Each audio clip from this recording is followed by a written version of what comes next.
ಪರಾಕ್ರಮ ಗಂಭೀರ ಇರುವಂತಹ ಸ್ಥಳ ಶಂತನು ಚಕ್ರವರ್ತಿ ಕೇಳಿಬಲ್ಲಿ ಹೊರಟು ಬಂದ ಕಾರ್ಯಕಾರಣ ಸಭೆಯಲ್ಲಿ ಉಪಸ್ಥಿತರಿರುವ ಹಿರಿಯವರಿಗೆಲ್ಲ ನಮನವನ್ನು ಸಲ್ಲಿಸಿ ಇಷ್ಟವನ್ನು ಅಲಂಕರಿಸಿಕೊಂಡ ಬಳಿಕ ಕಾರ್ಯದ ಕಡೆಗೆ ಲಕ್ಷ್ಯ ಹರಿಸಬೇಕು. ದೇವಿಯ ಶ್ರೀಹರಿ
ಗುರು ಹಿರಿಯವರೆಲ್ಲವರನ್ನೂ ನೋಡಿ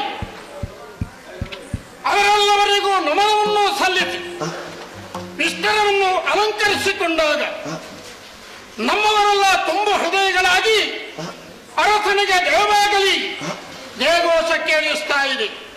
ನಮ್ಮಪ್ಪ ಪ್ರದೀಪ ಮಹಾಶಯರು ಅವರ ನಂತರದಲ್ಲಿ ಈ ಹಸ್ತಿನಾವತಿಯ ಸಿಂಹ ವಿಸ್ತಾರವನ್ನು ಅಲಂಕರಿಸಿಕೊಂಡವ ಅವರ ಮಗ ಶಂತನು ಸತ್ಯ ಧರ್ಮ ನ್ಯಾಯಯುತವಾಗಿ ರಾಜ್ಯವನ್ನು ಪರಿಪಾಲಿಸಿಕೊಂಡು ಬಂದುದರಿಂದಲೇ ದೈವಾನುಗ್ರಹ ಪರಿಪೂರ್ಣನಾಗಿ ಸಕಲ ಸಂಪತ್ತು ಭರಿತವಾಗಿ ನಮ್ಮ ನಾಡು ರಾರಾಜಿಸ್ತಾ ಇದೆ ಎಂಬಲ್ಲಿಗೆ ಸಂತೋಷವೇ ಸರಿ, ಸಂತೋಷವೇ ಸರಿ. ಆದರೆ ಮುನ್ನ ಬಂದು ದೂರನ್ನಿದ್ದವರು ವನಪಾಲಕರು ವನ್ಯಜೀವಿಗಳಿಂದ ನಾವು ಬೆಳೆಸುವಂತಹ ಬೆಳೆಗಳೆಲ್ಲ ನಾಶವಾಗಿ ಹೋಯಿತು. ಅರಸನೇ, ಬೇಟೆಯಾಡುವುದಕ್ಕಾಗಿ ಮನ ಮಾಡಬೇಕೆಂದು ಹೇಳಿದರು. ನನಗೂ ಅಹುದು ಅನ್ನಿಸಿತು. ಆದುದರಿಂದ ಬೇಟೆಗೆ ಬೇಕಾದ ಸಲಕರಣೆಗಳನ್ನು ಸಿದ್ಧಪಡಿಸುವುದರ ಜೊತೆಗೆ ನಮ್ಮವರಾದ ಶವರ ಪಡೆ ಇದೆ, ಇವರನ್ನೆಲ್ಲ ಸೇರಿಕೊಂಡು ಈ ಕ್ಷಣವೇ ಬೇಟೆಗಾಗಿ ಮುಂದೆ ಹೋಗ್ತೇನೆ.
ಗಂಗಾ ನದಿಯ ತರಂಗಗಳಿಂದ ಮೇಲೆದ್ದು ಬಂದವಳು ನಾನು.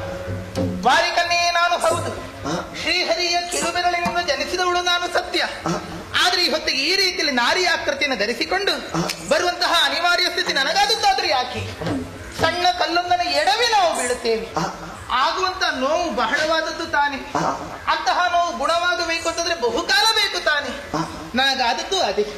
ಆದಂತಹ ಒಂದು ಸಣ್ಣ ಪ್ರಮಾದದಿಂದಲಾಗಿ ಬಹುದೊಡ್ಡದಂತಹ ಒಂದು ದುರಿತವನ್ನು ಅನುಭವಿಸುವಂತಹ ಸ್ಥಿತಿ ನನ್ನದ್ದಾಗಿ ಹೋಗಿದೆ. ಆ ಹೊತ್ತು ಬ್ರಹ್ಮಸಭೆಯಲ್ಲಿ ನಾನು ಗೈಯುತ್ತಿರುವಂತಹ ನರ್ತನ ಸೇರಿರುವಂತಹ ಅದೆಷ್ಟೋ ಮಂದಿ ದೇವಾದಿ ದೇವತೆಗಳು, ರಾಜರ್ಷಿಗಳು, ಜೊತೆಯಲ್ಲಿ ಪುಣ್ಯವನ್ನ ಆರ್ಜಿಸಿರುವಂತಹ ಶತಕೃತಗಳನ್ನು ಮಾಡಿರುವಂತಹ ರಾಜಾದಿರಾಜರೆಲ್ಲರೂ ಸೇರಿಕೊಂಡಿರುವಂತಹ ಸಭೆಯಲ್ಲಿ ನರ್ತನವನ್ನು ನಾನು ಮಾಡುತ್ತಾ ಇದ್ದೆ. ನರ್ತನಿಸುತ್ತಾ ನರ್ತಿಸುತ್ತಾ ನರ್ತಿಸುತ್ತಾ ನನ್ನ ದೇಹದ ಅರಿವೇ ನನಗಿರಲಿಲ್ಲವಾಗಿತ್ತು. ಆ ನರ್ತನದಲ್ಲಿ ನಾನು ಲೀನಳಾಗಿದ್ದೆ. ಆ ಹೊತ್ತಿನಲ್ಲಿ ಮಾರುತನ ಪ್ರಭಾವಕ್ಕೊಳಗಾಗಿ ನನ್ನ ದೇಹದ ಮೇಲುದಯ ಎನ್ನುವಂಥದ್ದು ಸರಿದು ಹೋಯಿತು. ಅದರ ಪರಿವೇ ನನಗಾಗಲಿಲ್ಲ. ಶತಕೃತುವನ್ನು ಆಚರಿಸಿರುವಂತಹ ಮಹಾವಿಷನೆನ್ನುವಂತಹ ಚಕ್ರವರ್ತಿಯೋರ್ವ ಬಿಟ್ಟ ಕಣ್ಣುಗಳಿಂದ ಅದನ್ನೇ ಗಮನಿಸುತ್ತಾ ಇದ್ದನಂತೆ. ಇದನ್ನು ಅರ್ಥ ಮಾಡಿಕೊಂಡಿರುವಂತಹ ಬ್ರಹ್ಮದೇವ ದೇವಲೋಕದ ವ್ಯವಹಾರ ಇದಾಗಲಿಲ್ಲ, ಮೈ ಮೇಲೆ ಎಚ್ಚರ ಇಲ್ಲದೆ ಇರುವಂತದ್ದು ಭೂಲೋಕದ ವ್ಯವಹಾರವಾಯಿತು. ಆದ್ರಿಂದ ನೀವಿಬ್ಬರು ಭೂಲೋಕದಲ್ಲಿ ಸತಿಪತಿಗಳಾಗಿ ಎನ್ನುವಂತಹ ಶಾಪವನ್ನು ನಮಗೆ ಕೊಟ್ಟಿದ್ದಾರೆ. ಆದ್ದರಿಂದಲಾಗಿ ಈ ಹೊತ್ತು ನಾರಿ ಆಕೃತಿಯನ್ನು ತಳೆದು ಬಂದದ್ದಾದ್ರೆ ಯಾಕಾಗಿ? ಅಂದಿನ ಆ ಮಹಾವಿಷ ಈ ಹೊತ್ತಿಗೆ ಶಂತನೂ ಚಕ್ರವರ್ತಿಯಾಗಿದ್ದಾನೆ, ಆತನಿಗೆ ಅದರ ಅರಿವಿಲ್ಲ. ಈ ಹೊತ್ತು ಆ ಗಂಗೆಯಾದಂತಹ ನಾನು ಆಕಾಶ ಗಂಗೆ ಅಂತ ಈ ಹೊತ್ತಿಗೆ ಇಲ್ಲಿ ಈ ರೀತಿಯಲ್ಲಿ ಹೆಣ್ಣಿನ ಆಕೃತಿಯಲ್ಲಿ ಬಂದದ್ದು ಶಂತನೂ ಚಕ್ರವರ್ತಿಯನ್ನು ಸೇರಿಕೊಳ್ಳಬೇಕು ಎನ್ನುವ ಹಾಗೆ. ಆದ್ದರಿಂದಲಾಗಿ ಅವನು ಬರುತ್ತಿರುವಂತಹ ದಾರಿಗೆ ಅಭಿಮುಖವಾಗಿ ಚಲಿಸಿ ಸತ್ಯವನ್ನ ಮರೆಮಾಚಿ ಆತನನ್ನು ಮರಳುಗೊಳಿಸಿ ಆತನ ಜೊತೆಯಲ್ಲಿ ದಾಂಪತ್ಯ ಜೀವನವನ್ನು ನಡೆಸುವಂತ ಅನಿವಾರ್ಯತೆ ಇದೆ. ಆದ್ದರಿಂದಲಾಗಿ ಅತ್ತ ನಡೆಯುತ್ತೇನಂತೆ ಅತ್ತ ನಡೆಯುತ್ತೇನಂತೆ.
ಪರಿಹರಿಸುವ ಸಲುವಾಗಿ ಗಂಗಾ ನದಿಯ ದಡದಲ್ಲಿ ಹಾಯಾಗಿ ನಡೆಯೋಣ, ಬೀಸುವ ಗಾಳಿಗೆ ತನ್ನನ್ನೊಟ್ಟಿಕೊಳ್ಳೋಣ. ಹೀಗೆ ಬಂದೆ ನಾನು. ದೂರಂಗ ಬರುವಾಗ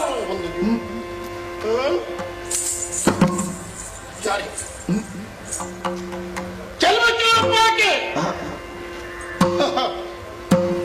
ದೇಹದಲ್ಲಿ ಧರಿಸಿದಂತಹ ಮಾಲೆಯ ಮಧ್ಯದಲ್ಲಿ ಪೋಣಿಸಲ್ಪಟ್ಟ ರತ್ನಂತೆ ನಾರಿ ಸಮೂಹದಲ್ಲಿ ಹಾರಾಜಿಸ್ತಾ ಇದ್ದಾಳೆ.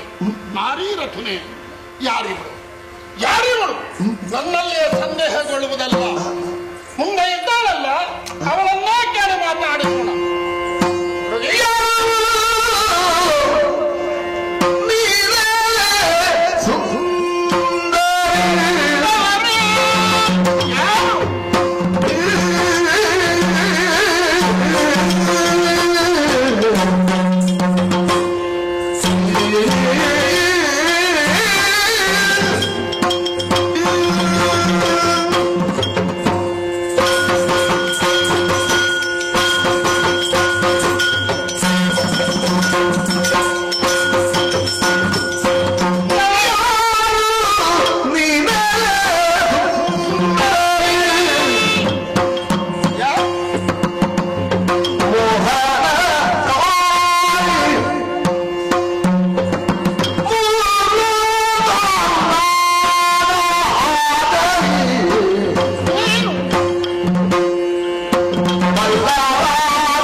ಸಮೀಪಕ್ಕೆ ಬಂದು ಕೇಳುತ್ತಾ ಇದ್ದೇನೆ. ಏನದು? ನಿನ್ನಂತಹ ಸೌಂದರ್ಯ ರಾಶಿಯನ್ನು ಇದುವರೆಗೆ ನಾನು ಕಂಡದ್ದಿಲ್ಲ.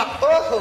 ಆದ್ದರಿಂದ ನೀನು ಯಕ್ಷಕನ್ಯೆಯೇ ಅಲ್ಲ ಸುರಲೋಕದಿಂದ ಇಳಿದು ಬಂದೆಯೋ, ಭೂಮಿ ಹೊಡೆದು ಮೇಲೆ ಬಂದೆಯೋ, ಕಿನ್ನರ ವಧುವೆ ಅಲ್ಲ ನಾಗಕನ್ನಿಕೆಯೇ, ಯಾರೆನ್ನುವ ವಿಚಾರವನ್ನು ಕೇಳಿ ತಿಳಿದುಕೊಳ್ಳಬೇಕೆನ್ನುವಂತಹ ಕುತೂಹಲ. ಹೇಳುವೆಯಾ ಯಾರೆಂದು? ನನ್ನ ಪರಿಚಯ. ನೀನು ಯಾರು, ಎಲ್ಲಿ ಹುಟ್ಟಿ ಬೆಳೆದವಳು, ನಿನ್ನ ತಂದೆ ಯಾರು, ತಾಯಿ ಯಾರು, ನೀನು ಯಾರು, ನಿನ್ನ ಹೆಸರೇ ಹೇಳು. ಪುಣ್ಯಾತ್ಮ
ನನ್ನನ್ನು ಬಗೆ ಬಗೆಯಲ್ಲಿ ಪ್ರಶ್ನಿಸುತ್ತಾ ಇದ್ದೀನಿ.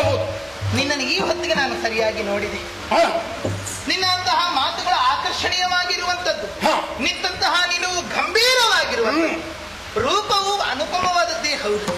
ಮನ್ಮದ ಸಮರೂಪನು ತಾವಿದ್ದೀರ, ಯಾರೂ ನನಗೆ ತಿಳಿದಿಲ್ಲ.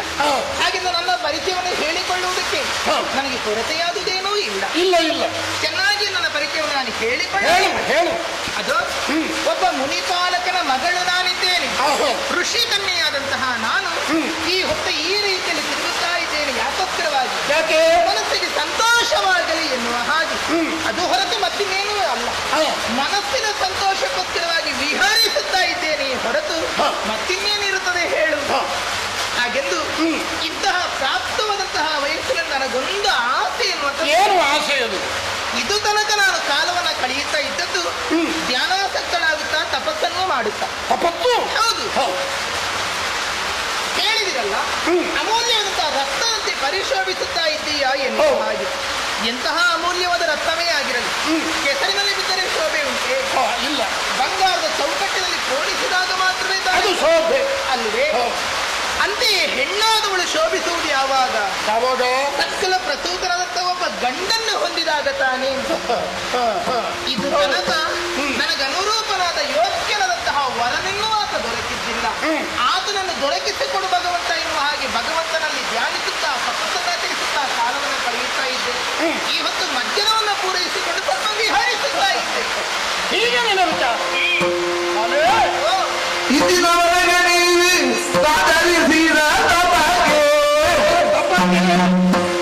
ನಾ ತಂದಿ ಬಿಡು ಬೇಡಿತ್ತು, ನಾ ತಂದಿ ಬಿಡು ಬೇಡಿತ್ತು.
ವಿಷಯವಾಗಿ ಹಾ, ನಿನ್ನ ಜೀವನದಲ್ಲಿ ಇದುವರೆಗೂ ನೀನು ಕಠಿಣವಾದ ತಪಸ್ಸನ್ನೇ ಮಾಡಿಕೊಂಡು ಬಂದವಳು. ಹೌದು. ಬಹಳ ಸಂತೋಷವಾಯಿತು. ಯಾಕೆ? ನಿನ್ನ ತಪಸ್ಸಿನ ಫಲವು ಫಲರೂಪವಾಗಿ ದೊರಕುವುದರಲ್ಲಿ ಅನುಮಾನವೇ ಇಲ್ಲ. ಏನು ದೊರಕುತ್ತದೆ ಫಲ? ಏನನ್ನೂ ಯೋಚನೆ ಮಾಡಬೇಡ. ಅಂದರೆ ನಿನ್ನ ರೂಪ ಲಾವಣ್ಯಕ್ಕೆ ದೂರದಿಂದಲೇ ನೋಡಿ ಮರುಳಾಗಿ ನಾನಾ ನಿನ್ನ ಕಡೆಗೆ ಬಂದಿದ್ದೇನೆ. ನನ್ನನ್ನು ವರಿಸಿ ಸುಖದ ಜೀವನವನ್ನು ನಡೆಸುವರೆ ಮನ ಮಾಡು. ಅಲ್ಲ, ನೇರವಾಗಿ ವಿವಾಹವಾಗಿ ಎನ್ನುವ ಹಾಗೆ ಕೇಳುವಂತಹ ಬಯಕೆಯನ್ನು ನೋಡಿದರೆ ನನ್ನಂತಹ ತಪಸ್ಸಿಗೆ ಅನುರೂಪನಾದವರು ಎನ್ನುವ ಹಾಗೆ ತಾವು ಆಡುತ್ತೀರಿ ಅಂತ ಆಡ್ರಿ. ಅಂತಹ ಯೋಗ್ಯತಾವಂತನಾಗಿರುವಂತಹ ತಾವು ಯಾರು ಎನ್ನುವುದರ ಹೇಳಿಲ್ವಲ್ಲ. ನನ್ನ ಪರಿಚಯವಾಗಲಿಲ್ಲ ನಿನಗೆ. ಹೇಳಿಲ್ಲ. ತಲೆ ಹಸ್ತಿನಾವತಿ ಪೂರ್ವ ಅಲ್ಲಿಯ ಚಕ್ರವರ್ತಿ ಶಂಕನು ಅಂದ್ರೆ ನಾನೇ. ನನ್ನನ್ನು ಮದುವೆಯಾಗಬೇಕಾಗಿ ಒಪ್ಪು. ಏನು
ಹೇಳು?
Everybody in the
ನನ್ನ ಹಾಗೂ ಗಂಗೆಯ ದಾಂಪತ್ಯ ಜೀವನದಲ್ಲಿ ಹುಟ್ಟಿಕೊಂಡಂತಹ ಮಕ್ಕಳು ಒಂದರಲ್ಲ 7 ಮಕ್ಕಳು. ಈ 7 ಮಕ್ಕಳನ್ನು ನಾನು ನೋಡುತ್ತಿದ್ದಂತೆ ಗಂಗೆಯಲ್ಲಿ ಮುಳುಗಿಸಿ ಆ ಮಕ್ಕಳನ್ನು ತಂದಿದ್ದಾಳೆ. ಅಯ್ಯೋ, ನಮ್ಮ ವಂಶದ ಕುಡಿಯಲು ಇದು ಒಡೆಯುವುದಕ್ಕೆ ಮೊದಲೇ ಸಾವನ್ನಪ್ಪಿದ್ದಾರೆ. ಇನ್ನು ಹಾಗಾದ ಕೂಡ ಇನ್ನೊಬ್ಬನಾದರೂ ಉಳಿಸಿಕೊಳ್ಳಬೇಕೆನ್ನುವಂತಹ ಹಂಬಲ ನನ್ನಲ್ಲಿ ಕಾಯುತ್ತಾ ಇದೆ. ಆದುದರಿಂದ ಮುಂದೆ ಎತ್ತರವಾಗಿರಬೇಕು, ನೋಡೋಣ.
ಇದಕ್ಕೆ ಹೊರಟಿದ್ದೇನೆ. ನಿನ್ನ ಒಡಲಲ್ಲಿ ಕರುಳು ಕತ್ತರದ ಕರಳ. ಯಾಕೆ ಹೆಣ್ಣಲ್ವ ನೀನು? ಹೇಗೆ ನಿನ್ನ ಹೆಣ್ಣು ಹೃದಯ ಕರಗುವುದಿಲ್ವೇ? ನಿನ್ನ ಹೆಣ್ಣು ಹೃದಯ ಮರಗುವುದಿಲ್ವೇ? ನೀನು ರಾಕ್ಷಸಿಯೋ ಪಿಶಾಚಿಯೋ? ಎಂತಹ ಪಾಪಿನಿ ಈ ಮಗುವನ್ನು ನದಿಗೆ ಬಿಸಾಡಲಿ. ನಮ್ಮ ವಂಶದ ಕಷ್ಟಮ ಶಿಶು ಕೊಡು ಕೊಡು ಕೊಡು. ಅಯ್ಯ ಪತಿಯೇ ಲಾಲಿಸಲ್ಲ ನುಡಿಯನು.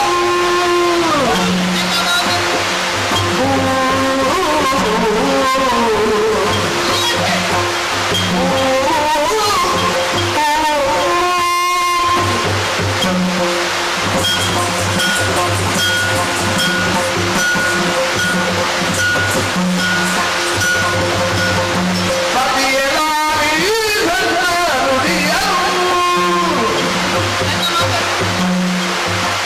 ಮುನಿವಾರಜಪ್ಪು ಸುದಯುವಾಗಿ ರವಿಯು ನೋಡಾನು. ಸುದರ ಕೊಟ್ಟೆಂದು ಮನಗಳು ಸುದರ ಕೊಟ್ಟೆಂದು ಮನಗಳು ಗ್ರಹಿಸುತ್ತಲೀನು ಗ್ರಹಿಸಲೀನು ಬೇರೆ ಕರುಣಾಳು. ಸುದರ ಕೊಟ್ಟೆಂದು ಮನಗಳು ಗ್ರಹಿಸುತ್ತಲೀನು ಗ್ರಹಿಸಲೀನು ಬೇರೆ ಕರುಣಾಳು. ಪತಿಯೇ ಲಾಲಿಸಂತ ನುಡಿಯನು.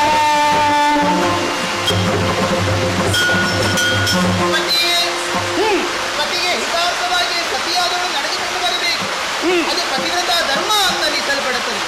ಆದ್ರೆ ಈ ಹೊತ್ತಿಗೆ ನಿಮ್ಮ ಮನಸ್ಸಿಗೆ ಯಾತನೆಯನ್ನು ಉಂಟು ಮಾಡಿದವರು ಹೌದು ನೋವನ್ನುಂಟು ಮಾಡಿ ಸರಿ. ಮಕ್ಕಳನ್ನು ಪಡೆಯಬೇಕಿದ್ರೆ ಈ ಪ್ರಪಂಚದಲ್ಲಿ ಪುಣ್ಯವನ್ನು ಸಂಪಾದಿಸಿರಬೇಕು. ಜನಿಸಿರುವಂತಹ ಶಿಶುಗಳನ್ನೆಲ್ಲವನ್ನು ಕೊಲ್ಲುತ್ತಾ ಬಂದು ಏಳು ಮಕ್ಕಳನ್ನು ನಾನು ಕೊಲ್ಲುವಾಗ ತಳೆದವರು ತಾವಲ್ಲಿ ನಾನು ಕರೆದಿಲ್ಲ. ಸಹಿಸಿಕೊಂಡಿರಿ. ಯಾಕಾಗಿ ಆ ಹೊತ್ತು ನನಗೆ ಕೊಟ್ಟಿರುವಂತಹ ಮಾತಿಗೆ ಈ ಹೊತ್ತಿಗೆ ಮಾತನ್ನು ಮುರಿದಿದ್ದೀರಿ. ನನ್ನನ್ನು ಪ್ರಶ್ನಿಸುತ್ತಾ ಇದ್ದೀರಿ. ನನ್ನ ಮೂಲವೇನು, ಯಾಕೆ ಹೀಗೆ ಮಾಡುತ್ತೀರಿ ಎನ್ನುವ ಆದ್ದರಿಂದ ಸ್ಪಷ್ಟವಾಗಿ ಕೇಳಿ. ಯಾರು ನೀನು? ಆ ಹೊತ್ತು ಕೊಟ್ಟಂತಹ ಮಾತನ್ನು ಮುರಿದವರು ತಾವು. ಯಾವುದೇ ಕಾಲಕ್ಕೂ ನನಗೆ ಪ್ರತಿಯಾಡುವುದಿಲ್ಲ ಎನ್ನುವಂತ ನಂಬಿಕೆಯನ್ನು ಕೊಟ್ಟಿದ್ದೀರಿ. ಶುಭವೋ ಅಶುಭವೋ, ಪುಣ್ಯವೋ ಪಾಪವೋ, ಗ್ರಾಹ್ಯವೋ ತ್ಯಾಜ್ಯವೋ, ಏನು ಮಾಡಿದರೂ ನನ್ನನ್ನು ಪ್ರಶ್ನಿಸುವುದಿಲ್ಲ ಎನ್ನುವಂತ ಮಾತನ್ನು ಕೊಟ್ಟು ನನ್ನನ್ನು ಇರಿಸಿಕೊಂಡವರು. ಮಾತು ಮುರಿದು ಬಿತ್ತು. ನಮ್ಮ ಸಂಬಂಧವು ಮುರಿದು ಬಿತ್ತು. ಇಲ್ಲಿಗೆ ಮುರಿದು ಬಿತ್ತು. ಆದ್ರೆ ಈ ಹೊತ್ತಿಗೆ ಸತ್ಯವನ್ನು ನಾನು ಆಡುತ್ತಾ ಇದ್ದೇನೆ. ಯಥಾರ್ಥವನ್ನು ಇದುವರೆಗೆ ಹೇಳಿದ್ದೇ ಇಲ್ಲ ನೀನು. ಸತ್ಯ ಹೇಳು. ಯಾರು ನೀನು? ಹೇಳುತ್ತೇನೆ.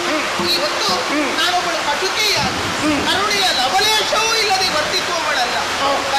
ಕರುಣಾಮಯಿಯಾಗಿ ನಾನು ವರ್ತಿಸುತ್ತಾ ಇರುವಂತದ್ದು. ಹೌದಾ? ಇದು ತನಕ ನಾನು 7 ಮಂದಿಯನ್ನು ಕೊಂದನಲ್ಲ. ಯಾಕೆ ಹೀಗೆ ಮಾಡಿದೆ? ಆ ಮಕ್ಕಳು ಬದುಕುವುದಕ್ಕಾಗಿ ಹುಟ್ಟಿದಲ್ಲ, ಸಾಯುವುದಕ್ಕಾಗಿ ಹುಟ್ಟಿರುವಂತದ್ದು. ಇದಕ್ಕಾಗಿ ಹುಟ್ಟಿದೆ. ಹೌದೌದು. ಹೌದಾ? ನನ್ನ ಮೂಲವನ್ನು ನಿಮಗೆ ತಿಳಿಸಿದವಳಲ್ಲ. ಅಂದರೆ ಆ ಒಂದು ಗಂಗಾ ನದಿಯ ತಟಾಕದಲ್ಲಿ ನಾನು ಸಂಚರಿಸುತ್ತಾ ಇದ್ದೇನಲ್ಲ, ನಾನು ಋಷಿಕುಮಾರಿ ಹೌದು. ಜನ್ಮಹುತ್ ಮಹರ್ಷಿಯ ಕುಮಾರಿ ಆದ್ದರಿಂದ ನನ್ನನ್ನು ಜಾಹ್ನವಿ ಎನ್ನುವ ಹಾಗೆ ನೀನು ಕರೆಯುತ್ತಾರೆ. ಜಾಹ್ನವಿ. ಗಂಗಾದೇವಿ ನಾನೇ. ಭಾಗೀರಥಿ ಎನ್ನುವಂತ ಹೆಸರು ನನಗುಂಟು. ಹರಿ ಪಾದೋದ್ಭವಿ ಎನ್ನುವಂತಹ ಗಂಗಾದೇವಿಯೇ ನಾನು. ಗೋದೇವಿಯೋ ನೀನು? ಹೌದು. ಯಾಕೆ ಹೀಗಾಯ್ತು? ನಿನ್ನ ಮಡದಿಯಾಗಬೇಕು ಅಂತಾದ್ರೂ ಕಾರಣವೇ ಇದು. ಏನು? ಬ್ರಹ್ಮದೇವನ ಶಾಪ ನನಗಿದ್ದರಿಂದ ಭೂಲೋಕದಲ್ಲಿ ನಿಮ್ಮ ಸತಿಯಾಗಿ ಬದುಕಬೇಕಂತ ಸ್ಥಿತಿಯನ್ನು ನನಗೆ ಪ್ರಾಪ್ತವಾಯಿತು. ಅಂತೆಯೇ ಇಷ್ಟರ ತನಕ ನಾನು ಮಕ್ಕಳನ್ನು ಕೊಂದು ಕಳೆದನಲ್ಲ, ನಾನು ಶಾಪಗ್ರಸ್ತರಾಗಿ ಧರೆಗಿಳಿಯುತ್ತಿರುವಂತಹ ಹೊತ್ತಿನಲ್ಲಿ ಅಷ್ಟವಸ್ತುಗಳು ಬಂದು ನನ್ನಲ್ಲಿ ಬೇಡಿಕೊಂಡರು. ಏನನ್ನು? ವಸಿಷ್ಠರ ಋಷಿಗಳ ಆಶ್ರಮದ ಗೋವನ್ನು ನೀರಿನಿಂದ ಹೊಡೆದು ಹಿಂಸಿಸಿದ ಪರಿಣಾಮವಾಗಿ ಋಷಿ ಶಾಪಕ್ಕೊಳಗಾದವರು ಆ ವಸ್ತುಗಳಿದ್ದಾರೆ. ಅಂತಹ ಅಷ್ಟವಸ್ತುಗಳು ಭೂಲೋಕದಲ್ಲಿ ಜನ್ಮ ತಾಳಬೇಕು ಎನ್ನುವ ಹಾಗೆ ಇದು ತನಕ ಅಷ್ಟವಸ್ತುಗಳಲ್ಲಿ 7 ವಸ್ತುಗಳು ನನ್ನಲ್ಲಿ ಕೇಳಿಕೊಂಡಂತೆ ಭೂಮಿಯಲ್ಲಿ ನಾವು ಹೆಚ್ಚು ಕಾಲ ಬದುಕಲಾರೆವು, ಹುಟ್ಟಿದಾಕ್ಷರದಲ್ಲಿ ನಮ್ಮ ಅಂತಹ ಜನ್ಮವನ್ನು ಕೊನೆಗೊಳಿಸು ಎನ್ನುವ ಹಾಗೆ ನನ್ನಲ್ಲಿ ಬೇಡಿಕೊಂಡದ್ದರಿಂದ ಹುಟ್ಟಿರುವಂತಹ ಮಕ್ಕಳೆಲ್ಲವನ್ನು ಕೊಂದು ಕಳೆದು ಅವರಿಗೆ ಶಾಪಕ್ಕೆ ವಿಮೋಚನೆಯನ್ನು ನೀಡಿದರೆ ಹೊರತು ನಾನಿಲ್ಲಿ ಪಾಪವನ್ನು ಮಾಡಿದವಳಲ್ಲ. ಅವರಿಗೆ ಉಪಕರಿಸಿದವಳೇ ಹೌದು. ಹಾಗಾದ್ರೆ ಈ ಕೊನೆಯ ಮಗು 8ನೆಯ ಮಗುವಿನ ಮೇಲೆ ವ್ಯಾಮೋಹ ಉಂಟು ಅಂತ ಹೇಳಿದೆ ಅಲ್ಲ, ಈ ಮಗುವನ್ನು ಉಳಿಸಿಕೊಡುತ್ತೇನೆ. ಉಳಿಸಲೇಬೇಕಾಗಿ ಆ ಋಷಿಗಳ ಶಾಪವು ಹಾಗೆ ವಸ್ತುಗಳು ನನ್ನ ಎನ್ನುವಂತ ವಸುವಿಗೂ ಬಹುಕಾಲ ಧರೆಯಲ್ಲಿ ಉಳಿಯಬೇಕಾಗಿದೆ. ಆಚರಿಸಲಾಗಿ ಈ ಮಗುವನ್ನು ಇದೋ ನಿನಗೆ ಒಪ್ಪಿಸುತ್ತಾ ಇದ್ದೇನೆ. ಈ ಮಗುವನ್ನು ನೀನು ಕಲಿಯಬೇಕಂತ ಹೇಳಿ ಗೊತ್ತೇ?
ಗಂಗೆಯ ಮಗನಾದ್ದರಿಂದ ಈತನನ್ನು ಗಾಂಗೆಯ ಎನ್ನುವ ಹಾಗೆ ಪ್ರಪಂಚವು ಕೊಂಡಾಡಲ್ಪಡುತ್ತದೆ. ಹಾಗೆ ಕರೆದು ಜೊತೆಯಲ್ಲಿ ದೇವತೆಗಳಿಗೆ ಪ್ರೀತಿ ಉಂಟು ಮಾಡುತ್ತಾ ಕಾರ್ಯವನ್ನು ಮಾಡುತ್ತಾ ಕ್ಷತ್ರಿಯ ವೀರನಾಗಿ ಅಗ್ರಗಣ್ಯನಾಗಿ ಈತನು ಬೆಳೆದುತ್ತಾ ಮಾಡುವವನಾದ್ದರಿಂದ ಇವನಿಗೆ ದೇವವ್ರತ ಹೆಸರು ಎನ್ನುವಂತಹ ಶುಭ ನಾಮಾಭಿಧೇಯವನ್ನು ಇಡು.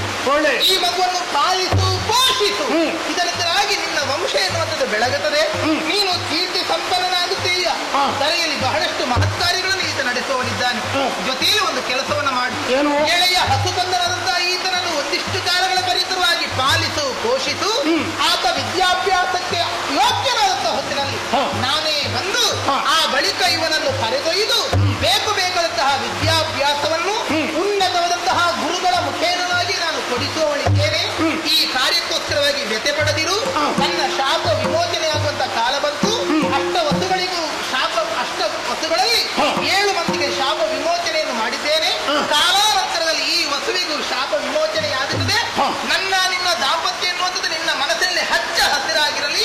ನನ್ನ ಶಾಪಕ್ಕೆ ವಿಮೋಚನೆಯನ್ನು ದಾರಿ ನೀನು ಮಾಡಿಕೊಟ್ಟದ್ರಿಂದ ನನಗೆ ಅನಂತ ಕೃತಜ್ಞತೆಗಳು.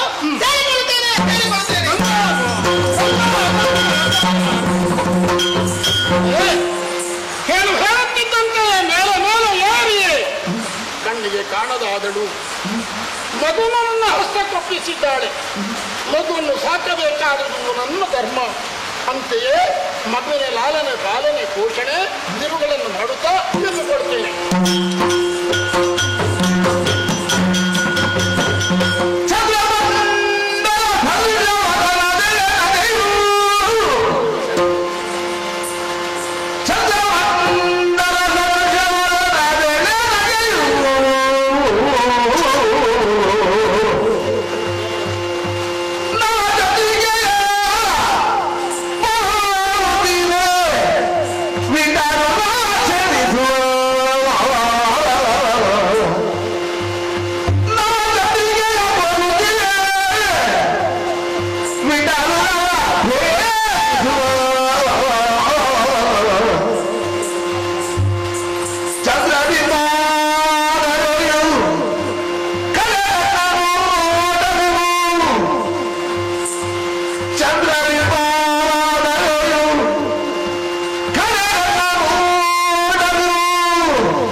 ಮಳೆ ಬರ್ತಿತ್ತು ಕಾಣಿ.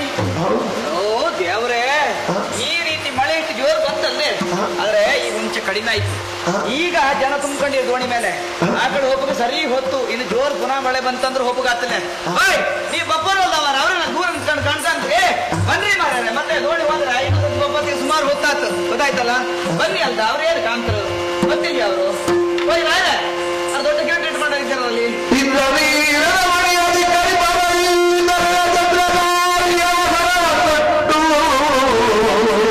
ಓದಿಗ ಬಪ್ಪರಲ್ಲ ನೀವು.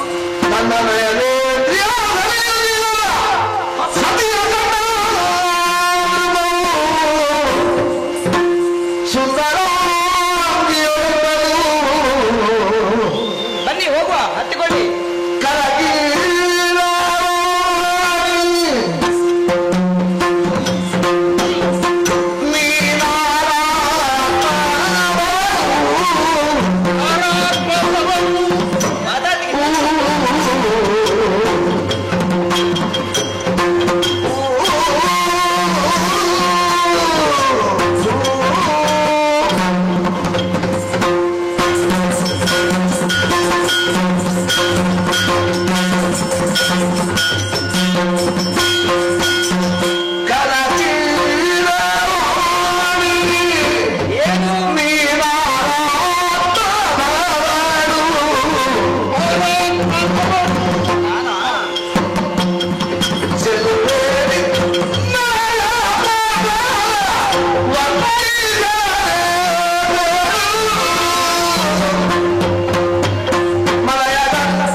ಮತ್ತೆ ಹೋಗಿ ಆ ಕಡೆ ಹೋಗಿ ಬಂದ್ರೆ 2-3 ಗಳಿಗೆ ಆಗ್ತದೆ, ತಡ ಆಗ್ತದೆ. ಮತ್ತೆ ದೋಣಿಯಲ್ಲಿ ಕುಳಿತು ಈ ಕಡೆಯಿಂದ ಆ ಕಡೆಗೆ ಹೋಗುವುದಕ್ಕಾಗಿ ನಾನು ಬಂದದ್ದಲ್ಲ. ನೀವು ಬಪ್ಪೋರ್ ಅಲ್ಲ, ನಾನು ಬಂದವನಲ್ಲ.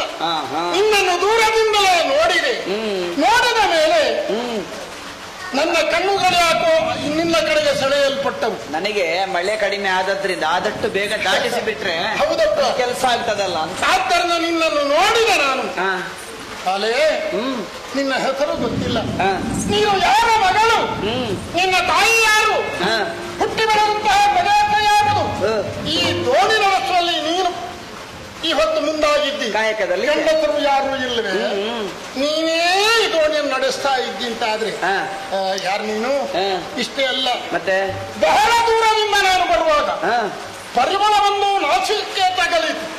ಆಕ್ರಮಿಸಿಕೊಂಡಾಗ ಅದೇ ನಮ್ಮ ಕೇರಿ ತನವಿನ ಬಂಧವೆಂದೇ ನಾ ತಿಳಿದೆ.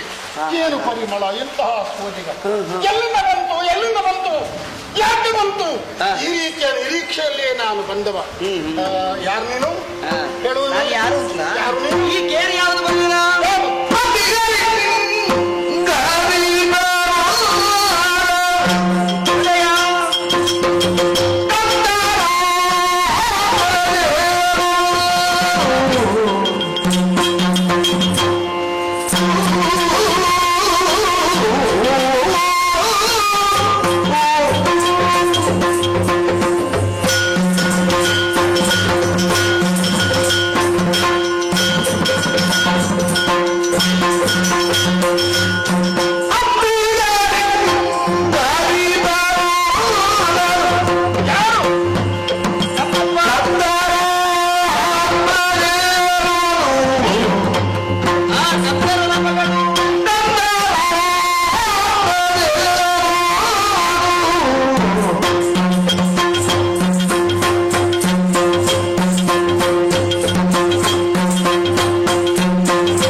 ನೋಡೋದನ್ನು ಸಾರುತ್ತವೆ. ಈ ಅಂಬಿಗರ ಕೇರಿಯಲ್ಲಿ ಆ ಕಡೆಯಿಂದ ಈಟೆಗೆ ದಾಟಿ ಹೋಗುವವರು ನಿನ್ನಂತವರು ಯಾರು ಇರಲಿಲ್ಲ. ಆದ್ರೆ ನೀನೊಬ್ಬನೇ ಭಾರವಾದ ಹೆಜ್ಜೆಗಳು ಇಡ್ತಾ ಇಡ್ತಾ ಈ ಕಡೆಗೆ ಬರ್ತಿರ್ಬೇಕಾದ್ರೆ ನೀನು ದೋಣಿಯಲ್ಲಿ ಬರುವವನೇನೋ ಎಂಬ ಆ ಒಂದು ದೃಷ್ಟಿಯಿಂದ ನಿನ್ನನ್ನು ಕರೆದೆ, ದೋಣಿಯನ್ನು ಏರಿಕೋ ಅಂತ ಹೇಳಿದೆ. ಆದರೆ ಬರುವವನಲ್ಲ, ನನ್ನ ಬಗ್ಗಾಗಿ ತಿಳಿದುಕೊಳ್ಬೇಕು ಅಂತ ನಿಮಗೆ ಆಶೆ ಇದೆ. ಸತ್ಯ ಹೇಳ್ತೇನೆ, ಇದುವರೆಗೆ ಎಲ್ಲರೂ ಬಂದ್ರು, ದೋಣಿಯನ್ನು ಏರಿದ್ರು, ಸವಾರಿ ಮಾಡಿದ್ರು. ಒಂದು ದಿವಸಕ್ಕೆ ಆ ಕಡೆ ಹೋಗೋರು ಮಂದಿ ಎಷ್ಟು ಅಂತ ಗೊತ್ತಿಲ್ಲ, ಈ ಕಡೆ ಬರೋರು ಎಷ್ಟು ಅಂತ ಗೊತ್ತಿಲ್ಲ. ಯಾರು ಕೂಡ ನನ್ನ ಬಗ್ಗಾಗಿ ಪ್ರಶ್ನೆ ಮಾಡಿದವರಲ್ಲ. ಹಾಗಾದ್ರೆ ನೀನು ಆಸಕ್ತಿಯನ್ನು ತೋರಿಸಿ ಪ್ರಶ್ನೆ ಮಾಡ್ತೀನಿ ಅಂತಾದ್ರೆ ಉತ್ತರ ಹೇಳಿದ್ರೆ ತಪ್ಪಾಗೋದಿಲ್ವ? ಏನೋ ತಪ್ಪಲ್ಲ. ಈ ಕೇರಿಗೆ ಅಂಬಿಗರ ಕೇರಿ ಅಂತ ಹೆಸರು. ನೋಡು, ಓ ಈ ಬದಿಯಿಂದ ಪ್ರಾರಂಭ ಮಾಡಿ ಓ ಅಲ್ಲಿವರೆಗೆ ಇರುವವರೆಲ್ಲ ನಾವೆಲ್ಲರೂ ಸ್ನೇಹಜೀವಿಗಳು. ಎಲ್ಲ ಬರೆಗಳಿಗೊಬ್ಬ ಅಧಿಕಾರಿ ಇದ್ದಾನೆ, ಅವನೇ ನನ್ನ ಅಪ್ಪ. ದಾಸರಾಜ, ಕಂದರ, ಅಂಬಿಗರೊಡೆಯ ಹೀಗೆ ಕರೆಯುತ್ತಾರೆ. ನನ್ನ ಹೆಸರನ್ನು ನೀನು ಕೇಳಿದಿ. ನಿನ್ನ ಮೂಗಿನ ಹೊಳ್ಳೆಗಳನ್ನು ಅರಳಿಸುತ್ತಾ ಅರಳಿಸುತ್ತಾ ಪರಿಮಳದ ಮೂಲೆಯಲ್ಲಿ ಅಂತ ಹುಡ್ಕೊಂಡು ಬಂದಿಯಲ್ಲ, ಆ ಪರಿಮಳ ಹೊರಡುವುದು ಅದು ನನ್ನ ಮೈಯಿಂದಲೇ. ಹಾಗಾಗಿಯೋ ಏನೋ ಎಲ್ಲರೂ ಹೇಳ್ತಾ ಇದ್ದಾರೆ ಯೋಜನಗಂಧಿ ಯೋಜನಗಂಧಿ ಅಂತ. ಪ್ರಾಯಶಃ ಅಂತ ಪರಿಮಳವು ಬಂದದ್ದು ನಿನಗೊಬ್ಬನಿಗೆ. ಇದು ಮೊದಲೆಲ್ಲ ಹೇಳಿದ್ರೆ ಮೀನಿನ ವಾಸನೆ, ಮೀನಿನ ವಾಸನೆ, ಇದು ಮತ್ಸ್ಯದ ವಾಸನೆ ಅಂತ ಹೇಳ್ತಿದ್ರು. ಹಾಗಾಗಿ ನನಗೆ ಮತ್ಸ್ಯಗಂಧಿ ಅಂತ ಹೇಳ್ತಿದ್ರು. ಈಗ ಹಾಗಲ್ಲ, ನೀನು ಅದನ್ನು ಕೇಳಿದ್ರಿಂದ ಹೇಳಬೇಕಾಗಿದೆ. ಆದದ್ರಿಂದ ನೀನು ಬರುವುದಿಲ್ಲವಾದ್ರೆ ಇದು ದೊಡ್ಡ ಪ್ರಾಣ ಹೋಗುವುದಲ್ಲ. ಯಾಕೆ ಬೇಗನೆ ಹೋಗುವುದಕ್ಕೆ ಎಲ್ಲಿ ಹರಿದಾಪಿದನು ಸಕಲ ಗುಣಶೀಲೆ, ಎಲ್ಲಿ ಹರಿದಾಪಿದನು ಸಕಲ ಗುಣಶೀಲೆ, ಎಲ್ಲ ಸಂಪದ ನಿಪಾದೀನಗಳಿಗೆ ಸಲಿತೆಯ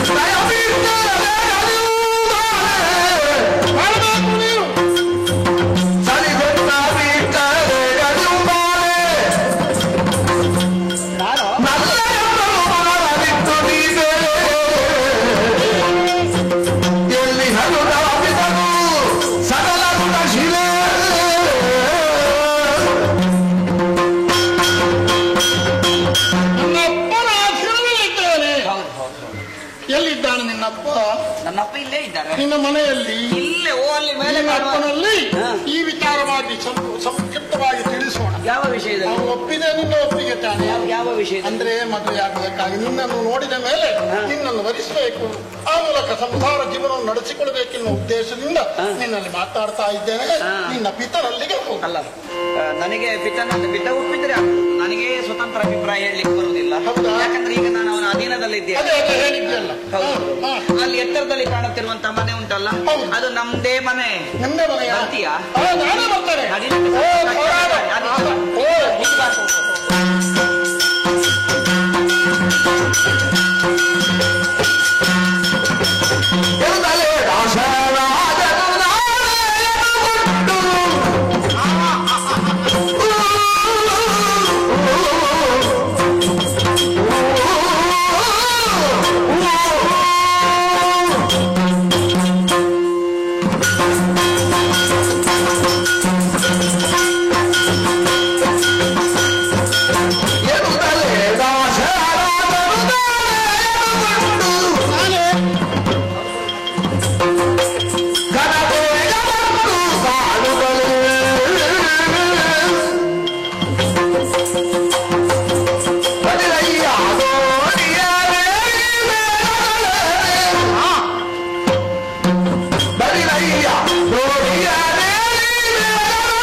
ಸಂತೋಷ ಆಗೋದು ನೋಡಿ.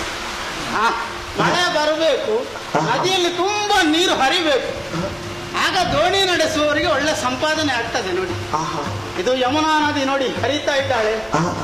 ಈ ಕಡೆ ಇದ್ದವರನ್ನು ಆ ಕಡೆ ತಲುಪಿಸೋದು, ಆ ಕಡೆ ಇದ್ದವರನ್ನು ಈ ಕಡೆ ಕರ್ಕೊಂಡು ಬರೋದು ನಮ್ಮ ಕೆಲಸ. ನಮ್ಮ ಜೀವನಕ್ಕೆ ನಾವೇ ನಾವೇ ನಾವೇ ಆಧಾರ, ನಾವೇ. ಹೌದು, ದೋಣಿಯೇ ಆಧಾರ. ಹೌದಪ್ಪ, ಹೌದು. ನನ್ನ ಹೆಸರು ದಾಸರಾಜ. ಕಂದರ ಅಂತಲೂ ಕರೀತಾರೆ. ಇನ್ನೊಂದು ಹೆಸರು ಉಂಟು ನನಗೆ, ಏನಂತ? ಉಚ್ಚೈಶ್ರವಸ್. ಹೆಸರು ಕೇಳಿದ್ದೀರಲ್ಲಿ ಆದ್ರೂ? ಕುದುರೆ ದೇವಲೋಕದ್ದು. ನಾನು ಕುದುರೆ ಅಲ್ಲ, ಮನುಷ್ಯ. ಹೆಸರು ಮಾತ್ರ ನನಗೆ ಅದು ಅಷ್ಟೇ. ಮೀನು ಹಿಡಿಯೋದು ನಮ್ಮ ಕೆಲಸ. ಅಂಬಿಗರಿಗೆಲ್ಲ ಒಡೆಯ ನಾನು. ನಮಗೆ ಬೆಸ್ತರು ಅಂತ ಹೇಳ್ತಾರೆ, ಅಂಬಿಗರು ಅಂತ ಹೇಳ್ತಾರೆ, ಮೊಗೇರು ಅಂತ ಹೇಳ್ತಾರೆ, ಕಾರ್ವಿಯವರು ಅಂತ ಹೇಳ್ತಾರೆ, ಮರಕ್ಕಲರು ಅಂತ ಹೇಳ್ತಾರೆ. ಇಷ್ಟು ಹೆಸರು ಯಾವ ಜಾತಿಗೆ ಉಂಟು ಹೇಳಿ? ಸುಮಾರು ಉಂಟಲ್ಲ ಹೆಸರು. ಈ ಹೆಸರು ಬರುವುದಕ್ಕೂ ಕಾರಣ ಉಂಟು. ಏನದು? ಅಂಬಿಗರು ಅಂತ ಯಾಕೆ ಯಾಕೆ ಬಂತು? ಬಹಳ ಸಮಯದ ಹಿಂದೆ ಸಮುದ್ರದಾಗಿ ನೀರಿರಲಿಲ್ಲ, ಅಲ್ಲ ನೀರಿತ್ತು, ನೀರು ತಳಪಾಯದಲ್ಲಿ ಇತ್ತು, ನೀರು ತುಂಬಿಕೊಂಡು ಬಿಟ್ಟಿತ್ತು. ಆಗ ಮನುಷ್ಯರೆಲ್ಲ ಅಂಬಿಕಾ ಅಮ್ಮನನ್ನು ಪ್ರಾರ್ಥನೆ ಮಾಡಿದ್ರಂತೆ, ಅಮ್ಮ ನೀರು ಕಾಣಿಸೋದಿಲ್ಲ, ನೀರು ಕಾಣಿಸಿಕೊಡು, ತಗೊಳ್ಳಿ. ಅಂಬಿಕಾ ಅಮ್ಮ ನಮ್ಮ ಜಾತಿಯವರನ್ನು ಸೃಷ್ಟಿ ಮಾಡಿದ್ರು, ನಮ್ಮ ಕೈಗೆ ಬಲೆ ಕೊಟ್ಟರು, ಹೋಗಿ ಮಕ್ಕಳ ಮೀನು ಹಿಡೀರಿ ಅಂತ ಆಜ್ಞೆ ಮಾಡಿದ್ರು. ಅಲ್ಲಿಂದ ಪ್ರಾರಂಭ ಆಯ್ತು ನೋಡಿ ನಮ್ಮ ಉದ್ಯೋಗ. ಬಲೆ ಹಾಕೋದು, ಮೀನು ಹಿಡಿಯೋದು. ಸಮುದ್ರದಲ್ಲಿ ಮೀನು ಕಡಿಮೆ ಆಯಿತು, ನೀರು ಮೇಲೆ ಬಂತು. ಮನುಷ್ಯರಿಗೆ ನೀರು ತೋರಿಸಿಕೊಟ್ಟವರು ನಾವು.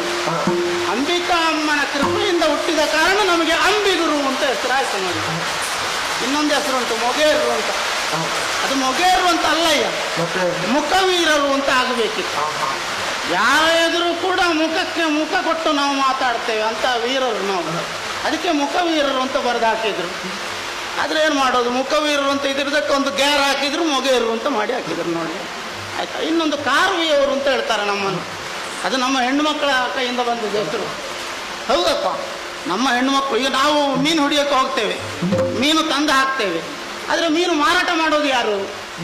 ನಮ್ಮ ಹೆಣ್ಣು ಮಕ್ಕಳು ಮಾರಾಟಕ್ಕೆ. ಹೌದಪ್ಪ, ಹೆಣ್ಣು ಮಕ್ಕಳು ಮಾರಾಟ. ಮೀನು ಮಾರಾಟ ಮಾಡೋದಕ್ಕೆ ಹೆಣ್ಣು ಮಕ್ಕಳು. ನಮ್ಮ ಹೆಣ್ಣು ಮಕ್ಕಳು ಮಾರಾಟಕ್ಕೆ ಅಂದ್ರೆ ಅದರ ಅರ್ಥ ಆಗಿ ಮೀನು ಮಾರಾಟ ಮಾಡೋದು ಅವರು.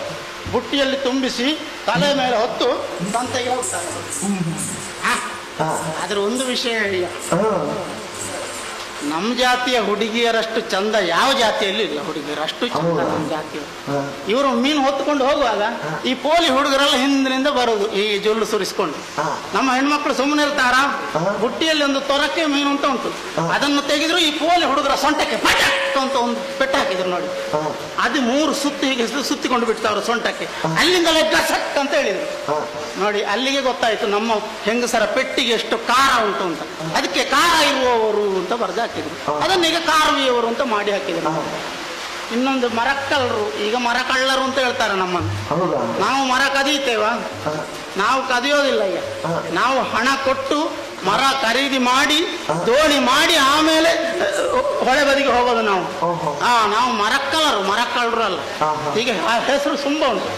ನಾವು ಎಲ್ಲ ಜಾತಿಯ ಮೀನು ಹಿಡಿತೀವಿ, ಆದ್ರೆ ಬ್ರಾಹ್ಮಣ ಮೀನು ಅಂತ ಉಂಟು, ಅದನ್ನು ಹಿಡಿಯೋದಿಲ್ಲ ನಾವು. ಅದು ಶಾಪದ ಮೀನು, ಅದನ್ನು ಹಿಡಿದ್ರೆ ನಮಗೂ ದೋಷ ತಟ್ಟುತ್ತದೆ. ಅದಕ್ಕೊಂದು ಕತೆ ಉಂಟಯ್ಯ. ಬಹಳ ಸಮಯದ ಹಿಂದೆ ಒಬ್ಬರು ಭಟ್ರು ಮೀನು ತಿನ್ನಕ್ಕೆ ಶುರು ಮಾಡಿದ್ರಂತೆ. ಎಲ್ಲರಲ್ಲ, ಯಾರು ನನಗೆ ಹೊಡೆಯೋದು ಬೇಡ ಎಂದು. ಅದು ಎಲ್ಲಾ ಜಾತಿಯಲ್ಲಿಯೂ ಜಾತಿಯ ಮರ್ಯಾದೆ ತೆಗಿಲಿಕ್ಕೆ ಒಬ್ಬೊಬ್ಬರು ಹುಟ್ಟಿಕೊಳ್ತಾರೆ. ಎಲ್ಲ ಜಾತಿಯಲ್ಲಿದ್ದಾರೆ. ಇದು ಒಬ್ರು ಬ್ರಾಹ್ಮಣರು ಮೀನು ತಿನ್ಲಿಕ್ಕೆ ಪ್ರಾರಂಭ ಮಾಡಿದ್ರು. ಆದ್ರೆ ಒಂದು ಬ್ರಾಹ್ಮಣರ ಮಂಡೆ ಅಂದ್ರೆ ಮಂಡೆ ಬಹಳ ಆಲೋಚನೆ ಮಾಡ್ತಾರೆ ಅವರು. ಹಸಿ ತಿಂದ್ರೆ ಅಲ್ವಾ ಶುದ್ಧ ಆಗೋದು ಅಂತ ಸುಟ್ಟಾಕಿ ತಿನ್ಲಿಕ್ಕೆ ಪ್ರಾರಂಭ ಮಾಡಿದ್ರು. ಹೌದಪ್ಪ, ಒಂದೊಂದು ಮೀನು ತಿಂತಾ ಇದ್ದವ್ರು 10 ಮೀನು ತಿನ್ನಕ್ಕೆ ಶುರು ಮಾಡಿದ್ರು. ಹೀಗೆ ಇದ್ದ ಭಟ್ರು ಹೀಗಾದ್ರು, ನಿಮ್ಮ ಹಾಗೆ ಆದ್ರು ನೋಡಿ. ಹೌದೌದು, ತೋರ ಆದ್ರು. ಮನೆ ಬಾಗಿಲೇ ಬೇರೆ ಮಾಡಿದ್ರು. ಇದು ಬ್ರಹ್ಮದೇವರಿಗೆ ಗೊತ್ತಾಯ್ತು. ಸಿಟ್ಟು ಬಂತು ಅವರಿಗೆ. ಎಲ್ಲೋ ಬ್ರಾಹ್ಮಣನಾಗಿ ಹುಟ್ಟಿ ತಿನ್ನಬಾರದನ್ನು ತಿನ್ನುತ್ತಿ, ಇಡೀ ಬ್ರಾಹ್ಮಣರಿಗೆ ದೋಷ ಉಂಟು ಮಾಡಿದೆ, ಹಾಗಾಗಿ ನೀನು ಮೀನಾಗಿ ಹುಟ್ಟು ಶಾಪ ಕೊಟ್ರಂತೆ.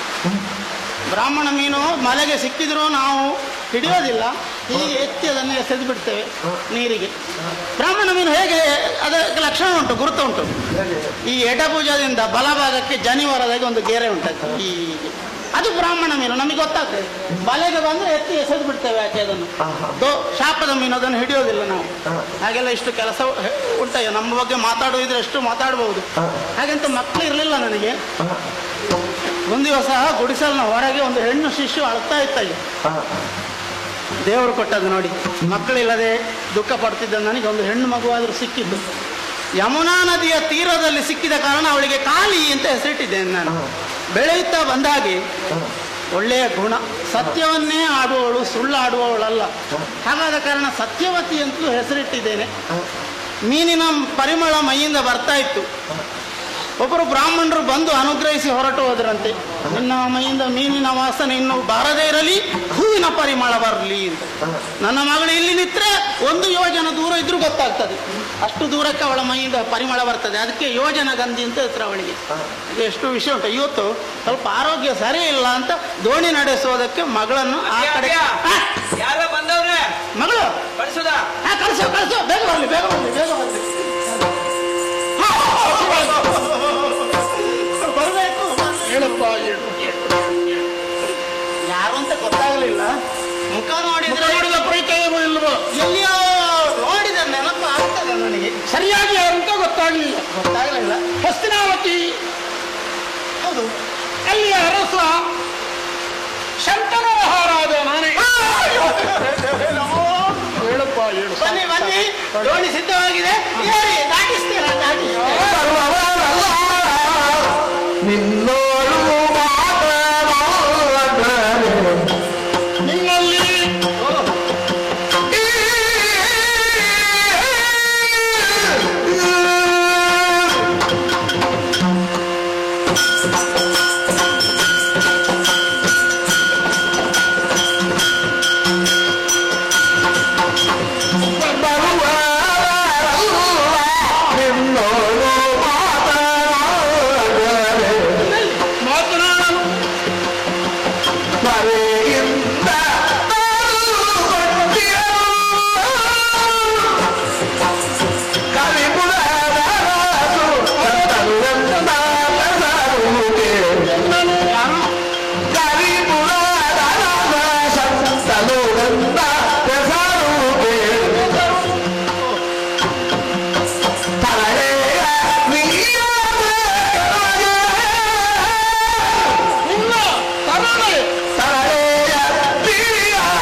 ಮಾತನಾಡಲು ಪ್ರಯಾಣ ಮಾಡುವುದಕ್ಕಾಗಿ ಬಂದವನಲ್ಲ ನಾನು.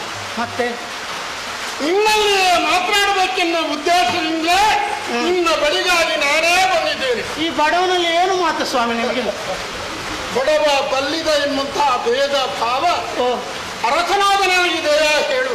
ಇರಬಾರದು. ಇಲ್ಲ ಇಲ್ಲ ಇಲ್ಲ, ಸಮಾನತೆಯಿಂದ ಕಾಣುವುದೇ ನನ್ನಲ್ಲಿ. ಮತ್ತೆ ಯಾಕೆ ಈ ಕಡೆಗೆ ಬಂದ್ರು? ದಾಸರಾಜ ಬುದ್ಧಿ ನದಿ ದಡಕ್ಕೆ ಬಂದಾಗಲೇ ನಿನ್ನ ಮಗಳಂತೆ ರೂಪವತಿ ತರುಣಿಯಪ್ಪ ಆಕೆ ಅವಳನ್ನು ಮಾತನಾಡಿಸಿದೆ, ಅವಳ ಪರಿಚಯ ಕೇಳಿದೆ. ಆಗ ನಿನ್ನ ವಿಚಾರ ಹೇಳಿದ್ದಾಳವಳು. ಅಪ್ಪನನ್ನು ನೋಡಿ ಮಾತನಾಡಿಸಿ ಹಾಗೆ ನೇರವಾಗಿ ಇಲ್ಲಿಗೆ ಬಂದಿದ್ದೇನೆ. ನೀವು ಮಗಳನ್ನು ಕಂಡದ್ದಕ್ಕೂ ನನ್ನಲ್ಲಿ ಮಾತನಾಡೋದಕ್ಕೂ ಏನು ಸಂಬಂಧ ಅಂತಲೇ ಗೊತ್ತಾಗೋದು. ನೋಡಿ ಬಂದದ್ದು ಮಾತ್ರವಲ್ಲ, ಮಾತನಾಡಿದ್ದೇನೆ ಅವಳಲ್ಲಿ. ಏನ್ ಮಾತಾಡಿದ್ರಿ ಬುದ್ಧಿ? ಅಂದ್ರೆ ಪ್ರಾಯಕ್ಕೆ ಬಂದ ಹುಡುಗಿ ಮದುವೆ ಮಾಡಿ ಕೊಡಬೇಕಾದ್ರು ತಂದೆ ತಾಯಿಗಳ ಕರ್ತವ್ಯ. ಹೌದು ಬುದ್ಧಿ. ಯೋಗ್ಯ ಪುರುಷರನ್ನಾರಿಸಿ ಮದುವೆ ಕಾರ್ಯಕ್ರಮ ನೆರವೇರಿಸಬೇಕಾದುದು ನಿನ್ನ ಧರ್ಮ. ಹಾಗೆಯೇ ಚಕ್ರವರ್ತಿಯಾದ ನಾನು ನಿನ್ನ ಮಗಳನ್ನು ನೋಡಿ ಹೊರಹೋದೆ, ಮರುಳಾಗಿ. ಕೆರೆ ಕ್ಷಣಿಕವಾದ ಸುಖಕ್ಕಾಗಿ ಮರುಳಾದದ್ದಲ್ಲ, ಮತ್ತೆ ಅವಳನ್ನೇ ತನ್ನ ಜೀವನದ ಸಂಗಾತಿಯನ್ನಾಗಿಸಿಕೊಳ್ಳಬೇಕು, ಮದುವೆ ಮಾಡಿಸಿಕೊಳ್ಳಬೇಕೆನ್ನೋ ಅವನಿಂದ ಕೇಳಿದ ನಾನು. ಅವಳು ಒಂದು ಮಾತು ಹೇಳಿದ್ದಾಳೆ. ಏನು ಹೇಳಿದ್ರು? ನನ್ನ ಆಕ್ಷೇಪ ಏನೂ ಇಲ್ಲ, ಅಪ್ಪ ಒಪ್ಪಿದ್ರೆ ನನ್ನ ಒಪ್ಪಿಗೆ ಇದೆ. ಹಾಗೆ ನಿನ್ನಲ್ಲಿ ಕೇಳುವುದಕ್ಕಾಗಿ ಬಂದಿದ್ದೇನೆ. ನಿನ್ನ ಮಗಳನ್ನು ನನಗೆ ದಾರ ಎರೆದು ಕೊಡಯ್ಯ, ಮದುವೆ ಮಾಡಿ.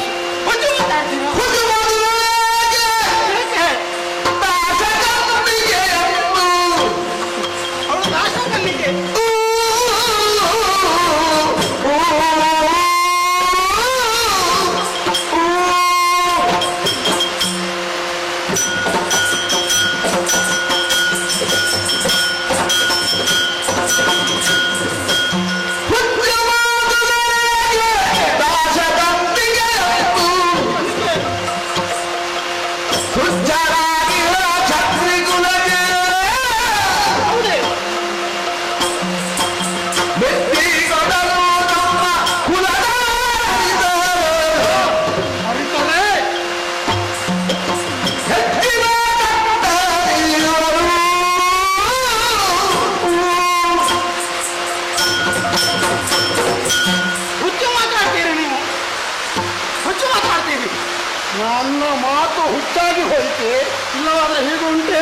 ಏನು ನನ್ನ ಮಗಳನ್ನು ನಿಮಗೆ ಮದುವೆ ಮಾಡಿಕೊಡ್ಬೇಕು.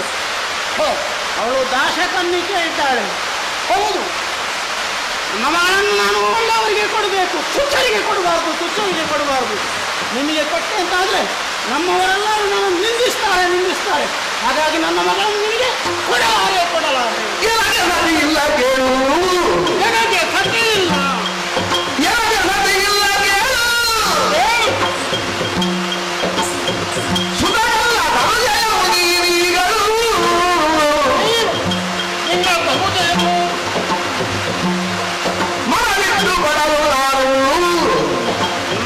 ಶಶಿಮುಖಿ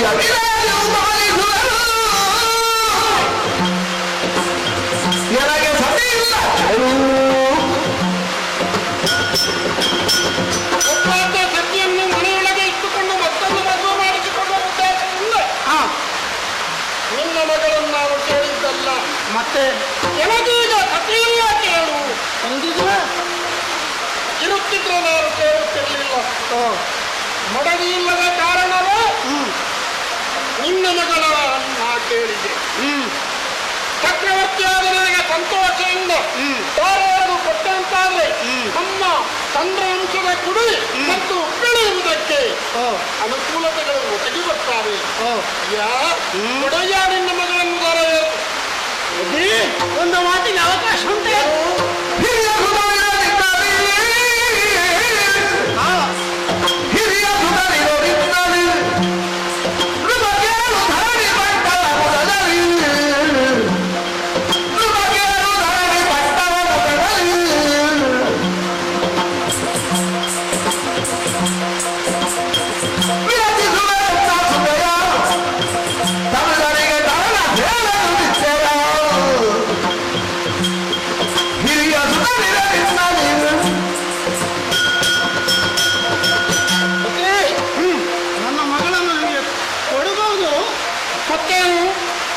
ಸಿಟ್ಟಿನಿಂದ ಒಂದೆರಡು ಮಾತುಗಳನ್ನು ಆಡಿದ್ದೇನೆ. ನನ್ನ ಮೇಲೆ ತಪ್ಪಾಗಿ ಏನೂ ಬೇಸರವಿಲ್ಲ. ಏನು ನಿಮಗೆ ಮಡದಿ ಇಲ್ಲ ಇದ್ರು ಹಿರಿಯ ಮಗನೊಬ್ಬ ಇದ್ದಾನಲ್ಲ. ಮಗ ಇದ್ದಾನೆ, ಸದ್ಯ ಈಗ ಮಡದಿ ಇಲ್ಲ. ಆ ಮಗನಿಗೆ ತಾನೇ ಪಟ್ಟ ಸಲ್ಲಬೇಕಾದ್ದು. ನಮ್ಮ ವಂಶದ ಧರ್ಮ ಹಾಗೆ ಅಲ್ವೇ? ನಿಮ್ಮ ಹಿರಿಯ ಮಗನಿಗೆ ಪಟ್ಟ ಸಿಕ್ಕಿತು ಅಂತ ಆದ್ರೆ ನನ್ನ ಮಗಳ ಹೊಟ್ಟೆಯಲ್ಲಿ ಹುಟ್ಟುವಂತಹ ಮಕ್ಕಳು ಅವನ ಚರಣ ಸೇವೆಯನ್ನು ಮಾಡಬೇಕಾದಿತ್ತು. ಆದ ಕಾರಣ ನಾನು ಕೊಡಲಾರೆ. ಕನ್ನಡಗರುಡಿಗೆ ಭೂಮಾನದು ಮುಡಲು ಕನ್ನಡಗರುಡಿಗೆ ಭೂಮಾನದು ಮುಡಲು ಕನ್ನಡದಾಗೆ ಅದನ್ನು ಬಿಟ್ಟು ದಾತ್ರಿಯೋ ಈ ಭಾಷೆಯಲ್ಲಿ ಕನ್ನಡದಾಗೆ ಅದನ್ನು ಬಿಟ್ಟು ದಾತ್ರಿಯೋ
ನಿಮ್ಮ ಹಿರಿಯ ಮಗ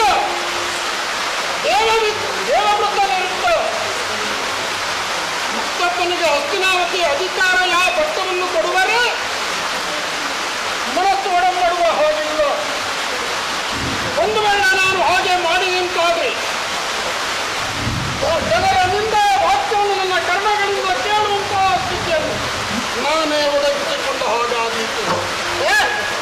ಇವನಂತಹ ದುಷ್ಟರಲ್ಲಿ ಮಾತನಾಡಲು ಏನೂ ಪ್ರಯೋಜನ ಇಲ್ಲ. ಮಾತನಾಡಿ ಬೇಡ, ಯಾವುದೂ ಬೇಡ, ಯಾವುದನ್ನು ಸ್ವೀಕರಿಸುವುದಿಲ್ಲ.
ಜಲಶಕ್ತಿ ವಿದ್ಯೆಯ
ತ್ರಿಪಥಗಾಮಿನಿ ಎನ್ನುವಂತಹ ಹೆಸರನ್ನು ಹೊಂದಿ ಅಖಕೋಟಿ ಎತ್ತಿರುವುದನ್ನು ನಾಶಗೊಳಿಸಬಹುದಾದಂತಹ ಕೀರ್ತಿಯನ್ನು ಹೊಂದಿದ ಗಂಗಾ ಭವಾನಿಗೆ ಮಗನಾಗು ಎನ್ನುವುದೇ ಅತ್ಯಂತ ತೃಪ್ತಿದಾಯಕವಾದಂತಹ ವಿಚಾರ.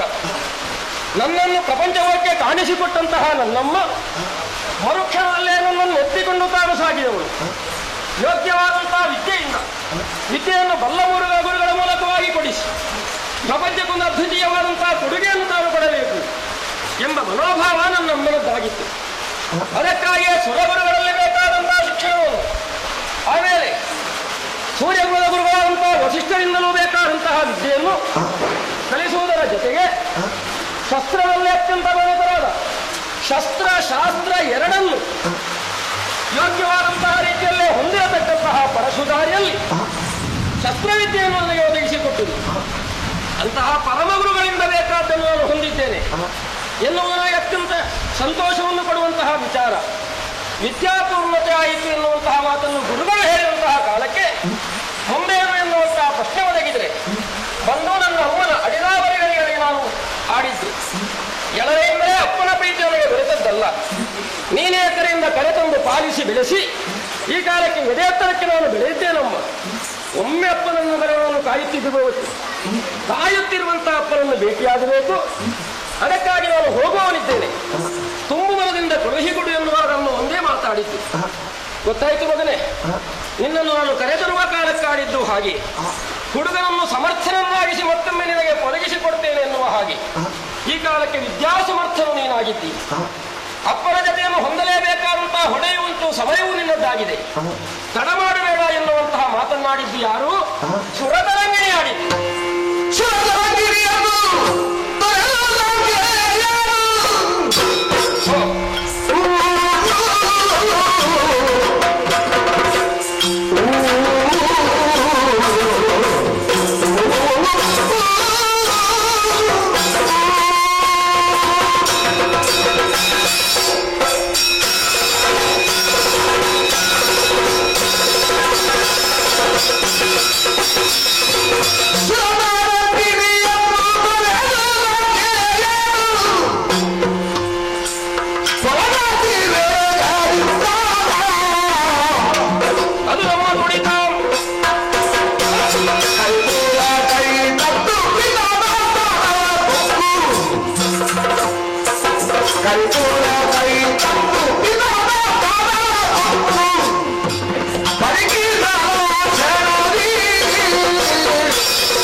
ಸಂತೋಷವೊಳಗಿಂದ ತಾನು ಬೀಳ್ಕೊಟ್ಟದೇ ತಡ. ಅರೆಕ್ಷಣವೂ ತಡ ಮಾಡದೆ ಅಪ್ಪನನ್ನು ಕಾಣುವಂತಹ ಉತ್ಸಾಹ ನನಗುಂಟು ಎನ್ನುವುದಕ್ಕೆ ತ್ವರಿತಗತಿಯಿಂದಲೇ ನಾನು ಬಂದು ಯಾರನ್ನೋ ಭೇಟಿಯಾಗಬೇಕು ಎನ್ನುವ ಉತ್ಸಾಹವನ್ನು ಮಾಡುವಲ್ಲಿದ್ದರೆ ನಮ್ಮ ಗತಿಯು ವೇಗವನ್ನು ಹೆಚ್ಚಿಸಿಕೊಡುತ್ತದೆ. ಆದ್ದರಿಂದ ಅಂತಹ ವೇಗವನ್ನು ಉಂಟಾದ್ದು ನೇರವಾಗಿ ಅದನ್ನದು ಕರಿಬರದತ್ತ ಹಸ್ತಿನಾವತಿ ಎನ್ನುವುದು ಚಂದ್ರವಂಶೀಯರಿಗೆ ಒದಗಿದಂತಹ ಕೇಂದ್ರ ಸ್ಥಾನ. ಇಲ್ಲಿದ್ದುಕೊಂಡೇ ಜಗತ್ತಿಯನ್ನು ಪಾಲಿಸುವಂತಹ ಮಹಿಮಾನ್ವಿತರು ನಮ್ಮವರು. ಅಪ್ಪನನ್ನು ಭೇಟಿಯಾಗಬೇಕು ಅಂತ ಆದ್ರೆ ಎಲ್ಲಾಗುವ ಹಾಗಿಲ್ಲ. ಎತ್ತರವನ್ನು ಸಮಯದಲ್ಲಿ ಎಲ್ಲಿರ್ತಾನೆ, ಓಲಗಸ್ತನಾಗಿ ಪ್ರಜಾ ಸಮುದಾಯದ ಮುಂದೆ ತಾನಿರ್ತಾನೆ ಎಂಬ ಉತ್ಸಾಹದಿಂದ ನೇರವಾಗಿ ನಾನು ಓಲಗ ಶಾಲೆಯತ್ತ ಬಂದ್ರೆ ಆಶ್ಚರ್ಯಕ್ಕೆ ಒಳಗಾದನಲ್ಲ. ವಿದ್ವಜ್ಜನ ಪರಿವೇಷ್ಟಿತವಾದಂತಹ ವಿಶಾಲವಾದಂತಹ ಸಭೆಯಲ್ಲಿ ಒಂದೇ ಮಾರ್ಗದ ಭಟ್ಟಂಗಿಗಳ ಮೊದಲಾದಂತಹ ಸಪ್ತಾಂಗ ಭರಿತವಾಗಿ ಇರುವಲ್ಲಿ ತನ್ನತನವನ್ನು ಸ್ಥಾಪಿಸುತ್ತಾ ಪ್ರಜಾಜನವನ್ನು ವಿವೇಚಿಸುತ್ತಾ ಪ್ರಜೆಗಳ ನಾಡಿನ ಸುಕ್ಷೇಮವನ್ನು ಚಿಂತಿಸಬೇಕಾದ ಹೊಡೆಯುತ್ತ ನಮ್ಮಯ್ಯ ಹರಿವಿಷ್ಣರ ಮನೆಯಲ್ಲಿ ರಾರಾಜಿಸುತ್ತಿರುವ ದೃಶ್ಯವನ್ನೇ ನಾನು ಕಾಣುವುದಿಲ್ಲ. ಎಲ್ಲಿ ಹೋಗಿದ್ದಾನು ನನ್ನಪ್ಪ ನನಗೆ ಅರ್ಥವಾಗದೆ ಹೋಯಿತೆ. ಏನೋ ಒಂದು ಶೂನ್ಯತೆ ಇಲ್ಲಿ ಆವರಿಸ್ತದೆ. ಈ ಸಮಯದಲ್ಲಿ ಇಲ್ಲದೆ ಮತ್ತೆಲ್ಲಿಗೂ ಹೋಗಿದ್ದಾನೆ ಅಂತಾದ್ರೆ ಏನು ಕಾರಣ? ಏನೋ ಬಲವತ್ತರವಾಗಿ ಇರಬೇಕು. ನನ್ನಷ್ಟಕ್ಕೆ ನಾನು 10 ಹೊಲವನ್ನು ಊಹಿಸುವುದಲ್ಲ. ಇದ್ರೆ ಎಲ್ಲಿದ್ದಾರಪ್ಪ? ಒಳಗೆ ತನ್ನ ಶಯ್ಯಾಗೃಹದಲ್ಲಿ ತಾನೆ. ಮತ್ತೆ ಇಲ್ಲಿ ಏನು ಮಾಡೋಣ? ಹೊರಗಡೆ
ಪವಡಿಸಿಕೊಂಡಿರುವಂತಹ ಕಾಲದಲ್ಲೇ ನಾನು ದಿಗ್ಮೂಢನಾದವ.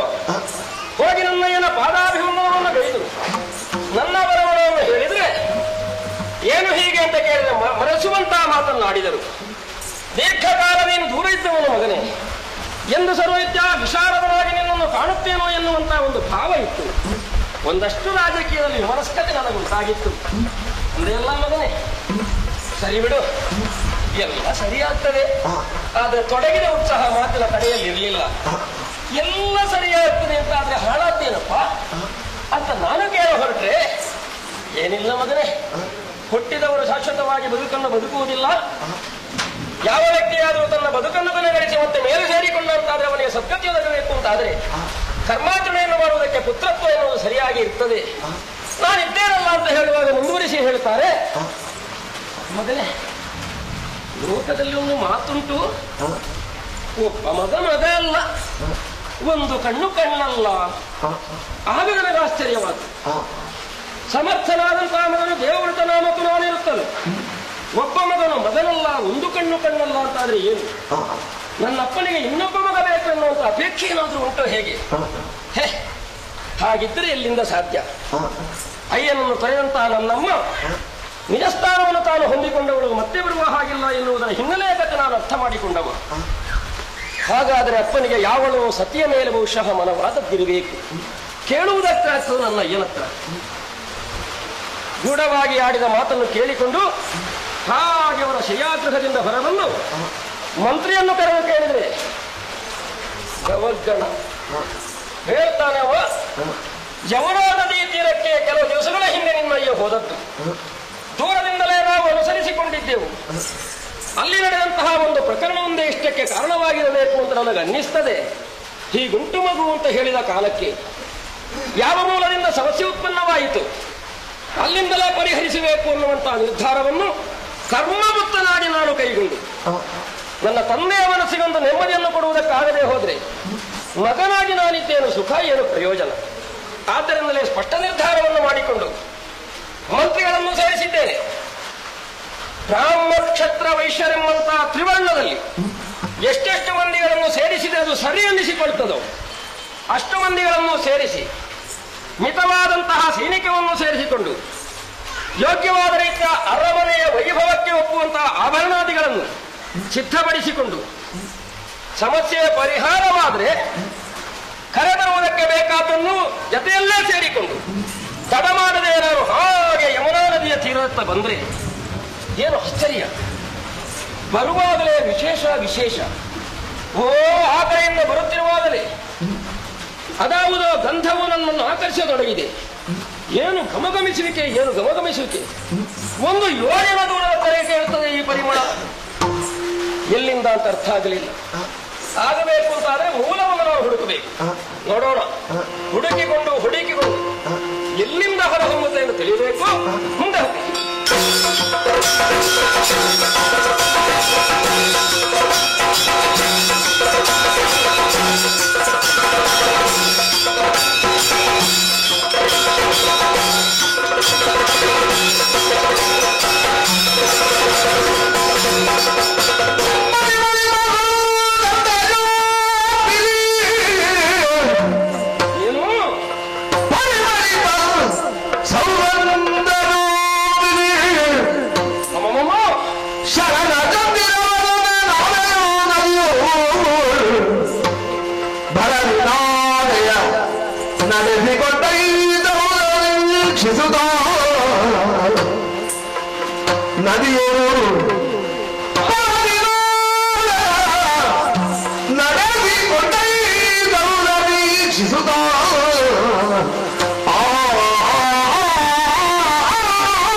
ಪರಿಮಳಿಪ ಸೌಗಂಧವದು ನದಿಯ ಮಧ್ಯವಾದದಿಂದ ಬರುತ್ತಿದೆಯಲ್ಲ. ಅರೆ, ಒಂದು ಹೂಗಿಡವಿಲ್ಲ ಅಲ್ಲಿ. ಇನ್ನು ಅದಕ್ಕೆ ದ್ಯೋತಕವಾಗಿ ಏನು ಉಂಟು ಅಂತ ನೋಡಿದ್ರೆ ನದಿಯ ಆ ತಡಿಯಿಂದ ನಾವೆಯೊಂದು ಇತ್ತ ಬರುತ್ತಿದೆ. ಬರೀ ನಾವೇ ಅಲ್ಲ, ನಾವೆಯನ್ನು ನಡೆಸಿಕೊಂಡು ಸುಧತಿಯವಳು ತಾನು ಬರುತ್ತಿದ್ದಾಳೆ. ಶರದ ಋತು ಪೌರ್ಣಿಮೆಯ ಚಂದ್ರನೋಪಾದಿಯ ಮುಖವನ್ನು ಹೊಂದಿದಂತಹ ಹೆಣ್ಮಗಳು. ಅವಳ ತನುವನ್ನು ಸ್ಪರ್ಶಿಸಿ ಬೀಸಿ ಬಂದಂತಹ ಗಾಳಿಯಿಂದಲೇ ಈ ಗಂಧವು ಈ ಕಡೆಗೆ ತೀಡಿದೆ ಎನ್ನುವುದರ ಅರ್ಥ ಏನು? ಸುಗಂಧದ ಮೂಲವೇ ಇವಳಿರಬೇಕು.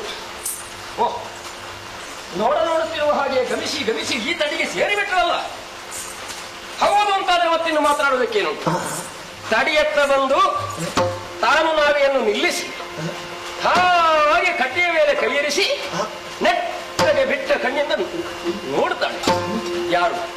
ಯಾರು ಯೋಚನೆ ಮಾಡುವುದಲ್ಲ. ವ್ಯಕ್ತಿಯೇ ಬಳಿಯಲ್ಲಿರುವಾಗ ನನ್ನಷ್ಟಕ್ಕೆ ಹಲವು ಸಮಸ್ಯೆಗಳು ನಾನು ಹುಟ್ಟು ಹಾಕಿಕೊಳ್ಳುವುದು ಯಾಕೆ? ನೇರವೇ ಕೇಳಿದ್ರೆ ಆಯ್ತಲ್ಲ. ಸುಗತಿ, ಮತ್ತೆ ಬಂದಿಯಾ ನೀನು?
ಮತ್ತೆ ಪದೇ ಪದೇ ಬರುದಾ? ಈ ಹುಡುಗರ ಹೀಗೆ ಅಂತ. ಸರಿ ನೋಡು. ಮತ್ತಿನ್ನೇನು, ಅದೇ ಕಣ್ಣು, ಅದೇ ಮೂಗು, ಅದೇ ಕಿವಿ, ಅದೇ ಹಣೆ, ಎಲ್ಲ ಅದುವೇ ಹಾಗೆ. ತಲೆಯಿಂದ ಕಾಲ ತಲೆಗೆಲ್ಲ ಹಾಗೆ ಹಾಗೆ ಒಂದೇ ರೀತಿ. ಹೆಚ್ಚು ದಿವಸ ಆಗಲಿಲ್ಲಪ್ಪ, ಮೊನ್ನೆ ಇನ್ನ ಈ ಮಾತಿಗೆ ಉತ್ತರ ಕಡೆಗೆ ಕೊಡ್ತೇನೆ. ಹಾ, ಆದ್ರೆ ಅದಕ್ಕೆ ಮೊದಲು ನನ್ನಲ್ಲೇ ಉಂಟಾಗಿದೆಯಲ್ಲ ಪ್ರಶ್ನೆ ಹಾ, ಹಾ, ಹಾ, ಹಾ, ಅಥವಾ ಸಮಸ್ಯೆ, ಹಾ, ಅದನ್ನು ಪ್ರಶ್ನೆಯ ಮುಖದಿಂದ ನಲ್ಲಿ ಕೇಳ್ತೇನೆ. ಹಾ. ಈಗ ಆ ಕಡೆ ಹೋಗೋ ಆಲೋಚನೆ ಅಲ್ವಾ? ಆ ಕಡೆಗೆ ಹೋಗ್ಲಿಕ್ಕುಂಟು. ಹೋಗುವುದಕ್ಕೆ ಮೊದಲು ಬೇಕಾದ ಸಿದ್ಧತೆ ಆಗಬೇಕು. ದೋಣಿ ಇರಲಿಲ್ಲ, ದೋಣಿ ಏರುವುದಿಲ್ಲ. ನಾವೇ ನಡೆಸಿ ಈ ಬದಿಗೆ ಬಂದದ್ದಷ್ಟೇ. ಹೌದಪ್ಪ, ನೀನು ನಾವೆಯಲ್ಲಿ ಯಾರನ್ನಾದ್ರೂ ಏರಿಸಿಕೊಂಡು ಹೋಗೋಣ ಎಂಬಂತ ಉದ್ದೇಶದಿಂದಲೇ ಬಂದದ್ದು. ಹೌದು. ನೀನು ನಾವೆಯಲ್ಲಿ ಯಾರನ್ನು ಏರಿಸಿಕೊಂಡು ಯಾವುದೋ ತಡೆಯನ್ನು ಸೇರುವುದಕ್ಕುಂಟು, ಸೇರಿಸುವುದಕ್ಕುಂಟು ಎನ್ನುವುದನ್ನು ನಾನು ಇದೀಗಲೇ ಅರ್ಥ ಮಾಡಿಕೊಂಡಾಗಿದೆ. ಆದ್ದರಿಂದ ನೀನು ಕಾಣಿಸುವ ನಾವೆಯ ಮೇಲೆ ಏರುವುದಕ್ಕೆ ಮೊದಲು ನಾವಿಕನಾದಂತಹ ಅಲ್ಲ, ನಾವೇನು ನಡೆಸುವವಳಾದ ನಿನ್ನಲ್ಲಿ 2 ಮಾತು ಕೇಳುವುದಕ್ಕುಂಟು. ಮಾತಾ? ಹೌದಪ್ಪ. ಏನು? ಅಲ್ಲ, ಅವನು ಹೀಗೆ ಬಹಳ ಚಂದ ಮಾತಾಡ್ತಿದ್ನು ಅಂತ. ಹೌದಾ? ಇರಬಹುದು. ಅವನು ಅಂತ ಹೇಳಿದ್ರೆ ಏನು ಅಂತ ಹೇಳೋಣ. ಹಾಗಾದ್ರೆ ಮೊದಲಿಗೆ ಅವರನ್ನು ಕಂಡಿದ್ಯೋ, ಅವರನ್ನು ನನ್ನಲ್ಲಿಯೋ ನನ್ನನ್ನು ಅವರಲ್ಲಿಯೋ ನೀನು ಕಾಣುತ್ತೀ ಅಂತ ರೂಪ ಸಾದೃಶ್ಯ ಇರಬಹುದಪ್ಪ. ಹಾಗೆ ಹಲವು ಇರ್ತದೆ. ನನಗೆ ಒಂದು ನೆಮ್ಮದಿಯನ್ನು ಗೊತ್ತಾ? ಏನು? ಮೊದಲು ಕಂಡವರನ್ನು ನಿನ್ನ ಕಣ್ಣು ಮನಸ್ಸು ಸರಿಯಾಗಿ ನೆನಪಿಟ್ಟುಕೊಂಡಿದೆ. ಹೌದೌದೌದು, ಅಷ್ಟೇ ಬೇಕು. ಒಮ್ಮೆ ಕಂಡವರ ಕುರಿತು ಮತ್ತೆ ಮತ್ತೆ ನೆನಪಾಗ್ತದೆ ಅನ್ನೋದು ಅರ್ಥ ಏನು ಗೊತ್ತಾ? ಮನಸ್ಸಿನಲ್ಲಿ ಬೇರೂರಿದೆ ಅಂತ ಅರ್ಥ. ಅವರನ್ನು ನಮ್ಮ ಮನೆಗೆ ಕರೆದು ತಕ್ಕ ಮಟ್ಟಿಗೆ ಆತಿಥ್ಯ ಕೊಟ್ಟಿದ್ದೆವು. ಹಾಗೆ ನೆನಪು. ಮನೆಗೆ ಕರೆದಿದ್ದೆ. ಹೌದೌದು, ಆತಿಥ್ಯ ಕೊಡಲಾಗಿದೆ. ಹೌದೌದು, ಸರಿ ಸರಿ. ಅಂತಹ ಒಂದು ವ್ಯಕ್ತಿಯ ಕುರಿತಾಗಿ ಮನಸ್ಸನ್ನು ದೃಢವಾಗಿರಿಸಬೇಕು ಅಂತ ಆದ್ರೆ ಒಳ್ಳೆಯ ಮನೆತನವಾದ ಸಂಸ್ಕಾರವು ಬೇಕಾಗ್ತದೆ ಎನ್ನುವುದರಿಂದ ಅದಕ್ಕೆ ಕೊಂಡಿಯನ್ನು ಸೇರಿಸಿ ಕೇಳ್ತೇನೆ. ಏನು? ಆ ಆತ್ಮಭವೇ ನೀನು. ಅದೇ ಪ್ರಶ್ನೆ, ಆರಾತ್ಮಭವೇ ನೀನು. ನಿಮ್ಗೆಲ್ಲ ಒಂದೇ ಗುರುಗಳ ಹತ್ರ ಪಾಠವಾ? ಒಂದೇ ಗುರುಗಳಲ್ಲಿ ಪಾಠ ಅಂತ ನೀನು ತಿಳ್ಕೊ. ಅಲ್ಲ, ಇದು ಇನ್ನೂ ಹೇಳ್ತೇನೆ. ಒಂದೊಂದು ಮನೆತನದಲ್ಲಿ ಹುಟ್ಟಿಕೊಂಡಂತಹ ಮಕ್ಕಳು ಮಾತನಾಡುವ ರೀತಿ ಅಂತ ಉಂಟು. ಯಾಕೆ? ಆ ಮನೆತನದ ಘನತೆಗೆ ತಕ್ಕುದಾದಂತಹ ವ್ಯವಹಾರ ಅಲ್ಲಿ ಕೊಡಲ್ಪಟ್ಟ ಸಂಸ್ಕಾರ. ನಮ್ಮ ಮನೆಯಲ್ಲಿರುವಂತಹ ಪ್ರತಿಯೊಬ್ಬರು ಇನ್ನೊಬ್ಬರು ನುಡಿಸುವ ರೀತಿಯೇ ಹಾಗೆ. ಮೌಲ್ಯವನ್ನಿತ್ತು, ಗೌರವವನ್ನು ಸಲ್ಲಿಸಿ ಮಾತನಾಡುದು. ಆದ್ರಿಂದಲೇ ಹೇಳಿದ್ದು. ಈಗ ನೀನು ನಾವೇನು ನಡೆಸುವುದು ಅಂತ ನನಗೆ ಅರ್ಥ ಆಗುದಿಲ್ಲ. ಅದರ ಮುನ್ನೆಲೆ ಇಷ್ಟು ಬಹುಮೂಲ್ಯವಾದಂತಹ ವಾಕ್ಯ ಯಾಕೆ? ಆರಾತ್ಮಭವೇ ನೀನು. ಆತ್ಮಭವ ಎನ್ನುವುದಕ್ಕೆ ಕೇವಲ ಒಂದು ಹಗುರವಾದ ಮಾತನ್ನು ಆಡಬೇಡ ನೀನು. ಇಲ್ಲ, ಅಥವಾ ಕಲ್ಪನೆಗಳು ಬೇಕಾಗಿಲ್ಲ. ಯಾವನೋ ಒಬ್ಬ ವ್ಯಕ್ತಿ ಸ್ಪಷ್ಟವಾಗಿ ಅಥವಾ ತನಗೆ ಸಲ್ಲತಕ್ಕ ಕ್ಷೇತ್ರದ ಮೇಲೆ ಒಳ್ಳೆಯ ಮನಸ್ಸಿನ್ನಿಸಿಕೊಂಡು ಇಂಥದ್ದೊಂದು ಆದರಾದೀತು ಎನ್ನುವ ಒಳ್ಳೆಯ ಮನಸ್ಸಂಕಲ್ಪದಿಂದ ಪಡೆದ ಮಕ್ಕಳಿಗೆ ಆತ್ಮಸಂಭವೇ ಅಂತ ಹೆಸರು. ಅದರಿಂದ ಆಡಿದ್ದು. ನೀನು ಕೂಡ ಮಗಳಾಗಬೇಕು ಅಥವಾ ನಿನ್ನ ಪಡೆಯಬೇಕು ಅಂತ ಭಾವಿಸಿಕೊಂಡು ನಿನ್ನನ್ನು ಪಡೆದ ನಿನ್ನ ಅಪ್ಪ ಯಾರ ಆತ್ಮಭವೇ ನೀನು. ಹಾಗೆ ಈ ನದಿಯಲ್ಲಿ ನಾವೆಗಳನ್ನು ನಡೆಸುತ್ತಾ ನೀನಿದ್ದಿ. ಹೌದೌದು, ನಾವೇನು ನಡೆಸುವ? ಇದು ನಮ್ಮ ಕುಲಕಸು. ಇದು ನಿನ್ನ ಕುಲಕಸು. ಬುದ್ಧಿ ತಿಳಿದಲ್ಲ, ಹಾಗಾಯ್ತು, ಹೀಗೆ ಇದ್ದೆ. ಆದ್ರೂ ನಿನ್ನ ಮುಖಲಕ್ಷಣ ಹಾಗೆ ಹೇಳುವುದಿಲ್ಲ. ಅದಕ್ಕಿಂತ ವಿಶೇಷವಾಗಿ ಉಂಟು, ವಿರೋಧವಾಗಿ ಉಂಟು. ಏನೋ ವಿಶೇಷವಾದಂತಹ ಗಂಧ ನಿನ್ನಿಂದ ಹೊರಹೊಮ್ಮುತ್ತದೆ. ಆದ್ರಿಂದಲೇ ಕೇಳಿದ್ದು. ಸರಸಿರುಹ ನೇತ್ರೆಯಾಗಿಯೋ ಅಥವಾ ನೀರಜ ಮುಖಿಯಾಗಿರುವಂತಹ ನೀನು ಯಾರು? ಏನು ನಿನ್ನ ಹೆಸರು? ಈ ನಾವೇನು ನಡೆಸುವುದೇ ನಿನ್ನ ಉದ್ಯೋಗವೋ? ಹೌದು, ಒಟ್ಟು ನನಗೆ ತಿಳಿಬೇಕು ಅಂತ ಆಸೆ. ಹೇಳಬಹುದಾ? ಹೇಳ್ತೀಯಾ? ಅಯ್ಯ, ನಾನು ಮೋಹವನ್ನು ಬೀರುತ್ತ ಶತನ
ಇವತ್ತು ಪುನರಪಿ ಗೋಚರಿಸಿತು ಎಂದಾಗ ನೀನೇ ಅವನೆಯೋ ಅವನೇ ನೀನೆಯೋ ಎನ್ನುವ ಅಯೋಮಯ ಸ್ಥಿತಿಯಲ್ಲಿ ನಾನಿದ್ದೇನೆ.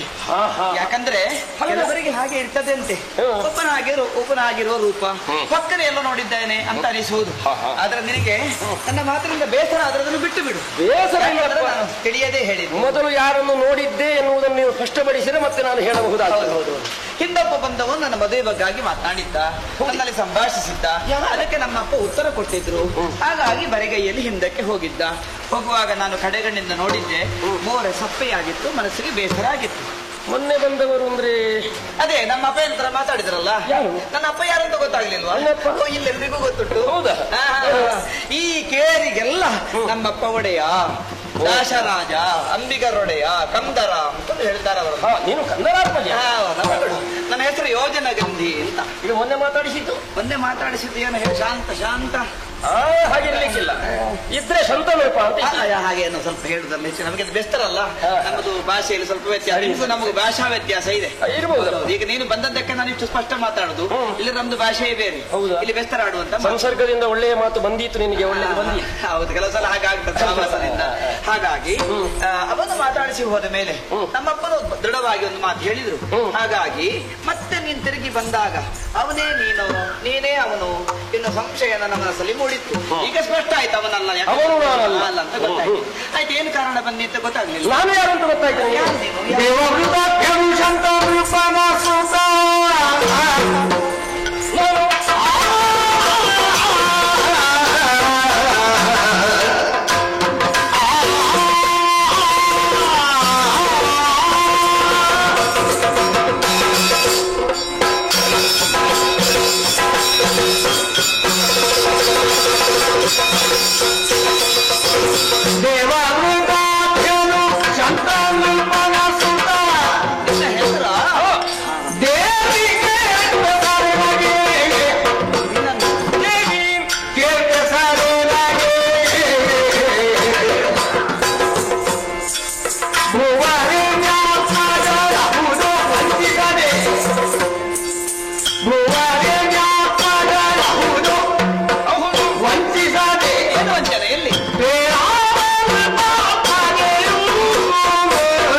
ದೇವಿ ಅಷ್ಟು ದೊಡ್ಡ ಶಬ್ದವಾ? ಹೌದು. ನಮಗೆ ಅರಗಿಸಿಕೊಳ್ಳಿಕ್ಕೆ ಸ್ವಲ್ಪ ಕಷ್ಟ ಆಯ್ತು, ಕೇಳಲೇ ಇಲ್ಲ ನಮ್ಮ ಕೇರಿಯಲ್ಲಿ ಈ ಶಬ್ದ.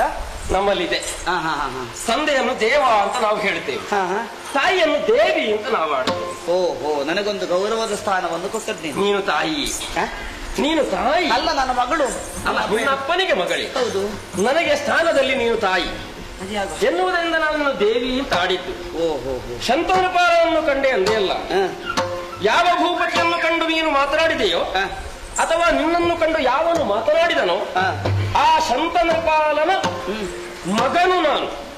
ಓ, ಅಪ್ಪನಿಗೆ ಮಗನಿಗೆ ಒಂದೇ ಮುಖ ಕೊಟ್ಟಿರಲ್ಲ ದೇವರು? ಹೌದಪ್ಪ. ಒಳ್ಳೇದು.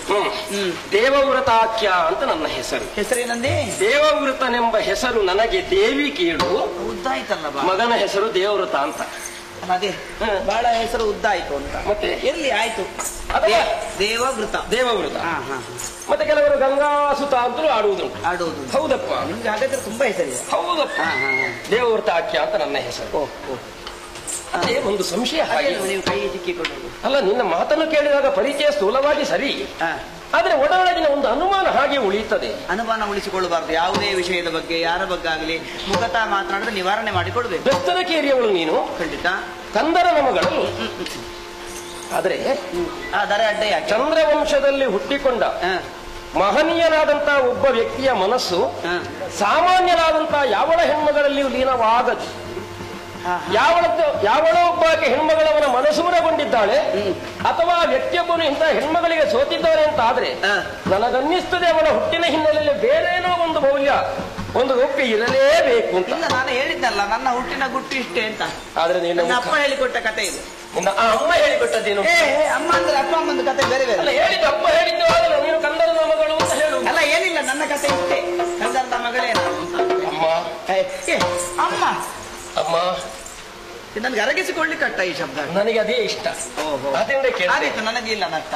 ಅಲ್ಲ, ಹೌದಲ್ಲ, ನನಗೆ ಇಷ್ಟವಾದನ್ನು ಹೇಳ್ತೀಯ. ನಿನಗೆ ಖಂಡಿತವಾಗಿ ನೀನು ಕಂದರನ ಮಗಳು ಇನ್ನಷ್ಟೇ ಪರಿಚಯದಲ್ಲಿ ತೃಪ್ತಿ ಇಲ್ಲ. ಅಲ್ಲ, ಸ್ವಲ್ಪ ಹಠಮಾರಿಯ. ಹಠಮಾರಿ ಅಲ್ಲ, ಏನೋ ಯಥಾರ್ಥ ಇರಲೇಬೇಕು ಅಂತ ಅನ್ನಿಸ್ತದೆ. ಯಾಕೆ? ನನ್ನಪ್ಪ ನಿನ್ನನ್ನು ಕಂಡು ಮೋಹಗೊಂಡಿದ್ದಾನೆ ಎನ್ನುವುದರಿಂದ ಉಂಟು ಅಂತ ಹೇಳ್ತದೆ. ಆ ಶ್ರೇಷ್ಠತೆಗೆ ಇದರಲ್ಲೂ ಏನೋ ಶ್ರೇಷ್ಠತೆ ಇರಬೇಕು, ಇರಲೇಬೇಕು. ಇಲ್ಲದಿದ್ರೆ ಅದು ಸಮಾಗಮ ಆಗ್ತಿರ್ಲಿಲ್ಲ. ಇಲ್ಲ ರಾಜಕುಮಾರ, ಕೇಳ್ತೀಯಾ?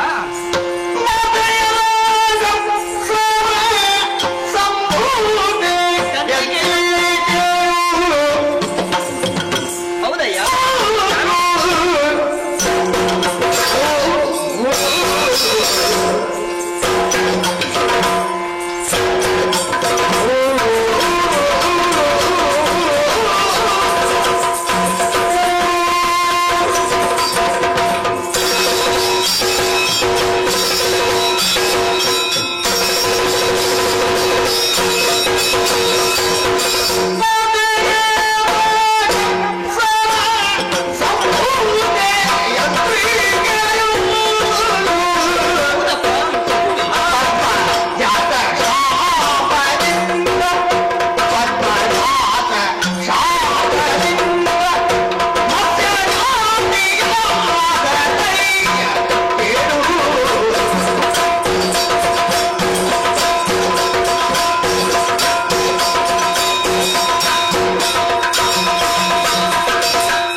ಕೇಳ್ತಿಂತಾದ್ರೆ ನನ್ನ ಕಥೆಯನ್ನು ಹೇಳುವುದರಿಂದ ನಿನಗೆ ಬದ್ಧತೆ ಇದೆ ಅಂತ ಅರ್ಥ ಆಗ್ತದೆ. ಹೌದಾ? ಯಾಕಂದ್ರೆ ಇದುವರೆಗೆ ಇಲ್ಲಿ ಎಷ್ಟೋ ಮಂದಿಗಳು ಬಂದಿದ್ದಾರೆ.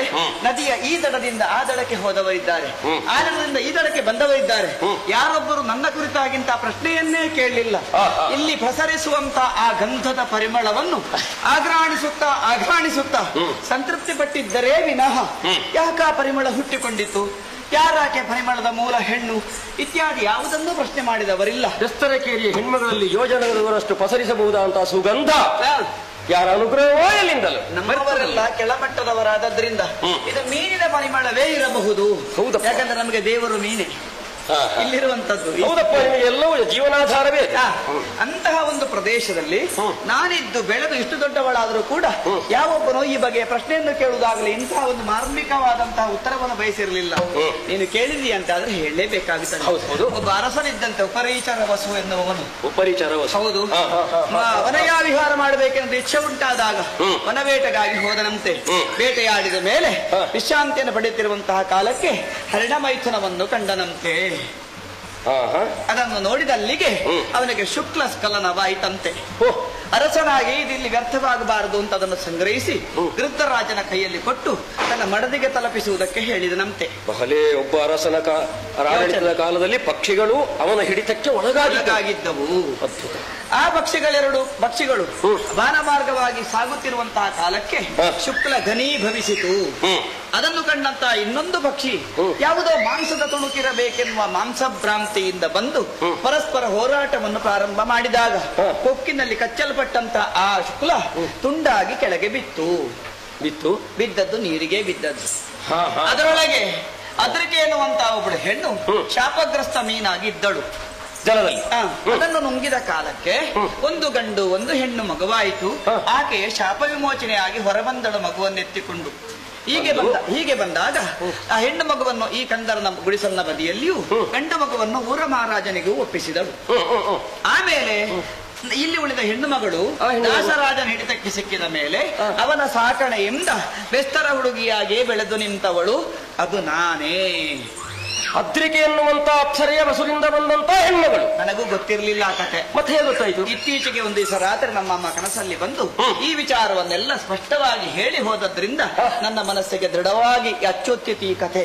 ಯಾರಾದ್ರೂ ಕೇಳಿದ್ರೆ ಹೇಳಬೇಕು ಅಂತ ನನ್ನ ಮನಸ್ಸಿನ ಮೂಲೆಯಲ್ಲಿತ್ತು. ಕೇಳಿದೆಯಲ್ಲ, ಸಂತೋಷ ಆಯ್ತಲ್ಲ, ಆದೀತು ಮುಂದುವರಿಸಿ. ನಿನ್ನ ಅಪ್ಪ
ಒಳ್ಳೇದಿತ್ತ ಕತೆ?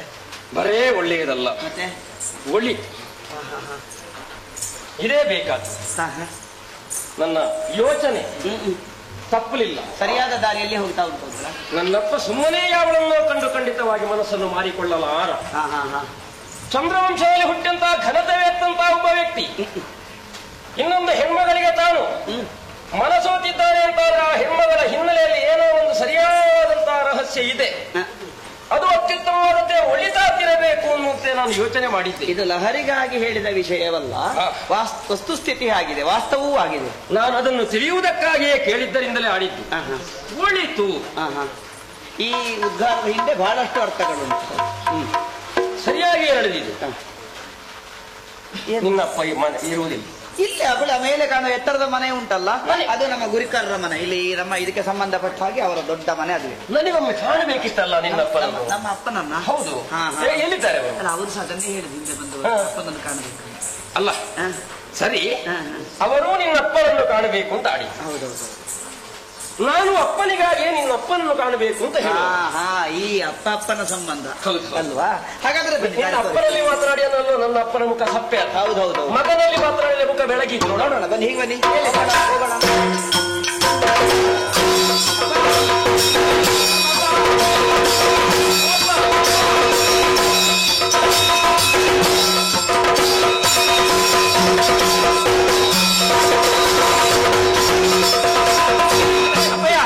ಅವರು ಬಂದಿದ್ದಾರೆ. ಯಾರು ಯಾರು ಅಂದ್ರೆ ನನಗೆ ಅದು ಅವರು ಅಂದ್ರೆ ಯಾರು? ಹೆಸರು ಅಂದ್ರೆ ಹೆಸರು ಉದ್ದ ಐತಪ್ಪ. ನಾನು ನಿನಗೆ ಮದುವೆ ಮಾಡ್ಲಿಲ್ಲ ಇನ್ನು ಅವರು ಅಂತ. ಅಲ್ಲ, ಹಾಗಲ್ಲ. ಅಂದ್ರೆ ನೋಡುವಾಗಲೇ ಅವರು ಅಂತ ಹೇಳೋ ಒಂದು ವ್ಯಕ್ತಿತ್ವ ಉಂಟು ಅವ್ರ ಹತ್ರ ಅಂತ. ಹೌದಾ? ಹೌದೌದು. ಒಳಗೆ ಕರೀಲಪ್ಪ.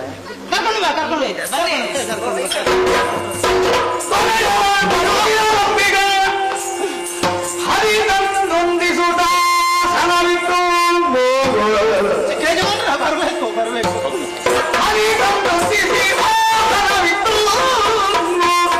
ಉಳಿದುಕೊಳ್ಳಲೇಬೇಕೆ?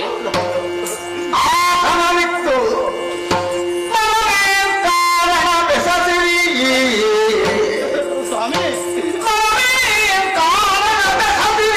ಹೇಳಿದ್ರೆ ನೀವಾದಿದ್ದೇನೆ ನದಿ ಸುಖನಂದ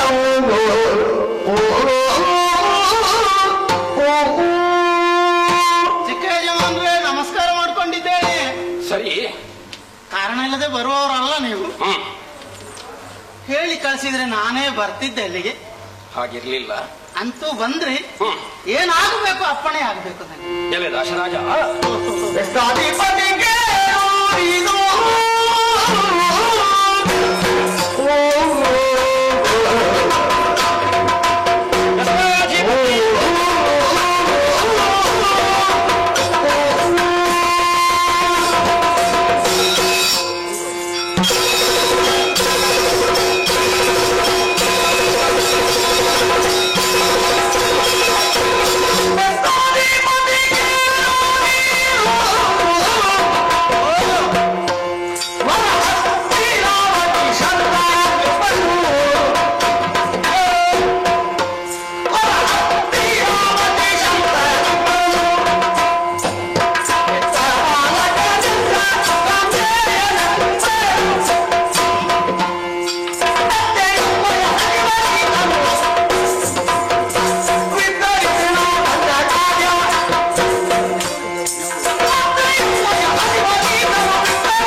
ನಾಯಕ ನೀನು ಎನ್ನುವಂತಹ ಹಾ, ವಿಚಾರವನ್ನು ನಮ್ಮೊಳಗೆ ಆದಂತಹ ಮಾತಿನಿಂದಲೇ ನಾನು ತಿಳಿದುಕೊಂಡವ. ನಾನು ಗುರಿಕಾರ. ಅದನ್ನು ಹೇಳಿದೆ ಹೇಳಿದ್ಯಾ? ಹಾ. ನಿನ್ನ ಊಹೆ ಸರಿಯೇ. ಹಸ್ತಿನಾವತಿಯ ಅಧಿಕಾರಿಯಾದ ವರಶಂತನಪಾಲನ ಮಗ ನಾನು. ದೇವವ್ರತಾಖ್ಯ ಎನ್ನುವ ಹೆಸರು. ಓ, ಗಂಗೆಯ ಬಸರಿಂದ ಬಂದದ್ದರಿಂದ ಗಂಗೆಯ ಎನ್ನುವಂತಹ ಹೆಸರುಳ್ಳವನು ನಾನು. ಗಂಗಯ್ಯ ಅಂದ್ರೆ ನೀವು ಹೇಳು. ಗಂಗಯ್ಯ ಗಂಗಾ ಭವಾನಿಯ ಮಗ ಹಾ ಹಾ ಹಾ ಹಾ ಹಾ. ಎಂಬ ಕಾರಣಕ್ಕೆ ವರ ಗಂಗೆಯನೆಂಬಿ ಹೆಸರು ಎನಗಿ. ಓ ಹೋ ಹೋ ಹೋ ಹೋ. ಓ ಇಲ್ಲಿದ್ದಾನಲ್ಲ, ಅದ್ಯಾರು? ಅವನನ್ನ ಪರಮ ಸಚಿವ. ಓ, ಮಂತ್ರಿಗಳ? ಈ ಮುಖವನ್ನು ನೋಡಿ ನೆನಪುಂಟ? ಉಂಟ್ರಿ. ಯಾವಾಗ? ನಾವು ಆಗಾಗ ಬರ್ತೀವಿ ಅಲ್ಲಿ ಯಾರ ಮನೆಗೆ. ಕೆಲ ದಿವಸಗಳ ಹಿಂದೆ ಬಂದಿದ್ರ ಅವರನ್ನು ಜೊತೆ ಸೇರಿಸಿಕೊಂಡು ಅಷ್ಟು ಮಂದಿಯನ್ನು ಕೂಡಿಕೊಂಡು ಇಲ್ಲಿಯ ತನಕ ನಾನು ಬಂದಿದ್ದೇನೆ. ಓ, ಯಾಕೋ? ಹಿಂದೆ ಹ್ಮ್, ನಯ್ಯನು ಇಲ್ಲಿಯ ತನಕ ಬಂದಿದ್ದ ಅಂತ ವರ್ತಮಾನದಿಂದ ನನಗೆ ಅರ್ಥವಾಯಿತು. ಬಂದಿದ್ರು. ಮಾತಾಡಿರ್ಬೇಕಲ್ಲ ನಿನ್ನಲ್ಲಿ. ಅದನ್ನೇ ಮತ್ತೊಮ್ಮೆ ಪೂರ್ಣ ತಿಳಿದುಕೊಳ್ಳುವುದಕ್ಕಾಗಿಯೇ ನಾನು ಇಲ್ಲಿಯ ತನಕ ಬಂದದ್ದು. ಓ, ನನ್ನ ಅಯ್ಯನಿಗೆ ಓ, ಅಪೇಕ್ಷೆ ಒಂದುಂಟು. ಯಾವುದು? ನಿನ್ನ ಸುತೆಯಲ್ಲಿ.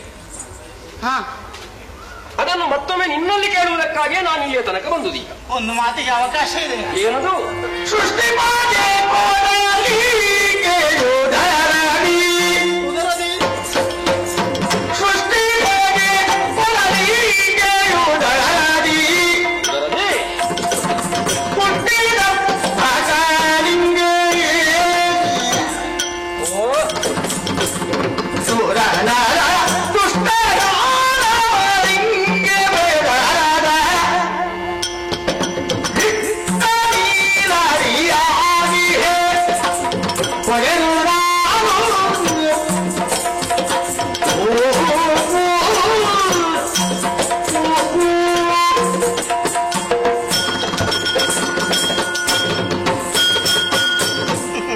ಒಂದು ಮಾತಿಗೆ ಅವಕಾಶ ಇದೆ ತಾನೆ. ನನ್ನ ಮಾತುಗಳಲ್ಲಿ ಏನು ಬದಲಾವಣೆ ಇಲ್ಲ. ಬದಲಾವಣೆ ಇಲ್ಲ. ನಿಮ್ಮ ಅಪ್ಪಯ್ಯನಲ್ಲಿ ಏನು ಆಡಿದ್ದೇನೋ ಅದನ್ನೇ ನಿಮ್ಮಲ್ಲಿ ಹೇಳೋದು. ನೀನು ಬದಲಿಸಿ ಹೇಳಬೇಕಾಗಿಲ್ಲ. ಅಲ್ಲಿ ಏನು ಹೇಳಿದ್ಯೋ ಅದನ್ನೇ ಹೇಳಿದ್ರೆ ಆಯ್ತು. ನನ್ನ ಮಗಳ ಹೊಟ್ಟೆಯಲ್ಲಿ ಹುಟ್ಟುವ ಹ. ಮಕ್ಕಳಿಗೆ ಸಿಂಹಾಸನವನ್ನೇರುವ ಅಧಿಕಾರ ಕೊಡ್ತೀರಿ ಅಂತ ಆದ್ರೆ ಮಗಳನ್ನು ಕೊಡ್ತೇನೆ ಅಂತ ಹೇಳಿದ್ದೇನೆ ನಾನು. ನಿನ್ನ ನಿಮ್ಮ ಮಕ್ಕಳನ್ನು ನಾನು ಗಟ್ಟಿಯಾಗಿ ಸಲಹುವುದಿಲ್ವೋ? ಅದೇ ನೀವೇ ನಮಗೆ ವೈರಿಯಾಗಿ ಪರಿಣಮಿಸಿದ್ದೀಗ. ನಾನು ಹೇಗೆ? ನೀವು ಹಿರಿಯ ಮಗ, ಹೌದು. ನೀವಿರುತ್ತಾ ಹ್ಮ್. ನನ್ನ ಮಕ್ಕಳಿಗೆ ಅಧಿಕಾರ ಸಿಗ್ತದೆ, ಅವಕಾಶ ಇದೆ ಹೇಳಿ. ಅದುವೇ ಸಮಸ್ಯೆ ನನಗೆ. ಲೋಕವನ್ನೇ ಪಡೆಯುವಲ್ಲಂತಹ ವಿಕ್ರಮಯಾಗಿ ಕಡುದುಷ್ಟರನ್ನಾದರೂ ನಷ್ಟಗೊಳಿಸಬಲ್ಲಂತಹ ಯೋಗ್ಯತೆ ಉಳ್ಳವನಾದ ಧೀಮಂತನೂ ಶ್ರೀಮಂತನೂ ಆದಂತಹ ಪುತ್ರನಿರುತ್ತಾ ದೇವತೆಗಳು ನಿಮ್ಮ ದಿಟ್ಟತನಕ್ಕೆ ಹೆದರುತ್ತಾರೆ. ವಿಸ್ತಾರಿಪದಿ ಚಿತ್ತವಿಮೂತ ಸುಜಯ ಗುರುವ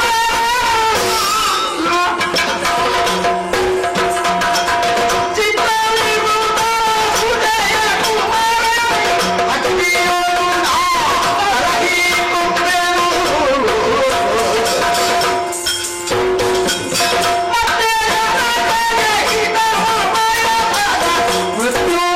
ಶ್ರೇಷ್ಠನಾದಂತಹ ಒಬ್ಬ ಮಗನಿರುತ್ತಾ ಇವಳ ಬಸವಲ್ಲಿ ಬಂದಂತಹ ಮಕ್ಕಳಿಗೆ ಯಾವ ಸ್ಥಾನ ದಕ್ಕೀತು, ಭದ್ರತೆ ಒದಗಿತು, ರಕ್ಷಕರಾಗಿ ಯಾರಾದ್ರೂ ಇದ್ದಾರೋ, ಹೀಗೆಂಬಂತ ಅಭದ್ರತಾ ಭಾವನೆ ಉಂಟು ಅಂತಾದ್ರೆ ಬಿಡು. ನಿಮ್ಮ ಅಪ್ಪನಲ್ಲಿ ಹೇಳಿದ್ದೆ ನಾನು ಹೀಗೆ. ಹೌದಾ?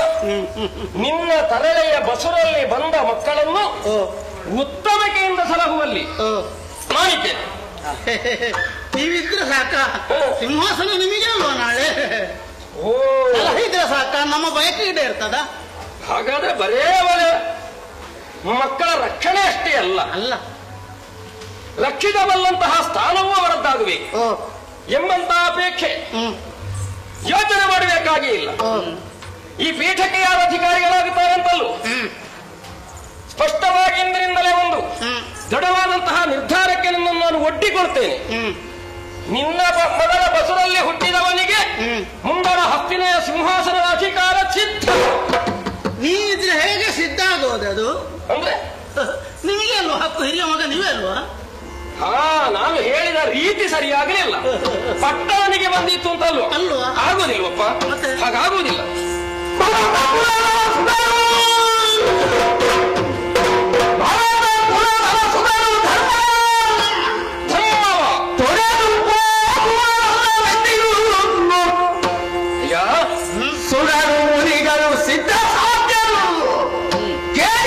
ಹಣದಿ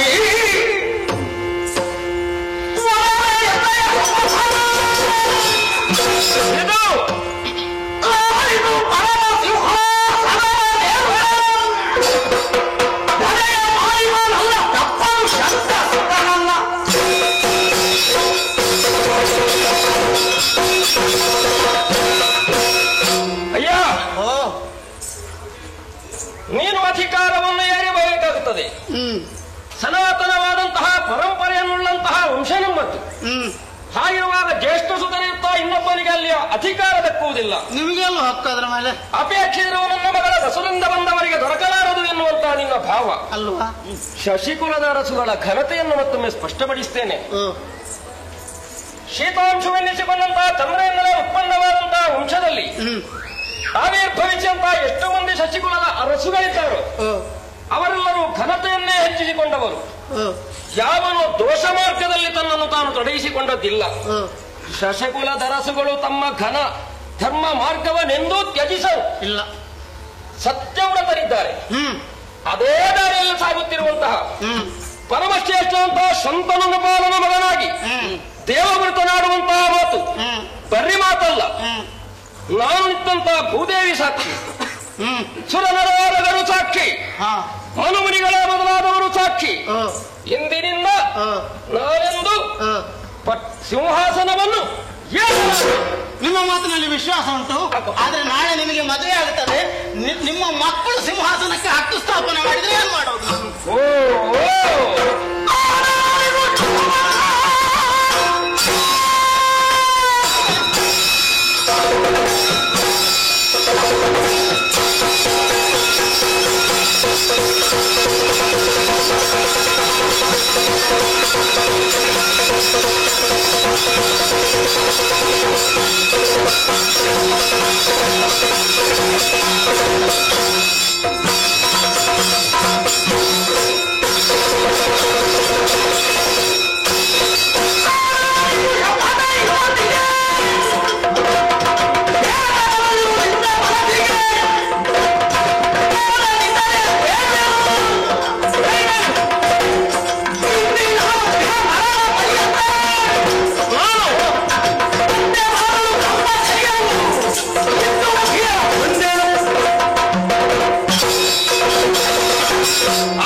ನಾನು ಪಟ್ಟವನ್ನು ಏರದೆ ಹೋದರೂ ನಾನು ನಿನ್ನ ಹೊಟ್ಟೆಯಲ್ಲಿ ಹುಟ್ಟಿದಂತಹ ಮಕ್ಕಳು ಪೀಠಕ್ಕಾಗಿ ಬಯಸ್ತಾರೆ ಅಲ್ವಾ? ಆಗ ನಾನು ಬಯಸಿದ ಬಯಕೆ ನೆರವೇರುವುದಿಲ್ಲ. ಇವಳ ಸಂತತಿಗೆ ಅದು ಪ್ರಾಪ್ತವಾಗದೆ ಹೋದ್ರೆ ಎಂಬಂತಾಗಿ ನಾನು ಮಾನವನ್ನು ಬಿಡು ಅಂದ್ರೆ ಯಾವ ಕಾಲಕ್ಕೆ ದೃಢವಾಗಿ ಸಿಂಹಾಸನವನ್ನೇರಲಾರೆ ಎನ್ನುವಂತೆ ಪ್ರತಿಜ್ಞಾತನು ನಾನೇನು. ಅದರಂತೆ ಮತ್ತೊಂದು ಮಾತನಾಡ್ತೇನೆ. ಯಾವುದು? ಇನ್ನು ಮುಂದೆ ಎಂದೆಂದಿಗೂ ನಾನು ಮದುವೆ ಸಾಕ. ಇದಕ್ಕೆ ನಂಬಬಹುದೇ? ಮೂರು ಮೂರ್ತಿಗಳು ಸಾಕ್ಷಿ ಇದಕ್ಕೆ. ಅದಕ್ಕಿಂತಲೂ ಹೆಚ್ಚಾಗಿ ಹೇಳ್ತೇನೆ, ಇನ್ನು ಮುಂದೆ ಲೋಕದಲ್ಲಿ ಉಳ್ಳಂತಹ ಸಕಲ ಹೆಣ್ಮಕ್ಕಳು ಕೂಡ ಎನ್ನ ಹೆತ್ತಮ್ಮನಾದಂತಹ ಗಂಗಾ ಭವಾನಿಗೆ ಸಮಾನ.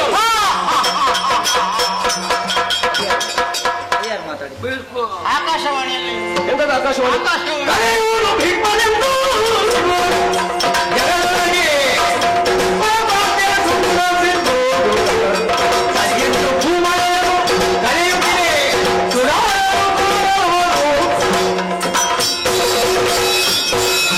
ನಿಮ್ಮ ಪ್ರತಿಜ್ಞೆ ಕೇಳಿದ್ದು ಮೇಲಿನಿಂದ ಹೂ ಬೀಳುತ್ತಾ ಉಂಟು.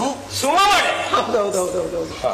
ಆಮೇಲೆ ಏನೋ ಹೇಳಿದ್ರೆ ಭೀಷಣವಾದಂತಹ ಪ್ರತಿಜ್ಞೆಯನ್ನು ಕೈದವರು ಎನ್ನುವ ಕಾರಣಕ್ಕಾಗಿ ಒಂದಕ್ಕೆ ಭೀಷ್ಮ ಆಕಾಶವಾಣಿ ಭೀಷ್ಮ ಪ್ರತಿಜ್ಞೆ. ಇದು ವಾರ್ತೆ ಪ್ರದೇಶ ಸಮಾಚಾರ. ಹೇಗೆ ತಿಳ್ಕೊಳ್ತೀನಿ? ಕೇಂದ್ರದಿಂದ ಬಂದದ್ದು ಹಾಗಿದ್ರೆ ಸುವರ್ಣ ವಾರ್ತೆ ಇದು. ಸರಿ ಆಯ್ತು. ನೇರ ನಿರಂತರ ಸ್ವರ್ಣಾಕ್ಷರದಲ್ಲಿ ಬರೆ ದಿರಿಸತಕ್ಕಂತಹ ವಾರ್ತೆ. ಸ್ಪಷ್ಟವಾಯ್ತಲ್ಲ? ಅದು ಯಾರು ಹೇಳಿದ್ದು ಮಗಳೇ? ದೇವತೆಗಳು. ನಿಮ್ ಸಂತೋಷದಿಂದ. ಹೌದು. ಸರಿ. ಸುರರು ಸುರನರೋರಗ ಮುಖ್ಯರೆಲ್ಲರೂ ಒಮ್ಮನದಿಂದ ಆಡಿದಂತಹ ಮಾತು. ಈಗ ನಿನಗೆ ಸಮಾಧಾನ ತಾನೆ? ಇನ್ನಂತದ್ದು ಸಮಾಧಾನ ಆಗಲಿಕ್ಕೆ ಉಂಟು ಮಗಳೇ. ಬಾ, ಚಕ್ರವರ್ತಿಗಳಿಗೆ ಒಂದು ಹೆಣ್ಣು ಕೊಡುವ ಭಾಗ್ಯ ಬಂತಲ್ಲ ನನಗೆ. ಒಪ್ಪಿಸ್ತೇನೆ ನಾನು. ಇದು ಮಗಳೇ, ಇದು ಹೆಣ್ಣು ಉಭಯ ಕುಲ ದೀಪಗಳು. ಗಂಡಿಗೆ ಆ ಅರ್ಹತೆ ಉಂಟಾ? ಎರಡು ಮನೆಯನ್ನು ಬೆಳಗಿಸುವ ಅರ್ಹತೆ ಇರುವುದು ಹೆಣ್ಣಿಗೆ ಮಾತ್ರ. ಈ ಮನೆಯನ್ನು ಬೆಳಗಿಸಿದ್ದು ನೀನು ಚೆನ್ನಾಗಿ, ಹೋದ ಮನೆಯನ್ನು ಬೆಳಗಿಸಬೇಕಮ್ಮ. ನೀವು ಅಲ್ಲಿವರೆಗೆ ಬರ್ಬೇಕವ್ಯ. ನಾನೇ ಆಚೆ. ಅಲ್ಲ, ನೀವು ಬಾರದೆ ಮತ್ತೆ ನನಗೆ ಒಬ್ಬಳಿಗೆ ಭಯ ಆಗುದಿಲ್ಲ. ಸರಿ ಸರಿ, ಅಮ್ಮ ನಾನಿದ್ದೇನಮ್ಮ. ಆಯ್ತು, ಗೌರವ ನೋಡು ಅಮ್ಮ ಅಂತ. ಆದೀತಪ್ಪ. ಸರಿ ದೇವಿ, ನಿನ್ನನ್ನು ನೆಲದ ಮೇಲೆ ನಡೆಸಿಕೊಂಡು ಹೋಗುವುದಲ್ಲ, ಮೇನೆ ತಂದಿದ್ದೇನೆ. ಹೊರುವುದಕ್ಕೆ 4 ಮಂದಿಗಳಿದ್ದಾರೆ. ಮೇನೆ ಮೇನೆ ನಿನಗೆ ನೀನು ಕೆಲವು ಶಬ್ದ ಎಲ್ಲ ಹಾಳು ಮಾಡ್ತೀನಿ. ಸ್ವಲ್ಪ ಹೆಚ್ಚು ಕಲಿಬೇಕು ನೀನು. ಒಳ್ಳೊಳ್ಳೆ ಶಬ್ದ. ಹೌದು, ಇನ್ನು ಅರಮನೆಗೆ ಹೀಗೆ ಮಾತಾಡಿದ್ರೆ ಅಲ್ಲಿ ನೆಗಾಡುದಿಲ್ಲ ಅಪ್ಪಯ್ಯ. ಅರಸು ಮನೆತನದ ಹೆಣ್ಮಕ್ಕಳು ನಡೆದಾಡುವ ಹಾಗಿಲ್ಲ. ಅವರನ್ನು ಹಾಗೆಯೇ ಎತ್ತರದಲ್ಲಿ ಕೊಳ್ಳಿರಿಸಿ ಅದಕ್ಕಾಗಿ ಸಿದ್ಧವಾದ ಮೇನೆ. ಎಷ್ಟು ದೃಢತೆಯೊಂದಿಗೆ ಬಂದವನು ನಾನೇನು ಆ ಮನೇನೆ ಇರಬೇಕು. ಏನಾದ್ರೂ ಹೆಚ್ಚು ಕಡಿಮೆ ಇದ್ರೆ ಸ್ನೇಹದಿಂದ ಒಂದು ಶಿಕ್ಷಣ ಕೊಡಿಸಿ ಅವರಿಗೆ. ಎಲ್ಲ ನನ್ನ ಅಪ್ಪಯ್ಯನಿಗೆ ಇರುವುದು, ನನ್ನ ಅಪ್ಪಯ್ಯನಿಗೆ ಬಿಟ್ಟ ವಿಷಯ ಅದು. ನಾನು ಅವರು ಹೇಳಿದ್ದನ್ನು ಮಾಡ್ಲಿಕ್ಕೆ ಮಾತ್ರ ಇರುವ. ಇಷ್ಟು ವರ್ಷ ಬಾಕಿ ಬಲಾಯಿದ್ದೇನೆ, ಕಳುಹಿಸಿಕೊಡ್ಬೇಕು. ಎಲ್ಲಿಯಾದ್ರೂ ನೀನು ಕೂಗ್ಬೇಡಪ್ಪ, ನನಗೂ ಹೋಗ್ಲಿಕ್ಕೆ ಬರ್ತದೆ. ಮಗಳನ್ನು ಕಾಣಬೇಕು ಅಂತ ಆದ್ರೆ ನೀನು ಬಾಪ, ನಿನಗೆ ಬೇಕಾದಾಗ ಮಾತಾಮಹ ಮಾತಾಮಹ ನನ್ನ ಅಮ್ಮನಿಗೆ ಅಪ್ಪನಾಗುವ ನೀನು ಎನ್ನುವುದಕ್ಕೆ ಆ ಶಬ್ದ ಮಾತಾಮಹ. ನಮ್ಮದು ಸ್ನೇಹಶೀಲ ಗುಣವುಳ್ಳಂತಹ ಸಂಸ್ಥೆ ಹಸ್ತಿನೇ, ಯೋಚನೆ ಮಾಡಬೇಡ. ಅಲ್ಲಿ ಬೇಕಾದಾಗ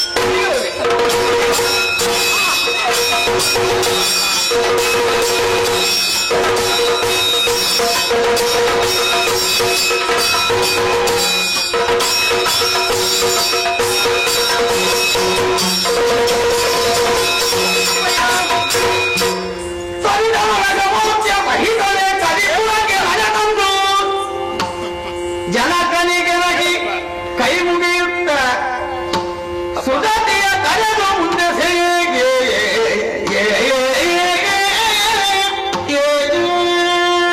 ಅಪ್ಪಯ್ಯ ಮಗನೇ, ದೇವತನ ಮನಗಳು. ಹೇಳಪ್ಪ ಹೇಳು. ನಾನು ಸ್ವಲ್ಪ ಮೊದಲಿರುವಾಗಲೇ ಬಂದಿರುವಾಗ ನೀವು ಖಿನ್ನ ಮಾನಸರಾಗಿದ್ದೀರಿ. ಸಚಿವ ಸಮೇತನಾಗಿ ಹೋದವರು ನಾನು ಮತ್ತೆ ಬಂದಿದ್ದೇನೆ. ಯಾವ ಸುರತೆಯನ್ನು ನದಿ ತೀರದಲ್ಲೇ ಕಂಡು ಮತ್ತೆ ನಿರಾಶೆಯನ್ನು ಹೊಂದಿ ನೀವು ಮನೆ ತನಕ ಬಂದವರಿದ್ದೀರೋ ಅದೇ ಸುರತೆಯನ್ನು ನಿಮ್ಮ ಅಂತಃಪುರದ ಬಾಗಿಲಿನ ತನಕ ಬಂದಿದ್ದೇನೆ. ಸ್ವೀಕರಿಸಬೇಕಪ್ಪ. ಮಗನೇ, ಓ ತಂದೆಯ ಸುಖಕ್ಕಾಗಿ, ತಂದೆಯ ಸಂತೋಷಕ್ಕಾಗಿ ತನ್ನ ಸರ್ವಸ್ವವನ್ನು ತ್ಯಾಗರೂಪವಾಗಿ ನೀನು ಮುಗಿಸಿಕೊಂಡವ. ರಾಜ್ಯಾಧಿಕಾರ ಬೇಡ ಅಂತ ಹೇಳಿದ್ದೇನಪ್ಪ. ಹೌದಪ್ಪ, ಮದುವೆ ಆಗುವುದಿಲ್ಲ ಅಂತೂ ನಿರ್ಧಾರ ಮಾಡಿದ್ದೀಯ. ಅದಷ್ಟು ತಾನೇ ಕಂದರನ ಬೇಡಿಕೆ. ನಿನ್ನ ಭೀಷಣವಾದಂತಹ ಪ್ರತಿಜ್ಞೆಯನ್ನು ಕೇಳಿದಾಗ ಭೀಷ್ಮ ಎನ್ನುವ ಆ ಶಬ್ದ ಅದು ನನಗೂ ಕೇಳಿಸಿತು. ಮಗು, ದೇವತೆಗಳು ಹೇಳಿದ್ದಪ್ಪಯ್ಯ. ಮಗು, ಈಗ ನಾನು ನಿನ್ನನ್ನು ಅನುಗ್ರಹ ಮಾಡ್ತೇನೆ. ಮಗನೇ, ಇಚ್ಛಾಮರಣಿಯಾಗು, ಇಚ್ಛಾಮರಣಿಯಾಗು, ಇಚ್ಛಾಮರಣಿಯಾಗು. ಹಾಗಲಪ್ಪ, ನನಗೆ ಅನುಗ್ರಹ ಮಾಡಿದ್ದು ಮಾತ್ರಲ್ಲ, ದೊಡ್ಡ ಹೊಣೆಯನ್ನು ನನ್ನ ತಲೆ ಮೇಲಿರಿಸಿದ್ದೀರಿ. ಯಥಾಸಾಧ್ಯವಾಗಿ ನಡೆಸಿಕೊಂಡು ಬರ್ತೇನೆ. ಒಳ್ಳೆಯದಪ್ಪ, ನಾನಿನ್ನು ಗಮಿಸಬೇಕೆ? ಒಳ್ಳೆ ನಮ್ಮ ಸೇರಿಸಿಕೊಂಡು ಹೀಗೆ ಹೀಗೆ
ಚಂದ್ರದೇವ ನಮ್ಮ ವಂಶದ ಮೂಲ ಪುರುಷ. ನನ್ನಯ್ಯ ಶಂತನು ಚಕ್ರವರ್ತಿ ಹಸ್ತಿನಾವತಿಯ ಸಿಂಹಾಸನದಲ್ಲಿ ಕುಳಿತು ಜನಹಿತ ಕಾರ್ಯವನ್ನು ಮಾಡಿ ಲೋಕವಿಖ್ಯಾತನಾದ ದೀರ್ಘ ಕಾಲದವರೆಗೆ ಆಳ್ವಿಕೆಯನ್ನು ಮಾಡಿ ಜನಮನ್ನಣೆಗೆ ಪಾತ್ರನಾದ. ಆಮೇಲೆ ಕಾಲವಶವನ್ನ ಇದ್ದಿದ. ಆಮೇಲೆ ಪಿತೃ ಸಮಾನನಾದಂತಹ ನನ್ನಣ್ಣ ದೇವವ್ರತ ನನ್ನನ್ನು ಕರೆದು ಧೈರ್ಯದ ಮಾತನ್ನು ಹೇಳಿ ಈ ಹಸ್ತಿನೆಯ ಸಿಂಹಾಸನದಲ್ಲಿ ಕುಳ್ಳಿರಿಸಿದ.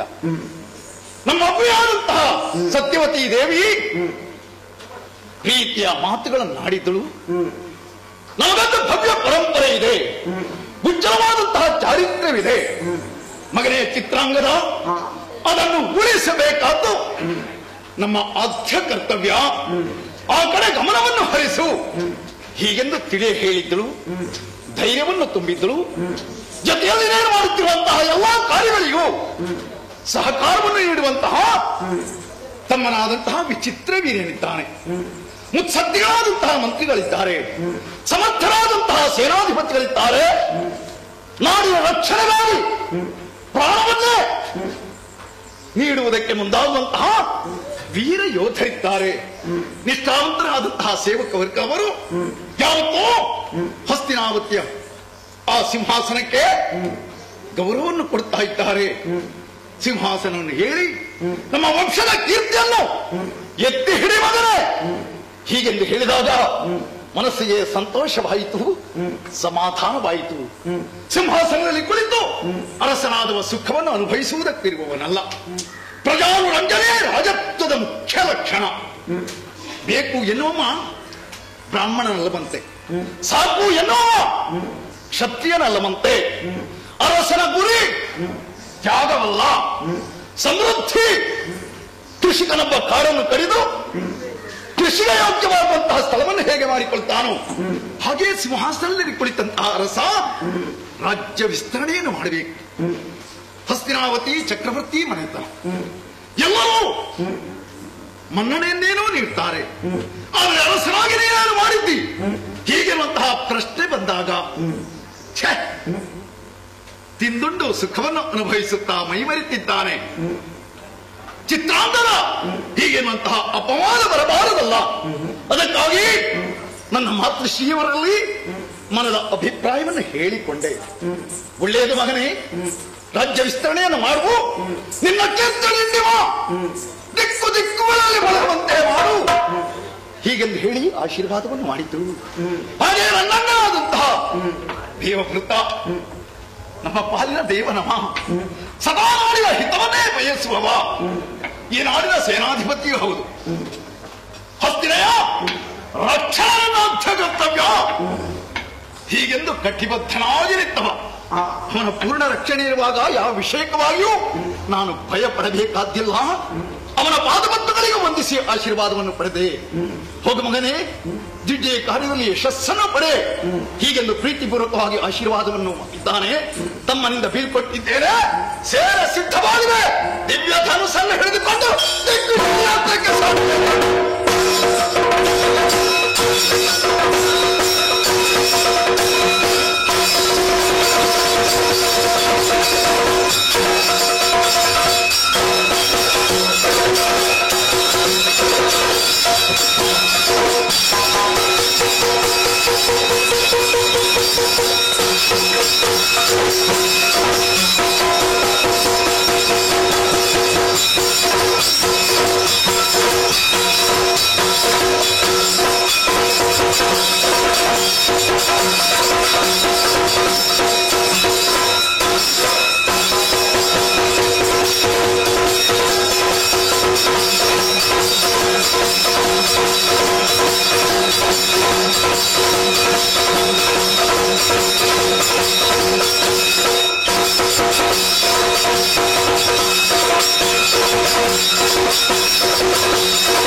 ತ್ರೈಭುವನಗಳಲ್ಲೂ ಶ್ರೇಷ್ಠವೆನಿಸಿಕೊಂಡದ್ದು ನಮ್ಮದಾದಂತಹ 4 ಲೋಕ. ಸತ್ಯ. ದೇವಲೋಕವೆಂದ ಮಾತ್ರಕ್ಕೆ ದೇವತೆಗಳು ಮಾತ್ರ ಇಲ್ಲಿ ವಾಸಿಸುತ್ತಿರುವುದಲ್ಲ, ಇನ್ನೊಂದು ಗಂಧರ್ವರು, ಕಿನ್ನರರು, ಕಿಂಪುರುಷರು, ಯಕ್ಷರು ಬೇರೆ ಬೇರೆ ವಿಧಾನಗಳಿಂದ ಇಲ್ಲಿ ವಾಸ ಮಾಡ್ತಾ ಇದ್ದಾರೆ. ದೇವಲೋಕದಲ್ಲಿದ್ದುಕೊಂಡು ಯಾವುದು ಕಷ್ಟ ಬರುವುದಕ್ಕಿದೆ ಹೇಳು? ಯಾವುದೇ ರೀತಿಯಾದಂತಹ ಕಷ್ಟ ನಮ್ಮ ಪಾಲಿಗೆ ಬರುವುದಕ್ಕೆ ಸಾಧ್ಯವಿಲ್ಲ. ಹಾಗಿದ್ರೆ ನಮಗೆ ಉದ್ಯೋಗ ಏನು ಮಾಡುವುದಕ್ಕೆ? ಪ್ರತಿದಿನವೂ ದೇವಲೋಕದಲ್ಲಿ ದೇವೇಂದ್ರನ ಸಭಾ ಕಾರ್ಯಕ್ರಮದಲ್ಲಿ ಪಾಲ್ಗೊಂಡು ನಮ್ಮದಾದಂತಹ ಕರ್ತವ್ಯಗಳೇನಿದೆಯೋ ಅದೆಲ್ಲವನ್ನು ಪೂರೈಸಿದ ನಂತರ ಗಂಧರ್ವ ಲೋಕವನ್ನು ಸೇರಿಕೊಳ್ಳುವ ನಾನು. ಯಾಕೆಂದ್ರೆ ದೇವಲೋಕದಲ್ಲಿದ್ದುಕೊಂಡು ದೇವೇಂದ್ರ ಅಲ್ಲಿನವರ ಕುರಿತಾಗಿ ವಿಚಾರಣೆ ಮಾಡ್ತಾನೆ ಹೊರತು ಗಂಧರ್ವರಾದ ನಾವು ನಮ್ಮಲ್ಲಿ ನಡೆದಂತಹ ವಿಚಾರವೇನಿದೆಯೋ ಅದನ್ನು ದೇವೇಂದ್ರನಲ್ಲಿ ನಾನು ಮುಂಚಿತವಾಗಿ ತಿಳಿಸಬೇಕಾಗ್ತದೆ. ಹಾಗಾಗಿ ಇಲ್ಲಿಗೆ ಗಂಧರ್ವಪತಿ ಎನ್ನುವುದಾಗಿ ನನ್ನನ್ನು ಚಿತ್ರಾಂಗದ ಎನ್ನುವುದಾಗಿ ಎಲ್ಲರೂ ಕರೆಯುತ್ತಾ ಇದ್ದಾರೆ. ಎಂದಿನಂತೆ ಇಂದೂ ಕೂಡ ಅಲ್ಲಿನ ಕಾರ್ಯಕಲಾಪಗಳನ್ನು ಮುಗಿಸಿದಂತ ನಾವು ನೇರವಾಗಿ ಗಂಧರ್ವ ಲೋಕವನ್ನು ಸೇರಿಕೊಂಡಿದ್ದೇನೆ. ಸೇರಿಕೊಂಡದ್ದು ಮಾತ್ರವಲ್ಲ, ನಡೆದಂತಹ ಸಭೆಯವರಲ್ಲಿ ಯಾವುದೇ ರೀತಿಯ ಕಷ್ಟಗಳು ಇದೆ ಎನ್ನುವುದಾಗಿ ಕೇಳಿಕೊಂಡಾಗ ದೇವಲೋಕಕ್ಕೆ ಕಷ್ಟವೆನ್ನುವುದು ಬರೋದಕ್ಕೆ ಸಾಧ್ಯವಿಲ್ಲ. ಆದ್ರೂ ಕೇಳಬೇಕಾದ್ದು ನನ್ನ ಕರ್ತವ್ಯ ಅಲ್ವೇ? ಹಾಗಾಗಿ ಕೇಳಿದ್ದೆ. ಆಗ ಎಲ್ಲರೂ ಹೇಳಿಕೊಂಡಿದ್ದಾರೆ ಯಾವುದೇ ಕಷ್ಟ ನಮ್ಮ ಪಾಲಿಗೆ ಇಲ್ಲ ಎನ್ನುವುದಾಗಿ. ಸಂತೋಷವಾಯಿತು. ಆದರೂ ಕೂಡ ಅಷ್ಟೇ ಅವಸರದಲ್ಲಿ ನಿಮ್ಮನ್ನು ಕರೆಸುವುದಕ್ಕೆ ಕಾರಣವಿದೆ. ಏನು ಅಂತ ಅರ್ಥ ಆಗಲಿಲ್ಲ. ಎಲ್ಲರನ್ನು ಪ್ರತ್ಯೇಕವಾಗಿ ಕರೆಯಬೇಕಾದ ಅಗತ್ಯವಿಲ್ಲ. ಯಾಕೆಂದ್ರೆ ಎಲ್ಲರೂ ನೀವು ತುಂಬಾ ಮಂದಿ ನನಗೆ ಪತ್ನಿಯರಿದ್ದೀರಿ. ಒಮ್ಮೆ ಕರೆದ್ರೆ ಸಾಕು, ಎಲ್ಲರೂ ಓಡಿಕೊಂಡು ಬರ್ತಾರೆ. ಹಾಗಿರುತ್ತಾ ಎಲ್ಲರೂ ಕರೆದಾಕ್ಷಣ ಓಡೋಡಿಕೊಂಡು ಬಂದಾಗ ಮನಸ್ಸಿಗೆ ತುಂಬಾ ಸಂತೋಷ ಉಂಟಾಯಿತು. ಕರೆಸಿಕೊಳ್ಳುವುದಕ್ಕೆ ಬಲವಾದಂತಹ ಕಾರಣವಿದೆ.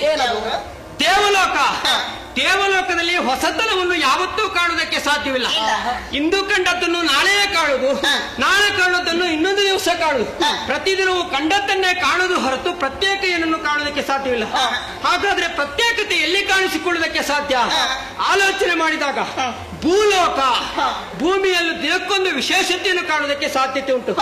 ಹಾಗಾಗಿ ಆಲೋಚಿಸುತ್ತ ನಾನು ಭೂಲೋಕಕ್ಕೆ ಹೋಗಬೇಕು ಎನ್ನುವುದಾಗಿ ತೀರ್ಮಾನ ಮಾಡಿಕೊಂಡು ನಿಂತೇನೆ. ನಾನು ಒಬ್ಬನೇ ಹೋದ್ರೆ ಸರಿಯಾಗುವುದಕ್ಕೆ ಸಾಧ್ಯವಿಲ್ಲ.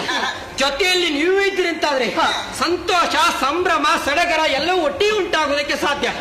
ಆದ್ರೆ ಹೋಗುವ ಬನ್ನಿ ಅಂತ ಕರೆದುಕೊಂಡು ಹೋಗೋದಕ್ಕೆ ಸಾಧ್ಯವಿಲ್ಲ. ನಿಮ್ಮ ಅಭಿಪ್ರಾಯವು ಕೇಳಬೇಕಾಗ್ತದೆ.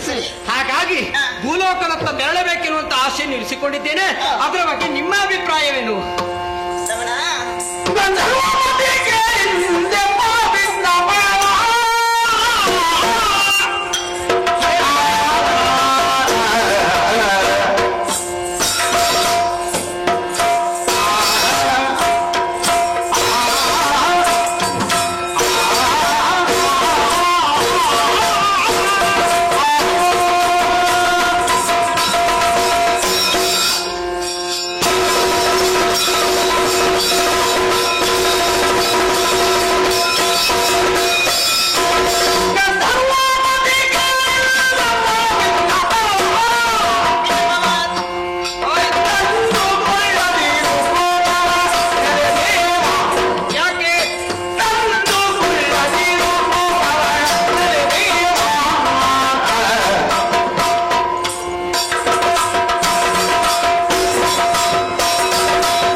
ತನ್ನದಾದಂತಹ ಯೋಗ್ಯತೆ ಅದನ್ನು ಕೇಳಿದಾಗ ಎಲ್ಲರದ್ದ ಬಾಯಿಯಲ್ಲಿಯೂ ಹೊಗಳಿಕೆಯ ಮಾತು ಸರಿ. ನಮ್ಮ ಮನಸ್ಸಿಗೆ ಸಮಾಧಾನವನ್ನು ತಂದುಕೊಡ್ತದೆ.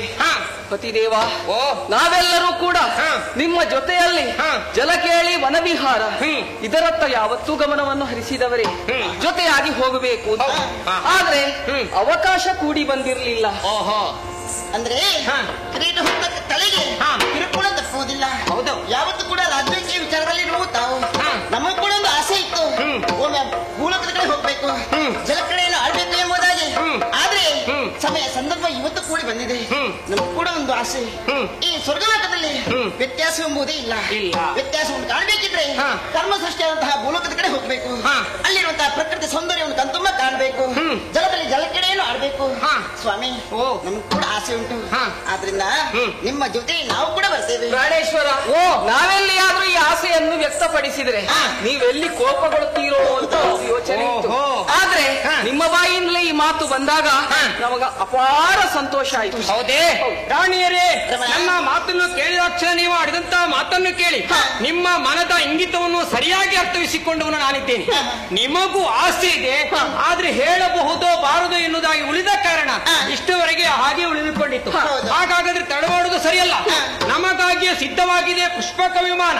ಅದನ್ನು ಏರಿ ಎಲ್ಲರೂ ಸಂತೋಷದಿಂದ ಭೂಲೋಕದತ್ತ ತೆರಳೋಣ, ಭೂಲೋಕದತ್ತ ತೆರಳೋಣ.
ರಾಣಿಯರೇ, ಅಬ್ಬಾ, ಎಷ್ಟೊಂದು ವೇಗವಾಗಿ ಸಂತೋಷವಾಗಿ ಭೂಮಿಯನ್ನು ನಾವು ಸೇರಿದು ಬರುತ್ತೇವೆ. ಮನ ವೇಗದಿಂದ ಬಂದಿದ್ದೇವೆ. ನಮಗೆ ಯಾಕೆ ಅರ್ಥ ಆಗಲಿಲ್ಲ, ಇಷ್ಟೊಂದು ವೇಗವಾಗಿ ಅಥವಾ ದೂರ ಇದ್ರೂ ಕೂಡ ನಮಗೆ ಅದರ ಗೊತ್ತೇ ಆಗಲಿಲ್ಲ. ಯಾಕೆ? ಸಂತೋಷ. ಭೂಲೋಕದಲ್ಲಿರುವಂತಹ ಸವಿಯನ್ನು ಸವಿಯಬೇಕೆಂದು ಸಂತೋಷ ಇರುವಾಗ ಯಾವುದು ನಮ್ಮ ಗಮನಕ್ಕೆ ಬರುವುದಕ್ಕೆ ಸಾಧ್ಯ ಇಲ್ಲ. ನೇರವಾಗಿ ಬಂದು ಸೇರಿದ್ದೇವೆ, ಪುಷ್ಪಕ ವಿಮಾನದಿಂದ ಕೆಳಗಿಳಿದ್ದೇವೆ. ಆದ್ರೆ ನಮ್ಮ ದೇಹ ಸ್ಥಿತಿಯನ್ನು ನೋಡಿಕೊಂಡಿದ್ದೀರಾ? ಏನು ಬದಲಾವಣೆ ಆಗಲಿಲ್ವಾ? ಬದಲಾವಣೆ ಆಗ್ತಾ ಇದೆ. ಯಾಕೆ? ಗಂಧರ್ವ ಲೋಕದಲ್ಲಿರುವಂತಹ ಸಂದರ್ಭದಲ್ಲಿ ಇಂತಹ ಬದಲಾವಣೆಯನ್ನು ಕಂಡವರು ನಾವಲ್ಲ. ಹೌದು, ಇವತ್ತು ಎಲ್ಲೋ ವ್ಯತ್ಯಾಸ ಕಾಣ್ತಾ ಇದೆ. ನಮ್ಮ ದೇಹ ಸ್ಥಿತಿಯನ್ನೇ ಸರಿಯಾಗಿ ನೋಡಿಕೊಳ್ಳಿ. ಯಾವಾಗಲೂ ನಮ್ಮ ಮೈ ಕೈಗಳಲ್ಲಿ ಬೆವರಿದ್ದುಂಟ? ಬರುವುದೇ ಇಲ್ಲ. ಹಾಗಾದ್ರೆ ಭೂಲೋಕದಲ್ಲಿ ಯಾಕೆ ಹೀಗಾಯ್ತು? ಕರ್ಮ ಭೂಮಿಯಲ್ಲಿ. ಹಾಗಾಗಿ ಹೇಳು, ದಿನಕ್ಕೊಂದು ವ್ಯತ್ಯಾಸವನ್ನು ಭೂಲೋಕದಲ್ಲಿ ಸಾಧ್ಯ. ಭೂಲೋಕದಲ್ಲಿ ಬಂದ ಕ್ಷಣವೇ ನಮ್ಮ ಮೈ ಕೈಗಳು ದೇಹವೆಲ್ಲೂ ಬೆವರುವುದಕ್ಕೆ ಸಾಧ್ಯತೆ ಆಯಿತು. ಪರಿಸರವನ್ನು ವೀಕ್ಷಣೆ ಮಾಡುವಾಗ ಮನಸ್ಸಿಗೆ ತುಂಬಾ ಸಂತೋಷ ಉಂಟಾಗ್ತಾ ಇದೆ. ಗಗನದತ್ತರಕ್ಕೆ ಬೆಳೆದು ನಿಂತಹ ವೃಕ್ಷಗಳು, ಅದನ್ನು ಸುತ್ತಿಕೊಂಡಿರುವಂತಹ ಬಳ್ಳಿಗಳು, ಬೆಲೆ ಬಾಳುವಂತಹ ಮರಗಳನ್ನು ನೋಡುವಾಗ ಮನಸ್ಸಿಗೆ ತುಂಬಾ ಸಂತೋಷವಾಯಿತು. ಹೊಗಳುತ್ತಾ ಮುಂದೆ ಅಂತಾದ್ರೆ ಕವಿಗಳಿಗಾದೆ ಕಾವ್ಯ ಸಿದ್ಧಿ ಆಗುವುದಕ್ಕೆ ಸಹಜ ಉಂಟಂತೆ. ಆದ್ರೆ ನಮ್ಮಿಂದ ಸ್ವಲ್ಪ ಮಟ್ಟಿಗೆ ವರ್ಣಿಸಲಿಕ್ಕೆ ಸಾಧ್ಯವಾದಿತ್ತೆ ಹೊರತು ಅದಕ್ಕಿಂತ ಹೆಚ್ಚಾಗಿ ವರ್ಣಿಸಲಿಕ್ಕೆ ಸಾಧ್ಯವಿಲ್ಲ. ಆದರೂ ಕೂಡ ಮರಗಳಿಗೆ ಬಳ್ಳಿಗಳು ಸೇರಿಕೊಂಡು ಗಾಳಿಗೆ ತೊನೆದಾಡುತ್ತಿರುವಂತಹ ದೃಶ್ಯವನ್ನು ನೋಡುವಾಗ ನಮ್ಮನ್ನು ಮುಂದೆ ಬನ್ನಿ ಎಂದು ಸ್ವಾಗತಿಸುತ್ತದೆ. ಹೌದು, ಆದ್ರೆ ಸಂತೋಷವನ್ನು ಸವಿಯನ್ನು ನೋಡ್ತಾ ಕುಳಿತುಕೊಳ್ಳುವುದಲ್ಲ. ನೀವು ಆಡಿದಂತೆ ಸಂತೋಷವಾಗಿ ನೀರಿನಲ್ಲಿ ಮುಳುಗಿ ಜಲಕ್ರೀಡೆ ಆಡಬೇಕೆನ್ನುವುದಾಗಿ ಹೇಳಿಕೊಂಡು ನಾಗವಾವು ಕರೆಯೋದಲ್ಲ, ಕಾಣುತ್ತಿರುವಂತಹ ಶರದಿಯಲ್ಲಿ ಜೊತೆಯಾಗಿ ಮುಳುಗಾಡಬಹುದು.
ಸರಿಯಾಗಿ ಧರಿಸಿಕೊಂಡು ಬರೀತೀರಿ.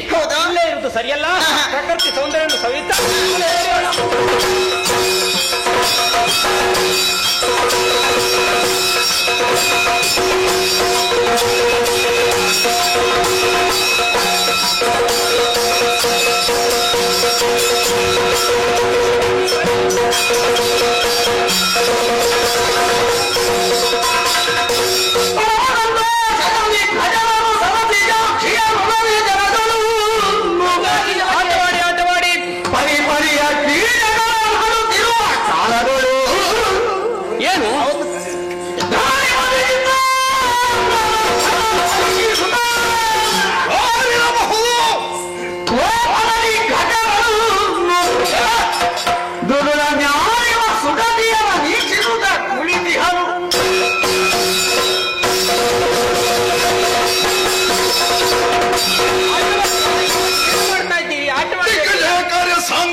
ನಮ್ಮ ಅಧಿಕಾರ ಮುದ್ರೆಯನ್ನು ನೀವು ಆಟವಾಡಿ ಅವರ ಪೀಠದಲ್ಲಿ ಸಾಮಂತರಾಗಿದ್ದುಕೊಳ್ತೇವೆ ಹೀಗೆಂದು ಹೇಳಿದಾಗ ಅವರನ್ನು ಪ್ರೀತಿಯಿಂದ ಒಪ್ಪಿದೆವು ಅಪ್ಪಿದೆವು. ಹಾಗೆ ನಮ್ಮ ಸೇನೆ ಕಾಲನ ಪಾಲನೆಯಂತೆ ಮುಂದೆ ಮುಂದೆ ಸಾಗಿ ಬಂತು. ಅದೇ ಈ ಪ್ರದೇಶದಲ್ಲಿ ನಾನೇನನ್ನು ಕಾಣ್ತಾ ಇದ್ದೇನೆ, ಅನೇಕ ಮಂದಿ ಸುಧನ್ಯರನ್ನು ಕೂಡಿಕೊಂಡು ಈ ವ್ಯಕ್ತಿ ಮನಬಂದಂತೆ ಜಲಕೇಳಿಯನ್ನಾಡ್ತಾ ಇದ್ದಾನೆ. ಯಾರಿರಬಹುದು? ಕಂಡಾಗ ಸಿಟ್ಟು ಅತಿಯಾಗ್ತಾ ಇದೆ.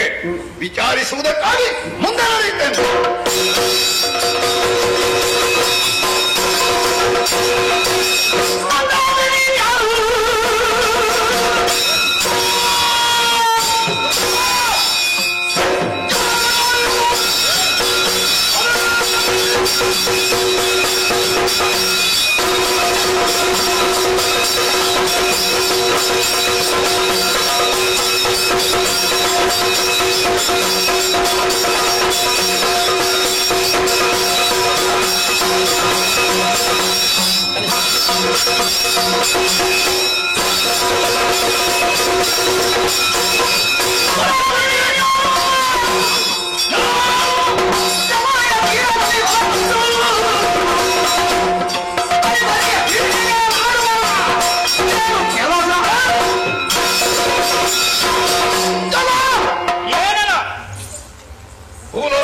ಮನುಷ್ಯರ ಕರ್ಮಕ್ಷೇತ್ರ.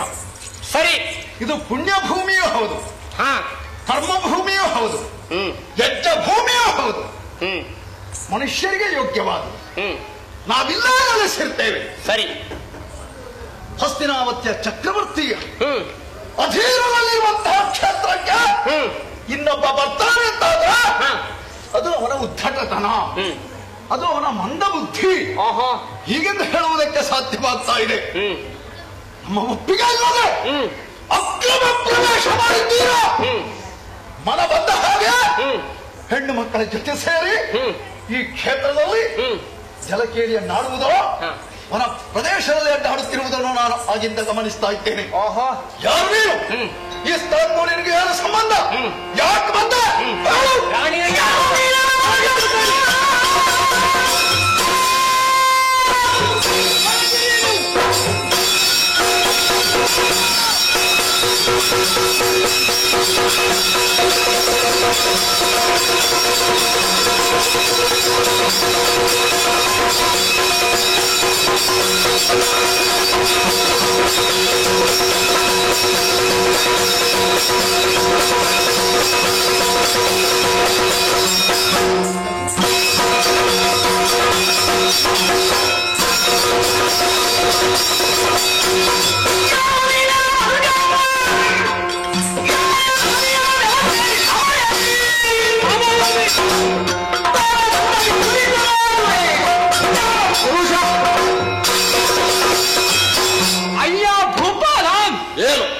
ನೀನ್ ಯಾರು? ಯಾಕಾಗಿ ಬಂದವ? ಭೂಲೋಕಕ್ಕೆ ನಿನಗೆ ಸಂಬಂಧವೇನು? ಎಲ್ಲ ವಿಚಾರವನ್ನು ನೀನು ಮುಂದಿಟ್ಟವನಿದ್ದೀಯ. ನನ್ನನ್ನು ಮಂದಬುದ್ಧಿ ಎನ್ನುವುದಾಗಿ ಈ ಕಾಲದಲ್ಲಿ ನೀನು ಹೇಳಿಕೊಳ್ತಾ ಇದ್ದಿ. ಆದ್ರೆ ನನ್ನನ್ನು ಹೇಳಿಕೊಳ್ಳುವ ಮೊದಲು ನಿನ್ನ ಬುದ್ಧಿ ಸರಿಯಾಗಿದೆ ನೋಡಿಕೊಳ್ಳಬೇಕು. ಎಲ್ಲಿ ತಪ್ಪು ಮಾಡಿದ್ದೇನೆ? ಕಾರಣ ಇದೆ. ಮೊದಲಾಗಿ ಪ್ರದೇಶವನ್ನು ನೀನು ಸೇರಬೇಡ ಎಂದಾಗಿ ಹೇಳಿದ್ಯಲ್ಲ. ಸೇರತಕ್ಕವರು ಸೇರುವಂತಹ ಯೋಗ್ಯತೆ ನಮಗಿದೆ. ಯಾರು ಬಲ್ಲ? ದೇವಲೋಕದಲ್ಲಿರುವಂತಹ ಗಂಧರ್ವರಿಗೆ ಪತಿ ಎನಿಸಿಕೊಂಡಂತಹ ಚಿತ್ರರಂಗದ ಎನ್ನುವುದಾಗಿ ನನ್ನ ಹೆಸರು. ಆದ್ರೆ ನಿನಗೆ ಮಂದ ಬುದ್ಧಿ ಅಂತ ಯಾಕೆ ಹೇಳಿದ್ದಿ? ನಾನು ಸತ್ಯರನ್ನೆಲ್ಲ ಸೇರಿಕೊಂಡು ನೀರಿನಲ್ಲಿ ಆಟವಾಡುತ್ತಿರುವಂತಹ ಸಮಯ ಅರಸನಾದವನು ಯೋಗ್ಯತಾವಂತನೆನಿಸಿಕೊಂಡವನು ಗಂಡಸೊಬ್ಬನ ಹೆಂಗಸಿನ ಜೊತೆ ಆಟವಾಡ್ತಾ ಇದ್ದಾಗ ಅದು ನೋಡುವುದು ಒಳ್ಳೇದೇನು? ಆದರೂ ಕೂಡ ನೋಡಿದ್ದೀಯ. ನೋಡಿದ್ದು ಮಾತ್ರವಲ್ಲ, ಈ ಕಾಲಕ್ಕೆ ಮತ್ತೊಮ್ಮೆ ನನ್ನನ್ನು ಛೇಡಿಸಿ ನನ್ನನ್ನು ಎದುರಿಸುವುದಕ್ಕಾಗಿ ಮುಂದೆ ಬಂದವನೇ ಇದೆಯಾ. ಹಾಗಾಗಿ ಹೇಳ್ತಾ ಇದ್ದೇನೆ, ನೀನು ಮಾಡಿದ್ದು ತಪ್ಪೆಲ್ಲದಾಗಿ ಒಪ್ಪಿಕೊಂಡಿದ್ರೆ ಒಳ್ಳೆದು, ಇಲ್ಲವಾದ್ರೆ ಸಿದ್ಧಿದ್ಯಾ.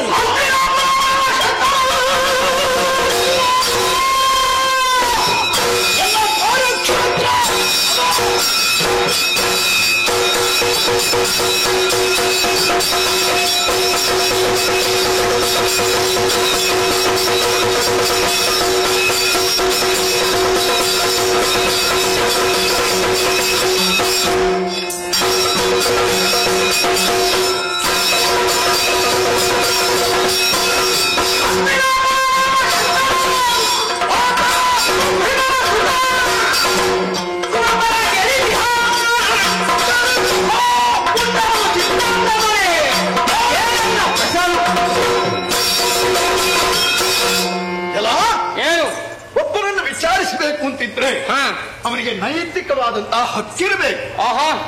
ಯಾವನೋ ಭೂಲೋಕಕ್ಕೆ ಬಂದು ಅಲ್ಲಿ ಇಲ್ಲಿ ಸುತ್ತಾಡುತ್ತಿದ್ದಾಗ ಬಂದು ಪ್ರಶ್ನಿಸಿದ್ರೆ ಅವನನ್ನು ಮತ್ತೆ ನಾವು ಕೇಳಬಹುದು, ನಿನಗೇನು ಅಗತ್ಯ, ನಿನಗೂ ಈ ಕ್ಷೇತ್ರಕ್ಕೂ ಏನು ಸಂಬಂಧ ಅಂತ. ಭೂಲೋಕದಲ್ಲಿ ಯಾರು ಏನೇ ನಡೆಯಲಿ ಅದನ್ನು ವಿಚಾರಿಸುವಂತಹ ಹಕ್ಕು ನಮಗಿದೆ. ಸೊಕ್ಕಿನಿಂದ ನಿನ್ನನ್ನು ಪ್ರಶ್ನಿಸಿದ್ದು ಅಲ್ಲ. ಮತ್ತೆ ಹಸ್ತಿನಾವತಿ ಹೆಸರು ನೀನು ಕೇಳಿರಬಹುದು. ಕೇಳಿದ್ದೇನೆ. ಚಕ್ರವರ್ತಿ ಮನೆತನ. ಸರಿ, ಈ ಭೂಲೋಕದಲ್ಲಿ ಏನೇ ನಡೀಲಿ, ಯಾರು ಅನ್ಯಾಯ ಮಾರ್ಗದಲ್ಲಿ ನಡೀಲಿ, ಅಂತವರನ್ನು ಕರೆದು ವಿಚಾರಿಸುವಂತಹ ಸ್ವಾಮ್ಯತೆ ನನಗಿದೆ. ಶಂತನ ಭೂಪ ಕೀರ್ತಿವೆತ್ತವ ಅಜರಾಮರವಾದಂತಹ ಅದೋ ಕೀರ್ತಿಯನ್ನು ಗಳಿಸಿ ಪರಲೋಕವನ್ನು ಸೇರಿದ್ದಾನೆ. ಅವನ ಪ್ರೀತಿಯ ಪುತ್ರ ನಾನು. ನನ್ನ ಹೆಸರನ್ನಿರಿಸಿಕೊಂಡ ನೀನು ಇಲ್ಲಿಗೆ ಬಂದು ನನ್ನ ಹೆಸರಿಗೆ ಮಸಿ ಬರೆಯುವಂತ ಕಾರ್ಯವನ್ನು ಮಾಡುವುದಕ್ಕೆ ನೀನು ಮುಂದಾಗಿದ್ದೀ ಎನ್ನುವುದಂತೂ ಸ್ಪಷ್ಟ. ಕೆಲವರಿದ್ದಾರೆ, ಏನು ಚಿತ್ರಾಂಗದ ಎನ್ನುವವ ಲೋಕವಿಖ್ಯಾತವಾದಂತಹ ಕಾರ್ಯವನ್ನು ಎಸಗಿದ್ದಾನೆ. ಅದು ಜನಜನಿತವಾಗಿದೆ. ದಿಗ್ವಿಜಯ ಕಾರ್ಯವನ್ನು ಮಾಡಿದ್ದಾರೆ. ಯಾರು ಆರ್ತರಿರ್ತಾರೋ ಅಂತವರ ಪ್ರಾರ್ಥನೆಗೆ ಹೋಗಟ್ಟು ಅವರಿಗೆ ಬೇಕಾದ್ದನ್ನು ನೀಡಿ ಅವರ ಬದುಕು ಹಸನಾಗುವಂತೆ ಮಾಡಿದವನಿದ್ದಾನೆ. ಹೀಗೆಂದು ಯಾರಿಂದಲೋ ಕೇಳಿ ತಿಳಿದು ಅವನಳಿಸಿದಂತಹ ಕೀರ್ತಿ ಗೋಪುರವನ್ನು ನುಚ್ಚುನೂರು ಮಾಡಬೇಕು ಎನ್ನುವಂತಹ ಉದ್ದೇಶದಿಂದಲೂ ಏನು ಆ ಲೋಕದಿಂದ ಕೆಳಗಿಳಿದು ಬಂದಿದ್ದಿ. ಜಲ ಏನು ಸ್ನಾನ ಭ್ರಷ್ಟತೆ ನಶೋಪಂತೆ. ಕಾಲಿನಲ್ಲಿರಬೇಕಾದ ಅಲ್ಲೇ ಇರಬೇಕು ಹೊರತು ಅದು ತಲೆಯಲ್ಲಿದ್ರೆ ಶೋಭಿಸುವುದಿಲ್ಲ. ಹಾಗೆ ಯಾವುದನ್ನು ಎಲ್ಲಿ ಕಟ್ಟಬೇಕು ಅಲ್ಲೇ ಕಟ್ಟಬೇಕು. ಯಾರು ಎಲ್ಲಿರ್ಬೇಕು ಅಲ್ಲೇ ಚಂದ. ಗಂಧರ್ವ ಲೋಕವನ್ನು ಬಿಟ್ಟು ಇಲ್ಲಿ ಬಂದು ಮನವನ್ನಂತೆ ಕಾರ್ಯ ಸಮಯ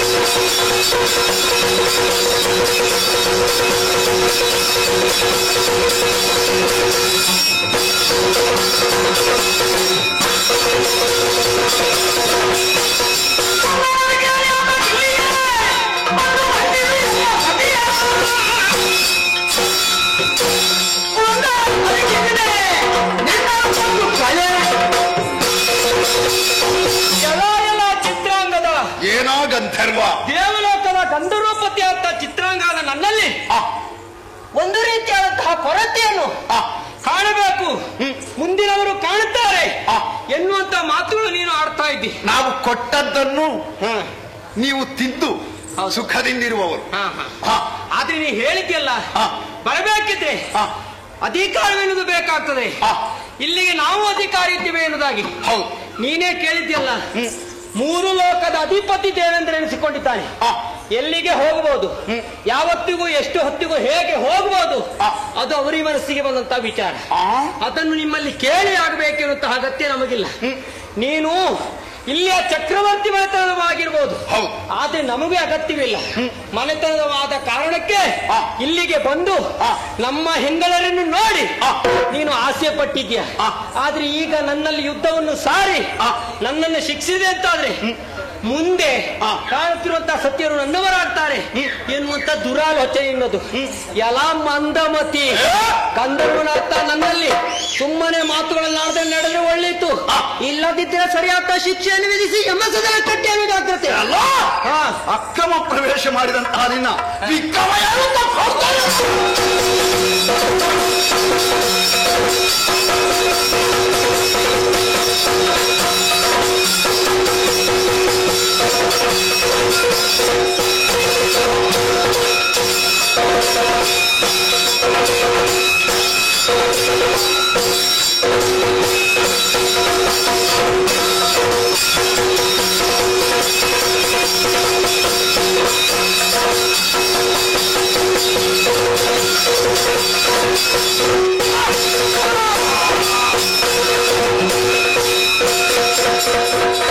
ಭೂತರಾಧಿಪರಾದ ಖಚರನ ಘಾತರಿವು ಮೂರ್ಛಿಸಲು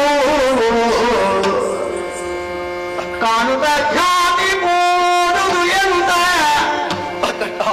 ಶಂಕರು ಜಾತ ಹಂಬಲಿಸಿ ಭೂತರವನೆಲ್ಲವನು ಗೆಲಿದಿಹೇ ಪಾತಕಿಯ ನಾನೆಂದು ಜಯಿಸುವೆ, ನಾನೆಂದು ಜಯಿಸುವೆ. ಈಗ ನಾನು ಗೆಲ್ಲುವರು ಎಮ್ಮಯ ವ್ರಾತದೊಳಗಿಲ್ಲ. ಉತ್ತರಾಧಿಪರಾದ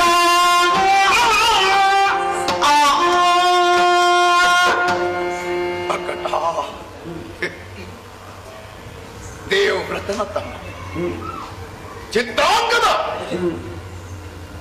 ಅಣ್ಣನಿಂದ ನನಗೂ ಗೌರವ ಸಂದ. ಅಪ್ಪನ ಕೀರ್ತಿಯನ್ನು ಉಳಿಸಬೇಕಾದ್ದು ಮಗನಾಗಿ ನನ್ನ ಅಧ್ಯ ಕರ್ತವ್ಯ. ಆ ಕಾರಣಕ್ಕಾಗಿಯೇ ದಿಗ್ವಿಜಯವನ್ನು ಕೈಗೊಂಡೆ. ನನ್ನ ನಮ್ಮ ಹಿರಿಯರು ಗಳಿಸಿದಂತಹ ಆ ಕೀರ್ತಿ ಗೋಪುರ ನುಚ್ಚು ನೂರಾಗಿ ಹೋಯಿತು. ಅಕ್ಕಟ, ನನ್ನಿಂದಾಗಿ ನಮ್ಮ ಹಿರಿಯರಿಗೆ ಅಪಕೀರ್ತಿಯನ್ನು ನಾನು ತಂದ ಹಾಗಾಯಿತು.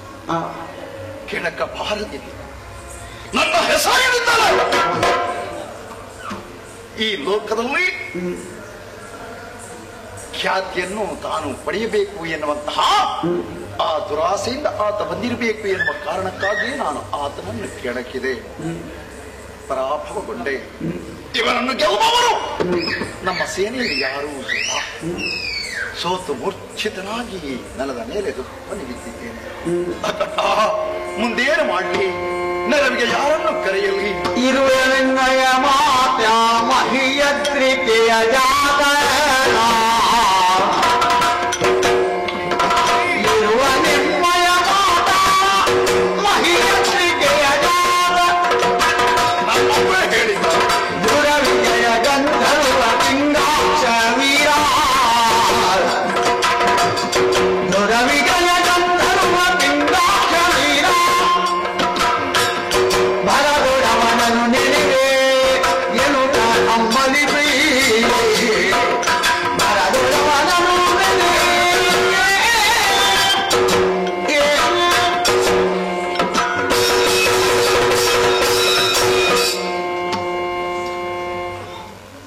ಈ ಕರ್ಮಲೋಕದಲ್ಲಿದ್ದುಕೊಂಡು ನಾನು ವ್ಯವಹರಿಸುವುದಿದ್ದು ನನ್ನವ್ವೇ ಹುಟ್ಟಿನ ಪೂರ್ವ ವೃತ್ತಾಂತವನ್ನು ನನ್ನಲ್ಲಿ ಹೇಳಿತು. ಅದ್ರಿಕೆಯ ಮಗಳು ನಾನು, ನನಗೂ ಮೇಲಿನ ಲೋಕಕ್ಕೂ ಸಂಬಂಧವಿದೆ ಮಗನೇ. ಬದುಕಿನಲ್ಲಿ ಏನಾದರೂ ಆಪತ್ತು ಬಂದೊದಗಿದ್ರೆ ನೆರವನ್ನು ನೀಡುವುದಕ್ಕೆ ಅವರು ಖಂಡಿತವಾಗಿಯೂ ನಮಗೆ ಒದಗಿ ಬರ್ತಾರೆ. ನಮ್ಮಮ್ಮ ಹೇಳಿದಂತಹ ಮಾತುಗಳು ಈಗ ಅದೋ ನನ್ನ ನೆನಪಿಗೆ ಬರ್ತಾ ಇದೆ.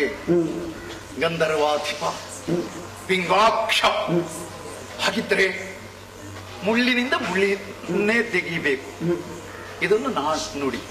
ಆದ ಕಾರಣ ನನ್ನ ಬಂಧುವಾದಂತಹ ಪಿಂಗಾಕ್ಷನನ್ನು ನೆನವರಿಕೆ ಮಾಡಿಕೊಂಡು ಅವರನ್ನೇ ಯುದ್ಧಕ್ಕೆ ಕಳಿಸಿಬಿಟ್ಟಾದ್ರೆ ಮತ್ತೆ ನನ್ನ ಮಾನವನ್ನು ಉಳಿಸಿಕೊಳ್ಳುವುದಕ್ಕೆ ಸಾಧ್ಯ ಇದೆ. ಈ ಚಿತ್ರಾಂಗದನ್ನು ಈ ಕ್ಷೇತ್ರದಿಂದ ಹೊಡೆದೋಡಿಸುವುದಕ್ಕೆ ಸಾಧ್ಯ ಇದೆ. ಹಾಗೆಯೇ ಮಾಡ್ತೇನೆ. ಓ ಬಂಧುವೇ, ಓ ಪಿಂಗಾಕ್ಷೇ,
ಒಂದು ನಾಡಿನಲ್ಲಿದ್ದುಕೊಂಡು ಸತ್ಯ ಧರ್ಮ ನಿಷ್ಠೆಯಿಂದ ಆಳ್ವಿಕೆಯನ್ನು ಮಾಡಬೇಕಾದಂತಹ ನಿನ್ನ ಸ್ಥಿತಿ ನೋಡುವಾಗ ಬಹಳಷ್ಟು ಬೇಸರವಾಗ್ತಾ ಇದೆ.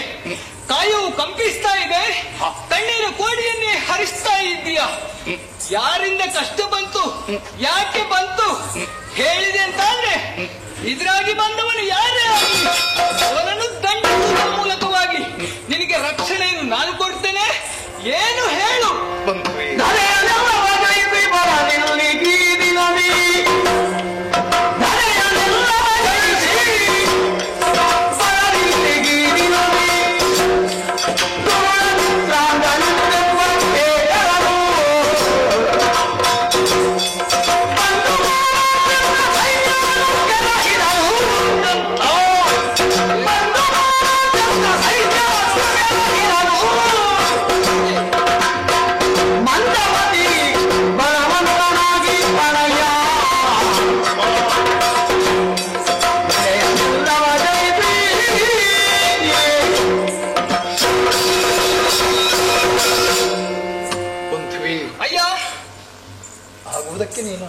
ಸಂಬಂಧದಲ್ಲಿ ನನ್ನ ಮಾವ.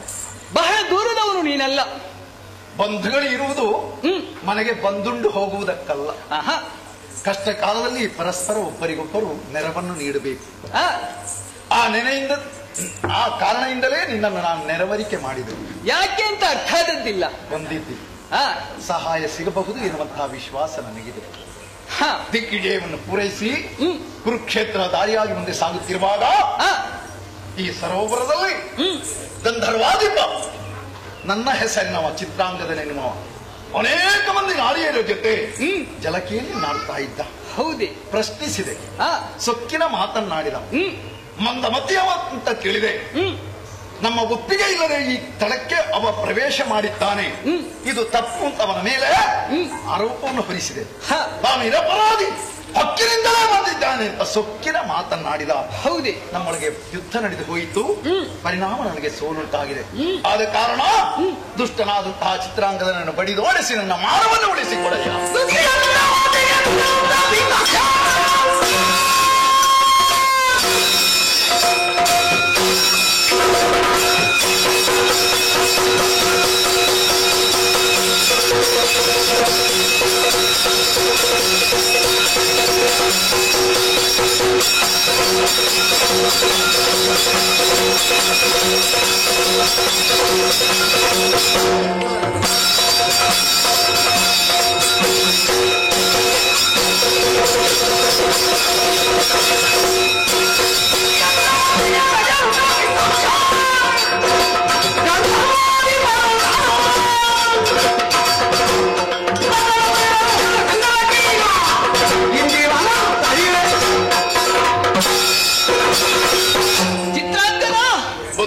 ನಿನಗೆ ಅನ್ಯಾಯ ಆದದ್ದು ಬೇರೆ ಯಾರಿಂದಲೂ ಅಲ್ಲ, ನನ್ನದೇ ವರ್ಗದವನಾದಂತಹ ಗಂಧರ್ವನಿಂದ ನಿನಗೆ ಅನ್ಯಾಯ ಆಗಿದೆ. ಈ ಪ್ರಪಂಚದಲ್ಲಿ ಮಾನವರಿಗೆ ಆದಂತಹ ಕಷ್ಟವನ್ನು ಪರಿಹರಿಸುವುದಕ್ಕೆ ಮುಂದಾಗಬೇಕಾದವನು ಅವನು. ಆದ್ರೆ ಮಾಡಿದ್ದೇನು? ಅನ್ಯಾಯವನ್ನೇ ಮಾಡಿದ್ದಾನೆ. ದುಃಖಿಸಬೇಡಯ್ಯ, ಮಿಂಚಿ ಹೋದ ಕಾರ್ಯಕ್ಕೆ ಚಿಂತಿಸಿ ಫಲವಿಲ್ಲ. ಪ್ರಾಜ್ಞಾನದವನು ಮುಂದೆ ಏನು ಅನ್ನೋ ಹಾಗೆ ಯೋಚನೆಯನ್ನು ಮಾಡ್ತಾನೆ. ಆ ಯೋಚನೆಯನ್ನು ನೀನು ಮಾಡಿದೀಯಾ? ಧೈರ್ಯದಿಂದ ಇರು. ಇದ್ರಾಗಿ ಬಂದವನಿಗೆ ನಾನು ಮಾಡ್ತೇನೆ. ಬಂತಲ್ಲ ಧೈರ್ಯ? ಸರಿ, ಸಮಾಧಾನವಾಗಿ ಅಲ್ಲೇ ಇದ್ದುಕೊಳ್ತೀನಿ. ಮುಂದೇನಾಗ್ತದೆ ಅಂತ ನೋಡ್ತಾ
ಲಕ್ಷವಾದ ಪಿಂಗಳಾಕ್ಷ ತಲೆಯಿಂದ ಕಾಲಿನವರೆಗೆ ನೋಡ್ತಾ ಇದ್ದಿ ನೀನು. ನಿನ್ನನ್ನು ನೋಡಿದ್ದು ಯಾಕೆ ಬೇಕಾಗಿ? ಯಾಕೆ?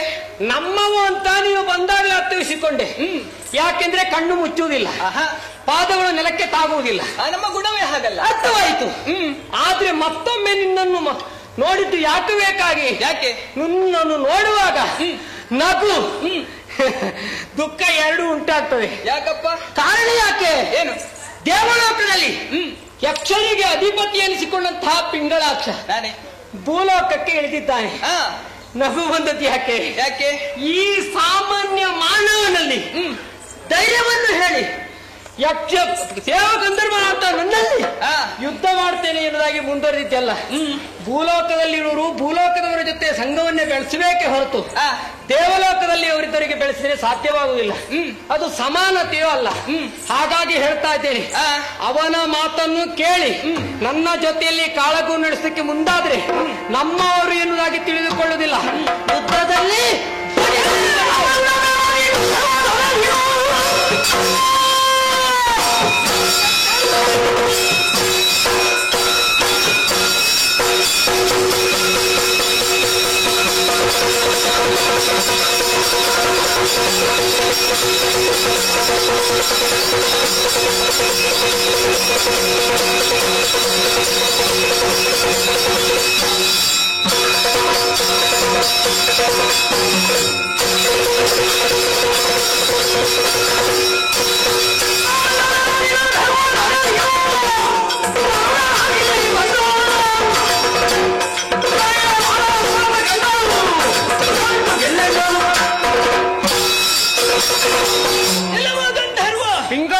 ನಾನು ಬಂದಂತಹ ವಿಚಾರವನ್ನು ತಿಳಿದು ನಿನಗೇನು ನಗು ಬಂದಿರಬಹುದು, ಆದ್ರೆ ನೀನು ಮಾಡಿದಂತಹ ಘನ ಕಾರ್ಯವನ್ನು ನೆನೆಸಿದ್ರೆ ಸಿಟ್ಟು ನೆತ್ತಿಗೆ.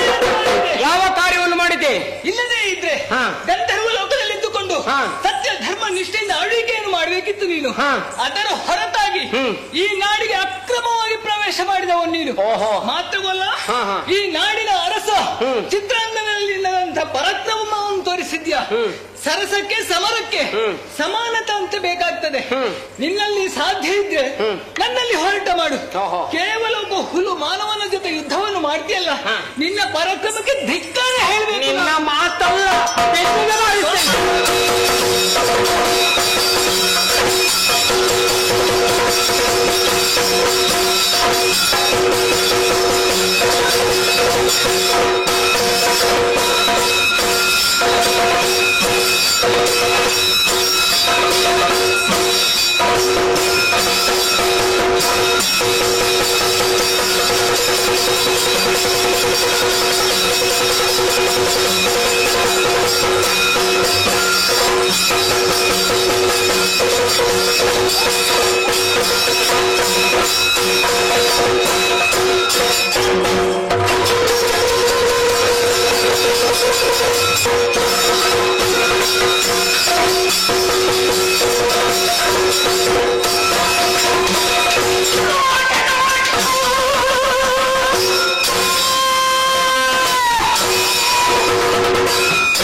ಯಜ್ಞದ ಮೂಲಕ ಹವಿಯನ್ನು ನಿಮಗೆ ನೀಡಿದ್ರೆ ಅದರ ಸವಿಯನ್ನುಂಡು ನಿಮ್ಮ ತೇಜಸ್ಸನ್ನು ಶಕ್ತಿಯನ್ನು ವರ್ಧಿಸ್ತೀರಿ. ಹಾಗಿದ್ರೆ ನಿಮ್ಮ ಶಕ್ತಿವರ್ಧನೆಗೆ ಕಾರಣರು ನಾವು. ಈ ಸಂಬಂಧವನ್ನು ಮರೆತು ಮನವನ್ನು ಅಂತಾಗ ವ್ಯವಹರಿಸ್ತಿದ್ದಾದ್ರೆ ನಿನ್ನ ಉದ್ದೇಶನ ಅಂತ ಆಯ್ತಿದು. ಕ್ಷತ್ರಿಯರು ನಾವು ಯುದ್ಧಕ್ಕೆ ಅಂಜುವವರಲ್ಲ, ಅಳುಕುವವರಲ್ಲ. ಹಾಗೆಂತ ಮೊದಲಿಗೆ ನನಗೆ ಸೋಲು ಸವನಿಸಿರಬಹುದು. ಹಾಗೆಂತ ಸುಯ್ಯಲಿಟ್ಟು ಸುಮ್ಮನೆ ಕುಳಿತುಕೊಳ್ಳುವ ಸ್ವಭಾವ ನನ್ನದಲ್ಲ. ಚಂದ್ರವಂಶಸ್ಥ ಶಂತನು ಪುತ್ರ ಸುರ ನರೋರರಿಗೂ ಅಂಜದಂತಹ ವಿಕ್ರಮಿ ನಾನು. ಚಿತ್ರಾಂಗದ ತೋಳಬಲ ಎಷ್ಟು ತೋರಿಸಿಕೊಟ್ಟೇನೆ.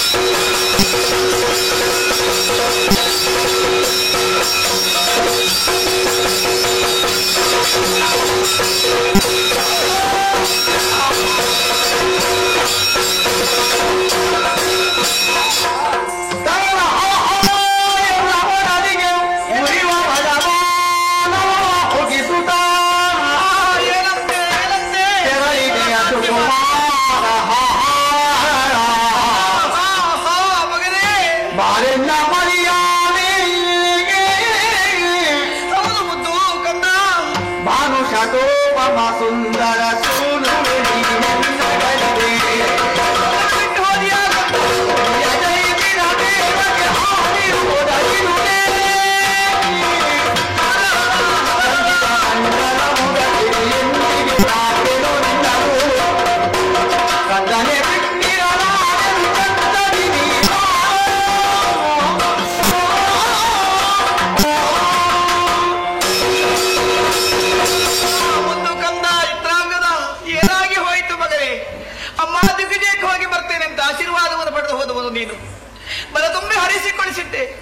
ಮಾರ ಸನ್ನಿಭ ಸುಕುಮಾರ ಕಾಯ್ದವರೇ, ಎಂತ ಪರಿಸ್ಥಿತಿಗೆ ಒದಗಿತು ಕಂದ.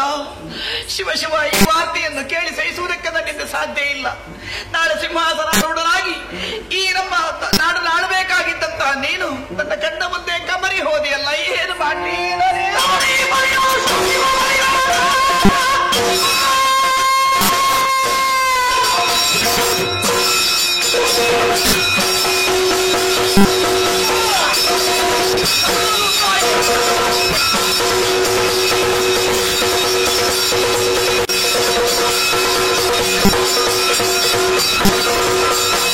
ನಿಮ್ಮಲ್ಲಿಲ್ಲ ಅಂತ ನನಗೂ ಗೊತ್ತಿದೆ. ಅಂತಹ ವಿದ್ಯಮಾನಗಳುಂಟು. ಅದನ್ನೆಲ್ಲವನ್ನು ನಾನು ತಿಳಿದುಬರಿದ್ದೇನೆ. ಪುತ್ರನು ಅಳಿವನ್ನುವುದು ನಿರಂತರವಾದಂತಹ ಶೋಕದ ಪ್ರತಾಪಕ್ಕೆ ಇರುತ್ತದೆ. ಪುತ್ರ ಶೋಕ ನಿರಂತರವಾದದ್ದು ಅಂತ ನೀವೇ ಯಾವತ್ತೂ ಹೇಳಿದ್ದು ನನಗೆ ಬರ್ತಾ ಇದೆ. ಮಗನೇ, ಅಮ್ಮ, ಇಂತಹ ಶೋಕ ಬರಬೇಕು ಅಂತ ಇದ್ರೆ ಕಾರಣ ಏನು, ಯಾರಿಂದಲಾಗಿ ಆಗಿ ಹೋಯಿತು ಎನ್ನುವುದನ್ನು ನಾನು ತಿಳಿದುಬರಿದ್ದೇನೆ. ಮಗ ಇಲ್ಲ ಮಗನೇ, ಮಗ ಇಲ್ಲ ಎನ್ನುವಂತಹ ಕೊರತೆ ನನ್ನ ಭುಜದಲ್ಲಿ ಒಂದು ಭುಜ ಕತ್ತರಿಸಲ್ಪಟ್ಟಿತು ಕಣ್ಣ. ಅಮ್ಮ, ಏನು ಮಾಡೋಣ, ಏನು ಮಾಡುವುದಕ್ಕೂ ಆಗದಿದ್ರೂ ಕೂಡ ನನ್ನ ಗಮನಕ್ಕೆ ಬಂದಾಗ ಇದಕ್ಕೆ ಸರಿಯಾದಂತಹ ಶಾಸ್ತಿ ಆಗಬೇಕಾದ ಅವಶ್ಯವಲ್ಲ.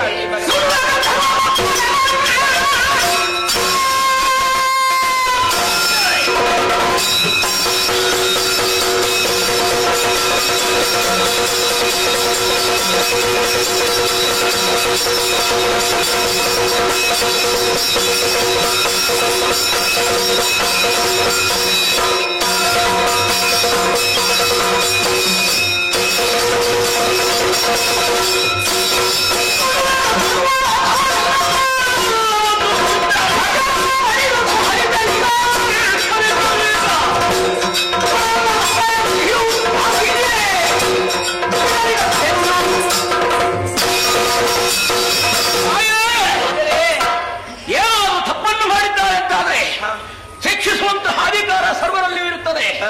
ಆಗ ಯೋಚನೆ ಮಾಡಬೇಕಮ್ಮ. ಚಕ್ರವರ್ತಿ ಮರೆತರಮ್ಮದು. ಚಕ್ರವರ್ತಿಯೊಬ್ಬ ಯಾವತ್ತೂ ತಪ್ಪು ಮಾಡುವ ಹಾಗಿಲ್ಲ.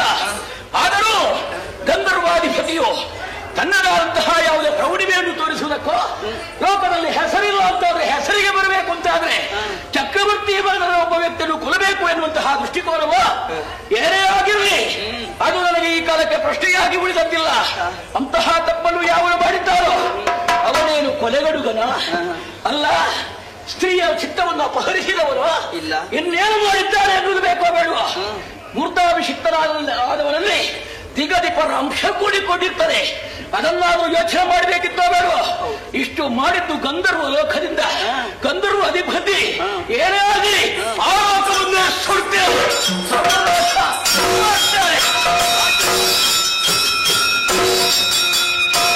ಮಗನೇ,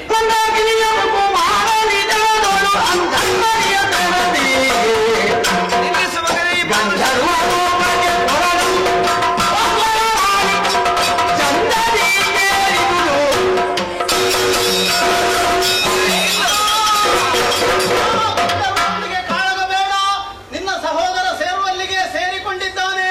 ಇದು ವಿಧಿ ಸಂಕಲ್ಪ. ಶಾಂತನಾಗಯ್ಯ.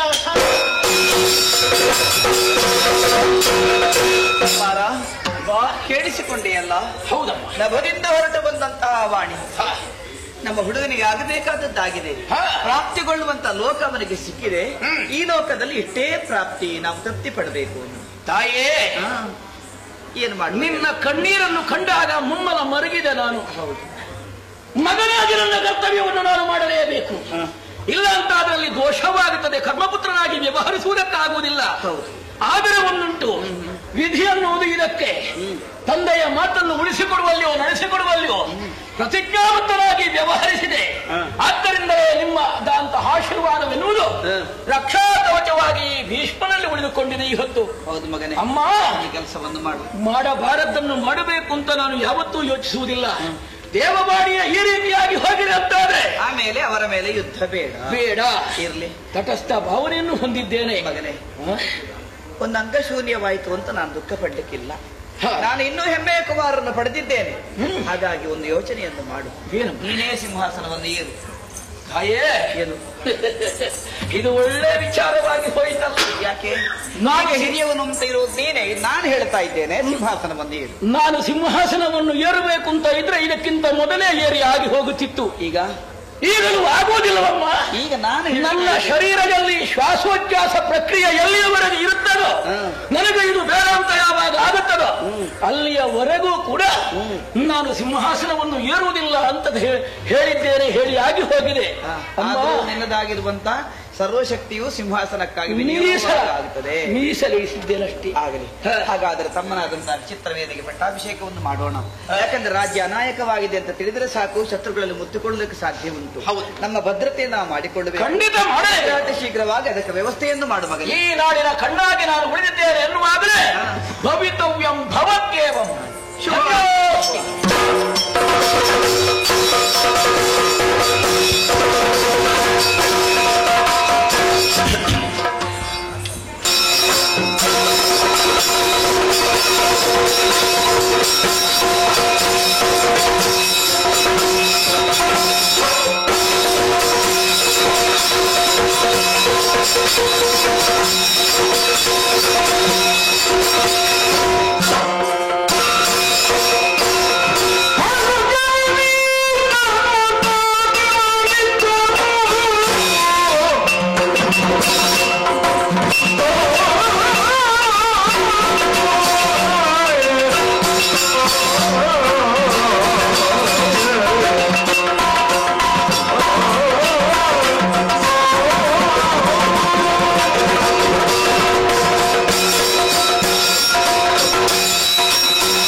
ತಮ್ಮದಾದಂತಹ ಕೀರ್ತಿ ಧಾವಣ್ಯವನ್ನು ಪ್ರಪಂಚದಲ್ಲಿ ಸ್ಥಾಯಿಯಾಗಿ ಸ್ಥಾಪಿಸಿ ಮರೆಯಾದ ಅನೇಕ ರಾಯರುಗಳಲ್ಲಿ ನಮ್ಮಯ್ಯನಾದ ಶಾಂತನು ಚಕ್ರವರ್ತಿಗಳು ಒಬ್ಬರು.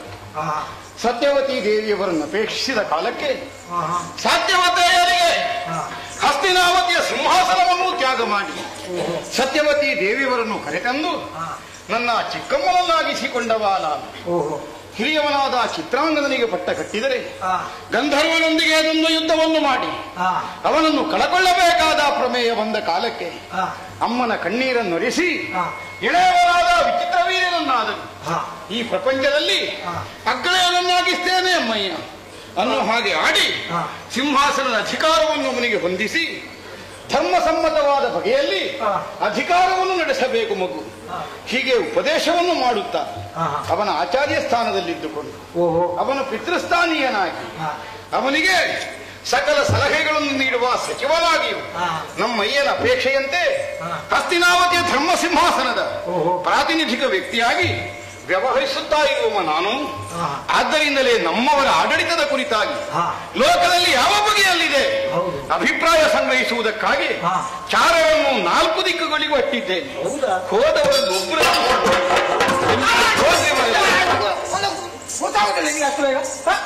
ಅವತ್ತು ಜನ ಇಟ್ಟದ್ದು ನಾನು, ಇವರು ನನ್ನನ್ನು ಒಳಗೆ ಬಿಡ್ಲಿಕ್ಕೆ ತಲಸ ಇಲ್ಲ ನಿಮಗೆ ಶೇಖರ.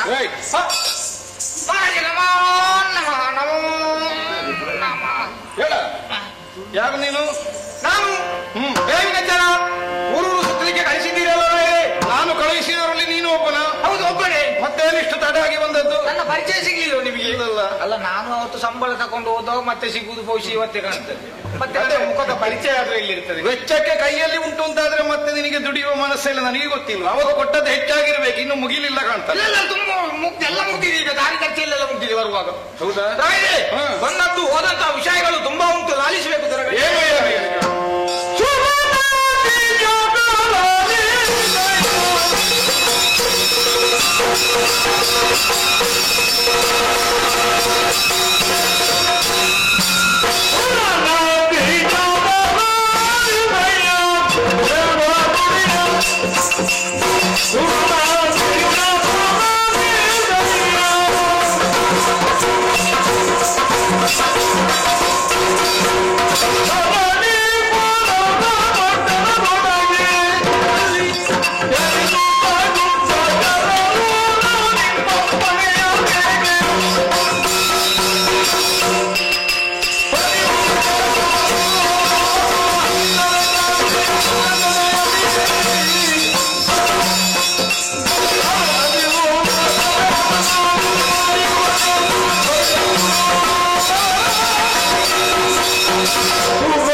ಎಂತದ ಸುರನದಿ? ಸುರನದಿ ಜಾತ ಲಾಲಿಸಯ್ಯ ಅಂತೇಳಿ ಗಂಗಾ ಭವಾನಿಯ ಸುಕುಮಾರ ನಾನು. ಹೌದೌದು. ಈ ಗೌರವ ಲಕ್ಷದಿಂದಲೇ ನನ್ನ ಮುಂಭಾಗದಲ್ಲಿ ವ್ಯವಹರಿಸುವವರು ನೀವೆಲ್ಲ. ಹೌದು. ಆಯ್ತು ಬುದ್ಧಿ, ನೀವು ನನಗೆ ಅವತ್ತು ನೇಮ ಕೊಟ್ಟರಲ್ವಾ ಊರು ಸುತ್ತಲಿಕ್ಕೆ? ಅಪ್ಪಣೆ. ಹೌದು. ಹಾಗೆ ನಿಮ್ಮ ಅಪ್ಪಣೆಯಂತೆ ನಾನು ಹೊರದೇಶಗಳಿಗೆಲ್ಲ ಹೋಗಿ ಬಂದೆ. ನಾನು ತಿರುಗಾಡಿದ್ಯಾ? ಪರದೇಶದಲ್ಲೆಲ್ಲ ತಿರುಗಿ ಬಂದ್ಯಾ? ಅಂತೂ ಪರದೇಶ ಅದೇ. ಯಾರು? ನೀನು ಪರದೇಶಿ ಅಲ್ಲ, ಪರದೇಶಗಳಿಗೆಲ್ಲ ಸುತ್ತಾಡಿ ಬಂದೆ. ಹೌದಲ್ಲಿ ತಿರುಗುವಷ್ಟು ಸಮಯದಲ್ಲಿ ನೀನು ಪರದೇಶಿಗನೇ ಅಲ್ಲ. ಹೌದು. ಹಾಗಾಗಿ ಪರದೇಶಿ ಆಗಿದೆ. ನಾನು ಓರ್ವನಲ್ಲ, ನಮ್ಮಲ್ಲಿ ತುಂಬಾ ಬಂದಿದ್ದಾರೆ ಪರದೇಶಿಗಳು. ಅಂತೂ ನೀನು ಒಬ್ಬಾಗಲಿಕ್ಕೆ ಸಿದ್ಧ ಇಲ್ಲ. ಇಲ್ಲ. ಹೌದು. ಹಾಗೆ ನಾನೆಲ್ಲ ಹೋಗಿ ಬಂದೆ. ವಿಚಾರಗಳು ಯಾವ ದೇಶದಲ್ಲಿ ಹೋದ್ರು ಎಲ್ಲಾ ಕಡೆ ಒಂದೇ. ನಿಮ್ಮ ಕುರಿತಾಗಿ ಹೊಗಳುವವರೇ ಎಲ್ಲರೂ ಬಿಟ್ರೆ ನಿಮ್ಮನ್ನು ತೆಗಳುವವರು ಯಾರೂ ಇಲ್ಲ. ಹೊಗಳಿಕೆಯ ಪ್ರತೀಕ್ಷೆಯಲ್ಲ ನಮಗೆ, ಅದರ ಹಾಗೆಂದು ತೆಗಳಿಕೆಯ ಕುರಿತು ಆಕ್ಷೇಪ ಉಂಟು. ಹೌದು. ಹಾಗಂತೇಳಿ ಒಂದು ಮಾತು ಮಾತ್ರ ಎಲ್ಲಾ ದೇಶದಲ್ಲಿಯೂ ಕೇಳಿ ಬರ್ತಾ ಉಂಟು. ನಿಮ್ಮ ನಾಲಿಗೆ ಬಿತ್ತ ಮತ್ತೆ ಹೋಯ್ತು ಅಂತ ಲೆಕ್ಕಾಚಾರ. ನಾಲಿಗೆ ಬಿದ್ರೆ ಭೀಷ್ಮನದ್ದೆಲ್ಲ ಎಲ್ಲರದ್ದು ಮುಗಿಯಿತೆ ಕಥೆ. ಅಲ್ಲ, ಹಾಗಲ್ಲ. ನೀವು ಒಂದು ಸಲ ಮಾತಾಡಿದ್ರೆ ಮತ್ತೆ ಅದು ಮುಗೀತಂತೆ. ಸತ್ಯವಚನ ಪಾಲನೆ. ಹೌದೌದು. ಅದನ್ನು ಹೇಳ್ತಾ ಇದ್ದಾರೆ ಎಲ್ಲ ಕಡೆ. ಬಹಳಷ್ಟು ಸಂತೋಷ ಆಯ್ತು. ಹಾಗಿದ್ರು ಸರಿ ಅಂತೇಳಿ ಇದೇ ರೀತಿಯ ವಿಷಯವನ್ನು ಕೇಳಿ ಕೇಳಿ ಕೇಳಿ ನನಗೆ ಬೇಸರ ಆಗಿ ಹೋಯ್ತು. ಅದ್ಯಾಕೆ ಬೇಸರ?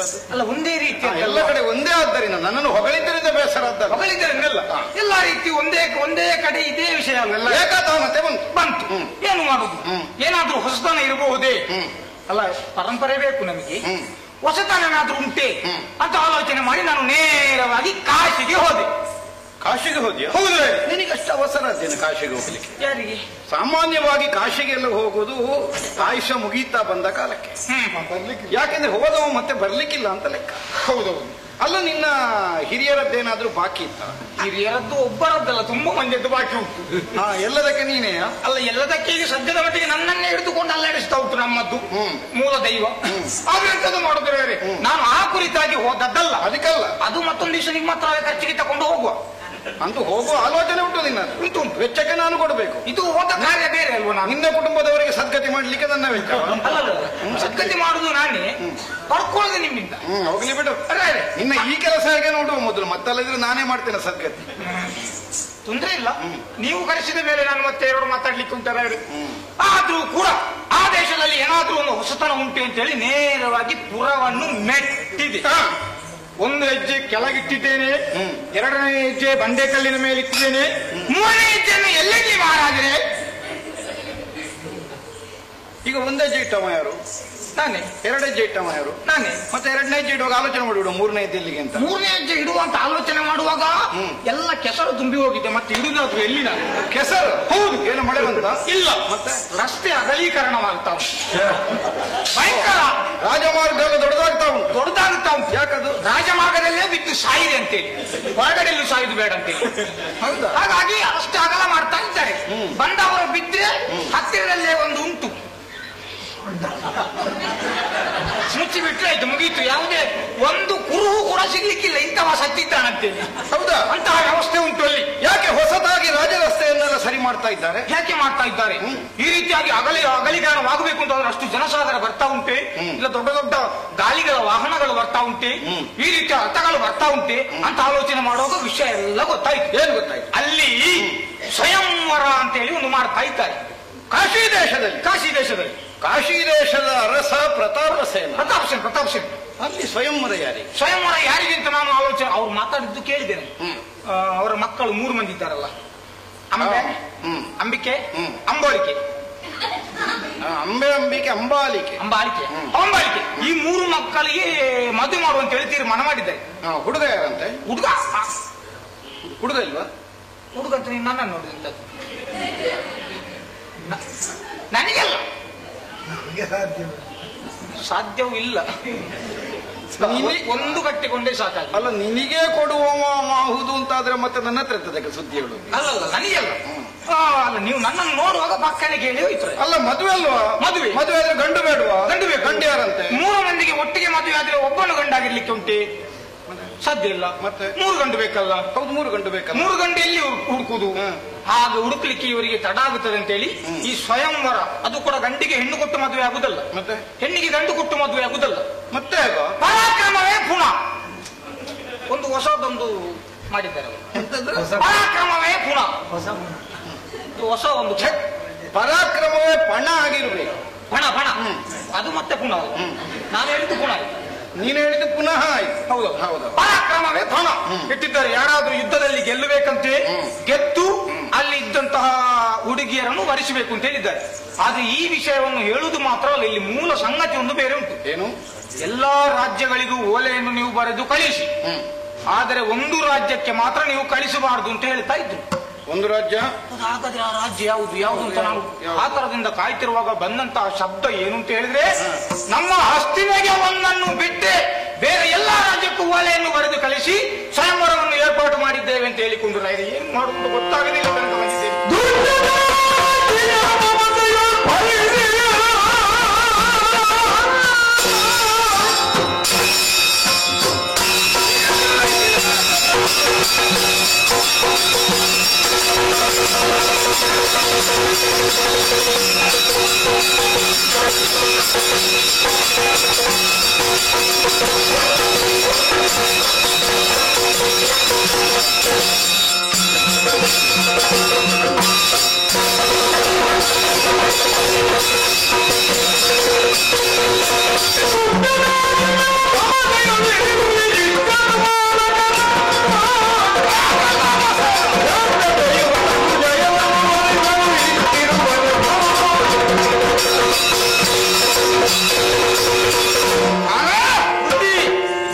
ಲೋಕವನ್ನೆಲ್ಲ ತಿರುಗಿ ಸಮಸ್ತ ವಿಚಾರವನ್ನು ಸಂಗ್ರಹಿಸಿ ಕಾಲಕ್ಕೆ ನನಗರ್ಹಬೇಕು. ಹೌದು, ಯಾವುದು ಸಶಕ್ತವಾದ ರಾಜಕಾರಣವು ಅಲ್ಲಿಯ ದೂತರಿಂದ ಸದಾಕಾಲ ಜಾಗೃತವಾಗಿರಬೇಕಾಗುತ್ತದೆ.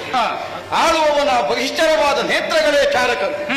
ಈ ನಿರ್ಣಯದಿಂದ ಬುದ್ಧಿವಂತರಾದ ನಿಮ್ಮನ್ನು ದೇಶಗಳಿಗೆ ನಟ್ಟಿದವ ಏನು ಕಾಶೀಶನಾದ ಪ್ರತಾಪ ಸೇನ ಕರಿಪುರದವರನ್ನು ಮರೆತು ಅಥವಾ ಕರಿಪುರದವರನ್ನು ಲಕ್ಷಿಸಿ ತನ್ನ ಮಗಳಂದಿರಿಗೆ ಸ್ವಯಂವರವನ್ನು ನಿರ್ವಹಿಸಿದನು. ಹೌದು, ಹಸ್ತಿನೆಗೆ ಆಹ್ವಾನ ಹೋಗಕೂಡದು, ಬೇಡ ಅಂತ ಹೇಳ್ತಾರೆ. ಮಿಕ್ಕುಳಿದ ಉಪಾಲಕರೆಲ್ಲ ಬಂದು ಸೇರಬೇಕು.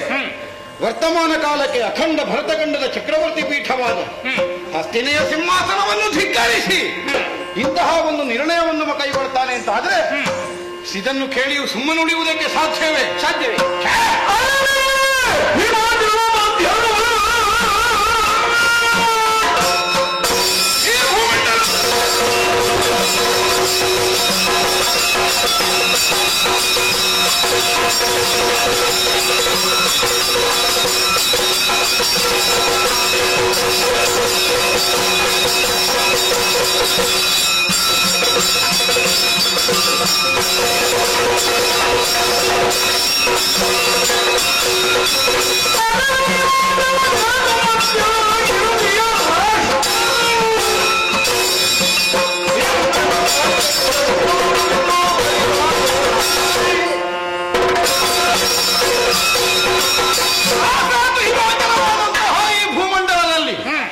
ದಿಗ್ದೇಶಗಳ ಪಾಲಕರ ಮಧ್ಯದಲ್ಲಿ ಧರಣಿ ದೇವಿ ಕವಿಯ ರಸ ತಿಲಕದ ಹಾಗೆ ಶೋಭಾಯಮಾನವಾದಂತಹ ನಗರ ಹಸ್ತಿನಾವತಿ. ಹೌದು, ಸಮಸ್ತ ಮನ್ನಣೆಗೆ ಒಳಗಾಗಿ ಪ್ರತಿಯೊಬ್ಬರೂ ನಮ್ಮ ಸಾಮಂತರಾಗಿ ಮಣಿದು ಬಳುಕುವ ಬಗೆಯನ್ನು ಸೃಷ್ಟಿಸಿದಂತಹ ಭೀಷ್ಮನಿರುತ್ತಾ ಇಂದೀಗ ಹಸ್ತಿನಾವತಿಯನ್ನು ಧಿಕ್ಕರಿಸಿ ಅವ ಸ್ವಯಂವರವನ್ನು ನಿರ್ಣಯಿಸ್ತಾನೆ ಅಂತಾದ್ರೆ ಇದಕ್ಕೆ ಸರಿಯಾದ ಉತ್ತರವನ್ನು ಕೊಡಲೇಬೇಕು. ಆದ್ದರಿಂದ ಹೇಳಿದ್ದೊಳ್ಳೆದಾಯ್ತು. ನಿನ್ನ ಇವತ್ತಿನ ಕೆಲಸಕ್ಕೆ ಬೇರೆಯೇ ಕೊಡಿ. ಹೌದು, ಸಂಬಳದಲ್ಲಿ ಸೇರುವುದಿಲ್ಲ ಬೇರೆ. ಯಾಕೆಂದ್ರೆ ನಮ್ಮ ಹಸ್ತಿನಾವತಿಯ ಮರ್ಯಾದೆಯನ್ನು ಉಳಿಸುವಂತಹ ಕೆಲಸ ಮಾಡಿದ್ದೀನಿ. ಎಲ್ಲಿಯಾದ್ರೂ ಬರುವಾಗ ಸ್ವಲ್ಪ ತಡಾಗುತ್ತಿದ್ರೆ ಈ ತಿಂಗಳನ್ನದೇ ಇಲ್ಲ ಅಂತ ಮಾಡಿಬಿಡ್ತೀನಿ. ನಾನು ಬರ್ಬೇಕು ಅಂತಾದ್ರೆ ನಮ್ಮದ್ದು ದಾರಿ ಕೂಡ ಅಲ್ಲಿ ಸರಿ ಇಲ್ಲ ಮಹಾರಾಜರೇ. ಸ್ವಲ್ಪ ಆದಷ್ಟು ಬೇಗ ಕಾರ್ಯಕ್ರಮ ಎಲ್ಲ ಮಾಡಿಬಿಡಿ ನೀವು. ವರ್ಷಕ್ಕಾದ್ರೂ ಒಂದು ಸರಿ, ರಾಜಮಾತೆಯವರ ಆಶೀರ್ವಾದವನ್ನು ಕೈಗೊಳ್ಳಬೇಕು.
ವಿಶ್ವೇಶ್ವರ ಸ್ವಾಮಿ ಕಾಪಾಡು ಕಾಪಾಡು.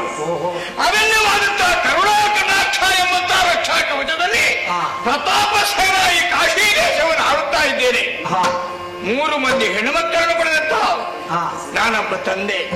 ಆದ್ರೆ ಹೆಣ್ಮಕ್ಕಳು ಪ್ರಾಯಕ್ಕೆ ಬಂದಾಗ ವಿವಾಹ ಮಾಡದೇ ಇದ್ರೆ ಅದು ಒಂದು ವಿಧವಾದಂತಹ ಅಪಚಾರವಾಗುತ್ತದೆ. ಹಾಗಾದ್ರೆ ಯಾವ ರೀತಿಯಲ್ಲಿ ವಿವಾಹ ಮಾಡುವುದು? ಏಕಕಾಲದಲ್ಲಿ ವಿವಾಹ ಮಾಡಬೇಕು ಎಲ್ಲವರಿಗೆ ಎಂಬಂತಹ ತೀರ್ಮಾನವನ್ನು ಮಾಡಿದ್ದೇನೆ. ಹಾಗಾಗಿ ಪ್ರತಿಯೊಬ್ಬ ರಾಜಕುಮಾರರು ಬರಬೇಕು, ನಾನಿಟ್ಟಂತಹ ಪಣವನ್ನು ಗೆಲ್ಲಬೇಕು ಎಂಬ ಹಾಗೆ ಹೇಳಿದ್ದೇನೆ. ಹಾಗಾಗಿ ಓಲೆಯನ್ನು ಕೊಟ್ಟು ಕಳಿಸಿದ್ದೇನೆ. ಬನ್ನಿ ರಾಜಕುಮಾರ.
ನಾನು ಪಣ ಇಟ್ಟದ್ದು ನಿಮಗೆಲ್ಲ ಗೊತ್ತುತ್ತಾನೆ. ಪರಾಕ್ರಮವೇ ಪಣ ಎಂಬ ಹಾಗೆ ತೀರ್ಮಾನ ಮಾಡಿದ್ದೇನೆ. ಎಲ್ಲವರನ್ನು ಗೆದ್ದಂತಹ ಅಪ್ರತಿಮ ಸಾಹಸಿಗೆ 3 ಮಂದಿ ಹೆಣ್ಮಕ್ಕಳನ್ನು ಕೊಡುವುದು ಎಂಬ 3 ಸಿಗ್ತದ.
ಅವರಿಗೆ ನನ್ನ 3 ಮಂದಿ ಹೆಣ್ಮಕ್ಕಳನ್ನು ಕೊಡುವುದೇ ಮತ ತೀರ್ಮಾನ.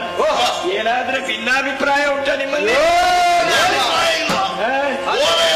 ಪರಸ್ಪರ ಯುದ್ಧ ಮಾಡಬೇಕು ಅಂತಲೂ ಬರೆದಿರ್ಲಿಲ್ಲ. ಇಲ್ಲಿ ಬಂದು ವಿಷಯ ಆಮೇಲೆ ಗೊತ್ತಾದದ್ದು. ಈಗ ನಮ್ಮ ಸಾಮರ್ಥ್ಯದ ಬಗ್ಗೆ ನಿಮಗೆ ಸಂಶಯ ಉಂಟಾ? ನಮ್ಮ ಸಾಮರ್ಥ್ಯವನ್ನು ನಾವು ತೋರಿಸಬೇಕು ಬೇಡವಾ? ರಾಜರು ಇದ್ದಾರಲ್ಲ ಒಬ್ಬೊಬ್ರು. ಅಲ್ಲ ಅದು ಹೌದು. ಈಗ ನಿಮ್ಮ ಮನಸ್ಸಿನಲ್ಲಿ ಏನಾದ್ರು ಬೇರೆ ವಿಷಯ ಉಂಟಾ ಅಂತ? ಯಾವುದು ಬೇರೆ ಇಲ್ಲ. ಮದುವೆ ಆಗುವುದಕ್ಕಾಗಿ ನಾವು ಬಂದದ್ದು. ನಮ್ಮ ಸಾಮರ್ಥ್ಯವನ್ನು ನಾವು ಕೆಲವರಿಗೆ ಒಂದು ಅಭಿಪ್ರಾಯ ಉಂಟು. ಕೆಲವರು ಪುರುಷರ ರೂಪವನ್ನೇ ಕಂಡು ವಿವಾಹವಾಗುವಂತ ಮನಸ್ಸಿರ್ತಾರೆ. ಕೆಲವು ಹೆಣ್ಮಕ್ಕಳಿಗೆ ತೋಳ ಬಲವನ್ನು ಕಂಡು ಮದುವೆ ಆಗಬೇಕೆಂಬಂತ ಆಸೆ ಇರ್ತದೆ. ಏನೇ ಇರಲಿ ಆಸೆ ಉಂಟು. ಮೀಸೆ ಹೊತ್ತ ಗಂಡಸರು ನೀವು. ಆದ್ರೆ ಒಂದು ವಿಷಯ, ಹೆಣ್ಣು ಮಕ್ಕಳು ಬೇಕು ಎಂಬ ಆಸೆ ಆಗ್ತಾ ಇದೆ. ಕೆಲವರಿಗೆ ಹೆಣ್ಣುಗಳನ್ನು ನೋಡಿದಾಗ ಪರಾಕ್ರಮ ತೋಳಿದರೆ ಹೆಚ್ಚಾಗುತ್ತಿದೆ. ಹೋರಾಟ ಮಾಡಿ ಕೆಲವರು ಸಾಧಿಸಿಕೊಳ್ಳಕ್ಕೆ ಸಾಧ್ಯ ಉಂಟು. ನೀವೇನು ಹಿಂದೆ ಮುಂದೆ ಮಾಡಬೇಡಿ. ಶೃಂಗರಿಸಲ್ಪಟ್ಟಂತಹ ಸಮಯ ಕಳೆದುಕೊಂಡು ಬನ್ನಿ.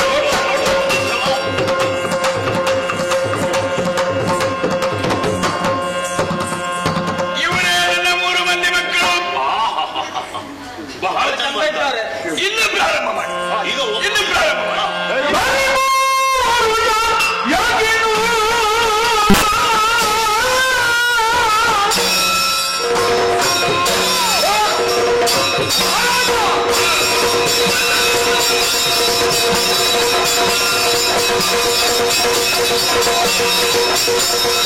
Oh,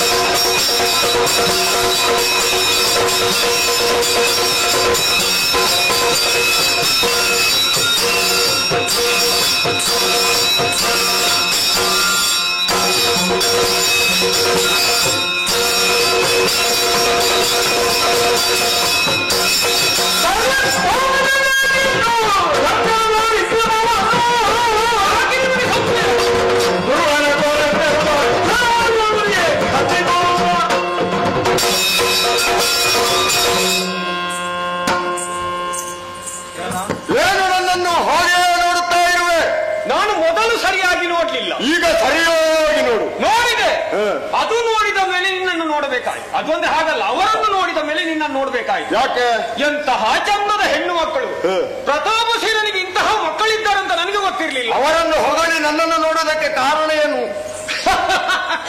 ನೀನೀಗ ಅವರನ್ನು ಮದುವೆ ಆಗುವುದಕ್ಕಾಗಿ ಅವರಿಟ್ಟಂತಹ ಮನವನ್ನು ಇಲ್ಲಿ ನನ್ನ ಮುಂದೆ ತೋರಿಸಿ ಗೆದ್ದು ಅವರನ್ನು ಮದುವೆ ಆಗುವುದಕ್ಕಾಗಿ ಹೊರಟವನು. ನೀನು ಒಂದದ್ದು ಯಾಕೆ? ನಾನು ಅದೇ ರೀತಿ ನಿನ್ನಲ್ಲಿ ಕೇಳು, ನಿನಗೆ ಮೊದಲು ಮದುವೆ ಆಗಿದೆ. ಮದುವೆ ಆಗಿದ್ರೆ ಇಲ್ಲಿಗೆ ಬರ್ತೇನ ನಾನು? ಅಲ್ಲ, ಮದುವೆ ಆದ್ರೆ ಇನ್ನು ಮದುವೆ ಆಗುದು ಬೇಡ. ಇಲ್ಲಿ ನಾನು ಹೇಗೆ ಬಂದಿದ್ದೇನೆ, ಇವರನ್ನು ಬಿಟ್ಟುಕೊಡು. ನಿನ್ನಪ್ಪ ಪುರುಷ ನನ್ನಲ್ಲಿ ತೋರಿದ್ರೆ ತಲೆ ತಲೆ ಹೋದಿದ್ದು.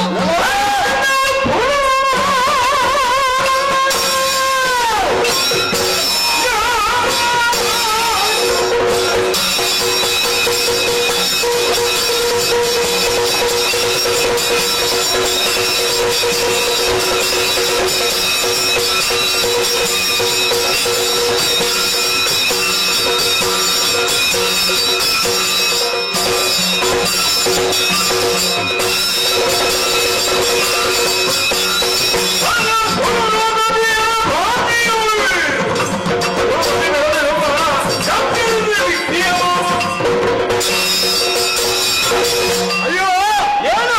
ನೀನು ಒಂದು ನಾಡಿನ ರಸ. ಹೌದು, ನಾನು ಒಂದು ನಾಡಿನ ಭೂಪಾಲ ಎನಿಸಿಕೊಂಡಿದ್ದೇನೆ. ಬ್ರಾಹ್ಮಣರಿಗೆ ಯಜ್ಞ ಕರ್ಮ ಯಾವ ರೀತಿ ಶ್ರೇಷ್ಠವೋ ಅದೇ ರೀತಿ ಕ್ಷತ್ರಿಯರಿಗೆ ಯುದ್ಧವೆಂಬುದು ಭೂಷಣ. ಯುದ್ಧದಲ್ಲಿ ಗೆದ್ರೆ ಧರಾಂಗಣೆಯ ಸಾನ್ನಿಧ್ಯ, ಯುದ್ಧದಲ್ಲಿ ವೀರ ಮರಣವನ್ನು ಪಡೆದರೆ ಸುರಾಂಗಣೆಯ ಸಾನ್ನಿಧ್ಯ. ರಣ ಹೇಡಿಯಂತೆ ಓಡಿ ಹೋದರೆ ಏನು ಅವನಿಗೆ ನರಕವೇ ಪ್ರಾಪ್ತವಾಗುವುದಂತೆ. ಹಾಗಾಗಿ ನಿನ್ನ ವಿಕ್ರಮದ ಆಟೋಪವನ್ನು ನೀನು ತೋರಿಸುವುದಕ್ಕೆ ಮುಂದಾಗಿದ್ದಿ. ಹೌದು, ಹಾಗಾಗಿ ನಾನು ಕೈಕಟ್ಟಿ ಕುಳಿತುಕೊಳ್ಳುವಂತ ಜಾಣ್ಮೆ ಇಲ್ಲ. ಯಾಕೆ? ಒಂದು ಮಾತು ಹೇಳ್ತಾ ಇದ್ದೇವೆ, ಏನು? ನಿನ್ನಲ್ಲಿ ಪರಾಕ್ರಮ ಉಂಟು ಅಂತಾದ್ರೆ ಯುದ್ಧದಲ್ಲಿ ನಾನು ನೀನು ಯಾರು ಅನ್ನೋದು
ನಿಶ್ಚಯ ಮಾತುಗಳನ್ನು ಆಡಲೇಬೇಕು.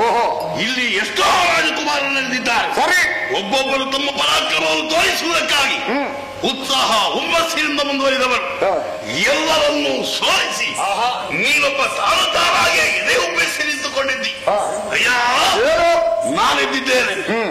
ನಾನು ಮದುವೆ ಆಗುವುದಕ್ಕಾಗಿಯೇ ಇಲ್ಲಿವರೆಗೆ ಬಂದದ್ದು. ಸೌಭಾಧಿಪತಿ ನಾನು ಸಾಲ್ವ. ಯುದ್ಧ ಮಾಡುವಂತಹ ಸಾಮರ್ಥ್ಯ ನಿನ್ನಲ್ಲಿದೆಯೋ? ಈ ವೀರರಲ್ಲಿ ಹೋರಾಡುವುದಕ್ಕೆ ಸ್ವಲ್ಪ ಆಲೋಚನೆ ಮಾಡಬೇಕಾದೀತು. ಅಯ್ಯೋ, ನೀನು ಈಗಾಗಲೇ ಪ್ರತ್ಯಕ್ಷವಾಗಿ ಕಂಡಿದ್ದಿ. ಏನನ್ನು? ಒಂದು ನಾಡಿನ ಅರಸನನ್ನು ಸೋಲಿಸಿದ್ದೇನೆ. ಹಾಗಿದ್ರೆ ಯುವ ಮದುವೆ ಆಗುವುದಕ್ಕೆ ಹೊರಡುವುದಿಲ್ಲ. ಬದಲಾಗಿ ನನ್ನ ವಿಕ್ರಮವನ್ನು ಅರಿತು ಕುಳಿತಂತ ನೀನು ಎದ್ದು ಬಂದಿದ್ದಿ. ಹಾಗಿದ್ರೆ ನೀನು ಪರಾಕ್ರಮಶಾಲಿ ಅನ್ನುವುದರಲ್ಲಿ ಅನುಮಾನವೇ ಇಲ್ಲ. ಅದಕ್ಕಾಗಿ ನಿನ್ನ ಪರಾಕ್ರಮ ಮೇಲೋ ಅಥವಾ ನನ್ನ ವಿಕ್ರಮ ಮೇಲೋ ಅನ್ನುವುದನ್ನು ನೋಡೋಣ.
ಕೊಟ್ಟರೆ ನೆಲದ ರಾಜ ಸಂದಾಹಾರದ ಕಣ್ಣುಗಳಿಗೆ ಗೋಚರಿಸುತ್ತದೆ. ಕಾಶಿ ದೇಶದ ಹೆಸರಾದ ಪ್ರತಾಪಸೇನ ಹಸ್ತಿನಾವತಿಯವರಾದ ನಮ್ಮನ್ನು ತನ್ನ ಮಗಳೊಂದಿಗೆ ವಿವಾಹವನ್ನು ನಡೆಸ್ತೇನೆ ಅನ್ನುವಂತಹ ಧೋರಣೆಯಿಂದ ಮುಂದಾದನಲ್ಲ. ಆದ್ದರಿಂದಲೇ ಹಸ್ತಿನಾವತಿಯವರ ಯೋಗ್ಯತೆಯನ್ನು ಅನ್ನುವುದನ್ನು ಸ್ಥಾಪಿಸುವುದಕ್ಕಾಗಿ ಶಾಂತನವನಾದಂತಹ ಭೀಷ್ಮನಾಮಕ ನಾನು ಈ ಸ್ವಯಂವರ ಮಂಟಪವನ್ನು ಪ್ರವೇಶಿಸಿದ್ದೇನೆ. ಎಲ್ಲಿ ರಾಜಕುಮಾರಿ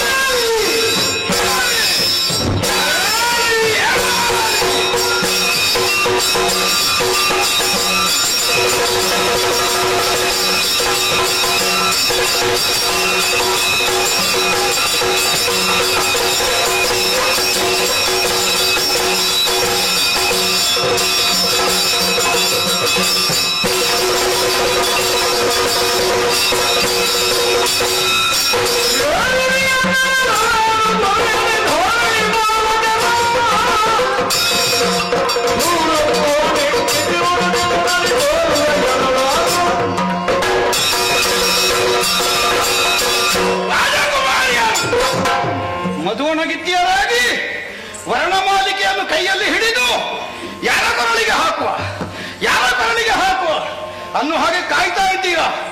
ಏನು ಮಾಡ್ತೀರಿ? ಯಾರು ಯಾರ ಛವ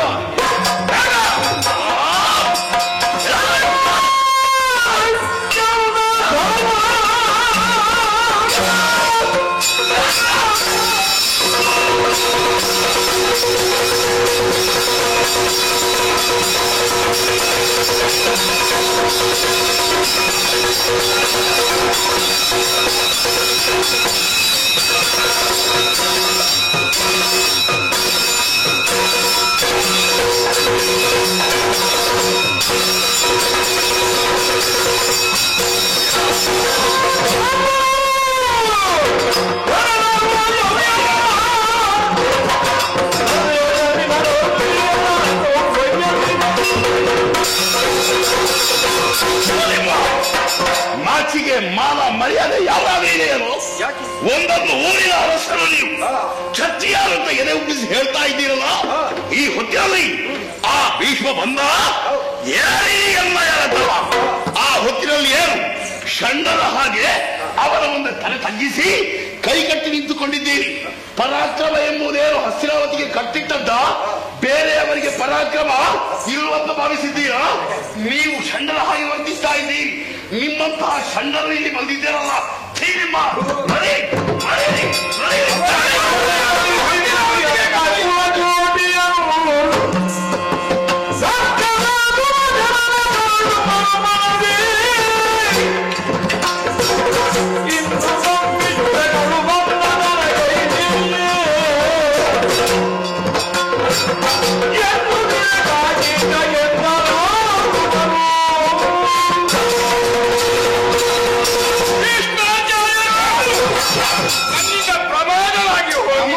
ಹಸ್ತಿನಾವತಿ ನೆನಪಾಗುದಿಲ್ಲಲ್ವ ನಿನಗೆ? ಆಗುತ್ತಿತ್ತು. ಅದು ಏನು ಮಾಡೋಣ ಹೇಳಿ? ಹೆಣ್ಣು ಹೆತ್ತಂತಹ ತಂದೆಗೆ ತಲೆಬಿಸಿ ಅನೇಕ ಪ್ರಾಯ ಪ್ರಬುದ್ಧರಾದಂತಹವರನ್ನು ಯೋಗ್ಯತಾವಂತರಿಗೆ ದಾರಿಯನ್ನು ಕೊಡಬೇಕು ಎಂಬಂತಹ ಉದ್ದೇಶ ಇರ್ತದೆ. ವಿವೇಕಿಗಳಾದವರು ಎಂಬುದು ಮಾತ್ರ ಯೋಚನೆಯಲ್ಲಿ ಬರ್ತದೆ. ಅಷ್ಟವಿಧದ ವಿವಾಹವನ್ನು ನಿರೂಪಿಸಿದ್ದಾರೆ. ಅದರಲ್ಲಿ ಯಾವುದಾದರೂ ಒಂದರ ಮೂಲಕವಾಗಿ ಕನ್ಯೆಯರನ್ನು ವಿವಾಹ ಮಾಡಿ ಕೊಡುವುದಕ್ಕೆ ಸಾಧ್ಯವಾಗುತ್ತದೆ. ಆದರೂ ಕ್ಷಾತ್ರ ಪಂಥಕ್ಕೆ ಮೇಲ್ಮೈ ಯಾವುದು ಗೊತ್ತೋ? ಅದರಲ್ಲಿ ಸೂಚಿಸಿದ ರಾಕ್ಷಸ ವಿವಾಹ. ಕನ್ಯೆಯರನ್ನು ಬಲಾತ್ಕಾರದಿಂದ ಅಪಹರಿಸಿಕೊಂಡು ಹೋಗಿ ಮದುವೆ ಆಗುವುದು ಕ್ಷಾತ್ರಕ್ಕೆ ಸಲ್ಲುವ ಪುರಸ್ಕಾರವಾದ್ದರಿಂದಲೇ ಇಂದೀಗ ಅಪಹರಿಸಿಕೊಂಡು ಹೋಗಲಿಕ್ಕೆ ಬಂದಿದ್ದೇನೆ. ಆಗಲಿ, ನನ್ನ ಮನಸ್ಸಿನಲ್ಲಿ ಒಂದು ಆಸೆ, ಯೋಗ್ಯತಾವಂತನೇ ನನ್ನ ಹೆಣ್ಮಕ್ಕಳಿಗೆ ಗಂಡನಾಗಬೇಕು ಎಂಬಾಗಿ ಉತ್ತಮವಾದಂತಹ ಶಶಿಕುಲದಲ್ಲಿ ಹುಟ್ಟಿದಂತಹ ನೀವು ನನ್ನ ಮಕ್ಕಳ ಕರಗ್ರಹಣ ಮಾಡಿಕೊಳ್ತಿದ್ದಾದ್ರೆ ಇದು ನನ್ನ ಪೂರ್ವಾರ್ಜಿತವಾದಂತಹ ಕರ್ಮ. ಕನ್ಯೆಯರ ಕೈ ಬಿಡಿದು ಎಲ್ಲ ಕುಲಕೋಟಿಯನ್ನು ಉತ್ತರಿಸಿದ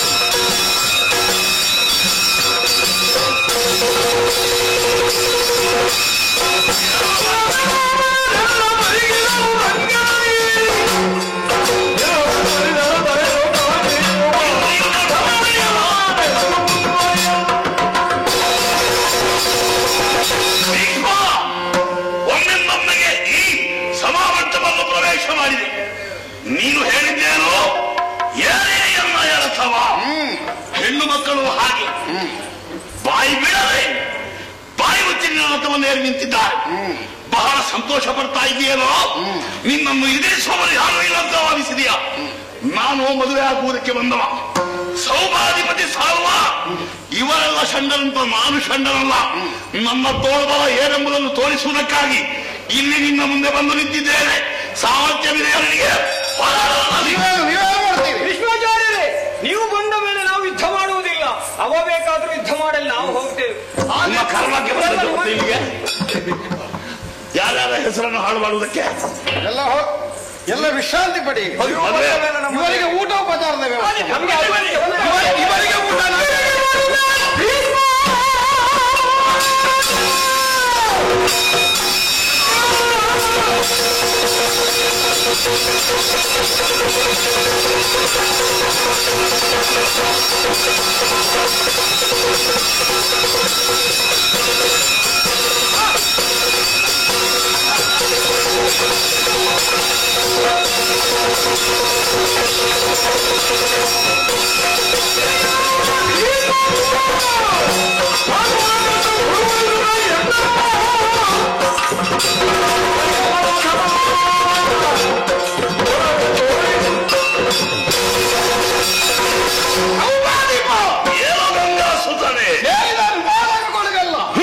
ಹಸ್ತಿನಾವತಿಯ ಸಾಮಂತರು. ಆದ್ದರಿಂದಲೇ ಭೀಷ್ಮಾಗಮನದಿಂದ ಭಯಭೀತರಾಗಿ ಕೈಯಾಯುಧವನ್ನು ಕಾಲಬುಡದಲ್ಲಿ ಚೆಲ್ಲಿ ಶರಣಾಗತಿಯನ್ನು ಹೊಂದಿದ್ರೆ ನೀನೊಬ್ಬ ಏನು ಮತ್ತೆ ಪರಾಕ್ರಮ ಭೀಷ್ಮನಿಗೆ ಮಾರಿ ಹೋಯಿತೆ. ಮಾರಿ ಹೋಗಿದ್ಯಾ? ಮಾರಿ ಬಿಡಿಸ್ತೇವೆ.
ನಿನ್ನ ಮಾರಿ ಹತ್ತಾರ ಹತ್ತಿರಾವತಿಯಲ್ಲಿದ್ದು ಅಲ್ಲಿ ನೀನು ತಿನ್ನುಂಡು ಹಾಯಾಗಿರಬೇಕಲ್ವಾ? ಈ ಮದುವೆ ಮಂಟಪಕ್ಕೆ ಪ್ರವೇಶ ಮಾಡಿ ಹೆಣ್ಣು ಮಕ್ಕಳ ಮನಸ್ಸನ್ನು ತಿಳಿಯಲಿ ರಥವನ್ನು ಹೇರುವುದಕ್ಕೆ ಹೇಳಿದ್ಯಲ್ಲ. ಪಾಪಿ ಮಗನೇ, ನೀಚ ಅಧಮ ಆಗುವುದಕ್ಕೆ ನೀನು ಹಿರಿಯ ಕುಲದಲ್ಲಿ ಹೊರಟಿದ್ದಿ. ನೀನು ಹಸ್ತಿನಾವತಿ ಅಂದ್ರೆ ದೊಡ್ಡ ಸಾಮರ್ಥ್ಯವುಳ್ಳಂತ ರಾಜ್ಯ ಅಂತ ಭಾವಿಸಿದ್ದಿ. ಹಾಗಾದ್ರೆ ನಮ್ಮಂತವರೇನು ಏನು ಗತಿ ಇಲ್ಲದವರು ಅಂತ ಭಾವಿಸಿದ್ಯಾ? ನಮ್ಮ ಕುಲದೇವರಾದಂತಹ ಶಂಕರ ಯಾವತ್ತೂ ನಮ್ಮ ಕೈ ಬಿಡುವುದಿಲ್ಲವೋ ಅಂತದ್ದರಲ್ಲಿ ನಮ್ಮ ಮನಸ್ಸನ್ನು ಅಳಿಸಿ ಈ ರೀತಿಯಾಗಿ ವರ್ತಿಸ್ತಾ ಇದ್ದಿ. ನಿನ್ನ ಪರಾಕ್ರಮಕ್ಕೆ ಅಡ್ಡ ಸವಾಲು ನನ್ನದಂತೂ ನೋಡು. ನಿನ್ನ ಶಂಕರನ ಮಹಾಲಿಂಗವೆಲ್ಲ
ರಥವಾಯಿಸಿ 3 ಮಂದಿ ರಾಜಕುಮಾರಿಯರನ್ನು ಕರೆತಂದು ಒದಗಿಸಿದವರು. ಈಗಾಗಲೇ ಮಂತ್ರಿಗೆ ಸೂಚನೆಯನ್ನು ಕೊಟ್ಟಿದ್ದೇನೆ. ಪುರ ಶೃಂಗಾರ ಆಗಲಿ ತಮ್ಮನಾದಂತಹ ವಿಚಿತ್ರ ವೀರ್ಯನಿಗೆ 3 ಮಂದಿಗಳನ್ನು ವಿವಾಹ ಮಾಡಿಸುವುದಕ್ಕೆ ಬೇಕಾದ ಸರ್ವ ಸಿದ್ಧತೆಗಳಿಂದಲೂ ಹಸ್ತಿನಾವತಿ ಸನ್ನಾಹವಾಗಲಿ. ಪುರ ಶೃಂಗಾರಗೊಂಡಿದೆ, ಆದ್ರೆ ಹುಡುಗಿಯರಿಗೆ ವಿಷಯ ಗೊತ್ತಾಗಬೇಕೋ ಬೇಡೋ? ಯಾರಲ್ಲಿ 3 ಮಂದಿಗಳನ್ನು ನಿಂತು ಬರುವುದಕ್ಕೆ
ಕಾಶಿರಾಜನಂದಿನಿಯರು ನೀವುಗಳು 3 ಮಂದಿ ಸ್ವಯಂವರ ಮಂಟಪವನ್ನು ಏಕಾಏಕಿಯಾಗಿ ಪ್ರವೇಶಿಸಿ ಯಾರೂ ಊಹಿಸುವುದಕ್ಕೆ ಸಾಧ್ಯವಿಲ್ಲದೆ ಬಗೆಯಿಂದ ನಿಮ್ಮ 3 ಮಂದಿಗಳನ್ನು ನನ್ನ ಪರಾಕ್ರಮ ಸಂಪನ್ನತೆಯ ವಿನಿಯೋಗದಿಂದ ಕೈವಶ ಮಾಡಿ ನಾನು ಕರೆತಂದವು. ರಾಜಮಾತೆಯವರ ಸಹಯೋಗದಲ್ಲಿ ಈ ತನಕ ಸುಖವಾಗಿ ನೀವು ದಿನವನ್ನು ಕಳೆದವರು. ಹಾಗೆಂದು ಕರೆತಂದಿರುವ ಹಿನ್ನೆಲೆಯ ಉದ್ದೇಶವನ್ನು ನಿಮ್ಮಲ್ಲಿ ನಾನು ಈ ತನಕ ಸ್ಪಷ್ಟಪಡಿಸಿದವನಲ್ಲ.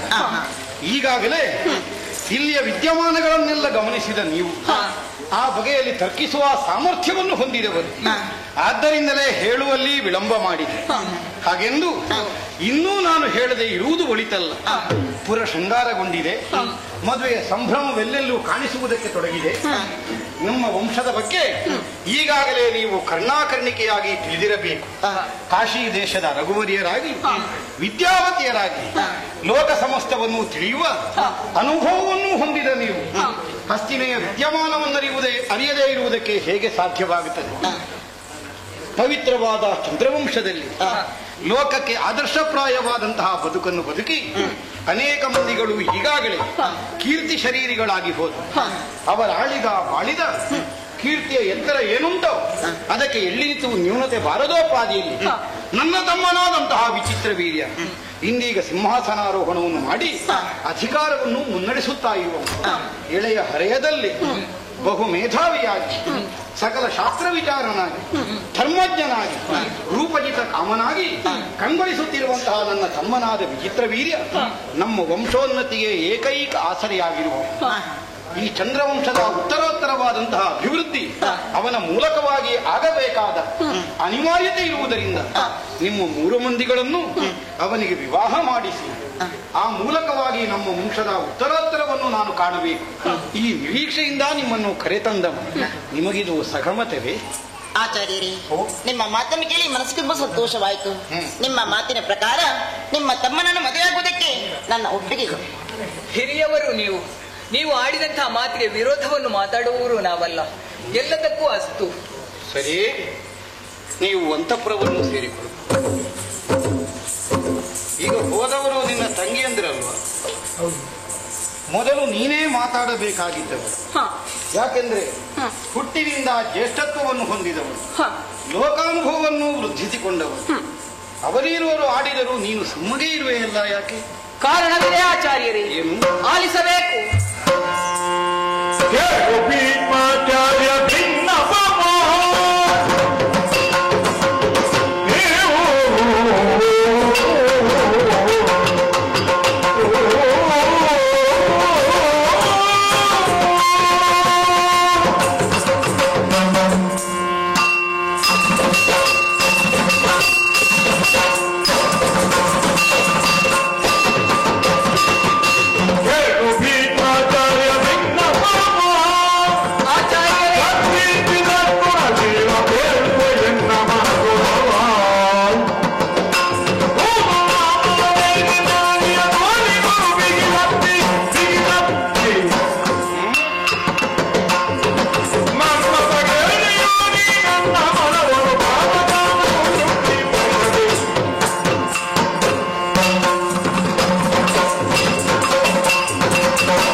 ಗೊತ್ತಾಗಲಿ. ನಿಮ್ಮಲ್ಲಿ ನನ್ನ ಅಂತರ್ಯವನ್ನು ಹೇಳಿಕೊಳ್ಳುವುದಕ್ಕಿದೆ. ಅದಕ್ಕಾಗಿಯೇ ನಾನು ಸುಮ್ಮನಾದವಳು. ಅಂತರ್ಯ? ಹೌದು. ಏನದು?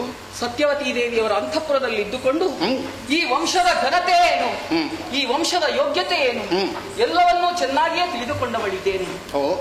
ಈ ಲೋಕದಲ್ಲಿ ಹುಟ್ಟಿದವರೆಲ್ಲರೂ ಕೂಡ ಆಚಾರ್ಯ ಪದವಿಗೆ ಏರುವುದಕ್ಕೆ ಸಾಧ್ಯತೆ ಇಲ್ಲ, ಅಂತಹ ಯೋಗ್ಯತೆಯೂ ಇರುವುದಿಲ್ಲ. ಎಲ್ಲವನ್ನೂ ತಿಳಿದುಕೊಂಡು ಬದುಕಿನ ಮರ್ಮವನ್ನು ಅರ್ಥ ಮಾಡಿಕೊಂಡು ಇತರರಿಗೆ ತಿಳಿಯ ಹೇಳುವಂತಹ ವಿಶೇಷ ಯೋಗ್ಯತೆ ನಿಮ್ಮಲ್ಲಿದ್ದುದರಿಂದಲೇ ಆಚಾರ್ಯ ಪದವಿಗೆ ಏರಿದ್ದೀರಿ. ಭೀಷ್ಮಾಚಾರ್ಯರೇ, ಸತ್ಕೀರ್ತಿ ಸಂಪನ್ನರಾಗಿರುವಂತಹ ತಾವು ಸಕಲ ಸದ್ಗುಣಗಳನ್ನು ಮೈಗೂಡಿಸಿಕೊಂಡವು.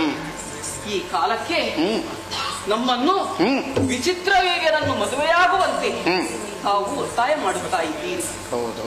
ನನ್ನ ತಂಗಿಯರು ಒಪ್ಪಿದರೂ ಕೂಡ ನನ್ನ ಮನಸ್ಸಿಗೆ ಮಾತ್ರ ಸ್ವಲ್ಪ ವ್ಯತ್ಯಾಸವಾದಂತಹ ಸ್ಥಿತಿ ಉಂಟಾಗಿದೆ. ಯಾಕದು? ಹೀಗಾಗುವುದಕ್ಕೆ ಕಾರಣವಿದೆ. ಏನು? ನಮ್ಮ ತಂದೆಯವರು ಕೇಳಿದ್ದು ವಿಕ್ರಮವೇ ಪಣ.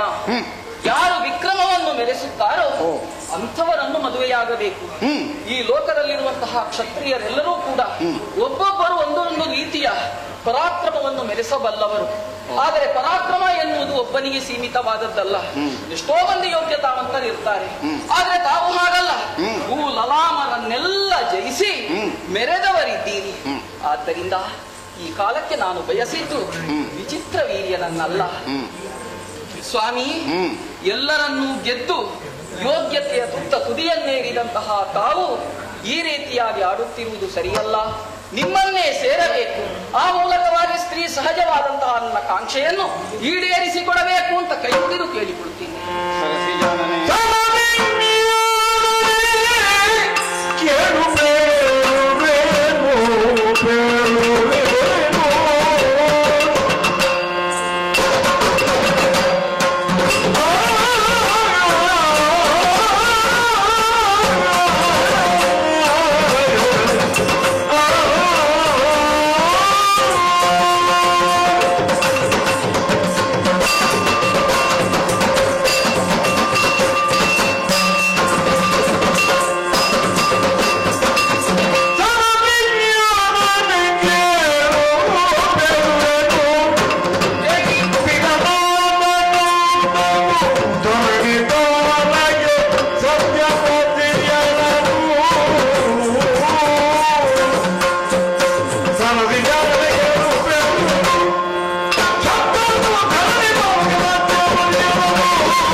ತದ್ರೀತಿಯಲ್ಲಿ ಮನದಲ್ಲಿ ಮೂಡಿದಂತಹ ಅನುಮಾನವನ್ನುವ ಕತ್ತಲೆಯನ್ನು ಹೋಗಲಾಡಿಸಿ ಸುಜ್ಞಾನವನ್ನುವಂತಹ ಬೆಳಕಿಗೆ ತೆರೆದುಕೊಳ್ಳುವಂತಹ ನಿನ್ನ ಬುದ್ಧಿಯನ್ನು ನಿನ್ನ ಪ್ರಶ್ನೆಯ ಮೂಲಕವಾಗಿ ನೀನು ಪ್ರಕಟಿಸಿರುವೆ. ಆಡಿದ್ದನ್ನು ತಲೆ ದೂಗಿ ಒಮ್ಮೆಗೆ ಸಮ್ಮತಿಸಬೇಕನ್ನುವ ನಿರೀಕ್ಷೆಯಿಂದ ನಾನು ಆಡಿದ್ದಲ್ಲ. ಅನುಮಾನವನ್ನುವುದು ಯಾವತ್ತೂ ಒಂದು ದುರಂತಕ್ಕೆ ಕಾರಣವಾಗುತ್ತದೆ. ಆದ್ದರಿಂದಲೇ ಮನದ ಅನುಮಾನವನ್ನು ಪರಿಹರಿಸಿಕೊಳ್ಳುವಲ್ಲಿ ನೀನು ಕೇಳಿದಂತಹ ಪ್ರಶ್ನೆಗಳನ್ನು ನಿನ್ನ ಔದ್ದತ್ಯ ಅಂತ ನಾನು ತರ್ಕಿಸುವುದಕ್ಕಿಲ್ಲ. ರಾಜಕುಮಾರಿ, ಕರೆತಂದಂತಹ ನಾನೇ ವಿವಾಹವಾಗಬೇಕಿತ್ತು. ಯಾಕಂದರೆ ನಿಮ್ಮಯ್ಯನ ನಿರ್ಣಯದಂತೆಯೇ ಗೆದ್ದವನಿಗೆ 3 ಮಂದಿ ಕನ್ನಿಕೆಯರನ್ನು ವಿವಾಹ ಮಾಡಿಕೊಡುವುದು ಅನ್ನುವಂತಹ ಯೋಚನೆಯಿಂದ ನೀನಿದ್ದದ್ದರಿಂದ ಗೆದ್ದು ತಂದಿರುವಂತಹ ನಾನಲ್ಲದೆ ತಮ್ಮನಾದ ವಿಚಿತ್ರ ವೀರ್ಯನನ್ನು ವಿವಾಹವಾಗುವುದೆಷ್ಟು ಸರಿಯಾಗುತ್ತದೆ ಅನ್ನುವಂತಹ ಎಣಿಕೆಯಿಂದ ನೀನು ಪ್ರಶ್ನೆಯನ್ನು ಕೇಳಿರುವೆ. ಹೌದು, ಪಣದಂತೆಯೇ ನಾನು ಗೆದ್ದು ತಂದುದಲ್ಲ. ಮೊದಲಾಗಿ ಪಣದಲ್ಲಾದರೆ ಅಲ್ಲಿ ಬಂದು ಅಲ್ಲಿ ಭಾಗವಹಿಸಿ ಎಲ್ಲರನ್ನೂ ಹೊಡೆದು ನಾನು ಗೆದ್ದವ ಅಂತ ತೋರಿಕೊಟ್ಟ ಮೇಲೆ ನಿಮ್ಮನ್ನು ನಿಮ್ಮಯ್ಯ ಕೈಯೆತ್ತಿ ಕೊಡಬೇಕಿತ್ತು. ಅಲ್ಲೇ ಘೋಷಿಸಿದ್ದೇನೆ, ಕನ್ನಡರನ್ನು ಬಲಾತ್ಕಾರದಲ್ಲಿ ಅಪಹರಿಸಿಕೊಂಡು ಹೋಗುತ್ತಿದ್ದೇನೆ. ಆದ್ದರಿಂದ ಪಣಕ್ಕೂ ಈ ವಿವಾಹಕ್ಕೂ ಸಂಬಂಧ ಅನ್ನುವುದು ಸ್ವಯಂವರ ಮಂಟಪದಲ್ಲಿ ನನ್ನ ರಥವನ್ನು ನೀವು 3 ಮಂದಿಗಳು ಏರಿದ ಕಾಲದಲ್ಲೇ ಮುರಿದು ಬಿದ್ದೀರಿ. ಆದ್ದರಿಂದಲೇ ಗೆದ್ದವನೇ ವಿವಾಹವಾಗಬೇಕು ಅನ್ನುವ ನಿರ್ಬಂಧವನ್ನು ಈಗ ನಮಗೆ ಒಪ್ಪಿಕೊಳ್ಳುವುದಕ್ಕಿಲ್ಲ. ಹಾಗೆಂದು ತಮ್ಮನನ್ನೇ ವಿವಾಹವಾಗಬೇಕು ನಾನು ಯಾಕೆ ಆಗಕೂಡದು ಅನ್ನುವಲ್ಲಿಯೂ ಹಿನ್ನೆಲೆಯಲ್ಲಿ ಬಲವಾದಂತಹ ಒಂದು ಕಾರಣವಿದೆ. ಏನದು ಕೇಳಬಹುದೇ? ನನ್ನ ಅವ್ವೆಯಾದಂತಹ ಸತ್ಯವತಿ ದೇವಿಯವರು ನನ್ನನ್ನು ಹೆತ್ತ ತಾಯಿಯಲ್ಲ, ನನಗೆ ಆ ಮತ್ತಿನ ತಾಯಿ. ನನ್ನಮ್ಮನಾದ ಗಂಗಾಭವಾನಿ ತೊರೆದು ಹೋದ ಆಮೇಲೆ ಎಷ್ಟೋ ವರ್ಷಗಳು ಕಳೆದ ನಂತರ ನಮ್ಮ ಅಪ್ಪಯ್ಯ ಕಾಳಿಂದಿ ತೀರದಲ್ಲಿ ಕಂಡಂತಹ ಕಾಮಿನಿಯ ಕುರಿತಾಗಿ ಕಾಮನೆ ಉಳ್ಳವರಾಗಿ ಅಂತರಂಗದಲ್ಲಿ ಬಿಸುಸುಯುತ್ತಾ ಅಂತಃಪುರವನ್ನು ಸೇರಿದ ಕಾಲಕ್ಕೆ ಅವರ ಅಂತರ್ಯವನ್ನರಿತು ಅದ ಚಿಂತೆಯನ್ನು ದೂರ ಮಾಡುವಂತಹ ಉದ್ದೇಶದಿಂದ ಈ ಸತ್ಯವತಿ ದೇವಿಯವರ ತಂದೆಯಾದ ಕಂದರನಲ್ಲಿ ಸಿಂಹಾಸನವನ್ನೇ ಏರುವುದಿಲ್ಲ, ಜೀವನ ಪರ್ಯಂತ ವಿವಾಹವಾಗುವುದಿಲ್ಲ ಅನ್ನುವಂತಹ ಪ್ರತಿಜ್ಞೆಯನ್ನು ನಾನು ಗೈದವು. ಎಂತಹ ದಿಟ್ಟ ಪ್ರತಿಜ್ಞೆ! ಸುರನರೋರಗ ಮುಖ್ಯವಾಗಿ ಸಮಸ್ತರೂ ತಿಳಿದಂತಹ ಈ ವರ್ತಮಾನವನ್ನು ಕಾಶಿ ದೇಶದವರೂ ತಿಳಿದಿರಬಹುದು ಅನ್ನುವಂತಹ ಕಲ್ಪನೆಯಿಂದ ನಾನೀ ತನಕ ಆಡದೇ ಉಳಿದನೇ ಹೊರತು ಆಡಕೂಡದು ಅನ್ನುವಂತಹ ನಿರ್ಣಯದಿಂದ. ಆದ್ದರಿಂದ ನಾನು ವಿವಾಹವಾಗುವುದಿಲ್ಲ ಯಾಕೆ ಅನ್ನುವುದು ಪ್ರಪಂಚದಲ್ಲಿ ಸಮಸ್ತರಿಗೂ ಗೊತ್ತಿದೆ. ನನ್ನ ತಮ್ಮ ವಿಚಿತ್ರ ವೀರ್ಯ ಸೌಭಾಗ್ಯವಂತನಿದ್ದಾನೆ, ಚಕ್ರವರ್ತಿ ಪೀಠವನ್ನು ಅಲಂಕರಿಸಿದವನಿದ್ದಾನೆ, ಅವನನ್ನು ನೀನು ವಿವಾಹವಾಗುವುದಲ್ಲ. ಆಚಾರ್ಯರೇ,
ತಾವು ಕರುಣ ನಿಧಿಗಳು. ಯಾಕೀ ಮಾತು? ಎಲ್ಲರ ಅಂತರ್ಯವನ್ನು ತಿಳಿದುಕೊಂಡು ಅದನ್ನು ನಡೆಸಿಕೊಡುವಲ್ಲಿ ಸಾಧ್ಯತೆ ಇದ್ದವರು. ಆದ್ದರಿಂದಲೇ ನನ್ನ ಅಂತರ್ಯದ ವಿಚಾರವನ್ನು ಕೈ ಮುಗಿದು ನಿಮ್ಮಲ್ಲಿ ತಿಳಿಸುವುದಕ್ಕೆ ಮುಂದಾಗುತ್ತೇನೆ. ಕಾಶಿ ದೇಶದ ಸ್ವಯಂವರ ಮಂಟಪದಲ್ಲಿ ಪ್ರಕಟವಾಗದೇ ಇದ್ದ ಅಂತರ್ಯವೊಂದು ಬೇರೆಯೇ ಇದೆ ನಿನ್ನಲ್ಲಿ. ಸತ್ಯ. ಏನದು? ಈಗ ಹೇಳಿಕೊಳ್ಳುತ್ತೇನೆ. ಇಷ್ಟರವರೆಗೆ ಅಂತಹ ಅಂತರ್ಯವನ್ನು ತೆರೆದಿಡುವುದಕ್ಕೆ ಅವಕಾಶ ನನಗೆ ದೊರಕುತ್ತಿಲ್ಲ.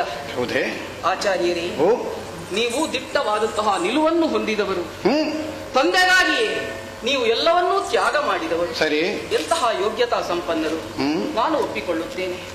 ಆದರೆ ಈಗ ನನ್ನ ಮನಸ್ಥಿತಿಯಲ್ಲಿ ಇದ್ದಂತಹ ಬಗೆಯನ್ನು ನಿಮ್ಮಲ್ಲಿ ಆಡಿಕೊಳ್ಳುತ್ತೇನೆ. ಏನದು? ನಿಸ್ಸಂಕೋಚವಾಗಿ ಹೇಳಬಹುದು. ಸ್ವಯಂವರಕ್ಕೆ ಮುನ್ನಾ ದಿನ ಉಪವನದಲ್ಲಿ ಜಲ ಕೇಳಿ ವನವಿಹಾರದ ಉದ್ದೇಶದಿಂದ ಸಖಿಯರನ್ನು ಕೂಡಿಕೊಂಡು ಹೋಗಿದ್ದೆ. ನಾಳೆಯ ದಿನ ಅಗಲುವ ತಾಯ್ನಾಡಿನ ಕುರಿತಾಗಿ ಮಮತೆ ಅಧಿಕವಾಗಿರಬೇಕು, ತಪ್ಪೇನು? ಸತ್ಯ. ಆ ಸಂದರ್ಭದಲ್ಲಿ ಸೌಭಾದೇಶಾಧಿಪತಿಯಾದಂತಹ ಸಾಲ್ವ ನನ್ನ ಕಣ್ಣುಗಳಿಗೆ ಕಾಣ ಸಿಕ್ಕಿದ. ಹೌದು. ಹೌದೇ? ಕಂಡು ನೋಡಿದ, ಮಾತುಗಳನ್ನಾಡಿದ, ನನ್ನಲ್ಲಿ ವಿವಾಹದ ಅಪೇಕ್ಷೆಯನ್ನು ಮುಂದಿರಿಸಿದ. ನಿನ್ನಂತಹ ಸುಂದರಿಯನ್ನು ನೋಡಿದ್ರೆ ಅಪೇಕ್ಷೆ ಮುಂದಿಡಲಾರದೆ ಇದ್ದ ಬಗೆಯವ ಅಲ್ಲ ಸಾಲ್ವ. ನೀನೇನು ಹೇಳಿದೆ? ಆ ಸಂದರ್ಭದಲ್ಲಿ ನಾನು ಹೇಳಿದುದೊಂದೇ ಮಾತು, ಅದರಲ್ಲಿ ಯಾವತ್ತೂ ಪ್ರತ್ಯೇಕತೆ ಇಲ್ಲ. ನನ್ನ ತಂದೆ ಯಾರಿಗೇ ಆಗಲಿ ಮದುವೆ ಮಾಡಿಕೊಟ್ರು ನಿನ್ನನ್ನೇ ನಾನು ಮದುವೆಯಾಗುತ್ತೇನೆ, ಹೀಗೆ ಮಾತನ್ನು ಕೊಟ್ಟಿದ್ದೇನೆ. ಆದ್ದರಿಂದ ಆಚಾರ್ಯರೇ, ಒಂದು ಬಹುದೊಡ್ಡ ಉಪಕಾರವನ್ನು ಮಾಡಬೇಕು. ಆ ಸಾಲ್ವ ಭೂಪತಿ ನನ್ನನ್ನು ವರಿಸುವಂತಹ ಅಪೇಕ್ಷೆಯನ್ನು ಹೊಂದಿದ್ದಾನೆ ಎನ್ನುವುದು ಸತ್ಯ. ರಾಜಕುಮಾರಿ, ನಿನ್ನ ಮನದ ಅಂತರ್ಯವನ್ನು ಅರಿಯದೇ ಮೋಸ ಹೋದೆ. ಕಾಶಿ ದೇಶವನ್ನು ಸೇರಿ 3 ಮಂದಿಗಳು ರಥವೇರಿ ಎನ್ನುವ ಅಪ್ಪಣೆಯನ್ನು ಕೊಟ್ಟ ಕಾಲಕ್ಕೆ ಮೊದಲಿಗೆ ಬಂದು ರಥ ಏರಿದವಳು ನೀನು. ಅಲ್ಲಿಯೇ ನಿನ್ನ ಮನದ ನಿರ್ಣಯವನ್ನು ಹೇಳುತ್ತಿದ್ದರೆ ನಿನ್ನನ್ನು ಬಲಾತ್ಕಾರದಲ್ಲಿ ಎತ್ತಿ ತರುವ ಪ್ರಶ್ನೆಯೇ ಇದ್ದಿಲ್ಲ. ಹೆಣ್ಣು ಬಲಾತ್ಕಾರದ ಭೋಗ ವಸ್ತುವಲ್ಲ ಅನ್ನುವುದನ್ನು ತಿಳಿದದ್ದರಿಂದಲೇ ನನ್ನ ಅಯ್ಯನಿಗಾಗಿ ನಾನು ಸಿಂಹಾಸನ ತ್ಯಾಗವನ್ನು ಬ್ರಹ್ಮಚರ್ಯವನ್ನು ಕೈಗೊಳ್ಳಬೇಕಾಗಿ ಬಂದದ್ದು. ಮತ್ತೆ ನಿನ್ನನ್ನು ನಾನು ಬಲಾತ್ಕಾರದಲ್ಲಿ ತರುವುದಕ್ಕಿತ್ತೆ. ಛೇ, ತಂದಾಗಿ ಹೋಯಿತೆ, ಇನ್ನೆಂಥದ್ದು ಮಾಡುವ. ಆಚಾರ್ಯರೇ, ಅಂಬೆ ಎಲ್ಲಿಗೆ ಹೋದರೂ ನನ್ನಲ್ಲಿ ಬಂದು ಸೇರುತ್ತಾಳೆ, ನನ್ನವಳಾಗುತ್ತಾಳೆ ಅಂತ ಆ ಸಾಲ್ವಭೂಪತಿ ಕಾಯುತ್ತಿರುವುದು. ಎಂದು ಬರ್ತಾಳೆ, ಯಾವಾಗ ಬರ್ತಾಳೆ, ಹೀಗೆ ಕಾಯುತ್ತಿರುವಂತಹ ಸಾಲ್ವಭೂಪತಿಯನ್ನು ನಾನು ಸೇರಿಕೊಳ್ಳಲೇಬೇಕು. ಆದ್ದರಿಂದ ದಯವಿಟ್ಟು ನನ್ನಲ್ಲಿಗೆ ಕಳುಹಿಸಿ ಕೊಡ್ತೀರಾ? ಇದೇ ನಿನ್ನ ನಿರ್ಧಾರ. ಅಲ್ಲಿಗೆ ಕಳುಹಿಸಿದ್ರೆ ಸಮಸ್ಯೆ ಪರಿಹಾರ ಆಗ್ತದೆ. ಸರಿ, ನೀನು ತಂದೆ ಮನೆಯಿಂದ ಬರುವಾಗ ಏನೆಲ್ಲ ಹಿಡ್ಕೊಂಡು ಬಂದಿದ್ಯಾ ಅದನ್ನೆಲ್ಲ ಹಿಡ್ಕೊಂಡು ಸಿದ್ಧ.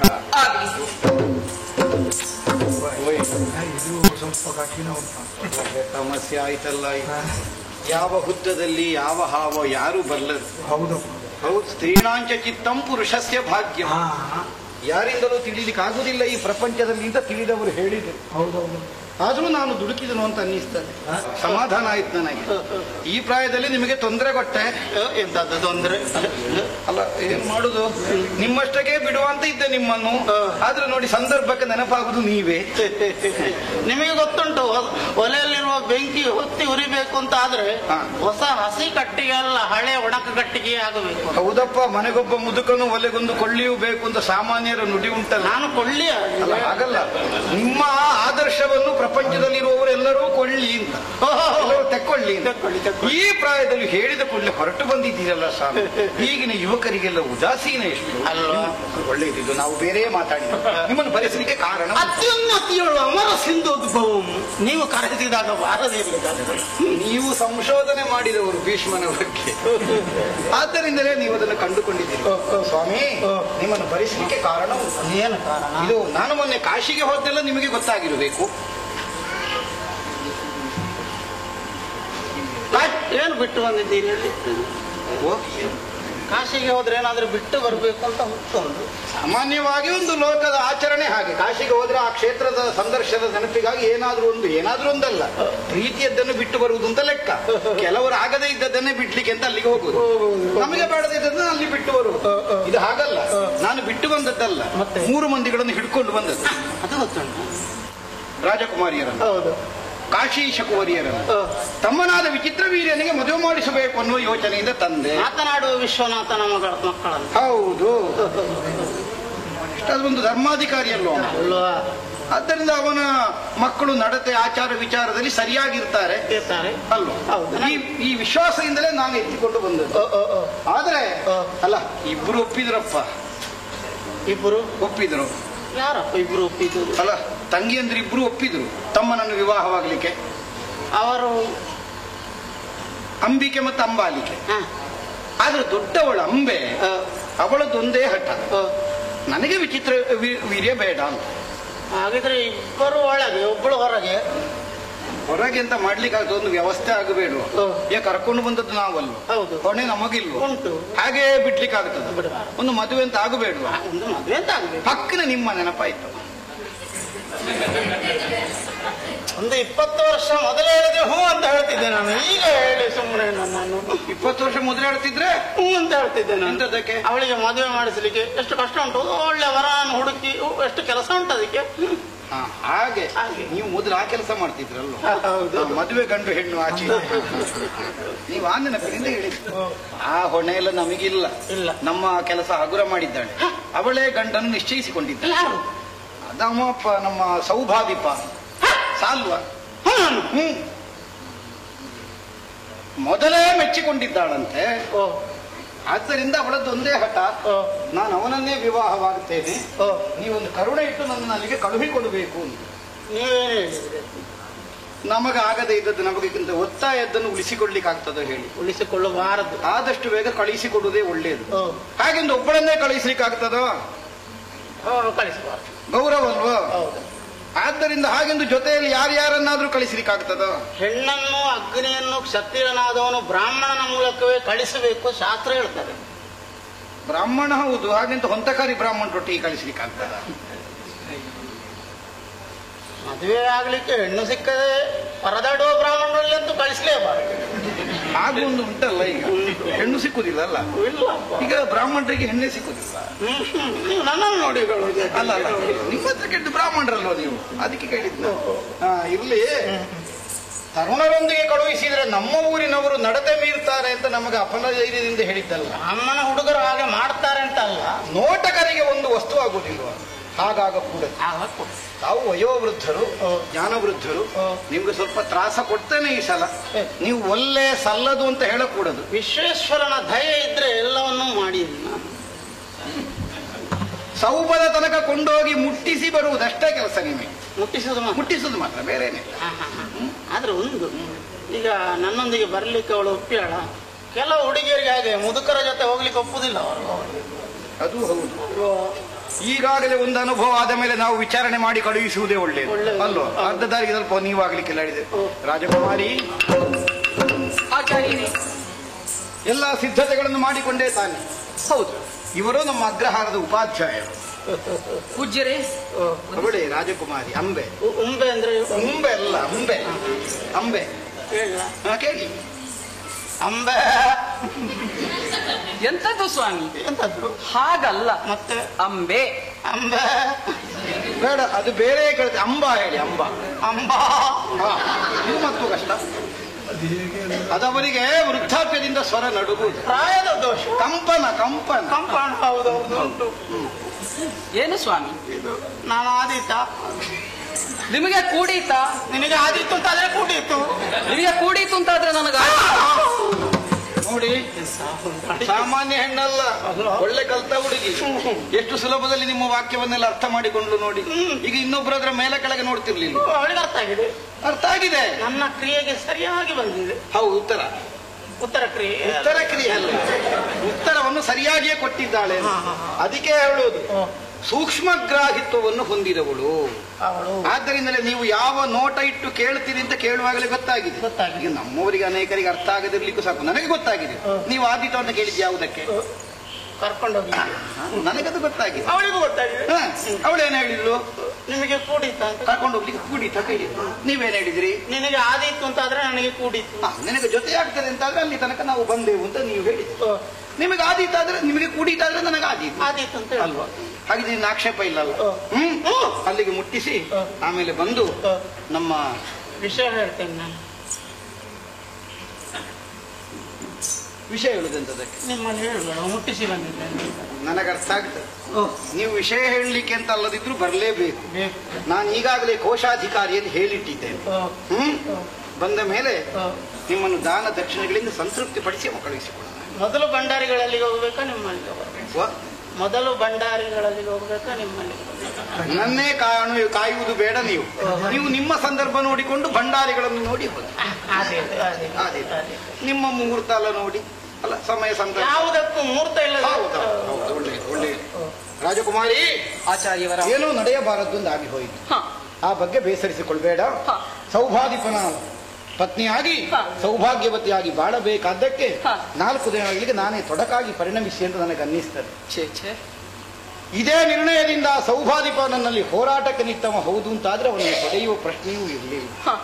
ಹೋಗಲಿ, ಸಾಲ್ವನಿಗೂ ಹೇಳು, ಯಾವುದೇ ವಿದ್ವೇಷಗಳಿಗೆ ಎಡೆಯಾಗಕೂಡದು. ಈ ಕಾರಣ ಅವನನ್ನು ವಿವಾಹವಾಗಿ ಸೌಮಾಂಗಲ್ಯವತಿಯಾಗಿ ನಿನ್ನ ಹೆಣತನದ ಸಾರ್ಥಕ್ಯವನ್ನು ಕಂಡುಕೊಂಡು ಸ್ತ್ರೀತ್ವಕ್ಕೆ ಭೂಷಣಪ್ರಾಯವಾಗಿ ನಾನು ಸ್ವಲ್ಪ ತಮ್ಮನ ಮದುವೆ ಬಗ್ಗೆ ಆಲೋಚನೆ ಮಾಡ್ತೀನಿ. ಯೋಚಿಸಬೇಡಿ, ನಾನಿದ್ದೇನೆ. ಸಿದ್ಧವಾಗಿದ್ಯಾ? ಹೌದು. ಹೋಗೋದಲ್ವಾ? ಮುಂದುವರಿಯುವ. ಯಾರು ಮುಂದೆ? ನೀನು ಮುಂದೆ. ಹೌದು. ಬಾರೆ ಅಡಿಯೇ, ಬಾರೆ ಅಡಿಯೇ.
ನಡೆಯುವುದಕ್ಕಾಗುವುದಿಲ್ವೇ? ನೀನು ನಡೆಯುವುದ ಓಡುವುದ ನನಗೆ ಅರ್ಥ ಆಗೋದಿಲ್ಲ. ಯಾಕೆ? ಒಳ್ಳೆ ಕುದುರೆ ಓಡಿದಾಗ ಅಲ್ಲ ಚದುರೆ, ನೀನು ಚದುರೆ ಆದ್ರೂ ಕುದುರೆ ಹಾಗೆ ಓಡ್ತಿ ಅಂತ ಹೇಳೋದು ನಾನು. ಆದಷ್ಟು ಬೇಗನೆ ಸ್ವದೇಶವನ್ನು ಸೇರ್ಬೇಕಲ್ಲ. ಸೇರ್ಬೇಕು ಅಂತಾದ್ರೆ ನಾನು ನಡಿಬೇಕಲ್ಲ, ನನಗೆ ನಡಿಲಿಕ್ಕೆ ಆಗೋದಿಲ್ಲ. ನೋಡು, ಕೈ ಕೈ ಕೈ ಕೈ ಕೈ ಕೈ ಕಾಲು ನಡ್ಕುತ್ತಾ ಉಂಟು. ಸ್ವಾಮಿ, ನೀವು ಆಚಾರ್ಯರಲ್ಲಿ ಒಪ್ಪಿಕೊಂಡಿದ್ದೀರಲ್ಲ, ಕರೆದುಕೊಂಡು ಹೋಗುತ್ತೇನೆ ಅಂತ. ನಿಮಗೆ ಆವಾಗಲೇ ಹೇಳಬಹುದಿತ್ತಲ್ಲ, ನನ್ನಿಂದ ನಡೆಯುವುದಕ್ಕೆ ಸಾಧ್ಯವಾಗುವುದಿಲ್ಲ ಅಂತ. ಆವಾಗಲೇ ಉತ್ಸಾಹ ಇತ್ತು, ಈಗಲ್ವ ಗೊತ್ತಾದ್ ನನಗೆ. ಪ್ರಾಯ ಎಷ್ಟಾಯ್ತು ಈಗ? ಪ್ರಾಯ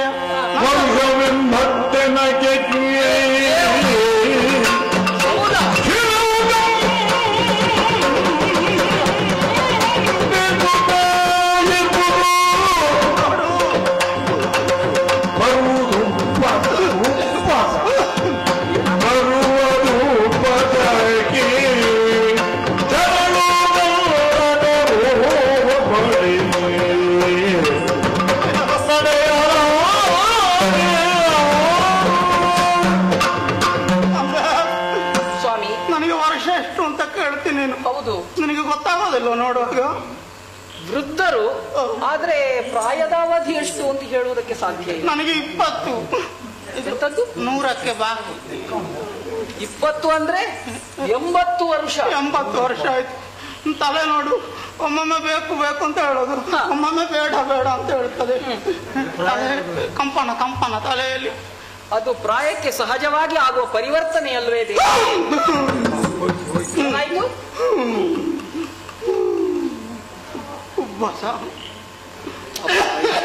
ಏನೆಲ್ಲ ಉಂಟು ನಿಮಗೆ? ನನಗೆ ಏನೆಲ್ಲ ಉಂಟು ಅಂತಲ್ಲ, ಯಾವ್ದು ಇಲ್ಲ ಅಂತ ಕೇಳ್ಬೇಕು, ಅದೆಲ್ಲ ಉಂಟು ನನಗೆ. ಕಷ್ಟ. ಕೆಮ್ಮು ಬರ್ತದೆ, ಗಾಳಿ ತೆಕ್ಕೊಳ್ಳಿಕ್ಕೆ ಆಗೋದಿಲ್ಲ. ಗಾಳಿ ತೆಕ್ಕೊಂಡ್ರೆ ಗಾಳಿ ಬಿಡ್ಲಿಕ್ಕೆ ಆಗೋದಿಲ್ಲ ನನಗೆ. ಕೆಲವೊಮ್ಮೆ ಗಾಳಿ ಹೋಗ್ಲಿಕ್ಕೆ ಪ್ರಾರಂಭ ಆದ್ರೆ ಮೇಲಿನ ಗಾಳಿ ಮೇಲೆ, ಕೆಳಗಿನ ಗಾಳಿ ಕೆಳಗೆ. ಅದೇ ಕಷ್ಟ ಆಗುವುದು. ದೇವ್ರೆ, ನನಗೆ ಆಗೋದಿಲ್ಲ, ಎದ್ದು ನಡಿಲಿಕ್ಕೆ ಆಗೋದಿಲ್ಲ. ಅದಕ್ಕೆ ಏನಾಗಬೇಕೀಗ? ನಾನು ಬರ್ತೇನೆ, ನನ್ನ ಕೈ ಹಿಡಿದು ನೋಡಿ. ಏನು ಸ್ವಾಮಿ ಇದು?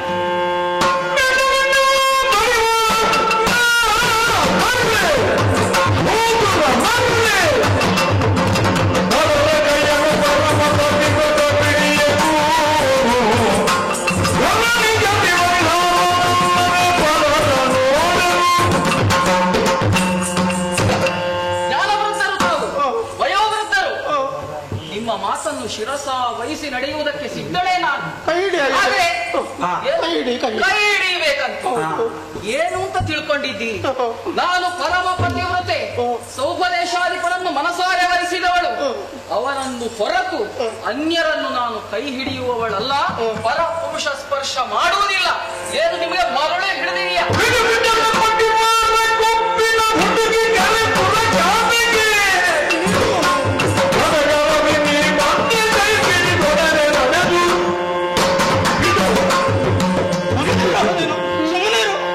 ಭಾರಿ ಪತಿವ್ರತೆಯ ನೀನು. ಹೌದು, ನಿನ್ನ ಜಾತಕ ಎಲ್ಲ ಬಿಡಿಸ್ತೇನೆ ನಾನೀಗ. ಎಂತದ್ದು ಜಾತಕ? ಹೌದಾ? ನೀನು ತೋಟದಲ್ಲಿ ಸಾಲ್ವನಿಗೆ ಮಾತು ಕೊಟ್ಟೆ, ಏರಿರಿಯನ್ನ ರಥವನ್ನು ಅಂತ ಭೀಷ್ಮಾಚಾರ್ಯರು ಹೇಳುವಾಗ ಓಂತಿಯಾಗಿ ಹಾರಿ ಕುತ್ಕೊಳ್ಳಿಲ್ಲ. ಎಂತದ್ದು? ರಥದಲ್ಲಿ ಓಂತಿಯಾಗಿ ಹಾರಿ ಏನೆಲ್ಲ ಶಬ್ದ ಉಂಟು ನಿಮ್ಮಲ್ಲಿ? ಹಸ್ತಿನಾವತಿಗೆ ಬಂದ ಮೇಲೆ ಭೂಲಲಾಮರ ಜೈಸಿಮೆರದಿಯ ತೋಳಿನಳಿ ಬಿಗಿದಪ್ಪು ಅಂತ ಹೇಳಿದ್ವಿ. ಆಮೇಲೆ ತಮ್ಮನ ಮದುವೆ ಆಗೋದಿಲ್ಲ, ಸಾಲ್ವನಲ್ಲಿಗೆ ಕಳುಹಿಸು ಅಂತ ಹೇಳಿದ್ದೀನಿ ನೀನು. ಈಗ ಸಾಲ್ವ ಒಪ್ಪದಿದ್ರೆ ಮುದುಕ ನೀವಾದ್ರೂ ಆದಿತ್ತು ಹೇಳ್ತೀನಿ ನೀನು. ನನಗೆ ಗೊತ್ತುಂಟು. ಏನು ಸ್ವಾಮಿ, ಒಬ್ಬಿದ ಹುಡುಗಿ ನೀನು. ಹಾಗೆಲ್ಲ ಸಾಲ್ವ ಭೂಪತಿ ತಿರಸ್ಕರಿಸುವುದಕ್ಕೆ ಸಾಧ್ಯವಿಲ್ಲ. ಅವ ಕಾಯುತ್ತಾ ಇರಬಹುದು. ಕೈ ಹಿಡಿಯೋದಿಲ್ಲ, ನನ್ನ ಕೈ ಹಿಡಿಯುವುದಿಲ್ಲ. ಹಾಗಿದ್ರೆ ಕೋಲು ಏನು ಹೊಸ ಪಾಠ ಮಾಡುವುದಕ್ಕೆ ಆರಂಭ ಮಾಡಿದ್ರ ನೀವು? ನಿನಗೆ ಕೈ ಹಿಡಿಲಿಕ್ಕೆ ಆಗೋದಿಲ್ಲ ಅಂತ ಕೋಲನ್ನಾದ್ರೂ ಸಂದು ಮುಟ್ಟುವುದು ಅಂತ ಒಂದು ರೂಢಿಯ ಮಾತಿಲ್ವೇ? ಹೌದಾ? ಸಂದು ಮುಟ್ಟುತ್ತದ? ನಾನು ಸ್ಪರ್ಶ ಮಾಡಿದ್ರೆ ನನ್ನ ಧರ್ಮಕ್ಕೆ ನಾನು ಲೋಪ ಮಾಡಿದಂತೆ. ಆದ್ರಿಂದ ಅದನ್ನು ಮುಟ್ಟುವುದಿಲ್ಲ. ಧರ್ಮ ಅಲ್ಲ, ನಿನ್ನ ಕರ್ಮ. ನೀನು ಕೈ ಹಿಡಿಯುವುದಿಲ್ಲ, ಇಲ್ಲ ಕೋಲು ಹಿಡಿಯುವುದಿಲ್ಲ. ಹಾಗಿದ್ರೆ ನಿನ್ನ ದಾರಿ ನಿನಗೆ, ನನ್ನ ದಾರಿ ನನಗೆ. ನಾನು ಏ ದೇವರೇ,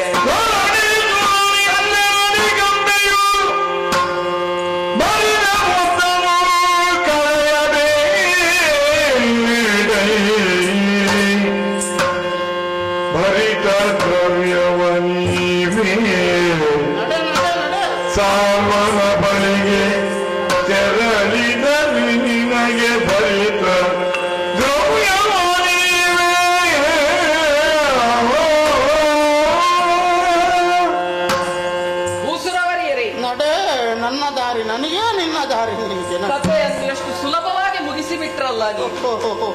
ಹಾಗಾಗುವುದಿಲ್ಲ. ಮತ್ತೆ ಈಗ ನಿಮಗೆ ನಡೆಯುವುದಕ್ಕಾಗುವುದಿಲ್ವಲ್ಲ? ಆಗೋದಿಲ್ಲ. ನಿಮಗೆ ಏನನ್ನು ಕೊಟ್ರೆ ನನ್ನ ಜೊತೆಯಾಗಿ ಬರುವುದಕ್ಕೆ ಸಿದ್ಧರಾಗಿದ್ದೀನಿ. ನೀನೇನು ಕೊಡಬಲ್ಲೆ?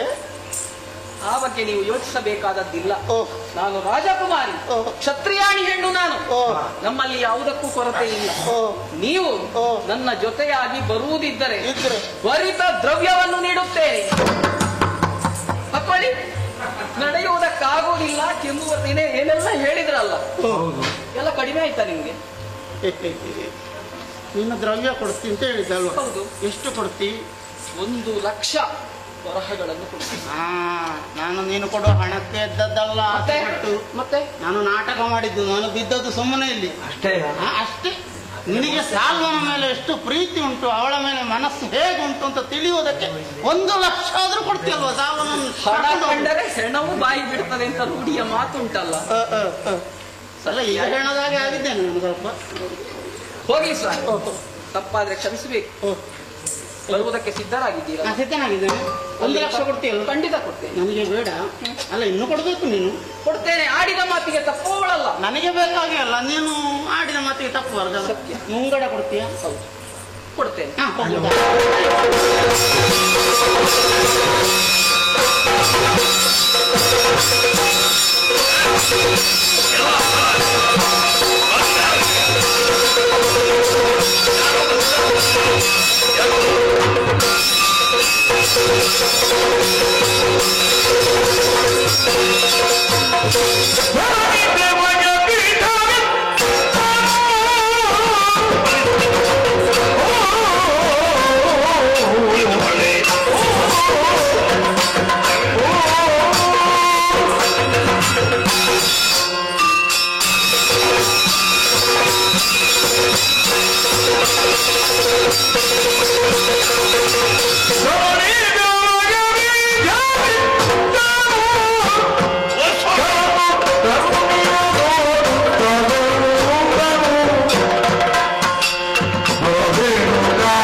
ವಯೋವೃದ್ಧರು, ಜ್ಞಾನವಂತರು ಹೌದು, ವೇದ ಪಾರಾಂಗತರು.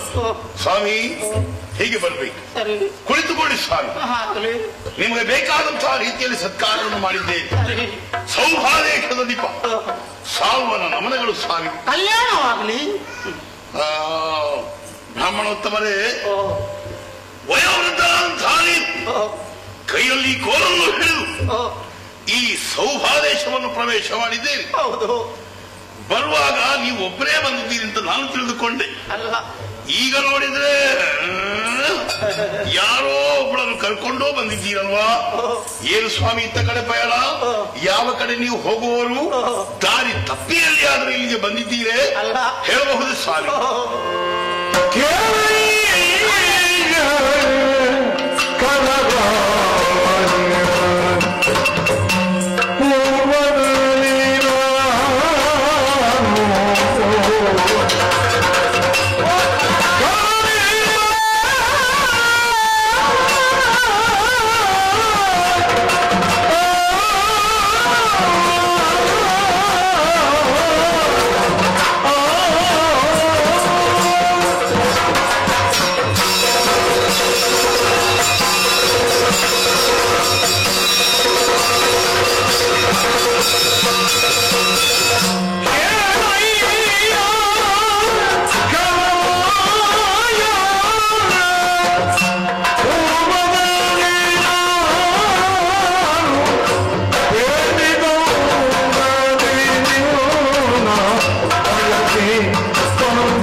ಭೂಪತಿಗಳು ಪ್ರಣಾಮಗಳು.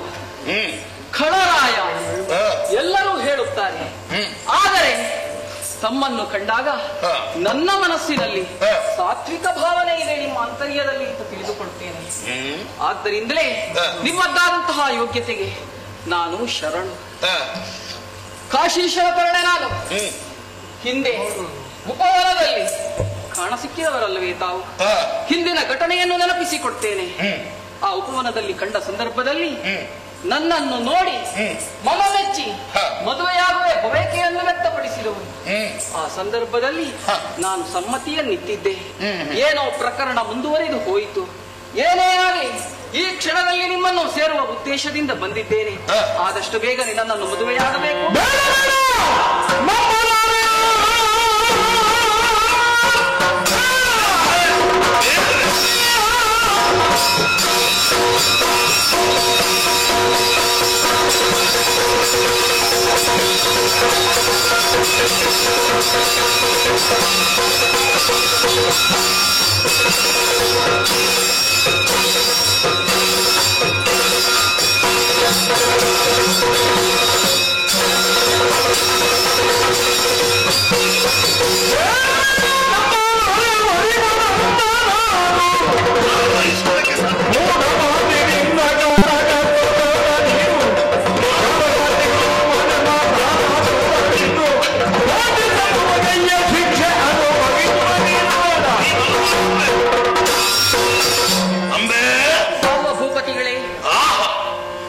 ನೀನು ಮಾತನಾಡುವ ಚಂದವನ್ನು ನೋಡುವಾಗ ನನಗೊಂದು ರೀತಿಯಲ್ಲಿ ಆಶ್ಚರ್ಯವೂ ಆಗುತ್ತಾ ಇದೆ. ಕಾರಣ ಮತ್ತೊಂದು ಕಡೆಯಲ್ಲಿ ಬೇಸರವೂ ಆಗುತ್ತಾ ಇದೆ.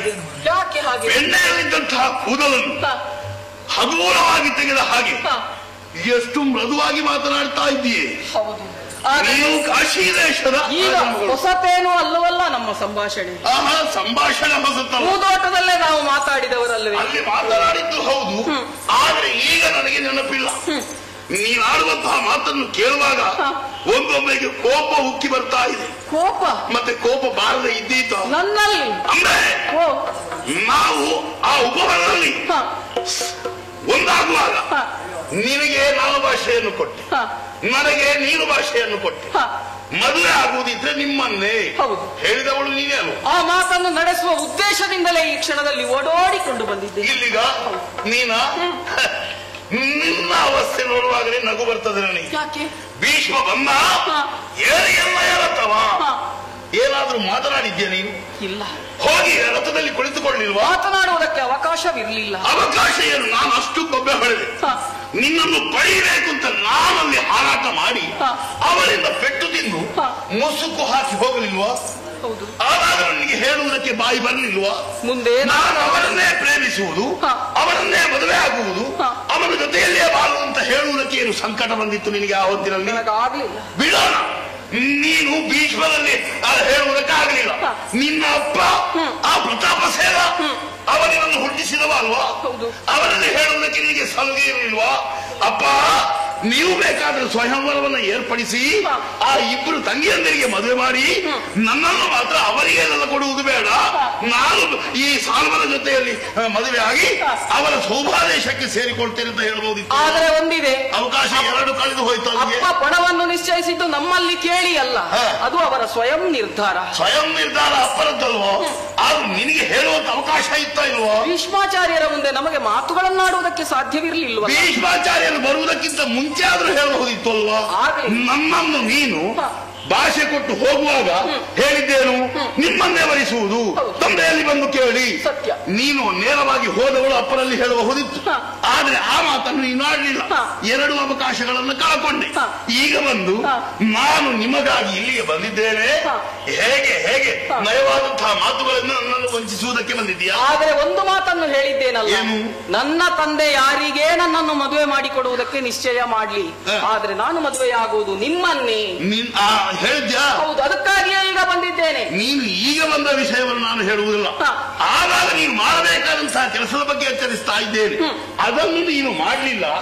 ಈಗ ಅಲ್ಲಿಗೆ ಹೋಗಿ ನೀನು ಯೋಚನೆ ಮಾಡಿದ್ದು ಹೇಗೆ? ಸೌಭಾದೇಶದಲ್ಲಿ ಸಂಪತ್ತಿಯಲ್ಲಿಯೂ ಕಡಿಮೆ ಉಂಟೋ ಏನೋ.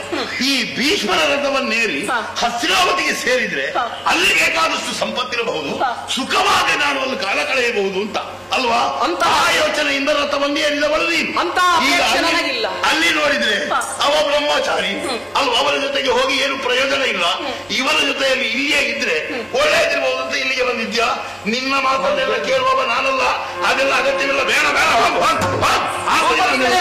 ಆಗುವುದಿಲ್ಲ. ನೀವು ಹಾಗೆ ಹೇಳಬಾರದು.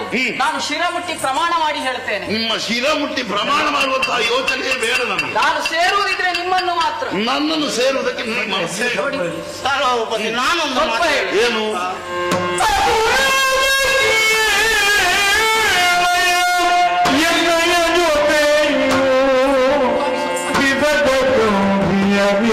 ಬಳಿಗೆ ಭೀಷ್ಮನು ಅದಕ್ಕೆ ನಾನು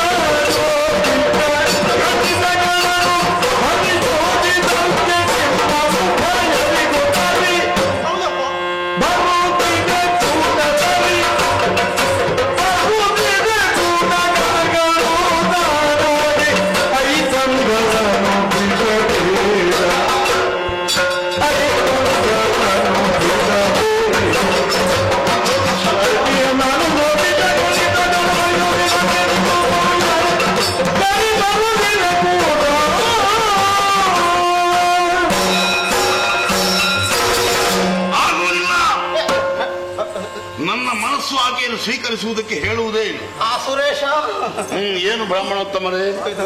ಆ ಸುರೇಶ ಅಲ್ಲ ಸ್ವಾಮಿ, ಅಸುರೇಶ. ಅದು ಪ್ರಾಯದ ದೋಷ. ಪ್ರಾಯದ ದೋಷವಾಗಿರಬಹುದು, ಶಬ್ದ ವ್ಯತ್ಯಾಸವಾದ್ರೆ ಬಹಳ ಬೇಸರ ಆಗ್ತದೆ. ಅಸುರೇಶ ಸಾಲು ಭೂಪತಿ. ಏನು ಸ್ವಾಮಿ? ಇವಳು ಒಲಿದು ಬಂದ ಹೆಣ್ಣು. ಯಾವಾಗ? ನಿನಗೆ ಆವತ್ತಲ್ಲಿ ಆವತ್ತು ಒಲಿದು. ಹೌದು. ಆದ್ರೂ ಇವಳನ್ನು ನೀನು ಬೇಡ ಬೇಡ ಅಂತ ಕೂಡುದಿಲ್ಲ ಅಂತ ಹೇಳ್ತೀನಿ. ಒಲಿದು ಬಂದವಳು ಹೋಗಿದ್ದಾಳಲ್ವಾ? ನೀನು ನಿರಾಕರಿಸುವುದಕ್ಕೆ ಕಾರಣ ಏನು ಅಂತ ನನಗೆ ಗೊತ್ತಾಯ್ತು. ಏನು ಕಾರಣ? ನೀನು ಅವಳಲ್ಲೇ ಹೇಳಿದೆ ಅಲ್ಲ, ಹಿಂದೆ ಭೀಷ್ಮನೊಡನೆ ಹೋದೆ ಬಲ್ಲೆ ಬಲ್ಲೆ ನಾನು. ಹೌದು ಹೌದಾ? ಭೀಷ್ಮನೊಡೆ ಹೋದ್ರೆ ಇವಳು ಕೆಟ್ಟಿದ್ದಾಳೆ ಅಂತ ಅರ್ಥವ? ಕಾಶಿ ದೇಶದಿಂದ ಬರುವಾಗ ಭೀಷ್ಮರೊಬ್ಬರೇ ಅಲ್ಲ, ಇವಳ ಇಬ್ರು ಸಹೋದರಿಯರು 4 ಮಂದಿ ರಥದಲ್ಲಿದ್ರಪ್ಪ. ಕೆಟ್ಟು ಹೋಗೋದಕ್ಕೆ ಅವಕಾಶ ಉಂಟು ಹೇಳು? 4 ಒಬ್ಬಳೇ ಬಂದ್ರೆ ಸಂಶಯ ಡಯ ಮಾಡ್ತಾರೆ. ಆಮೇಲೆ ರಾಜಮಾತೆಯ ರಕ್ಷಣೆಯಲ್ಲೇ ಇದ್ರು. ಈಗ ಇವಳು ನೋಡು ಬಿಸಜ ಗಂಧಿ, ಇವಳ ಮೈಯಿಂದ ತಾವರೆ ಹೂವಿನ ಪರಿಮಳ ಬರ್ತದೆ. ನಿಮಗೆ ಬರುವ ನಿನಗೆ ಬರಬೇಕು ಲೆಕ್ಕದಲ್ಲಿ. ನನಗೆಲ್ಲ ಬರುವುದಿಲ್ಲ, ಬರುವ ಹೊತ್ತಿನಲ್ಲಿ ಬಂದಿತ್ತು. ಹೌದು. ಹಾಗೆ ಸಾಲುನಲ್ಲದೆ ಬೇರೆ ಯಾರನ್ನು ನಾನು ವರಿಸಲಾರೆ ಅಂತ ಭೀಷ್ಮಾಚಾರ್ಯರು ಹೇಳಿದ ಪ್ರಕಾರ ನನ್ನ ಜೊತೆ ಮಾಡಿ ಇಲ್ಲಿಗೆ ಕಳುಹಿಸಿದ್ದಾರೆ. ಆಗುವುದಿಲ್ಲ. ಹಾಗಿದ್ರೆ ಜ್ಯೋತಿಷ್ ಶಾಸ್ತ್ರ ಗೊತ್ತಿಲ್ಲ? ನಿಮಗೆ ಜ್ಯೋತಿಷ್ಯ ಗೊತ್ತುಂಟ? ಅದನ್ನು ಕಲ್ತಿದ್ದೀರಾ? ನಾನು ಕಲಿಯದ ವಿದ್ಯೆ ಉಂಟ, ಅದಿರ್ಲಿಕ್ಕಿಲ್ಲ. ಹೌದಪ್ಪ. ಜ್ಯೋತಿಷ್ ಶಾಸ್ತ್ರ ಅಂದ್ರೆ ಗಣಿತ ಶಾಸ್ತ್ರದ ಆಧಾರದ ಮೇಲೆ ಇರುವುದು ನೋಡಿ. ಹೇಗೆ? ಗಣಿತದಲ್ಲಿ ಕೂಡಿಸುವುದು, ಕಳೆಯುವುದು, ಭಾಗಿಸುವುದು, ಗುಣಿಸುವುದು ಹೀಗೆಲ್ಲ ಉಂಟು. ಈಗ ಕಳೆದು ಎಷ್ಟು ಸಿಕ್ಕಿದೆ? ನೀನೊಬ್ಬ ಕೂಡಿಸಿ ಎಷ್ಟು ಹೆಚ್ಚಾಗಿದೆ? ನೀನೊಬ್ಬ ಸಿಕ್ಕಿದ್ದೀಪ್ಪ ಈಗ ಕಳೆದದ್ದನ್ನು. ಕಳೆದು ಕೂಡಿಸಿ ಭಾಗಿಸಿ ಗುಣಿಸಿ ಆಗುವಾಗ ಉಳಿದದ್ದು ನೀನೊಬ್ಬನೇ. ಹೌದಾ? ಹೌದೌದು. ಈಗ ನನ್ನನ್ನು ಶೂನ್ಯದೊಳಗೆ ಹಾಕಿ ಬಿಟ್ಟಿದ್ದೀರಾ ಹೇಗೆ? ಅಲ್ಲ, ಮತ್ತೆ ಶೂನ್ಯ ಅಂತದ್ದು ಶೂನ್ಯ ಒಳ್ಳೇದ? ಶೂನ್ಯದಿಂದಲೇ ಪ್ರಾರಂಭ ಆಗುದಲ್ಲ. ಹೌದು. ಸರಿ. ಹಾಗಾಗಿ ನೋಡು, ಹೇಗೆ ಲೆಕ್ಕ ಹಾಕಿದ್ರು ನಿಮಗೆ ಸರಿ ಬರ್ತದೆ ಎಲ್ಲ. ಹೇಗೆ ಬರ್ತದೆ? ಊಟ ಗಣ ಎಲ್ಲ ಸರಿ ಬರ್ತದೆ. ಅಂದ್ರೆ ನನ್ನ ಹೆಸರಿಗೂ ಅವಳ ಹೆಸರಿಗೂ ಸಾಮ್ಯತೆ ಲೆಕ್ಕಾಚಾರ ಉಂಟು, ಸೇರ್ತದಂತ. ಹೇಗೆ? ನಿನ್ನ ಹೆಸರು ಸಾಲ್ವ, ಸಾಲ್ವ ಭೂಪತಿ. ಅವಳ ಹೆಸರು ಅಂಬೆ, 2 ಅಕ್ಷರ ನೋಡು ಸರಿ ಬರ್ತದೆ. ಹೌದು, ಸಾಲ್ವ 2 ಅಕ್ಷರ. ನಿನ್ನದ್ದು ಸೌಭದೇಶ, ಅವಳದ್ದು ಕಾಶಿ ದೇಶ, ಅಲ್ಲಿ 2 ಅಕ್ಷರ ಸರಿ. ಸರಿ. ಇದಕ್ಕಿಂತಲೂ ಹೆಚ್ಚು ಇನ್ನೊಂದುಂಟು. ನೀನು ಗಂಡು ಅವಳು ಹೆಣ್ಣು, ಅಲ್ಲಿ 2 ಅಕ್ಷರ ಸರಿ ಬರ್ತದೆ. ಮದುವೆ ಆಗುವುದಿಲ್ಲ.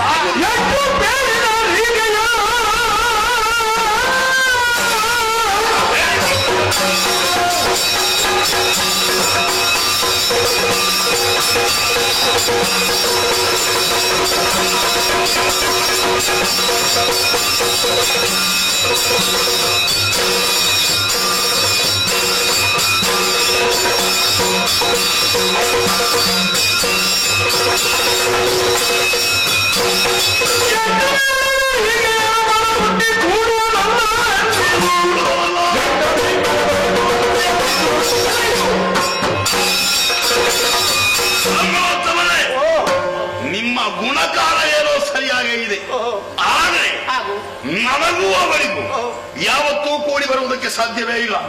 ನೀವು ಎಷ್ಟು ಹೇಳಿದರೂ ಪ್ರಯೋಜನವಿಲ್ಲ. ಅವಳು ನನ್ನನ್ನು ಬಿಟ್ಟು ತೊಲಗಿದವಳು, ಆ ಹಸ್ತಿನಾವತಿಯನ್ನು ಸೇರಿದವಳು, ಬ್ರಹ್ಮಚಾರಿಯಾದಂತಹ ತನ್ನ ಜೊತೆಯಲ್ಲಿ ಹೋದವಳು. ಇವಳ ಮನಸ್ಸು ಯಾವ ರೀತಿಯಲ್ಲಿ ಚಂಚಲವಾಗಿದೆ ಅಂತ ಯಾರಿಗೊತ್ತು? ಹಾಗಾಗಿ ಚಂಚಲೆಯಾದಂತಹ ಈಕೆಯನ್ನು ನಾನು ಖಂಡಿತವಾಗಿಯೂ ಸ್ವೀಕರಿಸಲಾರೆ. ಅವ ಬ್ರಹ್ಮಚಾರಿ ಅಂತ ಹೇಳಿಕೊಂಡದ್ದು ಮಾತ್ರ, ಅವನಿಗೆ ಯಾವ್ಯಾವ ಬುದ್ಧಿ ಇದೆ ಅಂತ ನಾನು ನೋಡುವುದಕ್ಕೆ ಸಾಧ್ಯವೇ ಇಲ್ಲ. ಬೇಡ, ದೈಹಿಕವಾಗಿ ಏನೂ ಆಗಬೇಕು ಅಂತಿಲ್ಲ, ಮಾನಸಿಕವಾಗಿ ಆದರೂ ಮತ್ತೊಬ್ಬರ ಮೇಲೆ ಮನಸ್ಸಿಟ್ರೆ ಅವರು ಕೆಟ್ಟು ಅಂತಲೇ ಲೆಕ್ಕ, ಪ್ರಯೋಜನವೇ ಇಲ್ಲ.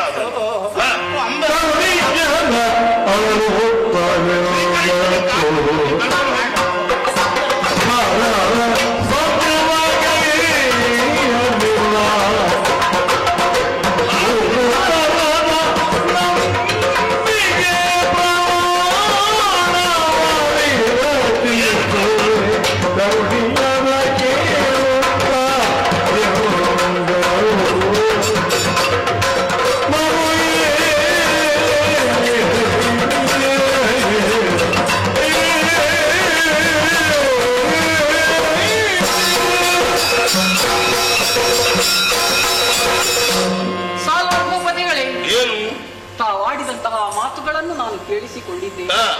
ವೃದ್ಧ ಭೂಸುರರು ಆಡಿದರೂ ಕೂಡ ಕೇಳುವಂತಹ ಸ್ಥಿತಿಯಲ್ಲಿ ತಾವಿಲ್ಲ. ಯಾವತ್ತೂ ನಾನು ಹತ್ತಿರ ಸೇರಿಸುವುದೇ ಇಲ್ಲ. ನಿಮ್ಮಲ್ಲಿ ಆತ್ಮಸಾಕ್ಷಿ ಪೂರ್ವಕವಾಗಿ ಹೇಳುತ್ತೇನೆ, ಏನು ನಾನು ಯಾವ ಪರಪುರುಷರನ್ನು ಸ್ಪರ್ಶಿಸಿದ್ದಿಲ್ಲ.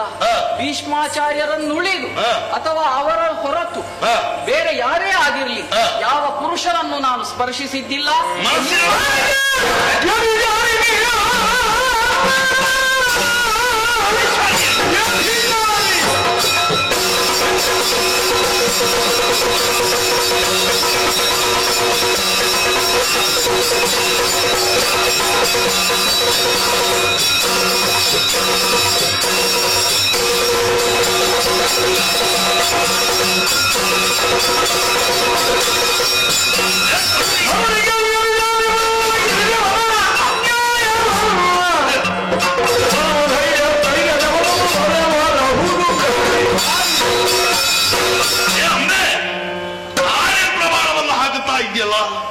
ನಿನ್ನ ಆಣೆ ಪ್ರಮಾಣವನ್ನು ಯಾರಾದ್ರೂ ನಂಬುವುದಕ್ಕುಂಟ? ನಿನ್ನನ್ನೇ ಮನಸಾರೆ ಒಪ್ಪಿದವಳು ಮೆಚ್ಚಿದವಳು, ಆದ್ದರಿಂದಲೇ ಕಾತರತೆಯಿಂದ ಆತುರತೆಯಿಂದ ಬಂದಿದ್ದೆ. ಈಗ ಪ್ರಮಾಣ ಮಾಡ್ತಾ ಇದ್ದೀಯಾ? ಹಿಂದೊಬ್ಬ ಕಳ್ಳ ಕದ್ದರಂತೆ, ಕದ್ದಾದ ಮೇಲೆ ಅವನನ್ನು ಹಿಡಿದಂತೆ. ಹಿಡಿಯುವಂತಹ ಹೊತ್ತಿನಲ್ಲಿ ಇವ ಏನು ಮಾಡಿದ್ದಾನೆ ಗೊತ್ತಾ? ಒಂದು ಜೀವಂತ ಕಪ್ಪೆಯನ್ನು ತೆಗೆದು ತನ್ನ ಸೊಂಟದಲ್ಲಿ ಬಂಧಿಸಿಟ್ಟಿದ್ದಾನಂತೆ. ಅವನು ಕೇಳುವಾಗ ನೀನು ಕದ್ದಿದ್ದೀಯಾ? ಅವ ಹೇಳಿದ್ದೇನೆ ಗೊತ್ತೋ, ಈ ಜೀವದ ಮೇಲೆ ಆಣೆ ಹಾಕಿ ಹೇಳ್ತೇನೆ ನಾನು ಕದೀಲಿಲ್ಲ. ಈ ಜೀವದ ಮೇಲೆ ನಾನು ಆಣೆ ಹಾಕಿ ಹೇಳ್ತೇನೆ ಕದೀಲಿಲ್ಲ. ಅಂದ್ರೆ ಇವ ಕದ್ದಿದ್ದಾನೆ, ಜೀವ ಯಾರದ್ದು? ಕಪ್ಪೆಯದ್ದು. ಕಪ್ಪೆಯ ಮೇಲೆ ಪ್ರಮಾಣ ಮಾಡಿ ಹೇಳುವುದು ಇವ ಕಳ್ಳ. ಅದೇ ರೀತಿ ಆಯ್ತು ನಿನ್ನ ಸ್ಥಿತಿ. ಭೀಷ್ಮನನ್ನು ಉಳಿದು ಯಾರನ್ನೇ ಆಗಲಿ ನಾನು ಬಯಸಲಿಲ್ಲ, ನಾನು ಮುಟ್ಲಿಲ್ಲ. ಮಾನಸಿಕವಾಗಿ ಯಾರ ಜೊತೆಯಲ್ಲೇ ಹೋಗು, ಅದು ಏನಾಗುತ್ತದೆ?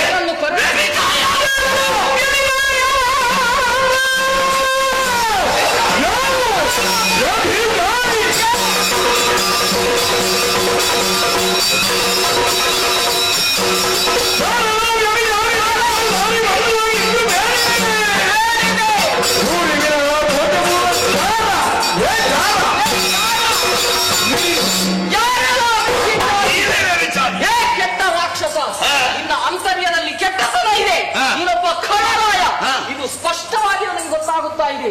ಇಲ್ಲದೇ ಇದ್ರೆ ನಿನ್ನ ನಾಲಿಗೆಯಿಂದ ಇಂತಹ ಕೆಟ್ಟ ಶಬ್ದ ಬರುವುದಕ್ಕೆ ಸಾಧ್ಯವೇ ಇಲ್ಲ. ಎಲ್ಲ ಯಾವ ಸಂದರ್ಭದಲ್ಲಿಯೂ ನಿನ್ನನ್ನು ಹೊರತುಪಡಿಸಿ ಒಬ್ಬ ಪುರುಷನನ್ನು ನಾನು ಮನಸಾರೆ ಬಯಸಿದ್ದಿಲ್ಲ. ಇಷ್ಟು ಅಂತರ್ಯದ ಶುದ್ಧತೆಯಿಂದ ನಾನು ನಿನ್ನನ್ನೇ ಸೇರಬೇಕು ಅಂತ ಬಂದ್ರೆ ಏನು ಹೇಳಿದೆ? ತೋಟದಲ್ಲಿ ನನ್ನ ಸೌಂದರ್ಯವನ್ನು ಬರೆಯಲ್ಲಿ ನಿಂತು ಕಂಡಂತ ಜಾಲ ನೀನು.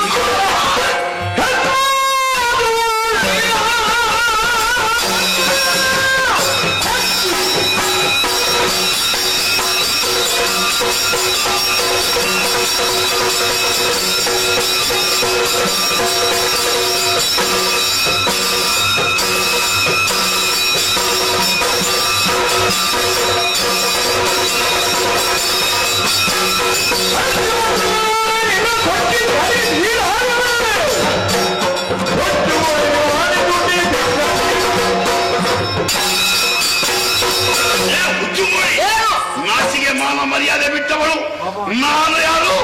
ಜಾಣನ? ಹೇಳು, ಬಾಯಿ ತುಂಬಾ ಹೇಳು. ಆದ್ರೆ ನಿಮ್ಮಂತವರನ್ನು ಪ್ರಪಂಚದಲ್ಲಿ ಉಳಿಯಲಿಕ್ಕೆ ಕೊಡಬಾರದು. ನಿನ್ನಂತವರು ನನ್ನ ಕಣ್ಣ ಮುಂದೆ ಇದ್ರೆ ಏನಾಗುತ್ತದೆ ಗೊತ್ತಾ? ಕೋಪ ಉಕ್ಕುತ್ತಾ ಇದೆ. ಒಂದು ಕ್ಷಣ ನಮ್ಮ ಕಣ್ಣ ಮುಂದೆ ಇದ್ರೆ ಜಾಗ್ರತೆ. ಕೊಚ್ಚಿ ಕೊಚ್ಚಿ ನರಿ ನೀನು ಹೇಳಿದ ಮಾತ್ರಕ್ಕೆ ಭಯಪಡುವ ಹೆಣ್ಣು ಅಂತ ಭಾವಿಸಿಕೊಂಡಿಯಾ? ನನ್ನಲ್ಲಿಯೂ ಹರಿಯುತ್ತಾ ಇರುವುದು ಕ್ಷಾತ್ರೆಯ ರಕ್ತವೇ ಹೊರತು ಉಳಿದವರದ್ದಲ್ಲ. ಯಾವ ರಕ್ತ ಅಂತ ಏನು ಮಾಡ್ತೀರಿ? ಇಂಥ ಕೆಟ್ಟವರಲ್ಲಿ ಮಾತಲ್ಲ.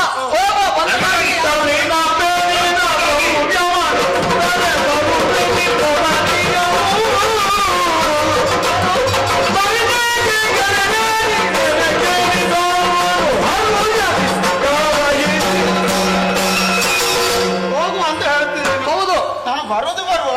ಆದ್ರೆ ನೀನು ಹೇಳಿದ 1 ಲಕ್ಷ ನನಗೆ ಕೊಡು. ಹೋಗು.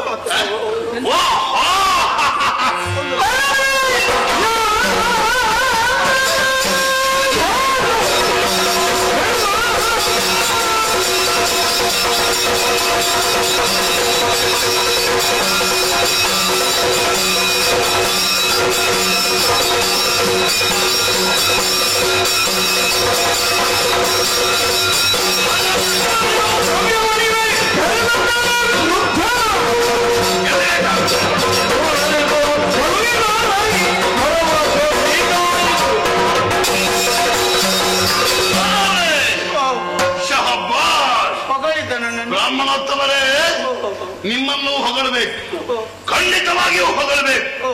ಏನು ಕೇಳಿದ್ರಿ ನೀವು ಅವರಲ್ಲಿ? ಅದು ನಮ್ಮೊಳಗಿನ ವಿಷಯ. ಏನದು? 1 ಲಕ್ಷ ಬರಹ. ಆವಾಗ ಹೇಳಿದ್ದೇನು, ಆ ಭೀಷ್ಮನೇ ನಿನ್ನ ಬಳಿಗೆ ಕಳುಹಿಸಿಕೊಟ್ಟದ್ದು. ಹಾಗಾಗಿ ನಾನು ಕರ್ಕೊಂಡು ಬಂದೆ. ಈಗ ನೋಡಿದ್ರೆ ಗುಟ್ಟು ಗೊತ್ತಾಯ್ತು. ನಿಮಗೆ ಯಾರು ದ್ರವ್ಯವನ್ನು ಕೊಡ್ತಾರೋ ಆ ದ್ರವ್ಯಕ್ಕೆ ಆಶೆಯಿಂದ ಏನು ಬೇಕಾದ್ರೂ ಕೆಲಸವನ್ನು ಮಾಡುವುದಕ್ಕೆ ನೀವು ಸಿದ್ಧ. ಇವಳು ಹೇಳಿದ್ದಾಳೆ ಇಷ್ಟು ಕೊಡ್ತೇನೆ, ಅದಕ್ಕಾಗಿ ನನ್ನ ಬಳಿಗೆ ಕರ್ಕೊಂಡು ಬಂದಿದ್ದೀನಿ. ಬರುವ ಉತ್ಸಾಹ ಹೇಳಿ ಹೋಯ್ತಪ್ಪ. ಹೌದಪ್ಪ, ಹೇಳಿ ಹೋಯ್ತಪ್ಪ. ಹೇಳಿ ಆದ್ಮೇಲೆ ಪಡ್ಕೊಳ್ಬೇಕಪ್ಪ ಅಲ್ವಾ? ಅದನ್ನೆಲ್ಲ ಮಾಡುವುದಕ್ಕೆ ಮುಂದುವರೆದದ್ದು ನೀವು ನೋಡಿ. ಶಕ್ತಿಗಾರ. ಹೌದಯ್ಯ, ಆದ್ರೆ ನಿಮ್ಮಂತವರ ಮುಂದೆ ತೋರಿಸಿದ್ರೆ ಏನು ಪ್ರಯೋಜನವಿಲ್ಲ. ಅದಕ್ಕೊಂದು ವೇದಿಕೆಯೇ ಬೇರೆ ಉಂಟು. ಈಗ ನಾನೊಂದು ಮಾತು ಹೇಳ್ತೇನೆ, ಅವಳು ನಿಮಗೆ ಕೊಡ್ತೇನೆ ಅಂತ ಹೇಳಿದ್ದಾಳೆ. ಕೊಟ್ಟದ್ದನ್ನು ತೆಗೆದುಕೊಳ್ಳಿ. ಇಲ್ಲಿಂದ ಮಾತ್ರ ಬೇಗ ಜಾಗ ಖಾಲಿ ಮಾಡಬೇಕು, ಗೊತ್ತಾಯ್ತಲ್ಲ? ಇಲ್ಲಿ ನಮ್ಮಂತವರ ತಲೆ ತಿನ್ನುವುದಕ್ಕೆ ಬರಬಾರದು. ನಾವು ಇರುವುದೇ ಬಹಳ ಕಷ್ಟದಲ್ಲಿ. ನಮ್ಮಂತವರಿಗೆ ಕಿರುಕುಳ ಕೊಡುವುದಕ್ಕೆ ಬಂದಿದ್ದೀರಲ್ವ? ಅರೆ ಕ್ಷಣ ಇಲ್ಲಿ ನಿದ್ರೆ ಜಾಗ್ರತೆ. ಬ್ರಾಹ್ಮಣ ಅಂತ ನೋಡ್ಲಿಕ್ಕಿಲ್ಲ. ಅವಳ ಜೊತೆಗೆ ನಿಮ್ಮ ತಲೆಯನ್ನು ಕರೆದೇನು? ಕರ್ಕೊಂಡು ಹೋಗಿ. ಯಾಕೆ ಮಾತಾಡ್ತೀನಿ? ನನ್ನನ್ನೇನು ಮಾಡ್ಲಿಕ್ಕಿಲ್ಲ. ನಾನು ಭೀಷ್ಮನ ಜನ.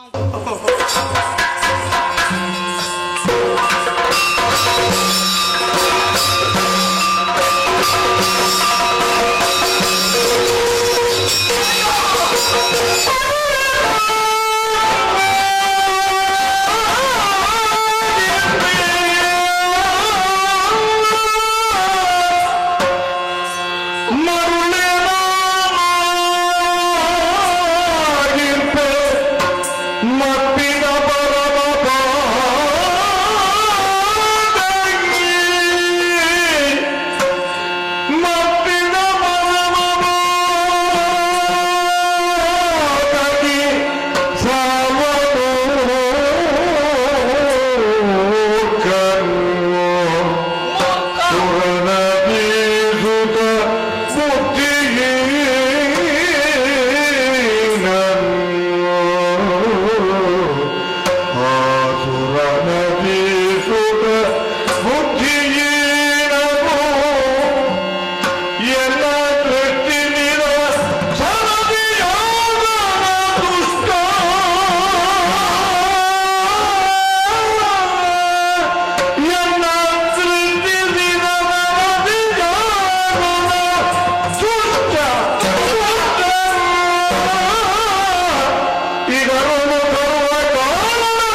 ಅವನ ಬಳಿಗೆ ಎನ್ನುತ್ತ ಮರುಳು ನಾನಾಗೆಂದೆ ಪಿತ ಪರಮ ಪಾವಗಿ ಗೋಪಮೂರ್ಖನು ಸರತಿ ಜಾಗರ ದುಷ್ಟ ಸರ್ವಗಾನ ಭೀಮನೇ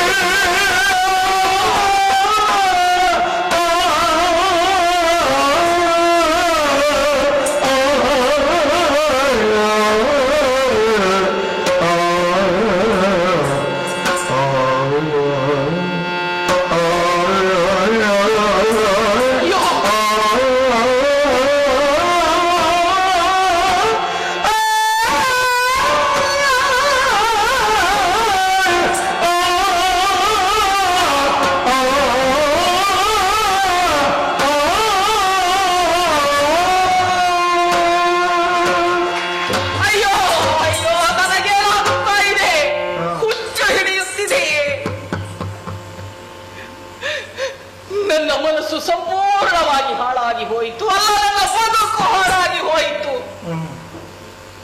ನನ್ನ ತಂದೆ ನನ್ನ ಪಾಲಿಗೆ ಇಂತಹ ಅನ್ಯಾಯವನ್ನು ಮಾಡಿಬಿಟ್ರು. ವಿಕ್ರಮವೇ ಪಣ. ಇಂತಹ ಒಂದು ಕೆಟ್ಟ ಪಣವನ್ನು ಇರಿಸಿ ನನ್ನ ಜೀವನಕ್ಕೆ ಆಧಾರವೇ ಇಲ್ಲದಂತೆ ಮಾಡಿಬಿಟ್ಟರಲ್ಲ. ಪರಮ ಪಾತಕಿ ನನ್ನಪ್ಪ. ಅಪ್ಪನನ್ನು ನಿಂದಿಸುವುದರಿಂದ ಏನು ಪ್ರಯೋಜನವಿದೆ? ಇಲ್ಲ, ತಂದೆಯಲ್ಲ, ಸಾಲ್ವ ಭೂಪತಿ ಮೂರ್ಖ.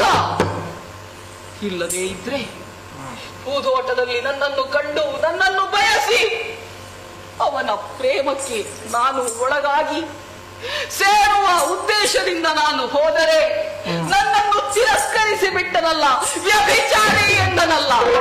ಹಾಗಿದ್ರೆ ನನ್ನ ಅಂತರ್ಯಕ್ಕೆ ಬೆಲೆಯೇ ಇಲ್ಲದಾಗಿ ಹೋಯಿತೆ. ಸುರನದಿ ಸುತ ಭೀಷ್ಮ ಚಂದ್ರವಂಶಜ ಯೋಗ್ಯತೆ ಇದೆ ಹೇಳಿಕೊಳ್ಳುವುದಕ್ಕೆ. ಆದರೆ ಬುದ್ಧಿ ಶೂನ್ಯನಂತೆ ವ್ಯವಹರಿಸಿ ಬಿಟ್ಟನಲ್ಲ. ಏಕಾಏಕಿ ಕಾಶಿ ದೇಶವನ್ನು ಸೇರಿದ, ಸ್ವಯಂವರ ಮಂಟಪವನ್ನು ಸೇರಿ ಯಾವುದನ್ನು ಹೇಳದೆ ಕೇಳದೆ ಏರೇರಿ ಎನ್ನಯ ರಥವ ಹೇಳಿ ಬಲಾತ್ಕಾರವಾಗಿ ಕರೆದುಕೊಂಡು ಬಂದನಲ್ಲ. ನಮಗೆ ಮಾತನಾಡುವುದಕ್ಕೆ ಒಂದೇ ಒಂದು ಅವಕಾಶವನ್ನು ಕೊಡದೆ ಈ ತೆರನಾದಂತಹ ಅನ್ಯಾಯವನ್ನು ಮಾಡಿದನೆ. ಯಾರನ್ನು ಹೇಳಿಯೂ ಪ್ರಯೋಜನವಿಲ್ಲ. ಎಲ್ಲ ವಿಧಿ ಲಿಖಿತ. ಕಾಣದ ಕೈ ಆ ಬ್ರಹ್ಮದೇವ, ಅವ ದುಷ್ಟ. ನನ್ನ ಹಣೆಯಲ್ಲಿ ಹೀಗೆ ಬರೆದಿರಬೇಕು, ನನ್ನ ಬದುಕು ಹೀಗೆ ಹಾಳಾಗಲಿ ಅಂತ ಅವನ ಸಂಕಲ್ಪವೇ ಈ ತೆರನಾಗಿ ನನ್ನನ್ನು ಮಾಡಿತು. ಇಲ್ಲದೆ ಇದ್ದರೆ ನನ್ನ ಕನಸು ಈ ರೀತಿಯಾಗಿ ಪತ್ನಗೊಳ್ಳುತ್ತಿರಲಿಲ್ಲ. ಏನು ಮಾಡಿ, ಯಾರನ್ನು ಹೇಳಿಯೂ ಪ್ರಯೋಜನವಿಲ್ಲ. ಈ ನೊಂದ ಹೃದಯದಿಂದ, ಭಾರವಾದ ಹೃದಯದಿಂದ ಹಸ್ತಿನಾವತಿಯನ್ನು ಸೇರಿಕೊಳ್ತೇನೆ. ಆ ಭೀಷ್ಮನಲ್ಲಿ ಇನ್ನೊಮ್ಮೆ ಭಿನ್ನಯಿಸಿಕೊಳ್ತೇನೆ.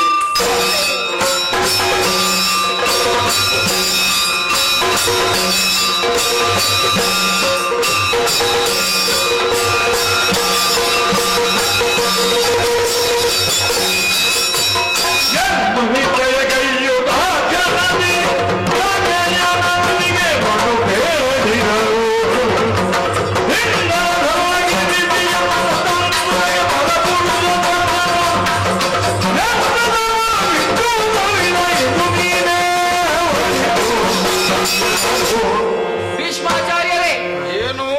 ವೃದ್ಧ ಭೂಸುರರ ಮೂಲಕವಾಗಿ ಸೌಪದೇಶಕ್ಕೆ ನನ್ನನ್ನು ಕಳುಹಿಸಿಕೊಟ್ಟವರು. ಮತ್ತೆ ತಿರುಗಿ ಬಂದಿದ್ದೆ ನೀನು?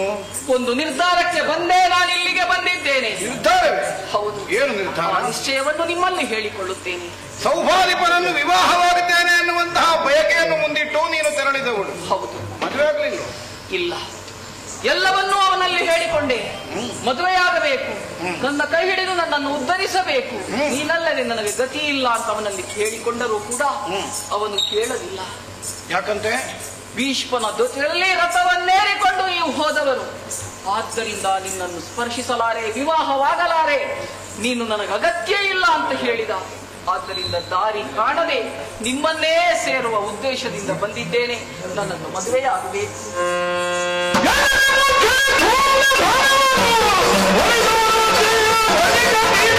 Oh,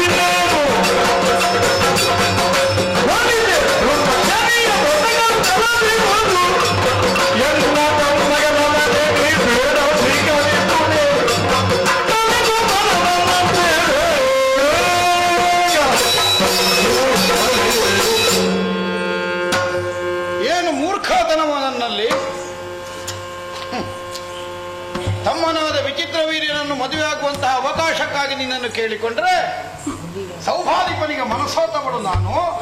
ಯಾವ ಕಾರಣಕ್ಕೂ ಅವನನ್ನು ಬಿಟ್ಟು ಬೇರೆ ಬದುಕು ನನಗಿಲ್ಲ ಅಂತ ಆಡಿ ಇಲ್ಲಿಂದ ಹೊರಟು ಹೋದವಳು. ಅವನನ್ನು ಒಪ್ಪಿಸುವುದಕ್ಕೆ ಸಾಮರ್ಥ್ಯ ಸಾಲದೆ ಭೀಷ್ಮನೊಂದಿಗೆ ಹೋದದ್ದರಿಂದ ನೀನು ನನಗಾಗದು ಅನ್ನುವ ಹಾಗೆ ಅವ ಹೇಳಿದ ಅನ್ನುವ ಕಾರಣಕ್ಕಾಗಿ ಅಲ್ಲಿಂದ ತಿರಸ್ಕೃತಳಾದವಳು. ಹಿಂದು ಮುಂದಿನ ಯೋಚನೆಯನ್ನು ಮಾಡದೆ ಬಂದು ನನ್ನನ್ನು ವಿವಾಹವಾಗುವ ಅಪೇಕ್ಷೆಯನ್ನು ಮುಂದಿಡುತ್ತೆ. ಸತ್ಯ ಏನೇ ಗಳಿಗೆಗೊಂದೊಂದು ನಿನ್ನ ಮನಸ್ಸು ತೋಚಿದ ಹಾಗೆ ನಡ್ಕೊಳ್ಬಹುದು ಜೀವನ ಅಂತ ಯೋಚನೆ ಮಾಡಿದೀಯ? ಇಲ್ಲ. ಯಾವಾಗ ಕಾಶಿ ದೇಶದಿಂದ ಕರೆತಂದ ನಿನ್ನನ್ನು ನಿನ್ನ ಕೇಳಿಕೆಯಂತೆ ಸೌಭ ದೇಶಕ್ಕೆ ನಾನು ವೃದ್ಧಭೂತರರ ಮಾಧ್ಯಮದಿಂದ ಕಳುಹಿಕೊಟ್ಟು ಅಲ್ಲಿಗೆ ನಿನ್ನ ಹೊಣೆಗಾರಿಕೆ ಪೂರ್ತಿ ನಮಗೆ ಮುಗಿದಿದೆ. ಇನ್ನು ನಿನ್ನ ಜೀವನದ ಒಳಿತು ಕೆಡುಕು ಆಗು ಹೋಗುಗಳಿಗೆಲ್ಲ ನೀನೇ ಹೊಣೆಯಲ್ಲದೆ ಇನ್ನೊಬ್ಬರನ್ನು ದೂರಬೇಕಾದ ಅವಶ್ಯಕತೆ ಇಲ್ಲ. ಆಚಾರ್ಯರೇ, ನಾನಂತೂ ವಿವಾಹವಾಗುವುದಿಲ್ಲ. ಬ್ರಹ್ಮಚರ್ಯ ವ್ರತ ಅನ್ನುವುದು ನಿನಗೆ ಸರ್ವವಿದಿತ. ತಮ್ಮನಾದ ವಿಚಿತ್ರವೀರ್ಯನಿಗೆ ಇನ್ನು ಅವನಿಗೂ ನೀನಾಗುವುದಿಲ್ಲ. ಒಂದು ಕಾಲಕ್ಕೆ ಚಕ್ರವರ್ತಿಯನ್ನು ವಿವಾಹವಾಗುವಂತಹ ಅವಕಾಶವನ್ನು ನಿನಗೆ ಕೊಟ್ಟ ಕಾಲಕ್ಕೆ ಹೊರಗೈಯಿಂದ ತಟ್ಟಿ ಕಳೆದು ಧಿಕ್ಕರಿಸಿ ನೀರಿನಿಂದ ಹೋದವಳು. ಏನು ಗತಿಗೋತ್ರ ಇಲ್ಲದೆ ಇದ್ದವು ವಿಚಿತ್ರವೀರ್ಯ ಅಂತ ಯೋಚನೆ ಮಾಡಿದ್ಯಾ? ಸೌಭಾಧಿಪನಿಗೂ ಆಗದೇ ಇದ್ದ ಹೆಣ್ಣು ವಿಚಿತ್ರವೀರ್ಯನೀಗ ಏನು ಮರ್ಯಾದೆ ಕೆಟ್ಟವರ ಹಸ್ತಿನಾವತಿಯವರು. ನಮ್ಮ ಊರಿನಲ್ಲಿ ನಿದ್ರೆ ಜಾಗ್ರತೆ. ಹೋಗೋ ಭೀಷ್ಮಾಚಾರ್ಯರೇ,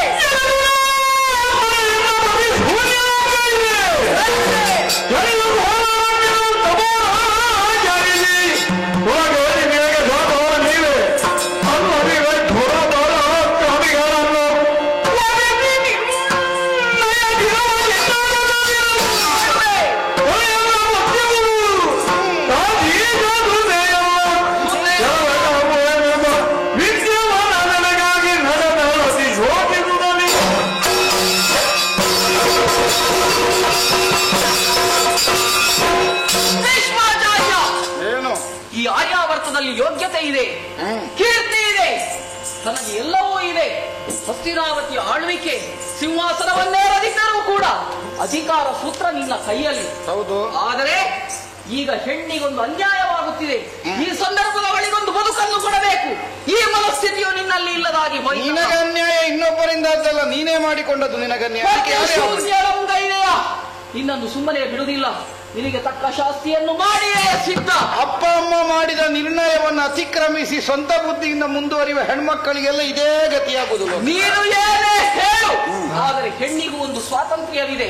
ಅವಳ ಮನಸ್ಸನ್ನು ತಿಳಿದುಕೊಂಡು ಪುರುಷ ವ್ಯವಹರಿಸಿದರೆ ಪುರುಷನ ಏಳಿಗೆಯಾಗುತ್ತದೆ. ಹೆಣ್ಣಿಗೆ ಮಾತ್ರ ಅಲ್ಲ, ಗಂಡಿಗೂ ಸ್ವಾತಂತ್ರ್ಯ ಉಂಟು. ಆದ್ದರಿಂದಲೇ ನನ್ನ ಮುಂದೆ ನಿಲ್ಲಬೇಡ. ಇರಬಹುದು. ಈ ಲೋಕದಲ್ಲಿ ಪ್ರತಿಯೊಂದು ಕೂಡ ಹರಿಯುವ ನೀರು ಹೆಣ್ಣು, ಆ ಬಳಿಕ ಭೂಮಿ ಹೆಣ್ಣು. ಆದ್ದರಿಂದ ಹೆಣ್ಣಿನ ಬಗ್ಗೆ ಲಘುವಾಗಿ ನೀನು ಮಾತನಾಡಬೇಕಾದದ್ದಿಲ್ಲ.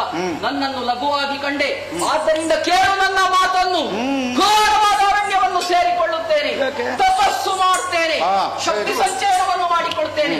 ಆ ಮೂಲಕವಾಗಿ ನಿನಗೆ ಶಾಪ ನಿನ್ನನ್ನು ಕೊಲ್ತೇನೆ. ಮನಸ್ಸಂಯಮ ಇಲ್ಲದೆ ಇದ್ದವರಿಗೆ ತಪಸ್ಸು ಮಾಡ್ಲಿಕ್ಕೆ ಆಗ್ತದೆ. ಚಪಲ ಬುದ್ಧಿಯಿಂದ ಒಮ್ಮೆ ಅವಾದೀತು ಒಮ್ಮೆ ಇವಾದೀತು ಹೇಳುವ ಹೆಣ್ಣು ನೀನು. ನಿನಗೆ ತಪಸ್ಸು, ನಿನಗೆ ಒಲಿಯುವ ದೇವರು ಯಾರು ನೋಡ್ತೇನೆ ನಾನು. ಬೇಡ. ತಪಸ್ಸು ಮಾಡಿ ದೇವರು ಪ್ರತ್ಯಕ್ಷ ಆಗದೇ ಇದ್ದರೇನಂತೆ. ನಾನು ಕ್ಷತ್ರಿಯಾಣಿ ಹೆಣ್ಣು, ಒಬ್ಬ ಯೋಧನನ್ನು ಹುಡುಕುತ್ತೇನೆ. ನೀನೊಬ್ಬನೇ ಈ ಲೋಕದಲ್ಲಿ ಪರಾಕ್ರಮಿಯಲ್ಲ. ಯಾವನೋ ಆಗಲಿ ಅಂತ ಪರಾಕ್ರಮಿಯನ್ನು ನೀನು ತಂದು ನಿಲ್ಲಿಸ್ತೇನೆ. ನಿನ್ನ ಶಿರವೇ ಇದ್ರೆ ನಾನು ಕಾಶೀಶನ ಸುತೆಯಲ್ಲ. ನಾನು ಹುಟ್ಟದ್ದು ಸೀರೆಯಲ್ಲ. ನೆನಪಿಟ್ಟುಕೋ, ನೆನಪಿಟ್ಟುಕೋ. ಕೊನೆಗೆ ಹಾಕಲಿಕ್ಕೆ ಅಪ್ಪನ ಹೆಸರು ನೆನಪಿಟ್ಟಲ್ಲ ಇವಳಿಗೆ. ಅದೇ ಸಮಾಧಾನ ನಮಗೆ. ಶಪಥ ಮಾಡ್ಲಿಕ್ಕೆ ಆಗುವಾಗ ಹೇಳಲಿಕ್ಕೆ ಬರ್ತದೆ, ನಾನು ಕಾಶೀಶ ಸುತೆಯಲ್ಲ. ಕಾಶಿ ದೇಶದ ಪ್ರತಾಪಸೇನನಿಗೆ ಬದುಕಿರುವಾಗಲೇ ಶ್ರಾದ್ದ ಮಾಡಿ ಹೊರಟ ಹೆಣ್ಣಿವಳು. ಹೌದು. ಈಗ ಹೇಳುವುದು ಪ್ರತಾಪಸೇನನ ಮಗಳಲ್ಲ, ನನ್ನ ಮಗಳಲ್ಲ ಅಂತ ಅವತ್ತೇ ಮಾಡಿ ತೋರಿಸಿ ಆಗಿದೆಯಲ್ಲ. ನೋಡುವ ಯಾರು ಬಲವಂತರು ಸಿಕ್ಕ.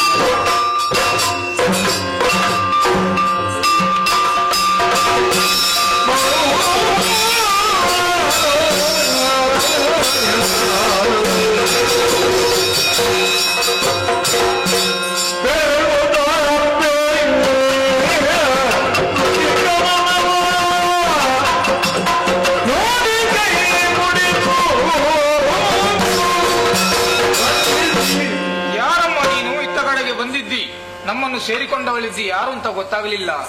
ನಾನು ಕಾಶೀಶನ ಸುತೆ, ಅಂಬೆ ಎನ್ನು ನನ್ನ ಹೆಸರು. ನನ್ನ ಬದುಕಿಗೆ ಅನ್ಯಾಯವಾಗಿದೆ. ನನ್ನ ಮೊಮ್ಮಗಳು ಛೇ, ಗೊತ್ತಿಲ್ಲದೆ ಹೋಯಿತು. ಪರವಾಗಿಲ್ಲ, ನಿಮಗೆ ಆದಂತಹ ತಪ್ಪು ಯಾರಿಂದ ಯಾಕಾಗಿ ಆಯ್ತು ಅಂತ ಹೇಳ್ಬೋದೇ? ನನ್ನಪ್ಪ ಪಣವೊಂದನ್ನಿಟ್ಟ, ವಿವಾಹದ ಉದ್ದೇಶವನ್ನು ಇರಿಸಿಕೊಂಡು ಆ ಪಣವನ್ನು ಇಟ್ಟದ್ದು. ವಿಕ್ರಮವೇ ಪಣ. ಸ್ವಯಂವರ ನಿರ್ಣಯ ಆಯಿತು. ರಾಜಾದಿರಾಜರು ಬಂದು ಸೇರಿದ್ರು. ಅಲ್ಲಿಗೆ ಭೀಷ್ಮಾಚಾರ್ಯರು ಬಂದರು. ಹಸ್ತಿನಾವತಿಯ ಪೂರ್ಣವಾದಂತಹ ಹಿಡಿತವನ್ನು ಹೊಂದಿದಂತಹ ಆಚಾರ್ಯರು ಬಂದದ್ದು ಆ ಸಂದರ್ಭದಲ್ಲಿ ಎಲ್ಲ ನೃಪರು ನತಮಸ್ತಕರಾದರು. ಏರಿರಿ ಎನ್ನಯ ರಥವ ಅಂತ ಹೇಳಿ ರಥವನ್ನೇರಿಸಿ ನಮ್ಮನ್ನು ಕರೆದುಕೊಂಡು ಬಂದರು. ಆದರೆ ಹಿಂದೆ ಒಂದು ಘಟನೆ ನಡೆದು ಹೋಗಿತ್ತು. ನನ್ನ ವಿವಾಹದ ಮೊದಲ ದಿನ ಹೂದೋಟದಲ್ಲಿ ಸಾಲ್ವಭೂಪತಿ ನನ್ನನ್ನು ನೋಡಿದ, ನಾನು ಅವನನ್ನು ನೋಡಿದೆ. ನಮ್ಮೊಳಗೆ ಅಂತರ್ಯ ಪೂರ್ವಕವಾಗಿ ವಿವಾಹದ ಉದ್ದೇಶ, ಆ ಮೂಲಕವಾಗಿ ಮಾತುಕತೆ ನಡೆದಾಗ ಅದಕ್ಕೆ ಸಮ್ಮತಿಯನ್ನೇ ಇತ್ತು. ಅದೇ ನಿರ್ಣಯದಲ್ಲಿ ನಾನಿದ್ದೆ. ಭೀಷ್ಮಾಚಾರ್ಯರು ತಮ್ಮ ವಿಚಿತ್ರ ವೀರ್ಯ ನನ್ನ ಮದುವೆಯಾಗಬೇಕು ಅಂತ ಹೇಳಿದ್ರು. ಆ ಸಂದರ್ಭದಲ್ಲಿ ನನ್ನ ಅಂತರ್ಯವನ್ನು ತೆರೆದಿರಿಸಿದೆ. ಸಾಲ್ವಭೂಪತಿ ಅಲ್ಲಿಗೆ ಹೋದೆ. ಅಲ್ಲಿ ತಿರಸ್ಕೃತಳಾದೆ. ಭೀಷ್ಮಾಚಾರ್ಯರಲ್ಲಿ ಹೇಳಿದರೆ ಅವರೂ ತಿರಸ್ಕರಿಸಿದ್ರು. ನನಗೆ ಗತಿ ಇಲ್ಲ ಅಂತ ಆಗಿದೆ, ದಾರಿ ಕಾಣದಾಗಿದೆ. ಆದ್ರಿಂದ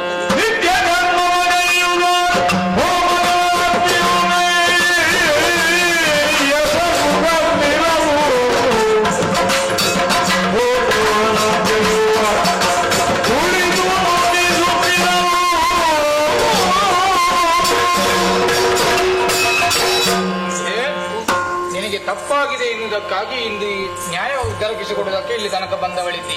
ಚಿಂತೆ ಮಾಡಬೇಡ ತಾಯಿ. ತಪ್ಪು ಎನ್ನುವುದನ್ನು ನಾವು ಎಷ್ಟು ಸಮಯವರೆಗೆ ಮುಚ್ಚಿಟ್ಟರೂ ಕೂಡ ಅದು ಒಂದಲ್ಲ ಒಂದು ದಿವಸ ಹೊರಗೆ ಬರುವುದು ನಿಶ್ಚಯ. ನಮ್ಮ ಗ್ರಾಚಾರ ಸರಿ ಇರುವಾಗ ಹೊರಗೆ ಬರುವುದಿಲ್ಲ. ಗ್ರಾಚಾರ ಹದಗೆಟ್ಟಾಗ ಅದು ಹೊರಬರುತ್ತದೆ. ಹಾಗಾಗಿ ಯಾವುದನ್ನು ಬೇಕಾದರೂ ಈ ಪ್ರಪಂಚದಲ್ಲಿ ಮುಚ್ಚಿಡಬಹುದು, ತಪ್ಪನ್ನು ಮುಚ್ಚಿಡುವುದಕ್ಕೆ ಸಾಧ್ಯವಿಲ್ಲ. ಈಗ ಭೀಷ್ಮನಿಂದಾಗಿ ನಿನಗೆ ಅನ್ಯಾಯವಾಗಿದೆ. ಅನ್ಯಾಯಕ್ಕೆ ನ್ಯಾಯ ದೊರಕಿಸಿಕೊಡಬೇಕು ಅಂತಾದ್ರೆ ಅವನ ಗುರುಗಳವರು ಇದ್ದಾರೆ, ಅವರ ಬಳಿ ಹೋಗ. ಪರಶುರಾಮ ಧ್ಯಾನಿಸಿಕೊಳ್ಳು. ಇಲ್ಲಿ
ಮಹೇಂದ್ರಕ್ಕೆ ಕೇಳಿಸಿತ್ತು ನಿಮ್ಮ ಧ್ವನಿ.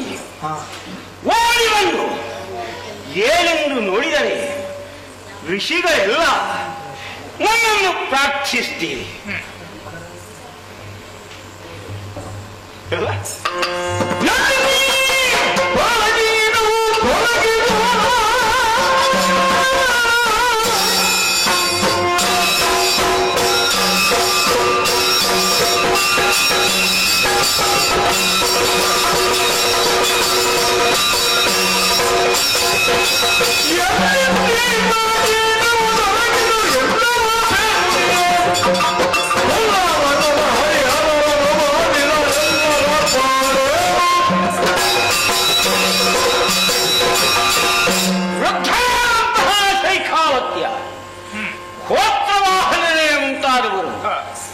ಅನುಷ್ಠಾನವಾಗಿ ಯಜ್ಞಾದಿ ಕರ್ಮಗಳಲ್ಲಿ ಆಸಕ್ತರಾಗಿ ಲೋಕಕ್ಷೇಮವನ್ನು ಬಯಸುತ್ತಿರುವವರು ಸತ್ಯ.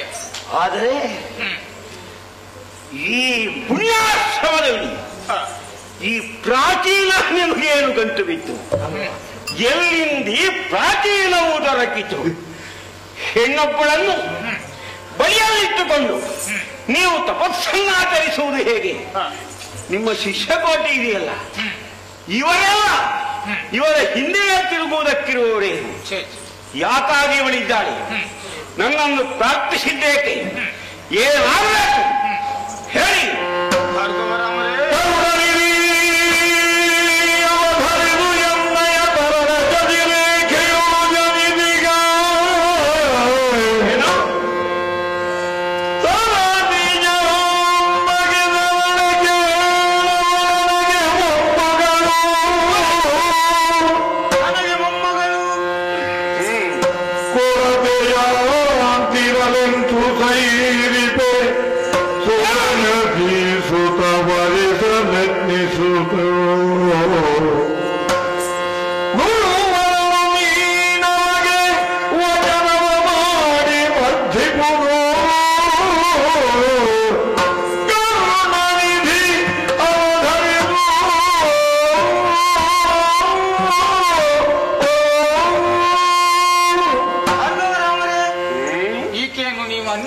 ಭಾವಿಸಬಾರದು ಸ್ವಾಮಿ. ಈಕೆ ನನ್ನ ಮಗಳು, ಅಂದರೆ ನನಗೆ ಮೊಮ್ಮಗಳಾಗಿದ್ದಾಳೆ. ಈ ಹಿಂದೆ ನಾನು ಪೂರ್ವಾಶ್ರಮದಲ್ಲಿದ್ದಂತಹ ಸಂದರ್ಭದಲ್ಲಿ ನನ್ನ ಮಗಳಾದಂತಹ ಶಶಿರೇಖೆಯನ್ನು ಕಾಶಿರಾಜದ ಅರಸನಾದಂತಹ ಪ್ರತಾಪಸೇನನಿಗೆ ಕೊಟ್ಟು ವಿವಾಹ ಮಾಡಿದೆ. ನನ್ನ ಮಗಳ ಹಾಗೂ ಪ್ರತಾಪಸೇನನ ದಾಂಪತ್ಯ ಜೀವನದ ದ್ಯೋತಕವಾಗಿ ಅವರಿಗೆ 3 ಮಂದಿ ಹೆಣ್ಣು ಮಕ್ಕಳು ಹುಟ್ಟಿದ್ರು. ಅಂಬೆ, ಅಂಬಿಕೆ, ಅಂಬಾಲಿಕೆ ಎಂಬುದಾಗಿ ನಾಮಕರಣವನ್ನು ಮಾಡಲಾಯಿತು. ಕಾಶಿಯಲ್ಲಿ ಇರಬೇಕಾದ ಇವರು ಇಲ್ಲಿ ಯಾಕೆ ಬಂದ್ರಯ್ಯ? ಇಲ್ಲಿ ಬರಬೇಕು ಅಂತಾದರೂ ಕಾರಣ ಉಂಟು. ಪ್ರಾಯಪ್ರಭುರಾದಂತಹ ಇವರಿಗೆ ಮದುವೆ ಮಾಡಬೇಕೆಂಬುದಾಗಿ ನಿಶ್ಚಯಿಸಿದಂತಹ ಕಾಶಿರಾಜನು ಒಂದು ಸ್ವಯಂವರವನ್ನು ಏರ್ಪಾಡು ಮಾಡಿದ. ಅದೇ ಸಂದರ್ಭದಲ್ಲಿ ನಿಮ್ಮ ಶಿಷ್ಯನಾದಂತಹ ಭೀಷ್ಮ ಕರೆ ಇಲ್ಲದೆ ಈ ಸ್ವಯಂವರ ಮಂಟಪಕ್ಕೆ ಬಂದು ಈ 3 ಮಂದಿ ಹೆಣ್ಣು ಮಕ್ಕಳನ್ನು ತನ್ನ ರಥದಲ್ಲಿ ಕುಳ್ಳಿರಿಸಿಕೊಂಡು ತನ್ನ ರಾಜ್ಯಕ್ಕೆ ಕರೆತಂದ. ಮಾತ್ರವಲ್ಲ, ತಮ್ಮನನ್ನು ವರಿಸುವಂತೆ ಕೇಳಿಕೊಂಡಾಗ ಅಂಬಿಕೆ ಹಾಗೂ ಅಂಬಾಲಿಕೆ ತಮ್ಮನನ್ನು ವರಿಸಿದರು. ಅಂಬೆಯು ಭೀಷ್ಮನನ್ನು ವರಿಸಿಕೊಳ್ಳುವಂತೆ ಕೇಳಿಕೊಂಡಾಗ ತಾನು ಬ್ರಹ್ಮಚರ್ಯ ವ್ರತವನ್ನು ಹೊಂದಿದ್ದೇನೆ, ಮದುವೆಯಾಗುವುದಕ್ಕೆ ಸಾಧ್ಯವಿಲ್ಲ ಅಂತ ತಿರಸ್ಕಾರವನ್ನು ಮಾಡಿ, ಮದುವೆಯಾಗಬೇಕಾದ್ದು ಬ್ರಹ್ಮಚಾರಿಗಳಿಂತ ಹೇಳುವುದಕ್ಕಾಗುತ್ತಿರಲಿಲ್ಲ, ಮತ್ತೆ ಗೃಹಸ್ಥರ ಮದುವೆ ಆಗುವುದಿಲ್ಲ ಅಂತ ಹೇಳಿದಾಕ್ಷಣ ಇದೀಗ ಭೀಷ್ಮನಿಂದಲಾಗಿ ಈಕೆಗೆ ಅನ್ಯಾಯವಾಗಿದೆ ಸ್ವಾಮಿ. ನ್ಯಾಯ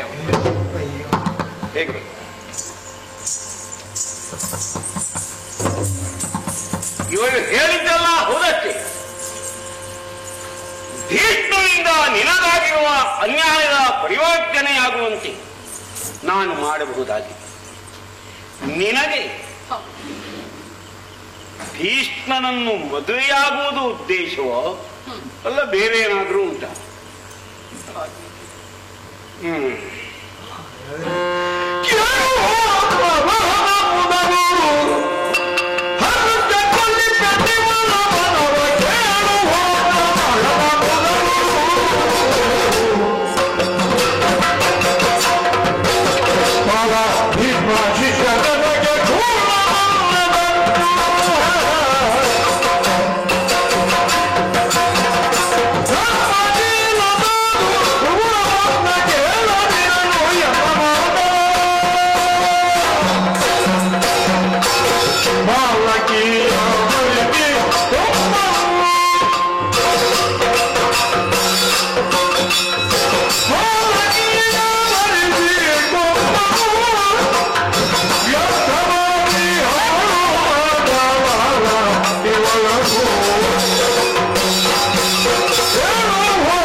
ನಿನ್ನ ಮಾತುಗಳನ್ನೆಲ್ಲ ಆಲಿಸಿ ಅವರ ಅಂತರಂಗವೇನು ಎಂಬುದನ್ನು ನೀನು ಸ್ಪಷ್ಟವಾಗಿಯೇ ತಿಳಿದಿರುವೆ ತಾನೆ. ಭೀಷ್ಮನನ್ನು ವಿವಾಹವಾಗಿ ಜೀವನಾನಂದವನ್ನು ಹೊಂದಬೇಕು. ಈ ಆಸೆ ಆಕೆಯದ್ದಿತ್ತು, ಫಲಿಸಲಿಲ್ಲ. ಆದ್ದರಿಂದಲೇ ಈ ಸ್ಥಿತಿ ಇವರಿಗಾಗಿದೆ. ನನ್ನ ಶಿಷ್ಯ ಭೀಷ್ಮ ಗುಣಸಂಪನ್ನ, ಸದಾಚಾರ ಸಂಪನ್ನ, ಸತ್ಯ ಸಜ್ಜನ ಸಮ್ಮತವಾದ ಸನ್ಮಾರ್ಗದಲ್ಲಿ ನಡೆಯುವಾಗ ಅಕ್ರಮಗಳನ್ನು ಕರೆಸಿ ಭೀಷ್ಮನಿಗೆ ತಿಳಿಸುವುದಕ್ಕಾಗಿ ಹಸ್ತಿನಾವತಿಗೆ ಕಳುಹಿಸಬೇಕು. ಒಂದೋ ವಿವಾಹೇಚ್ಛವಾಗಿ ಅಂಬೆಯ ಕೊರಳಿಗೆ ಮಾಂಗಲ್ಯ ಸೂತ್ರವನ್ನು ಬಿಗಿಯುವುದಕ್ಕೆ ಮನವರಿಗಳಾಗಿ ಪಾತಿಗೆ ಕಟ್ಟಿಕೊಂಡು ಬರಬೇಕು. ಅದನ್ನು ಒಪ್ಪಿದೆ ಇದ್ದರೆ ಆಯುಧ ಹಸ್ತನಾಗಿ ನಮ್ಮನ್ನು ಸಿಗಲ್ಲುವುದಕ್ಕೆ ಸಿದ್ಧನಾಗಿ ಬರಬೇಕು. ಹೌದು, ನಾನು ಪರಶುವನ್ನು ಕೆಳಗಿಟ್ಟು ಸಮಯವೆಷ್ಟೋ ಕಳೆದೋಯಿತು. ವೃಥಾ ಕಾರಣಕ್ಕೆ ಪರಶುಧರನಾಗುವುದೇ ಬ್ರಾಹ್ಮಣರಿಗೆ, ಗೋವುಗಳಿಗೆ, ಸ್ತ್ರೀಯರಿಗೆ ಆಪದೊದಗಿದಾಗ ನಾನು ಶಸ್ತ್ರಪಾಣಿಯಾಗಬೇಕಾದ ಅನಿವಾರ್ಯತೆ ಬರ್ತದೆ ಅಂತ ಹೇಳಿದ್ದೆ. ಇದನ್ನು ಶ್ರೋತ್ರವಾಹನನಿಗೂ ತಿಳಿಸ್ತೇನೆ. ಅಕೃತಪುರನನ್ನು ಹಸ್ತಿನಾವತಿಗೆ ಕಳುಹಿಸ್ತೇನೆ.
ವಿಚಾರಿಸಿದರೆ ಆಘಾತಕಾರಿಯಾದಂತಹ ವರ್ತಮಾನವನ್ನೇ ಮುಂದಿಟ್ಟ.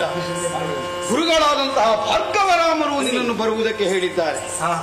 ಅಂಬೆಯನ್ನು ವಿವಾಹವಾಗುವುದಕ್ಕಾಗಿ ಹಣೆಯ ಬಾಸಿಂಗವನ್ನು ಬಿಗಿದು ಮದುವಣಿಗಳಾಗಿ ನೀನು ಕುರುಕ್ಷೇತ್ರ ಭೂಮಿಯನ್ನು ಸೇರಬೇಕಂತೆ. ಜ್ಯೋತಿಯಾಗಿ ಹೋಯಿತು ನಮಗೆ. ಭಾರ್ಗವರಾಮರು ಭೀಷ್ಮನನ್ನರಿಯದೇ ಇದ್ದವರಂತೆ. ಜೀವನ ಪೂರ್ತ ವಿವಾಹವಾಗದ ನನ್ನನ್ನು ಮದುವಣಿಗನಾಗಿ ಸಿಂಗರಿಸಿಕೊಂಡು ಬರುವುದಕ್ಕೆ ಹೇಗೆ ಆಜ್ಞಾಪಿಸಿದರು? ಹೀಗೆ ನಾನು ಯೋಚಿಸುವ ಕಾಲಕ್ಕೆ ಅಕೃತವರ್ಣ ಮತ್ತೊಂದು ಮಾತನ್ನಾಡಿದ. ಒಂದು ವೇಳೆ ನಿನಗಿದಕ್ಕೆ ಒಪ್ಪಿಗೆ ಇಲ್ಲವಾದರೆ ಆಯುಧ ಹಸ್ತನಾಗಿ ಯುದ್ಧದ ಸಿದ್ಧತೆಯಿಂದ ಬರಬೇಕಂತೆ. ಹಾಗಿದ್ರೆ ಭಾರ್ಗವರಾಮರು ನನ್ನನ್ನು ನಿರ್ಬಂಧಿಸುವ ಉದ್ದೇಶದಿಂದ ಬಂದವರಲ್ಲ ಅನ್ನುವುದು ಸ್ಪಷ್ಟ. ಗುರು ನಿರೂಪದಂತೆಯೇ ಬಾಸಿಂಗವನ್ನೇ ಬಿಗಿದು ಬರತಕ್ಕದ್ದು ಅನ್ನುವಂತಹ ಒಂದು ಕಠೋರ ವಾರ್ತೆಯನ್ನು ಅವರು ಹೇಳುತ್ತಿದ್ದರೆ ನಾನೇನೆಸಗಬೇಕು ಅನ್ನುವ ಹಾಗೆ ಯೋಚಿಸಬೇಕಿತ್ತು. ಅದಲ್ಲದೆ ಇದರ ಪರ್ಯಾಯ ವ್ಯವಸ್ಥೆಯೊಂದನ್ನು ಸೂಚಿಸಿದ್ದಾರೆ ಅನ್ನುವಾಗ ಆಕ್ಷೇಪಕರವಾದದ್ದೇನೂ ಅಲ್ಲ. ಆದ್ದರಿಂದ ರಾಜಮಾತೆಯವರಿಗೆ ವಿಷಯವನ್ನು ರುಹಿ ಒಳಗೆ ಬಂದಂತಹ ಪರಶುರಾಮ ವೃತ್ತಾಂತವನ್ನು ಹೇಳಿದ ಕಾಲಕ್ಕೆ ಆ ತಾಯಿ ಎರಡೂ ಹಸ್ತಗಳನ್ನೆತ್ತಿ ಮಸ್ತಕದ ಮೇಲಿರಿಸಿ ಆಶೀರ್ವಾದವನ್ನು ಮಾಡಿದರು. ಮಗನೇ, ಧರ್ಮಚ್ಯುತವಲ್ಲದ ಬಗೆಯಿಂದ ಈ ತನಕ ನಡತೆಯನ್ನು ಹೊಂದಿದ್ದವನು ನೀನು. ಆದ್ದರಿಂದಲೇ ಅನುಮಾನಕ್ಕೆ ಎಡೆಯಿಲ್ಲ. ಗುರುಗಳ ನಿರೂಪವನ್ನು ಒಪ್ಪಿಕೊಂಡು ಮುಂದುವರಿ. ಹೌದು, ಒಳ್ಳೆಯದಲ್ಲ. ಪರಶುರಾಮಾಚಾರ್ಯರ ಸೂಚನೆಯಂತೆ ಆಯುಧ ಹಸ್ತನಾಗಿ ಕುರುಕ್ಷೇತ್ರ ಭೂಮಿಯನ್ನು ಸೇರುವುದೇ ಸಾಧು ಅನ್ನುವಂತಹ ತೀರ್ಮಾನವನ್ನು ನಾವು ಕೈಗೊಂಡಾಗಿದೆ. ಹಾಗೆಂದು ರಥವೇರಿ ಹೋಗುವುದು ತರವಲ್ಲ.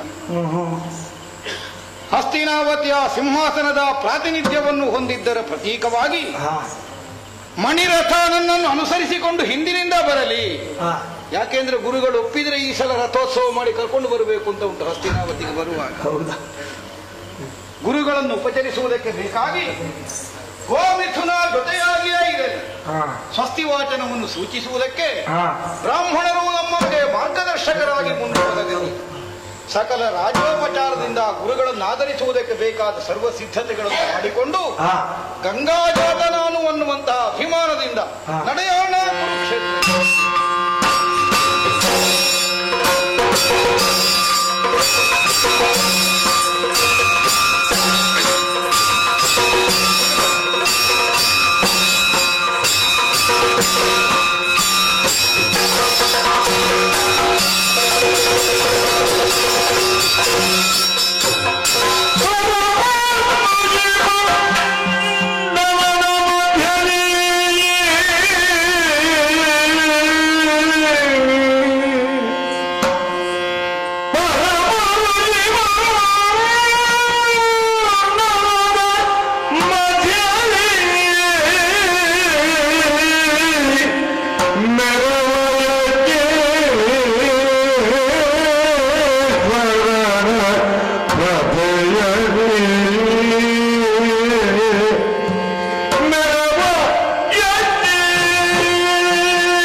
Guru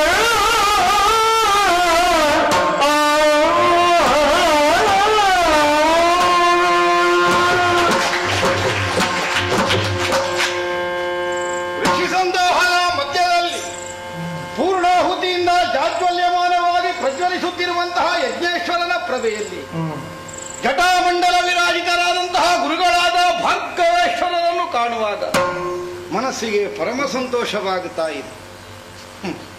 ಹುಟ್ಟಿದಂತಹ ವ್ಯಕ್ತಿ ತನ್ನ ಕೀರ್ತಿಯನ್ನು ತನ್ನ ಚಾರಿತ್ರ್ಯವನ್ನು ಶುದ್ಧ ಸತ್ವವಾಗಿ ಉಳಿಸಿಕೊಂಡು ಎತ್ತರಿಸಿ ಬೆಳೆದು ನಿಲ್ಲಬೇಕು ಅನ್ನುವಂತಹ ಆದರ್ಶವನ್ನೇ ಪ್ರಪಂಚಕ್ಕೆ ಎತ್ತಿ ತೋರಿಸುವ ಉದ್ದೇಶಕ್ಕಾಗಿಯೇ ತೆಗೆದು ಸುತ್ತಿದ ಜಟಾಮಂಡಲವನ್ನು ಹಾಗೆ ಶುಭ್ರವಾದಂತಹ ಅವರ ಜಟಾಮಂಡಲ ವಿರಾಜಿತವಾಗುತ್ತಾ ಇದೆ.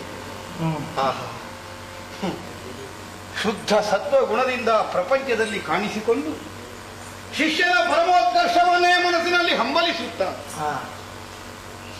ಆ ಸತ್ವಗುಣಾಧಿಕ್ಯಲ್ಲಿ ವೃದ್ಧಿಕೊಳ್ಳುವುದಕ್ಕೆ ಅವಕಾಶವಾಗುವ ಹಾಗೆ ಸನ್ಮಾರ್ಗದ ಬೀಜವನ್ನು ಬಿತ್ತಿ ಸತ್ಫಲವನ್ನು ನಿರೀಕ್ಷಿಸಿ ದುರ್ನಿಮಿತ್ತದ ಕಳೆಯನ್ನೆಲ್ಲ ಕೇಳುವ ಪರಬ್ರಹ್ಮ ಸ್ವರೂಪರಿವರು ಅನ್ನುವುದು ಸುಸ್ಪಷ್ಟವಾಗುತ್ತಾ ಇದೆ. ನೋಡಿದಾಕ್ಷಣವೇ ಮುಂದುವರಿದು ಬಂದು ಅವರ ಚರಣಾರವಿಂದಗಳಲ್ಲಿ ಸಾಷ್ಟಾಂಗ ಪ್ರಣಾಮವನ್ನು ವಿರಚಿಸಿ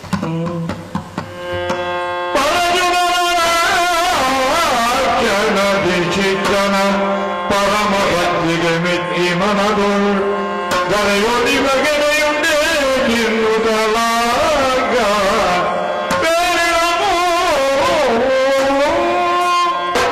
ನೋಡಿರ ನೀವೆಲ್ಲ ಇವನಿಗೆ ಎಳೆಯಾದಂತಹ ಶಿಷ್ಯರು ಇನ್ನೊಬ್ಬನಿರುವುದಕ್ಕೆ ಸಾಧ್ಯವಿಲ್ಲ. ಇವನ ಸದ್ಗುಣಗಳ ಬಗ್ಗೆ ನನ್ನ ಚಿತ್ತ ಮಾರುವುದು. ಹೇಳಿ, ನೀವೆಲ್ಲ ಇಲ್ಲಿರುವುದು ಬೇಡ, ಸ್ವಲ್ಪ ದೂರ ನಿಂತು ಏನು ನಾವು ಮಾತನಾಡ್ತೇವೆ, ನಾವು ಹೇಗೆ ವ್ಯವಹರಿಸ್ತೇವೆ ಎಂಬುದನ್ನು ಸರಿಯಾಗಿ ನೋಡಿಕೊಳ್ಳಿ. ಯಾಕೆಂದ್ರೆ ಇನ್ನೊಮ್ಮೆ ನಿಮಗೂ ಅಂತಹ ಸ್ಥಿತಿ ಬಂದಿತ್ತು. ಹೋಗಿ ಯಾರು ಎಲ್ಲಿ ಹೇಗೆ ನಿಲ್ಲಬೇಕು, ಹೇಗೆ ಮಾತನಾಡಬೇಕು, ಇದನ್ನೆಲ್ಲ ಸ್ವಲ್ಪ ನೋಡಿಕೊಳ್ಳಿ.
ಪರಿಣಾಮವನ್ನು ಊಹಿಸಿ ಬುದ್ಧಿವಂತನಾದವನು ಕಾರ್ಯಪ್ರವೃತ್ತನಾಗ್ತಾನೆ. ಲೋಕಾನುಭವವುಳ್ಳ, ಶಾಸ್ತ್ರಜ್ಞಾನವುಳ್ಳ, ಇತರರಿಗೆ ಪಥ ನಿರ್ದೇಶನ ಮಾಡಬಲ್ಲ ಧಾರ್ಮಿಕ ಪ್ರಜ್ಞೆಯಿಂದ ಕೂಡಿದ ನೀನು ಹೀಗೇಕೆ ಮಾಡಿದೆ? ಏನಾಯಿತು ಮಗೋ? ಗುರುವರ್ಯ, ಅಲ್ಲಿ ನಿಂತಿರುವ ಆಕೆ ಯಾರು ಎಂದು ತಿಳಿದಿದೆ ಅಷ್ಟೇ. ಕಾಶಿ ರಾಜಕುಮಾರಿ. ಅನ್ಯ ಪುರುಷನಲ್ಲಿ ಆಸಕ್ತಳಾದ ಈಕೆಯನ್ನು ಕರೆತಂದ ನೀನು ಅವಳ ತಂಗಿಯಂದಿರಿಗೆ ತಮ್ಮನ ಮದುವೆಯನ್ನು ಮಾಡಿಸಿದೆಯಂತೆ, ಅವಳನ್ನು ತೊರೆದೆಯಂತೆ. ನೀನೇ ಅವಳನ್ನು ಕರೆದು ತಂದವನು ಬಿಟ್ಟರೆ ಅವಳನ್ನು ಮದುವೆಯಾಗುವುದಕ್ಕೆ ಯಾರಿದ್ದಾರೆ?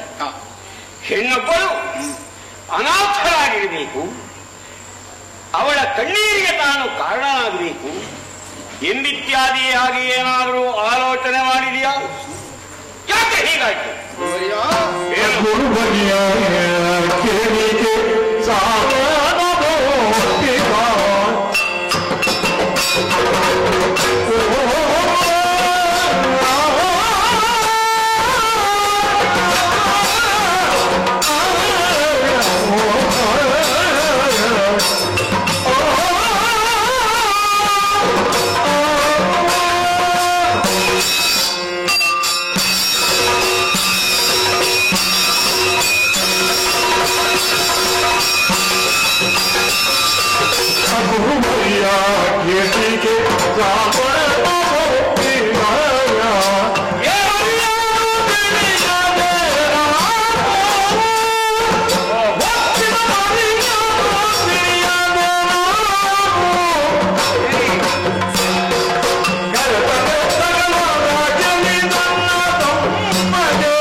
ಕಾಶಿ ದೇಶದ ಸ್ವಯಂವರದಲ್ಲಿ ಯಾವುದೋ ರಾಜಕಾರಣದ ಕುತಂತ್ರದ ವಿದ್ಯಮಾನವನ್ನು ತರ್ಕಿಸಿದ ನಾನು ಆಮಂತ್ರಣವಿಲ್ಲದೆ ಇದ್ದರೂ ಕಾಶಿ ದೇಶದ ಸ್ವಯಂವರದಲ್ಲಿ ಕಾಣಿಸಿಕೊಳ್ಳಲೇಬೇಕಾಗಿ ಬಂತು. ವಿಕ್ರಮವೇ ಪಣವೆಂದು ತೀರ್ಮಾನಿಸಿ 3 ಮಂದಿ ಮಗಳಂದಿರಿಗೂ ಕನ್ಯಾಶುಲ್ಕವಾಗಿ ಸ್ವಯಂವರವನ್ನು ನಿರ್ಣಯಿಸಿದ ಪ್ರತಾಪಸೇನನ ಉದ್ದೇಶವನ್ನೇ ಭಂಗಗೊಳಿಸಿ 3 ಮಂದಿ ಕನ್ನಿಕೆಯರನ್ನು ಕ್ಷಾತ್ರ ಪಂಥದಿಂದ ಅಪಹರಿಸಿ ನಾನು ತಂದವ.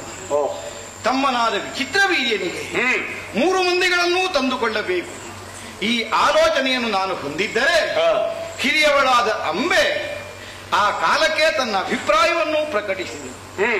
ಮೊದಲೇ ಸಾಲ್ವನನ್ನು ಕಂಡು ಅವನ ಕುರಿತಾಗಿ ಅನುರಕ್ತತೆಯನ್ನು ಹೊಂದಿದಂತಹ ಆಕೆ ನನ್ನ ತಮ್ಮನನ್ನೂ ಸಲ್ಲದು ಅಂದಳು. ಆದ್ದರಿಂದಲೇ ಆಕೆಯನ್ನು ಆಕೆಯ ಇಚ್ಛೆಯಂತೆಯೇ ಸೌಭದೇಶಕ್ಕೆ ನಾನು ಕಳುಹಿಸಬೇಕಾಗಿ ಬಂತು. ಗುರುವರಿಯ, ಏನೋ ಆಕೆ ಸಾಲ್ವನನ್ನೊಪ್ಪಿದಂತಹ ಬಗೆಯನ್ನು ನಾನು ಅರಿಯದೆ ಆಕೆಯನ್ನು ಕಾಶಿ ದೇಶದಿಂದ ಇಲ್ಲಿಗೆ ತಂದನೇ ಹೊರತು ಅನ್ಯಾನುರಕ್ತೆಯಾದವಳ ಚಿತ್ತವನ್ನು ಕಲಕಿ ಅವಳ ಉದ್ದೇಶಕ್ಕೆ ಭಂಗ ತಂದು ಬಲಾತ್ಕಾರದಿಂದಲಾದರೂ ನಮ್ಮ ಹಸ್ತಿನಾವತಿಯ ಸೊಸೆಯಾಗಿಸಿಕೊಳ್ಳೋಣ. ಈ ದುರಾಲೋಚನೆಯಿಂದ ಏನೂ ತಂದವನಲ್ಲ. ಸೌಭದೇಶಕ್ಕೆ ನಾನು ಕಳುಹಿಸಿಕೊಟ್ಟರೆ ಭೀಷ್ಮನೊಂದಿಗೆ ಹೋದ ಹೆಣ್ಣು ತನಗೆ ಸಲ್ಲದು ಅನ್ನುವ ಕಾರಣವನ್ನೊಡ್ಡಿ ಅವನು ತಿರಸ್ಕರಿಸಿದನಂತೆ. ಆ ಮಾತನ್ನು ಕೇಳಿ ಮರಳಿ ಹಸ್ತಿನೆಯನ್ನು ಸೇರಿ ನನ್ನನ್ನೇ ವಿವಾಹವಾಗುವಂತಹ ಬಯಕೆಯನ್ನು ಮುಂದಿಟ್ಟ ಕಾಲಕ್ಕೆ ಮೊದಲೇ ತಿರಸ್ಕಾರಕ್ಕೆ ಒಳಗಾದಂತಹ ಹೆಣ್ಣು, ವಿಚಿತ್ರವೀರ್ಯನನ್ನು ತಿರಸ್ಕರಿಸಿ ಧಿಕ್ಕರಿಸಿ ಹೋದ ಹೆಣ್ಣು, ಅವಳಿಗೆ ಹಸ್ತಿನಾವತಿಯ ಸೀಮೆಯಲ್ಲಿಯೂ ಅವಕಾಶ ಇಲ್ಲ ಅಂತ ನಾನು ಹಿಂದೆ ಕಳುಹಿಸಬೇಕಾಗಿ ಬಂತು. ಗೊತ್ತಿಲ್ಲದೆ ಆಗಿ ಹೋದ ವಿಚಾರಗಳಿಗೆ ಮಗು, ನಿನ್ನ ಸಾಧುತ್ವದ ಬಗ್ಗೆ ನಾನೇನೂ ಆಕ್ಷೇಪಿಸುವ ಹಾಗಿಲ್ಲ. ಆದರೆ ಹಸ್ತಿನಾವತಿಯ ಸಂಧಿ ವಿಗ್ರಹಿಯಾಗಿ ಚಂದ್ರವಂಶದ ಔನ್ನತ್ಯವನ್ನು ಲಕ್ಷಿಸಿ ಕುಲೋನ್ನತಿಯನ್ನು ಮಾನೋನ್ನತಿಯನ್ನು ಹೇಗೆ ಉಳಿಸಿಕೊಳ್ಳಬೇಕು ಎಂಬುದನ್ನು ಸರಿಯಾಗಿ ಪರ್ಯಾಲೋಚಿಸಿದ ನೀನು ಕಾಶಿ ರಾಜಕುಮಾರಿಯರನ್ನು ತಂದೆ. ತರುವಾಗ 3 ಮಂದಿಗಳು ನಿನ್ನ ತಮ್ಮನಿಗೆ ಎಂದು ನೀನು ಭಾವಿಸಿಕೊಂಡು ತಮ್ಮನಿಗಾಗಿಯೇ ತಂದದ್ದು. ಈ ಪೂರ್ಣವಾದಂತಹ ವಿಶ್ವಾಸ ನಿನಗೆ ಬರುವುದಕ್ಕೆ ಕಾರಣ ಏನು? ನಿನ್ನ ಮಾತನ್ನು ಯಾರೂ ಅಲ್ಲಗಲಿಯುವುದಿಲ್ಲ. ನಿನ್ನ ತಮ್ಮನಾದರೂ ಅದನ್ನು ಒಪ್ಪಿಕೊಳ್ಳದೆ ಉಳಿಯುವುದಿಲ್ಲ. ಹಾಗಿರುವಾಗ ಹೆಣ್ಣುಗಳ ಮನಸ್ಥಿತಿಯನ್ನು ತಿಳಿದುಕೊಳ್ಳಬೇಕಾದ ಗತಿ ಏನು ಇತ್ಯಾದಿಯಾಗಿ ನೀನು ನಿಶ್ಚಯಿಸಿಕೊಂಡು ನಿನ್ನ ಮಾತು ನಡೆಯುತ್ತದೆ ಎಂಬ ಭರವಸೆಯಿಂದ ಆಕೆಯನ್ನು ತಂದೆ. ಮಗವು, ಇದುವೇ ನಿನಗೊಂದು ಹೆಮ್ಮೆ. ನಮ್ಮ ಕುಲದ ಗೌರವವನ್ನು ಉಳಿಸಿದ್ದೇನೆ. ಹಸ್ತಿನಾವತಿಯ ಚಕ್ರವರ್ತಿ ಪೀಠದ ಘನತರವಾದಂತಹ ಮರ್ಯಾದೆಯನ್ನು ಉಳಿಸಿದ್ದೇನೆ. ಆದುದರಿಂದಲೇ ನಾನು ಹೇಳಿದ್ದು ನಡೆಯಲೇಬೇಕು. ಈ ನಿರ್ಣಯದಿಂದ ತಂದಾಗ ನಿನ್ನ ಅಭಿಪ್ರಾಯವನ್ನು, ನಿನ್ನ ಆಶಯವನ್ನು ಅಂಬೆ ಒಪ್ಪಿಕೊಳ್ಳಿ. ತಂದಿರುವ ನೀನು ಅವಳನ್ನೂ ವಿಚಿತ್ರ ವೀರ್ಯನಿಗೆ ಮದುವೆ ಮಾಡಿಸುತ್ತಿದ್ದರೆ ಪ್ರಕರಣ ಅಲ್ಲಿಗೆ ಮುಗಿಯುತ್ತಿತ್ತು. ಈ ಪ್ರಕರಣ ಇಷ್ಟು ದೀರ್ಘವಾಗುವುದಕ್ಕೆ ನೀನು ಕಾರಣನಾದ. ಹೆಮ್ಮೆಯೊಳ್ ಕರ್ರವಿಡಿ. ನಿನ್ನ ಆಶೆಯೂ ಈಡೇರಲಿಲ್ಲ, ಅವರ ಆಶೆಯೂ ಈಡೇರಲಿಲ್ಲ. ಆದ್ದರಿಂದಲೇ ಸಾಲ್ವನಿಂದ ತಿರಸ್ಕೃತೆಯಾದ. ನೀನು ಕಾಶಿಯಿಂದ ತಂದ ಮೇಲೆ ಅವಳ ರಕ್ಷಣೆಯ ಹೊಣೆ ನಿನ್ನದಾಯಿತೋ ಇದು? ಅದನ್ನು ನೀನೇಕೆ ಯೋಚಿಸುವುದಿಲ್ಲ? ಅದಕ್ಕಾಗಿಯೇ ಇದು ಎತ್ತಲಿರಿಸಿದೆ. ನಿನ್ನ ಭೀಷ್ಮವಾದಂತಹ ಬೌದ್ಧಿಕ ಸಾಮರ್ಥ್ಯ ಇಲ್ಲೇಕೆ ಸ್ಖಾಲಿತ್ಯವನ್ನು ಹೊಂದಿದೆ ನೋಡು. ಈಗ ನೀನು ಅವರನ್ನು ಕೈ ಬಿಟ್ಟೆ, ನಿನ್ನ ತಮ್ಮನಿಗೆ ಬೇಡ ಎನ್ನುತ್ತೇನೆ. ತಮ್ಮನಿಗೆ ಆಗುದಿಲ್ಲ. ಸಾಲ್ವ ಉಪೇಕ್ಷೆ ಮಾಡಿದ, ಅವನಿಗೆ ಬೇಡ ಅಂತ. ಹೆಣ್ಣುಗಳು ಅನಾಥರಾಗಿರುವುದು ನಿನಗೆ ಚಂದ ಕಾಣ್ತದೆ. ಏನು ಮಾಡು, ನೀನು ಅವಳಿಗೆ ಒಂದು ವ್ಯವಸ್ಥೆಯನ್ನು ಮಾಡಬೇಕಾಗಿತ್ತು. ಅವಳಿಗೆ ಬೇಕಾದ ಅನುಕೂಲತೆಗಳನ್ನು ಒದಗಿಸಿಕೊಡಬೇಕಾಗಿದ್ದ. ನೀನೇ ಆ ಹೊಣೆಯಿಂದ ಜಾರಿಕೊಳ್ಳುತ್ತಿರುವುದು ಇದು ಯುಕ್ತವೂ ಅಲ್ಲ. ಆದುದರಿಂದ ಹೆಣ್ಣು ಪ್ರಾಪ್ತವಯಸ್ಕೆಯಾದ ಮೇಲೆ ಗಂಡನ ಕೈಯಿಂದ ಪೋಷಿಸ್ತಳಾಗಿರಬೇಕು. ಈಗ ಅವಳ ಪೋಷಣೆಗೆ ಸರಿಯಾದವರು ಯಾರೂ ಇಲ್ಲ. ಕಾಶಿಯಿಂದ ತಂದ ಮೇಲೆ ಅಧಿಕಾರವುಳ್ಳವನಾಗಿ ಹೊಣೆಯುಳ್ಳವನಾಗಿ ವ್ಯವಹರಿಸಬೇಕಾಗಿದ್ದ ನೀನು ಆ ಹೆಣ್ಣಿನ ದೃಷ್ಟಿಯಿಂದ ಮಾನವೈಕ್ಯತೆಯುಳ್ಳವನಾಗಿ ಅವಳ ರಕ್ಷಕನಾಗಿ ಅಂದರೆ ಗಂಡನಾಗಿ ನನ್ನ ನಡೆಸಿಗಳು. ಗುರುಗಳೇ, ಏನು ಕಾಶಿ ದೇಶವನ್ನು ಸೇರುವಲ್ಲಿಯೋ 3 ಮಂದಿಗಳನ್ನು ಕರೆತರುವಲ್ಲಿಯೋ ಕೇವಲ ಹೆಮ್ಮೆಯೊಂದೇ ಕಾರಣವಾದದ್ದು ಅಂತ ನನಗೆ ಅನಿಸುವುದಿಲ್ಲ. ಹಸ್ತಿನಾವತಿಯ ಸಿಂಹಾಸನದ ಸಂಧಿ ವಿಗ್ರಹಿಯಾಗಿ ಮುಂದೊಂದು ದಿನ ಒದಗಬಹುದಾದಂತಹ ರಾಜಕಾರಣದ ತಾಂತ್ರಿಕವಾದಂತಹ ಕಾರ್ಯಗಳೇನಿವೆಯೋ ಅವನ್ನು ಮೊದಲೇ ಎಚ್ಚರಿತು ಬಗೆಹರಿಸಿಕೊಳ್ಳಬೇಕಾದದ್ದು ಬುದ್ಧಿವಂತನಿಗೆ ಆದ್ಯ ಕರ್ತವ್ಯವಲ್ಲವೇ ಗುರುಗಳೇ? ಮುಂದೊಂದು ದಿನ ಬಂದರೆ ಬರಲಿ ಅನ್ನುವುದಕ್ಕೆ ಇಂದು ನಾವು ಔದಾಸೀನ್ಯವನ್ನು ಹೊಂದಿದರೆ ಇಂದು ಸಣ್ಣದರಲ್ಲೇ ಮುಗಿಯಬಹುದಾದದ್ದು ನಾಳೆಯ ಮಹತ್ತರ ವಿಪತ್ತಾಗಿ ನಮ್ಮನ್ನು ಕಾಡುವುದಕ್ಕೆ ಸಾಧ್ಯವಾಗುತ್ತದೆ. ಪ್ರತಾಪಸೇನ ಏನೋ ಒಂದು ಕುತಂತ್ರವನ್ನು ಇದರಲ್ಲಿ ಹೊಂದಿದ್ದ ಅನ್ನುವುದು ನನಗೆ ಅರಿವಾಗುವಲ್ಲಿ ಮತ್ತಷ್ಟು ಸ್ಪಷ್ಟತೆ ಸಿಕ್ಕಿತು. ಕಾಶಿಯ ಸ್ವಯಂವರ ಮಂಟಪವನ್ನು ಸೇರಿದ ಕಾಲಕ್ಕೆ ಯಾಕೆ ಹಸ್ತಿನಾವತಿಯವರನ್ನು ಮರೆತು ನಿನ್ನ ಮಗಳಂದಿರಿಗೆ ವಿವಾಹ ಮಾಡುವುದಕ್ಕೆ ಮುಂದಾದೆ ಎನ್ನುವಂತಹ ಪ್ರಶ್ನೆಯನ್ನು ನಾನು ಮುಂದಿಟ್ಟರೆ ಆ ಪ್ರತಾಪಸೇನ ಮರವೇ ಆಗಿ ಹೋಯಿತು ಅಂತ ಹೇಳಿದ. ಸಾಧ್ಯವೇ ಇದು? ಹರಿಪುರದ ಭೀಷ್ಮನಿಗರಿಯದ ಹಾಗೆ ಸ್ವಯಂವರವಾಗಬೇಕು ಅಂತ ನಿರ್ಣಯ ಮಾಡಿದವ, ಎಲ್ಲ ರಾಜರಿಗೆ ಓಲೆ ಓಡಲಿ ಅಂತ ಅಪ್ಪಣೆ ಮಾಡಿದವ, ನಾನಲ್ಲಿ ತೆರಳಿದ ಕಾಲಕ್ಕೆ ಚರರ ನಿಮ್ಮಡೆಗಟ್ಟುವ ಭರದೋಳಿದ್ದೆವು, ನಿಮ್ಮ ಆಗಮನವಾದುದು ಭರಿತ ಸಂತೋಷವಾಯಿತು ಅನ್ನೋ ಹಾಗೆ ಮುಖಕ್ಕೆ ತಕ್ಕ ಹಾಗೆ ಮಾತಾಡ್ತಾನೆ ಅಂತ ಆದ್ರೆ ಎಡೆ ಸಿಕ್ಕಿದಲ್ಲಿ ನುಸುಳೋ ಬುದ್ಧಿಯನ್ನು ಪ್ರತಾಪಸೇನ ತೋರಿದ ಅಂತ ಸ್ಪಷ್ಟವಾಗುವುದಿಲ್ಲವೇ ಗುರುಗಳೇ? ಹಾಗಿದ್ರೆ ಏನೋ ಒಂದು ಕುತಂತ್ರವೋ ಹುನ್ನಾರವನ್ನು ಅವ ಕಲ್ಪಿಸಿಕೊಂಡಿದ್ದಾನೆ ಅನ್ನುವುದು ಸ್ಪಷ್ಟವಾಗುತ್ತದೆ. 3 ಮಂದಿಗಳನ್ನು ಕರೆತರುವಲ್ಲಿ ತಂದಂತಹ ಹೆಣ್ಣು ಮಕ್ಕಳ ಬಗ್ಗೆ ಅತಂತ್ರವಾಗಕೂಡದು ಅನ್ನುವಂತಹ ಪೂರ್ಣ ಪ್ರಜ್ಞೆ ಇದ್ದದ್ದರಿಂದಲೇ ತಮ್ಮನಿಗಾಗಿ ತರೋಣ.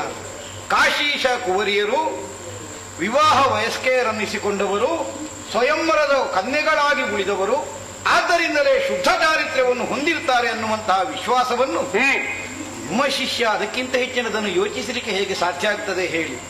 ಒಂದೊಂದು ಹೆಣ್ಣಲ್ಲಿಯೂ ನೀನು ಯಾರಿಗಾದ್ರೂ ಮಾತು ಕೊಟ್ಟಿದ್ಯೋ ಅಂತ ಕೇಳಲಿಕ್ಕೆ ಆಗ್ತದೋ? ಕೇಳಕೂಡದು ಅಲ್ವೋ? ಆದ್ದರಿಂದಲೇ ಕರೆತಂದೆ. ತಮ್ಮನನ್ನು ವಿವಾಹವಾಗುವಂತಹ ನನ್ನ ಇಚ್ಛೆಯನ್ನವರ ಮುಂಭಾಗದಲ್ಲಿ ಇಟ್ಟ ಕಾಲಕ್ಕೆ ಇವಳು ಮಾತ್ರ ಒಬ್ಬಳ ಕಪಸ್ವರವನ್ನೆತ್ತಿದಳು. ನಾನು ತಂದ ಬಗೆಯೇ ತಪ್ಪೆಂದಾಗುತ್ತಿದ್ದರೆ ಮಿಕ್ಕುಳಿದವರ ಬದುಕು ಅತಂತ್ರವಾಗಬೇಕಿತ್ತು.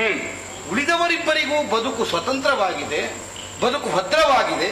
ಇವಳೊಬ್ಬಳ ಬದುಕು ಮಾತ್ರ ಹಾಳಾಗ್ತದೆ ಅಂತ ಅದರ ಅರ್ಥ ಏನು? ಹೆಜ್ಜೆ ತಪ್ಪಿದ ಹೆಣ್ಣವಳು ಅನ್ನುವುದು ಸ್ಪಷ್ಟವಾಗುತ್ತದೆ.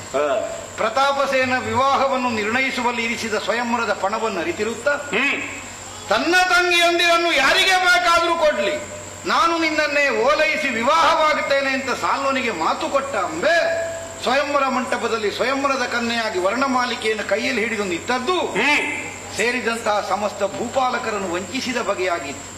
ವಂಚನೆ ಮಾಡುವ ಹೆಣ್ಣಿಗೆ ಯಥಾರ್ಥವಾದ ಸುಖ ಎಲ್ಲಿ ಲಭಿಸುವುದಕ್ಕೆ ಸಾಧ್ಯ ಗುರುಗಳೇ? ಆದ್ದರಿಂದಲೇ ಅವಳ ವಂಚನೆಗೆ ತಕ್ಕುದಾದ ಫಲ ಈ ಕಾಲಕ್ಕೆ ಒದಗಿದೆ ಅಂತ ನಾವು ಹಂಬಲಿಸುವುದನ್ನು ಬಿಟ್ರೆ, ಹೆಣ್ಣಿಗಾಗಿ ಒದಗಿದಂತಹ ಒಂದು ಸ್ಥಿತಿಯ ಬಗ್ಗೆ ನನಗೂ ಅನುಕಂಪ ಉಂಟು. ಆದರೆ ಈಡೇರಿಸಲಾಗದೇ ಇದ್ದಂತಹ ಬಯಕೆಯನ್ನು ಮುಂದಿಡುತ್ತಿರುವ ಆಕೆಯ ರಾಜಕೀಯ ಏನೇ ಇರಲಿ, ಹತ್ತಿನಾವತಿಯ ಮತ್ತೊಂದು ಅದರ ಬಗ್ಗೆ ನಾನು ಪ್ರಶ್ನಿಸುವುದಕ್ಕೆ ಬಂದವನಲ್ಲ.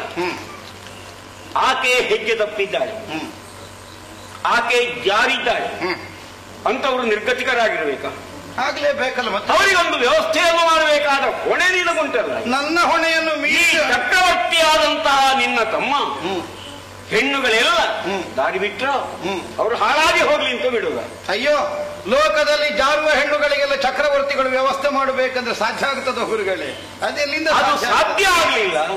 ಸೆರೆಮನೆಯಲ್ಲಿ ಇಡುವುದಿತ್ತ. ಅಯ್ಯೋ, ಸೆರೆಮನೆಯಲ್ಲಿ ಇಟ್ಟದ್ದು ಬಂಧನ ಆಗುವುದಿಲ್ಲ, ಅವಳ ಸ್ವಾತಂತ್ರ್ಯಕ್ಕೆ ಭಂಗ ಬಂತಲ್ಲ ಅಂತ ಅದನ್ನು ಆಕ್ಷೇಪ. ಹಾಗಿದ್ದರೆ ಹೆಣ್ಣಿಗೆ ಸ್ವಾತಂತ್ರ್ಯವನ್ನು ಕೊಡಬೇಕು, ಅವಳ ಇಚ್ಛೆಯಂತೆ ನಡೆಯುವುದಕ್ಕಾಗುವುದಿಲ್ಲ.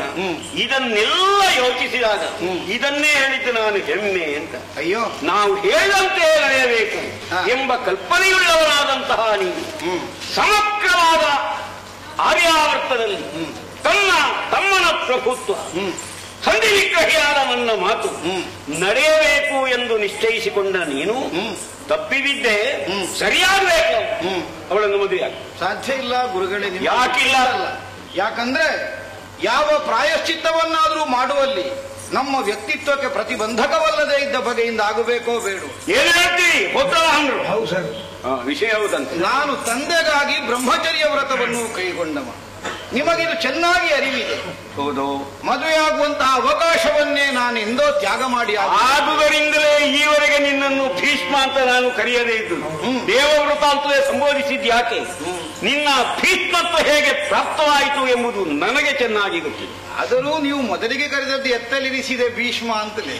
ಭೀಷ್ಮ ಬುದ್ಧಿಗಳ ಅಲ್ವಾ ಗುರುಗಳೇ? ಎತ್ತಲಿರಿಸಿದ ಭೀಷ್ಮ ಬುದ್ಧಿಗಳ. ಹೌದು, ಭೀಷ್ಮ ಬುದ್ಧಿ ಅಂದ್ರೆ ಏನು? ಊರಿನವರನ್ನು ಹೆದರಿಸುವ ಬುದ್ಧಿ ಅಂತಲ್ಲ,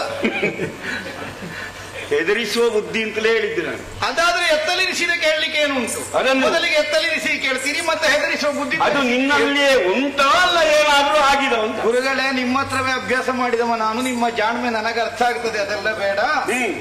ಭೀಷ್ಮ ಅಂದ್ರೆ ಕೇವಲ ಲೋಕವನ್ನು ಭಯಪಡಿಸುವುದಕ್ಕಿದ್ದವನಲ್ಲ ಅನ್ನುವುದನ್ನು ನೀವು ಬಲ್ಲಿರಿ, ಲೋಕದಲ್ಲಿ ಎಲ್ಲರೂ ಬಲ್ಲರು. ಭೀಷ್ಮ ಶಬ್ದಕ್ಕೆ ಭಯಂಕರ ಎಂಬ ಅರ್ಥ ಇದೆ ಎಂದು ನನಗೊತ್ತಿಲ್ವೇನು? ಹೌದು, ಸರ್ವೇಶಾಂ ಬಹಿರಂತ ಶತ್ರುಣಾಂ ಭಯ ಹೇತು ಭೀಷ್ಮ. ಹೀಗೂ ಅದರ ನಿಷ್ಪತ್ತಿ ಇದೆ. ಅಂತರಂಗದ ಬಹಿರಂಗದ ಶತ್ರುಗಳನ್ನು ಸರ್ವಕಾಲದಲ್ಲಿಯೂ ಹೆದರಿಸುತ್ತಾ ಇರುವವನಾದ್ದರಿಂದಲೇ ಭೀಷ್ಮ. ಆದ್ದರಿಂದ ಒಳಗೂ ನಾನು ಕೆಡ್ಲಿಕ್ಕಿಲ್ಲ, ಹೊರಗೂ ನಾನು ಸೋಲ್ಲಿಕ್ಕಿಲ್ಲ. ತಂದೆಗಾಗಿ ಬ್ರಹ್ಮಚರ್ಯ ವ್ರತ ಕೈಗೊಂಡಿದ್ದೇನೆ, ಅದು ನಮಗಾಗುದಿಲ್ಲ. ನಮ್ಮ ಪಥ್ಯ ಬಿಟ್ಟು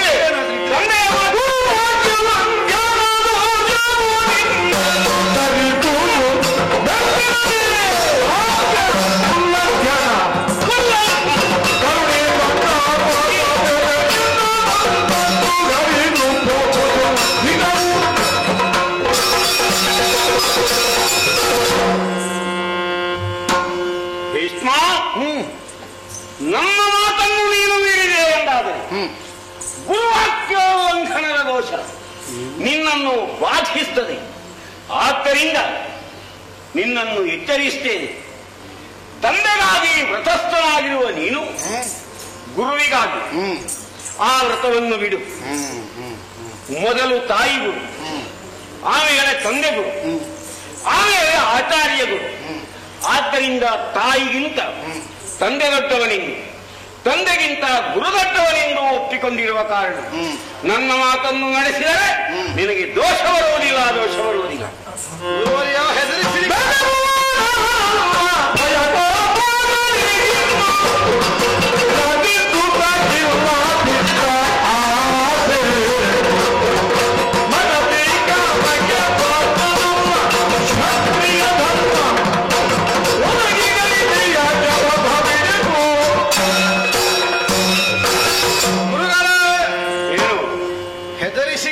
ಮಾಡಿಸುವಂತ ಆಲೋಚನೆ. ಹೆಣ್ಣಿನ ಕಣ್ಣೀರು ಭೂಮಿಗೆ ಬಿದ್ದರೆ ಭೂಮಿ ಇಬ್ಬಾದವಾದೀತು.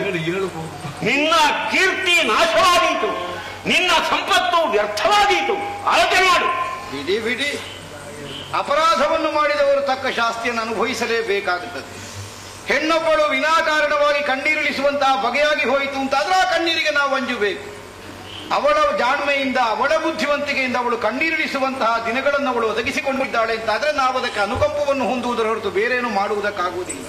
ಗುರುಗಳೇ, ಬೆದರುವನಲ್ಲ ನಾ ಭಯಕೋಪಗಳಿಗೆ. ಏನು ನನಗೆ ಹೋಗುತ್ತದೆ ಅಂತ ಹೆದರಿಕೆ ಉಂಟು, ಬೇಕು ಅಂತ ಬಯಕೆ ಇದ್ದವನಿಗೆಲ್ಲೋ ಹೋಗುತ್ತದೆ ಅಂತ ಹೆದರಿಕೆ. ಅಂದು ಸಿಂಹಾಸನ ಬಿಟ್ಟವ, ಸಂಸಾರ ಸುಖವನ್ನು ಬಿಟ್ಟವ, ನದಿ ಸುತಗಿಲ್ಲ ವಿತ್ತಾಸೆ. ನೀವು ಸಾಂಸಾರಿಕವಾದಂತಹ ಯಾವ ಬಂಧನಕ್ಕೂ ಒಳಗಾಗಲಿ, ಎಲ್ಲವನ್ನೂ ತ್ಯಜಿಸವ. ಇವಳನ್ನು ಮದುವೆಯಾದೆ ಎಂದಾದರೆ ಬಂಧನಕ್ಕೊಳಗಾಗ್ತಿ ಅಂತ ಭಾವಿಸ್ತೀಯನು? ಬೇಡವೇ ಬೇಡ. ಕ್ಷತ್ರಿ ಪಂಥಕ್ಕನುಗುಣವಾಗಿ ಏನು ಪಂಥವನ್ನು ನಾನು ನಿರ್ಣಯಿಸಿದ್ದೇನು ಅದನ್ನು ಯಾವ ಕಾರಣಕ್ಕೂ ಬಿಡುವವನಲ್ಲ. ನಾವು ಕ್ಷತ್ರಿಯರ ಮಕ್ಕಳನ್ನು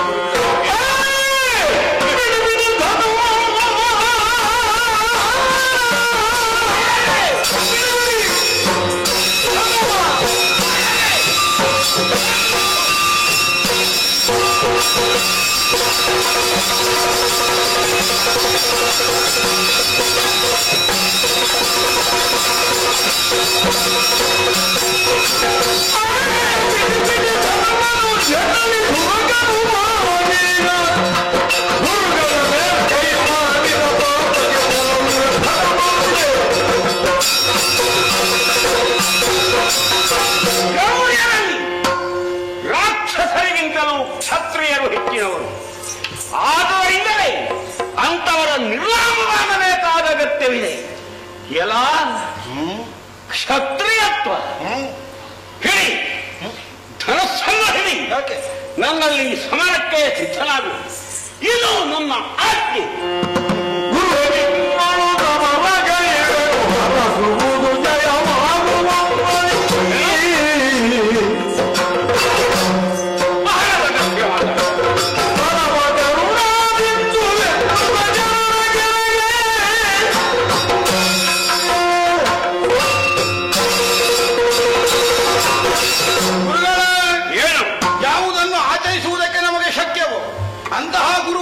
ಅತಿಕ್ರಮಿಸಕೂಡದು ಅನ್ನುವಂತಹ ಪ್ರಜ್ಞೆ ನನ್ನ ಇವತ್ತಿಗೂ ಸ್ಥಿರವಾಗಿಯೇ ಉಳಿದಿದೆ. ಮದುವೆ ಆಗಬೇಕು ಅಂದಿರಿ, ಮದುವೆ ಆಗುವ ಅವಕಾಶವನ್ನು ಅಪ್ಪನಿಗಾಗಿ ಬಿಟ್ಟು ಬಿಟ್ಟಾಗಿದೆ. ಈಗ ಧನುಸ್ಸು ಹಿಡಿಬೇಕು ಹೇಳ್ತೀರಿ, ಯುದ್ಧ ಮಾಡುವುದಿಲ್ಲ ಅಂತ ನನ್ನ ಪ್ರತಿಜ್ಞೆ ಇಲ್ಲ. ಆದ್ದರಿಂದಲೇ ನೀವು ಯುದ್ಧ ಮಾಡಬೇಕು ಅಂತ ಹೇಳಿದ್ರೆ ಯುದ್ಧ ಮಾಡುವುದಕ್ಕೆ ನಾನು ಸಿದ್ಧನೆ. ಗುರುವಾಜ್ಞೆಯನ್ನು ಪಾಲಿಸುವ ಬದ್ಧತೆ ನಿನಗೂ ಬದ್ಧತೆ ಉಂಟು. ನಿಮ್ಮಲ್ಲಿ ಮದುವೆ ಆಗುವುದಿಲ್ಲ, ಮದುವೆ ಆಗ್ಲಿಕ್ಕೆ ಆಗುದಿಲ್ಲ. ಅದು ಆಗುದಿಲ್ಲ ಅಂತ ಮೊದಲೇ ಅಪ್ಪನಿಗಾಗಿ ಹೇಳಿ ಆಗಿ. ಆದ್ದರಿಂದ ಈಗ ಗುರುವಿಗಾಗಿ ಏನು ಮಾಡ್ತೀವಿ? ಅಲ್ಲ, ಗುರುವಿಗಾಗಿ ಅದನ್ನು ನಡೆಸಲಿಕ್ಕೆ ಆಗುವುದಿಲ್ಲ. ಯುದ್ಧ ಮಾಡು ಅಂತ ಹೇಳ್ತೀರಿ, ಯುದ್ಧ ಮಾಡುವುದಿಲ್ಲ ಅಂತ ನನ್ನ ಪ್ರತಿಜ್ಞೆ ಇಲ್ಲ. ಆದ್ದರಿಂದ ನಿಮ್ಮಲ್ಲಿ ಆದ್ರೂ ಹೋರಾಟ ಬೇಕು ಅಂತಾದ್ರೆ ಹೋರಾಟಕ್ಕೂ ನಾನು ಸಿದ್ಧನೆ. ಆದರೆ ಒಂದಿದೆ ಗುರುಗಳು, ನಿಮ್ಮ ಪಾದ ಮೂಲದಲ್ಲಿ ಧನುಷರಗಳನ್ನು ಇಟ್ಟಿದ್ದೆ, ನಿಮ್ಮ ಕಾಲುಗಳಿಗೆ ಸಾಷ್ಟಾಂಗ ಪ್ರಣಾಮ ಮಾಡಿದ್ದೇನೆ. ನೀವೇ ನನಗೆ ಧನುಸಿ ಎತ್ತಿಕೊಟ್ಟು ನಿನಗೆ ಜಯ ಆಗ್ಲಿ ಭೀಷ್ಮ ಅಂತ ಒಂದು ಆಶೀರ್ವಾದ ಮಾಡಬೇಕು. ಮತ್ತೆ ನೋಡಿ, ನಾನು ಸೋಲಬೇಕು ಅಂತ ಆಲೋಚನೆ ಇದೆ. ನನ್ನ ಉದ್ದೇಶ ಅದಲ್ಲ, ನಾನು ಗೆಲ್ಲಬೇಕು ಅಂತ ಮಾತ್ರ. ಸರಿಯಾಗಿ ವ್ಯವಹಾರ ಮಾಡಿ. ಈ ಬಿಲ್ಲನ್ನು ನನ್ನ ಕಾಲ ಬಳಿಯಲ್ಲಿಟ್ಟು ನಮಸ್ಕರಿಸಿ ಅಪ್ಪಣೆ ಕೇಳದೆ ಇರುತ್ತಿದ್ದರೆ ಶಾಪ ಕೊಟ್ಟುಕೊಳ್ಳುತ್ತಿದ್ದೆ. ನನ್ನ ಆಜ್ಞೆಯನ್ನು ಪಾಲಿಸ್ತಾನೆ ಭೀಷ್ಮ, ಈ ಭರವಸೆ ಉಂಟು. ನಾವು ಯಾವ ಪ್ರಸಂಗದಲ್ಲಿಯೂ ಕ್ರಮ ತಪ್ಪುವುದು. ಇಲ್ಲ, ಯತೋ ಧರ್ಮ ತಥೋ ಜಯ ಅಷ್ಟು ಹೇಳಿದ್ರೆ ಸಾಕು.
ಹೇಳುತ್ತಾ ನನ್ನಲ್ಲಿ ಹೋರಾಟಕ್ಕನೆಯಾದೆ.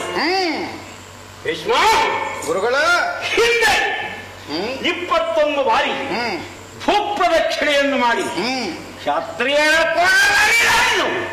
ರಕ್ತಧಾರೆಯನ್ನು ಭರಿಸಿ ಈ ಭೂಮಂಡಲವೇ ನೆನೆದು ಹೋಗುವಂತೆ ಮಾಡಿದವನು. ಅದನ್ನು ಮರೆತೆಯ ಎಲ್ಲ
ಅಖಂಡ ಭೂಮಂಡಲವನ್ನು ಗಂಡುಗೊಡಲಿ ಹಿಡಿದು ಪರ್ಯಟನ ಮಾಡಿ ಕ್ಷತ್ರಿಯ ಸಂಹಾರಕರಾಗಿ ತಾವು ಚಾರಿತ್ರ್ಯವನ್ನು ಸ್ಥಾಪಿಸಿದವರು. ಕ್ಷತ್ರಿಯ ಎಂಬ ಬಿತ್ತುಗಳನ್ನು ಕೋರಿದ ನೆನಪಿಟ್ಟುಕ. ಹೌದು, ಎಂತ ಕ್ಷತ್ರಿಯರು? ದುಷ್ಟ ಕ್ಷತ್ರಿಯ. ಹೌದು, ಶಿಷ್ಟ ಕ್ಷತ್ರಿಯರನ್ನಲ್ವಲ್ಲ, ಯಾರು ಯಾಗಯಜ್ಞಾದಿಗಳಲ್ಲಿ ನಿರತರಾದರು ಅಂತವರನ್ನೆಲ್ಲ ತಾವು ಆಕಾರದಲ್ಲಿಯೂ ಬಿಟ್ಟು ಬಿಟ್ಟಿದ್ದೀರಂತೆ. ಮದುವೆಗಾಗಿ ಬಾಸಿಂಗ ಕಟ್ಟಿದವರನ್ನು ಕೊಲ್ಲಿಲ್ಲ. ಕ್ಷಾತ್ರ ಧರ್ಮವನ್ನು ಅನುಸರಿಸಿ ನಿಜವಾದಂತಹ ಕ್ಷತ್ರಿಯರಾಗಿ ಬದುಕುವವರಿಗೆಲ್ಲ ತಾವಾವತ್ತು ಅವಕಾಶವನ್ನು ಒದಗಿಸಿದವರು. ಹೌದು ಗುರುಗಳೇ, ಏನೋ ತಾವು ಹೆಗ್ಗಳಿಕೆ ಅಂತ ಹೇಳ್ತೀವಿ. ನಮಗಿದನ್ನು ಕೇಳುವಾಗ ಅಯ್ಯೋ ಪಾಪ ಅನ್ನಿಸ್ತದೆ. ನಿಮ್ಮ ಹತ್ರ ಆಯುಧ ಹಿಡಿಯುವಾಗೆ ಮಾಡಿದಿರಲ್ಲ ಕ್ಷತ್ರಿಯ ತಪ್ಪಿದರೆ ಬ್ರಾಹ್ಮಣನೇ ಆಯುಧ ಹಿಡಿದೆ. ಕ್ಷತ್ರಿಯ ತಪ್ಪಿದರಲ್ವ? ಹೌದು. ಮತ್ತೆ ಮೂಲೆಗಿಟ್ಟ ನಿಮ್ಮ ಆಯುಧ ಹಿಡಿಯುವ ಕೆಲಸವಂತ ನಿಮಗೆ? ಹೌದು. ಬರಲಿಲ್ಲಲ್ಲ, ಬರಲಿಲ್ಲ, ಜನಿಸಲಿಲ್ಲ ಭೀಷ್ಮನಾಗ. ನಾವು ಹುಟ್ಟುವುದಕ್ಕಿಂತ ಮೊದಲಿನ ಕಥೆಯಲ್ಲೂ ನೀವು ಹೇಳಿದ್ದು, ನಾವು ಹುಟ್ಟಿದ ಮೇಲೆ ದುಷ್ಟ ಕ್ಷತ್ರಿಯರ ಸಂಹಾರಕ್ಕಾಗಿ ಆಯುಧ ಹಿಡಿಬೇಕಾಗಿ. ಹುಟ್ಟಿದ ಮೇಲೂ ನಾನು ಆಯುಧ ಹಿಡಿಬೇಕಾಗಿ ಅದು ಹಿಡಿಬೇಕಾದ ಆಯುಧ ಅಲ್ಲ ಅಂತ ನಿಮ್ಗೆ ಗೊತ್ತಾಗ್ತದೆ ಕೊನೆಗಾದ್ರೂ. ಆದ್ದರಿಂದಲೇ ಹೇಳ್ತಾ ಇರುವುದು, ನೀವಂದು ಮಾಡಿದ ಕೆಲಸವನ್ನು ಇಂದು ನಿಮ್ಮ ಶಿಷ್ಯನಾದ ಭೀಷ್ಮ ನಾನೇ ನಿರ್ವಹಿಸುತ್ತಾ ಇರುವಾಗ ನೀವು ಆಯುಧ ಹಿಡಿಬೇಕಾದ ಅಗತ್ಯ ಅಂತ ನಿಮಗೆ ಅರ್ಥ ಮಾಡಿ ಬರ್ತೇನೆ.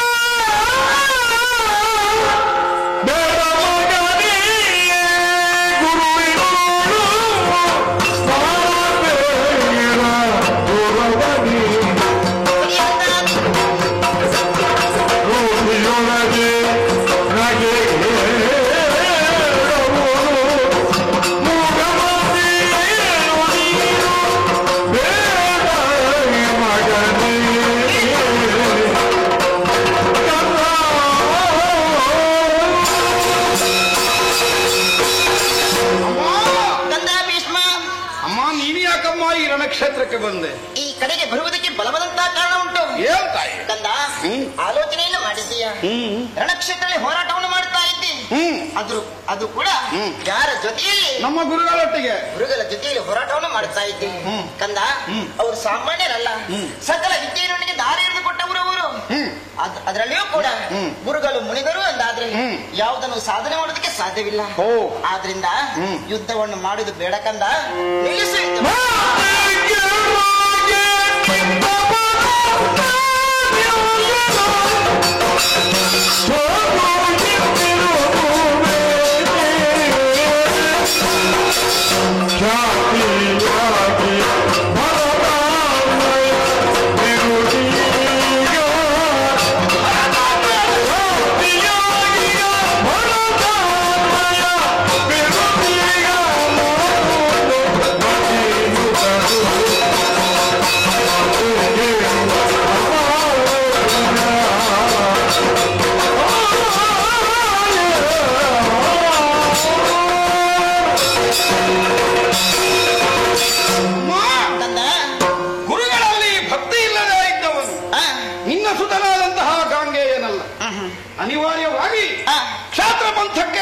ವಿಷಯವಾಗಿ ಕೈಗೊಂಡಂತಹ ಪ್ರತಿಜ್ಞೆಯಂತೆ ಯುದ್ಧ ಅನಿವಾರ್ಯವಾಗಿ ಹೋಯಿತು.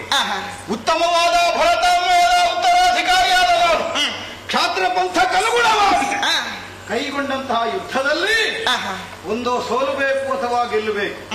ಅದು ಹೊರತುಪಡಿಸಿ ಯುದ್ಧ ಮಧ್ಯದಲ್ಲಿ ಗುರುವಲ್ಲ ಜನ್ಮ ಕೊಟ್ಟ ತಂದೆಯಾದರೂ ರಣಕ್ಷೇತ್ರದಿಂದ ಹಿಂದೆ ಸರಿಯುವವಲ್ಲ. ಕ್ಷಾತ್ರ ರಕ್ತ ನನ್ನಲ್ಲಿ ತುಂಬಿರುವುದು. ಯುದ್ಧದ ವಿಮುಖದ ಪ್ರಶ್ನೆ ಇಲ್ಲ. ಯುದ್ಧವೇ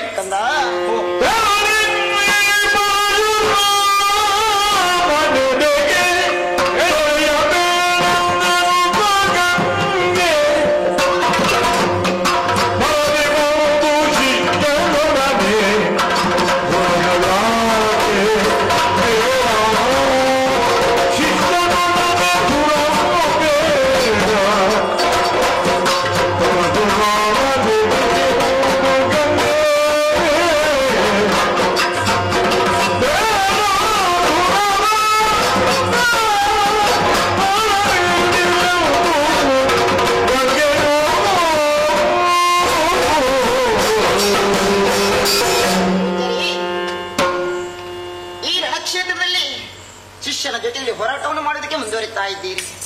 ಆದ್ರೆ ಆತನು ಛಲವನ್ನು ಬಿಡುವುದಿಲ್ಲ. ಯಾಕಂತ ಹೇಳಿದ್ರೆ ಆತನು ಕ್ಷತ್ರಿಯ ಕುಲದಲ್ಲಿ ಹುಟ್ಟಿಕೊಂಡವನವನು. ಆದ್ರಿಂದ ಕೊಟ್ಟ ಮಾತಿಗೆ ತಪ್ಪವನು ಅವನಲ್ಲ. ನೀವು ಹಾಗಲ್ಲ. ತಿಳಿದವರು ಜ್ಞಾನಿಗಳು ನೀವು, ಅದರಲ್ಲಿಯೂ ಬ್ರಾಹ್ಮಣರು ನೀವು. ಆದ್ರಿಂದ ಹೇಳ್ತಾ ಇದ್ದೇನೆ, ಹೋರಾಟ ಮಾಡೋದು ಸರಿಯಲ್ಲ, ಬಿಟ್ಟು ಬಿಡಿ.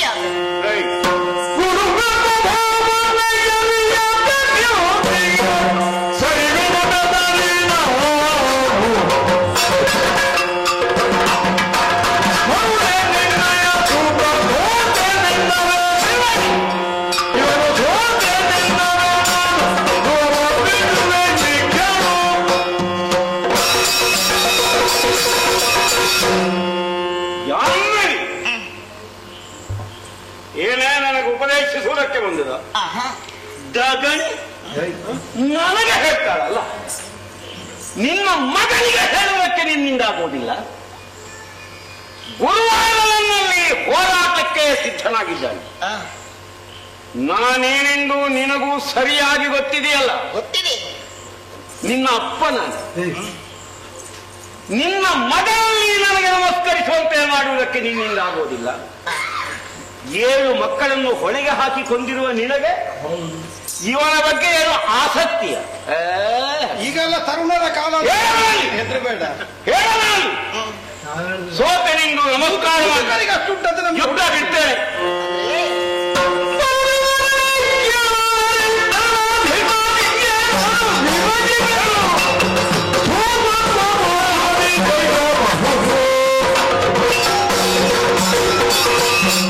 ಭೀಷ್ಮ ಆತನ ಛಲವನ್ನು ಅವನ ಬಿಡುವುದಿಲ್ಲ, ನಿಮ್ಮ ಹಠವನ್ನು ನೀನೂ ಬಿಡುವುದಿಲ್ಲ.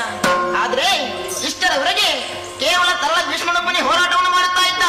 ಇನ್ನು ಮುಂದಕ್ಕೆ ಹಾಗಲ್ಲ. ಆತನಿಗೆ ಸಾರಥ್ಯ ನಾನು ವಹಿಸ್ತೇನೆ. ಹೋರಾಟವನ್ನು ಮುಂದುವರಿಸುವುದು.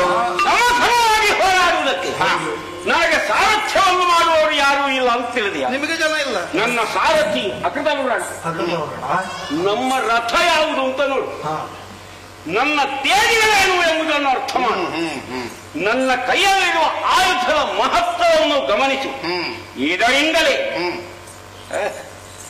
ನಗ್ತಾನೆ. ಮಗನ ಅಪ್ಪನನ್ನಾದರೂ ಇದಿರಿಸ್ತೇನೆ ಮಗನ ಜೊತೆಯಲ್ಲಿದ್ದು ಅಂತ ಹೇಳ್ತಾಳಲ್ಲ. ನೋಡೋರು ಏನು ಯುದ್ಧ ಸಾಮರ್ಥ್ಯ.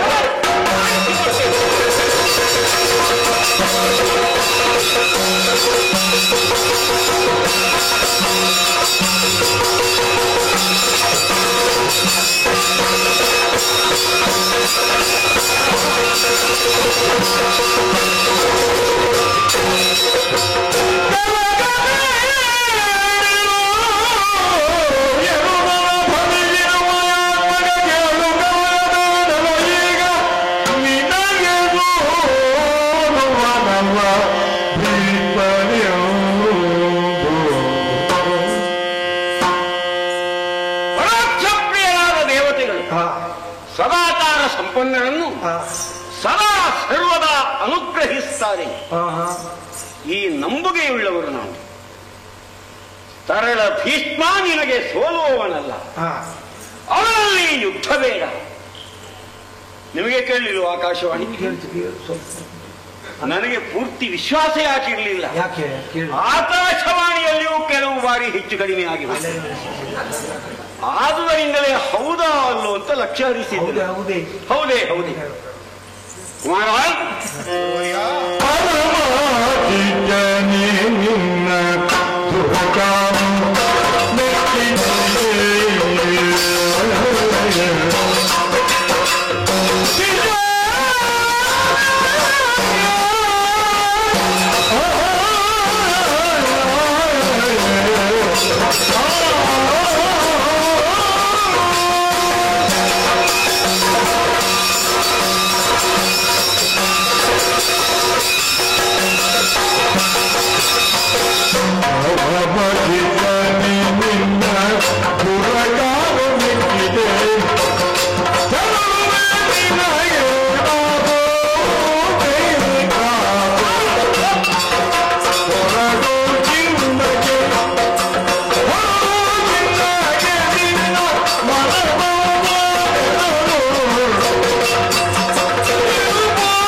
ಗಂಗಾಜಾತನಾದ್ದರಿಂದಲೇ ಕ್ಷತ್ರಿಯನಾದರು.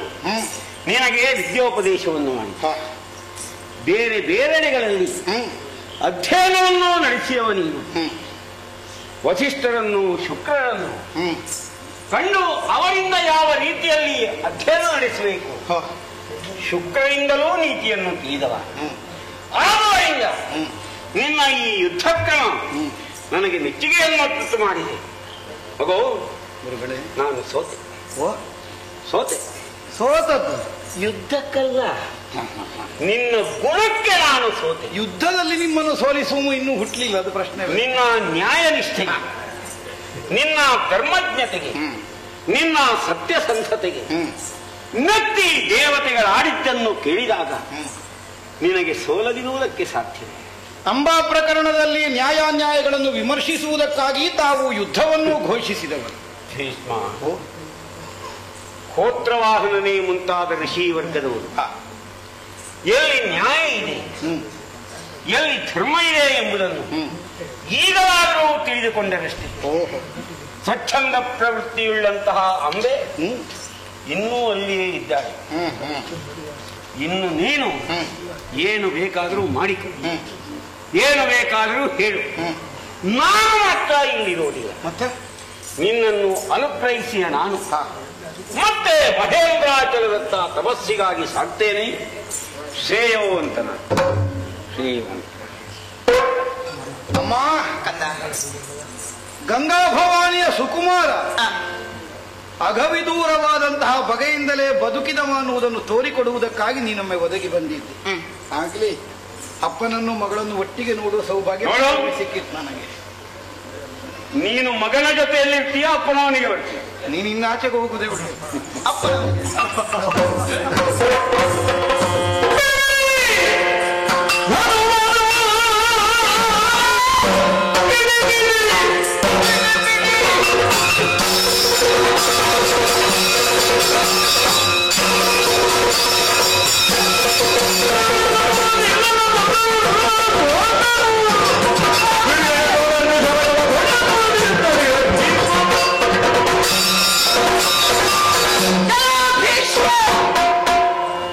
ಪ್ರಯತ್ನವೆಲ್ಲವೂ ವಿಫಲವಾಯಿತು. ಭಾರ್ಗವರಾಮನಲ್ಲಿ ಹೇಳಿದ್ರೆ ಅವನಿಂದ ನನ್ನ ಆಸೆಯನ್ನು ಈಡೇರಿಸಿಕೊಳ್ಳುವುದಕ್ಕೆ ಸಾಧ್ಯವಾಗಲಿಲ್ಲ. ಇದೋ ಕ್ಷತ್ರಿಯ ಹೆಣ್ಣು ಧನುಸ್ಸನ್ನು ಹಿಡಿದು ಬಂದಿದ್ದೇನೆ. ಹೋರಾಟ ಮಾಡೋದ್ರಲ್ಲಿ ಹರಟೆ ಮಾಡಬೇಡ. ಅಂತದ್ದು ಹರಟೆ. ನಿನ್ನ ಕೇಳಿಕೆಗೆಲ್ಲ ನಾನು ಒಡಂಬಡುವವನಾದ್ರೆ ನೀನು ಇಷ್ಟು ಕಷ್ಟಪಡಬೇಕಾಗಿ ಇರಲಿ. ಒಂದು ಸ್ಪಷ್ಟ ಮಾತಿನಿಂದ ತಿಳಿ, ಏನು? ನಾನು ಹೆಣ್ಣುಗಳಿಗೆ ಸೋಲುವವಲ್ಲ, ನನ್ನನ್ನು ಸೋಲಿಸುವ ಗಂಡು ಈ ಪ್ರಪಂಚದಲ್ಲಿ ಹುಟ್ಟಲಿಲ್ಲ. ಮತ್ತೆ ನೀನೆಂತದ್ದೆ ಹೋಗತ್ಲಾಗಿ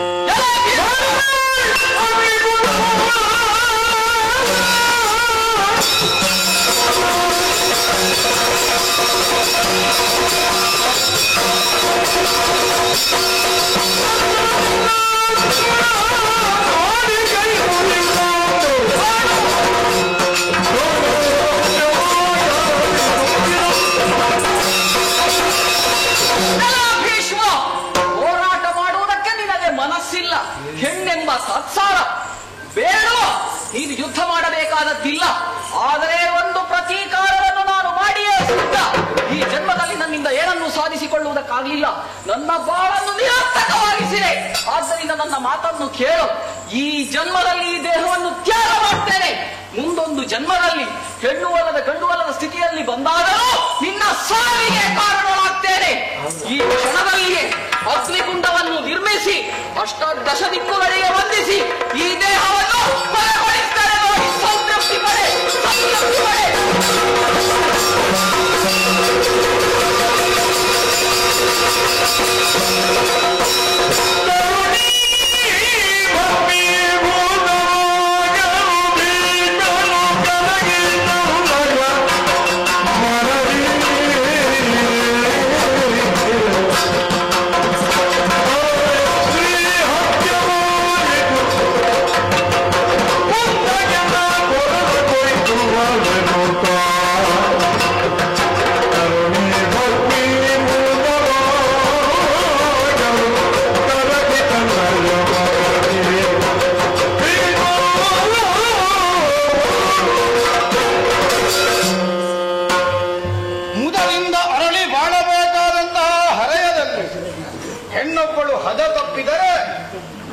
ಎಲ್ಲಿಗೆ ತುದಿ ಮುಟ್ಟುತ್ತದೆ ಅನ್ನುವುದಕ್ಕೆ ನಿದರ್ಶನವಾಯಿತು ಅಂಬೆಯ ಬದುಕು. ತನಗನ್ಯಾಯವಾಗಿದೆ ಅನ್ನುವಂತಹ ಎಣಿಕೆಯಿಂದ, ಪ್ರತೀಕಾರ ಬುದ್ಧಿಯಿಂದ, ಅಸಹಾಯಕತೆಯಿಂದ ಅಗ್ನಿಕುಂಡವನ್ನು ನಿರ್ಮಿಸಿ ನನ್ನ ಕಣ್ಣ ಮುಂಭಾಗದಲ್ಲಿ ಭಸ್ಮೀಭೂತಳಾಗಿ ಹೋದಳು. ಹೆಣ್ಣೊಬ್ಬಳಿಗೆ ಈ ದುರ್ಗತಿ ಒದಗಿದ್ದಕ್ಕೆ ನಾವು ಸಾಕ್ಷಿಯಾಗಬೇಕಾಗಿ ಬಂತಲ್ಲ ಅನ್ನುವ ಹಾಗೆ ನಾವು ಹಂಬಲಿಸುವ ಕಾಲಕ್ಕೆ ದೇವಮುನಿಗಳಾದಂತಹ ನಾರದರೇ ಆಗಮಿಸಿ, ವೃಥಾ ವಿಲಪಿಸಿ ಪ್ರಯೋಜನ ಇಲ್ಲ ಭೀಷ್ಮ, ಭವಿತವ್ಯಂ ಭವತ್ಯೇವ. ಆಗಬೇಕಾದದ್ದನ್ನು ತಪ್ಪಿಸಲಿಕ್ಕೆ ಯಾವನಿಂದಲೂ ಆಗುವುದಿಲ್ಲ. ಆದ್ದರಿಂದಲೇ ಮರ್ತ್ಯಲೋಕದಲ್ಲಿ ಹುಟ್ಟಿಕೊಂಡಂತಹ ನಿನ್ನ ಜೀವನದ ಯಾತ್ರೆಗೆ ಒಂದು ಕೊನೆಯನ್ನು ಸಾರುವಂತಹ ಉದ್ದೇಶದಿಂದಲೇ ಇಷ್ಟೆಲ್ಲವೂ ವಿಧಿಕಲ್ಪಿತದಿಂದಾಗಿ ಹೋಗಿದೆ ಅಂತ ನೀನು ಸಮಾಧಾನವನ್ನು ಹೊಂದು ಹೀಗೆ ನನ್ನನ್ನು ಸಾಂತ್ವನಗೊಳಿಸಿದ್ದು. ಆಡಿದಳಲ್ಲ ಸಾಯುವ ಕಾಲಕ್ಕೆ ತಪ್ಪು ಮಾಡಿದ ಹೆಣ್ಣೆ ಇರಬಹುದು, ಆದರೆ ನೊಂದ ಹೆಣ್ಣಿನಿಂದ ಆಡಿದಂತಹ ಆ ಹೆಣ್ಣಿನ ಮಾತಿಗೆ ಮೌಲ್ಯ ಇಲ್ಲ ಅಂತ ಆಗಕೂಡದು. ಮುಂದೊಂದು ಜನ್ಮದಲ್ಲಾದರೂ ಬಂದು ನಿನ್ನ ಮರಣಕ್ಕೆ ನಾನು ಹೇತುವಾಗುತ್ತೇನೆ. ಸಾಧ್ಯವೇ? ನನ್ನನ್ನು ಗೆಲ್ಲುವಂತಹ ಗಂಡು ಈ ಪ್ರಪಂಚದಲ್ಲಿ ಹುಟ್ಟುವುದಕ್ಕಿಲ್ಲ.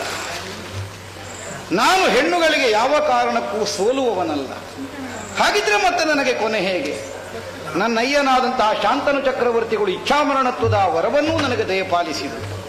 ಮರ್ತ್ಯಭೂಮಿಯ ನ್ಯಾಯೇಣ ಹುಟ್ಟಿದವನೊಂದು ದಿನ ಸಾಯಲೇಬೇಕು. ಆದ್ದರಿಂದ ನನ್ನ ಮರಣಕ್ಕೊಂದು ಕೊನೆಯನ್ನು ಕಂಡುಕೊಳ್ಳುವುದಕ್ಕೆ ಇದೊಂದು ಹೇತುವಾಗಲಿ ಅಂತ ನಿರ್ಣಯಕ್ಕೆ ಬಂದಿದ್ದೇನೆ. ಇಂದಿನಿಂದಲೇ ಒಂದು ನಿರ್ಣಯವನ್ನು ಘೋಷಿಸಿ ಬಿಡ್ತೇನೆ.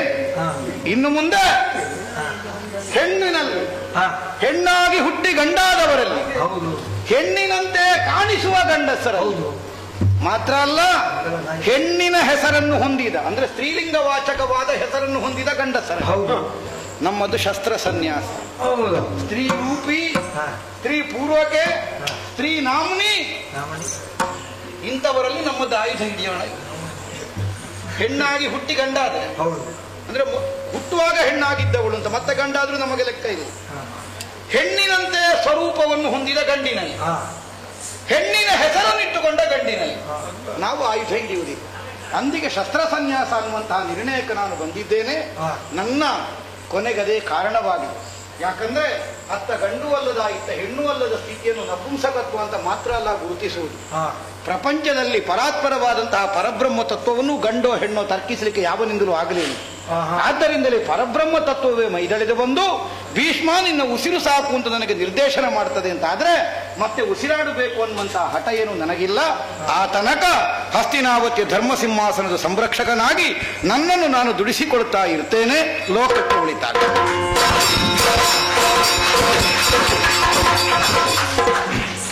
ದಯವಿಟ್ಟು ಎಲ್ಲ ಕಲಾಭಿಮಾನಿಗಳು ಇನ್ನೂ ಹೆಚ್ಚು ಜನ ಬಂದು ಈ ಸಂದರ್ಭವನ್ನು ಸದುಪಯೋಗಪಡಿಸಿಕೊಳ್ಬೇಕೆಂದು ಆಮಂತ್ರಿಸ್ತಾ ಇಲ್ಲಿಗೆ ಇವತ್ತಿನ ಪ್ರದರ್ಶನ ಮುಕ್ತಾಯವಾಯಿತೆಂದು ಹೇಳೋದಕ್ಕೆ ಬಯಸ್ತೇನೆ. ಎಲ್ಲರಿಗೂ ಧನ್ಯವಾದಗಳು.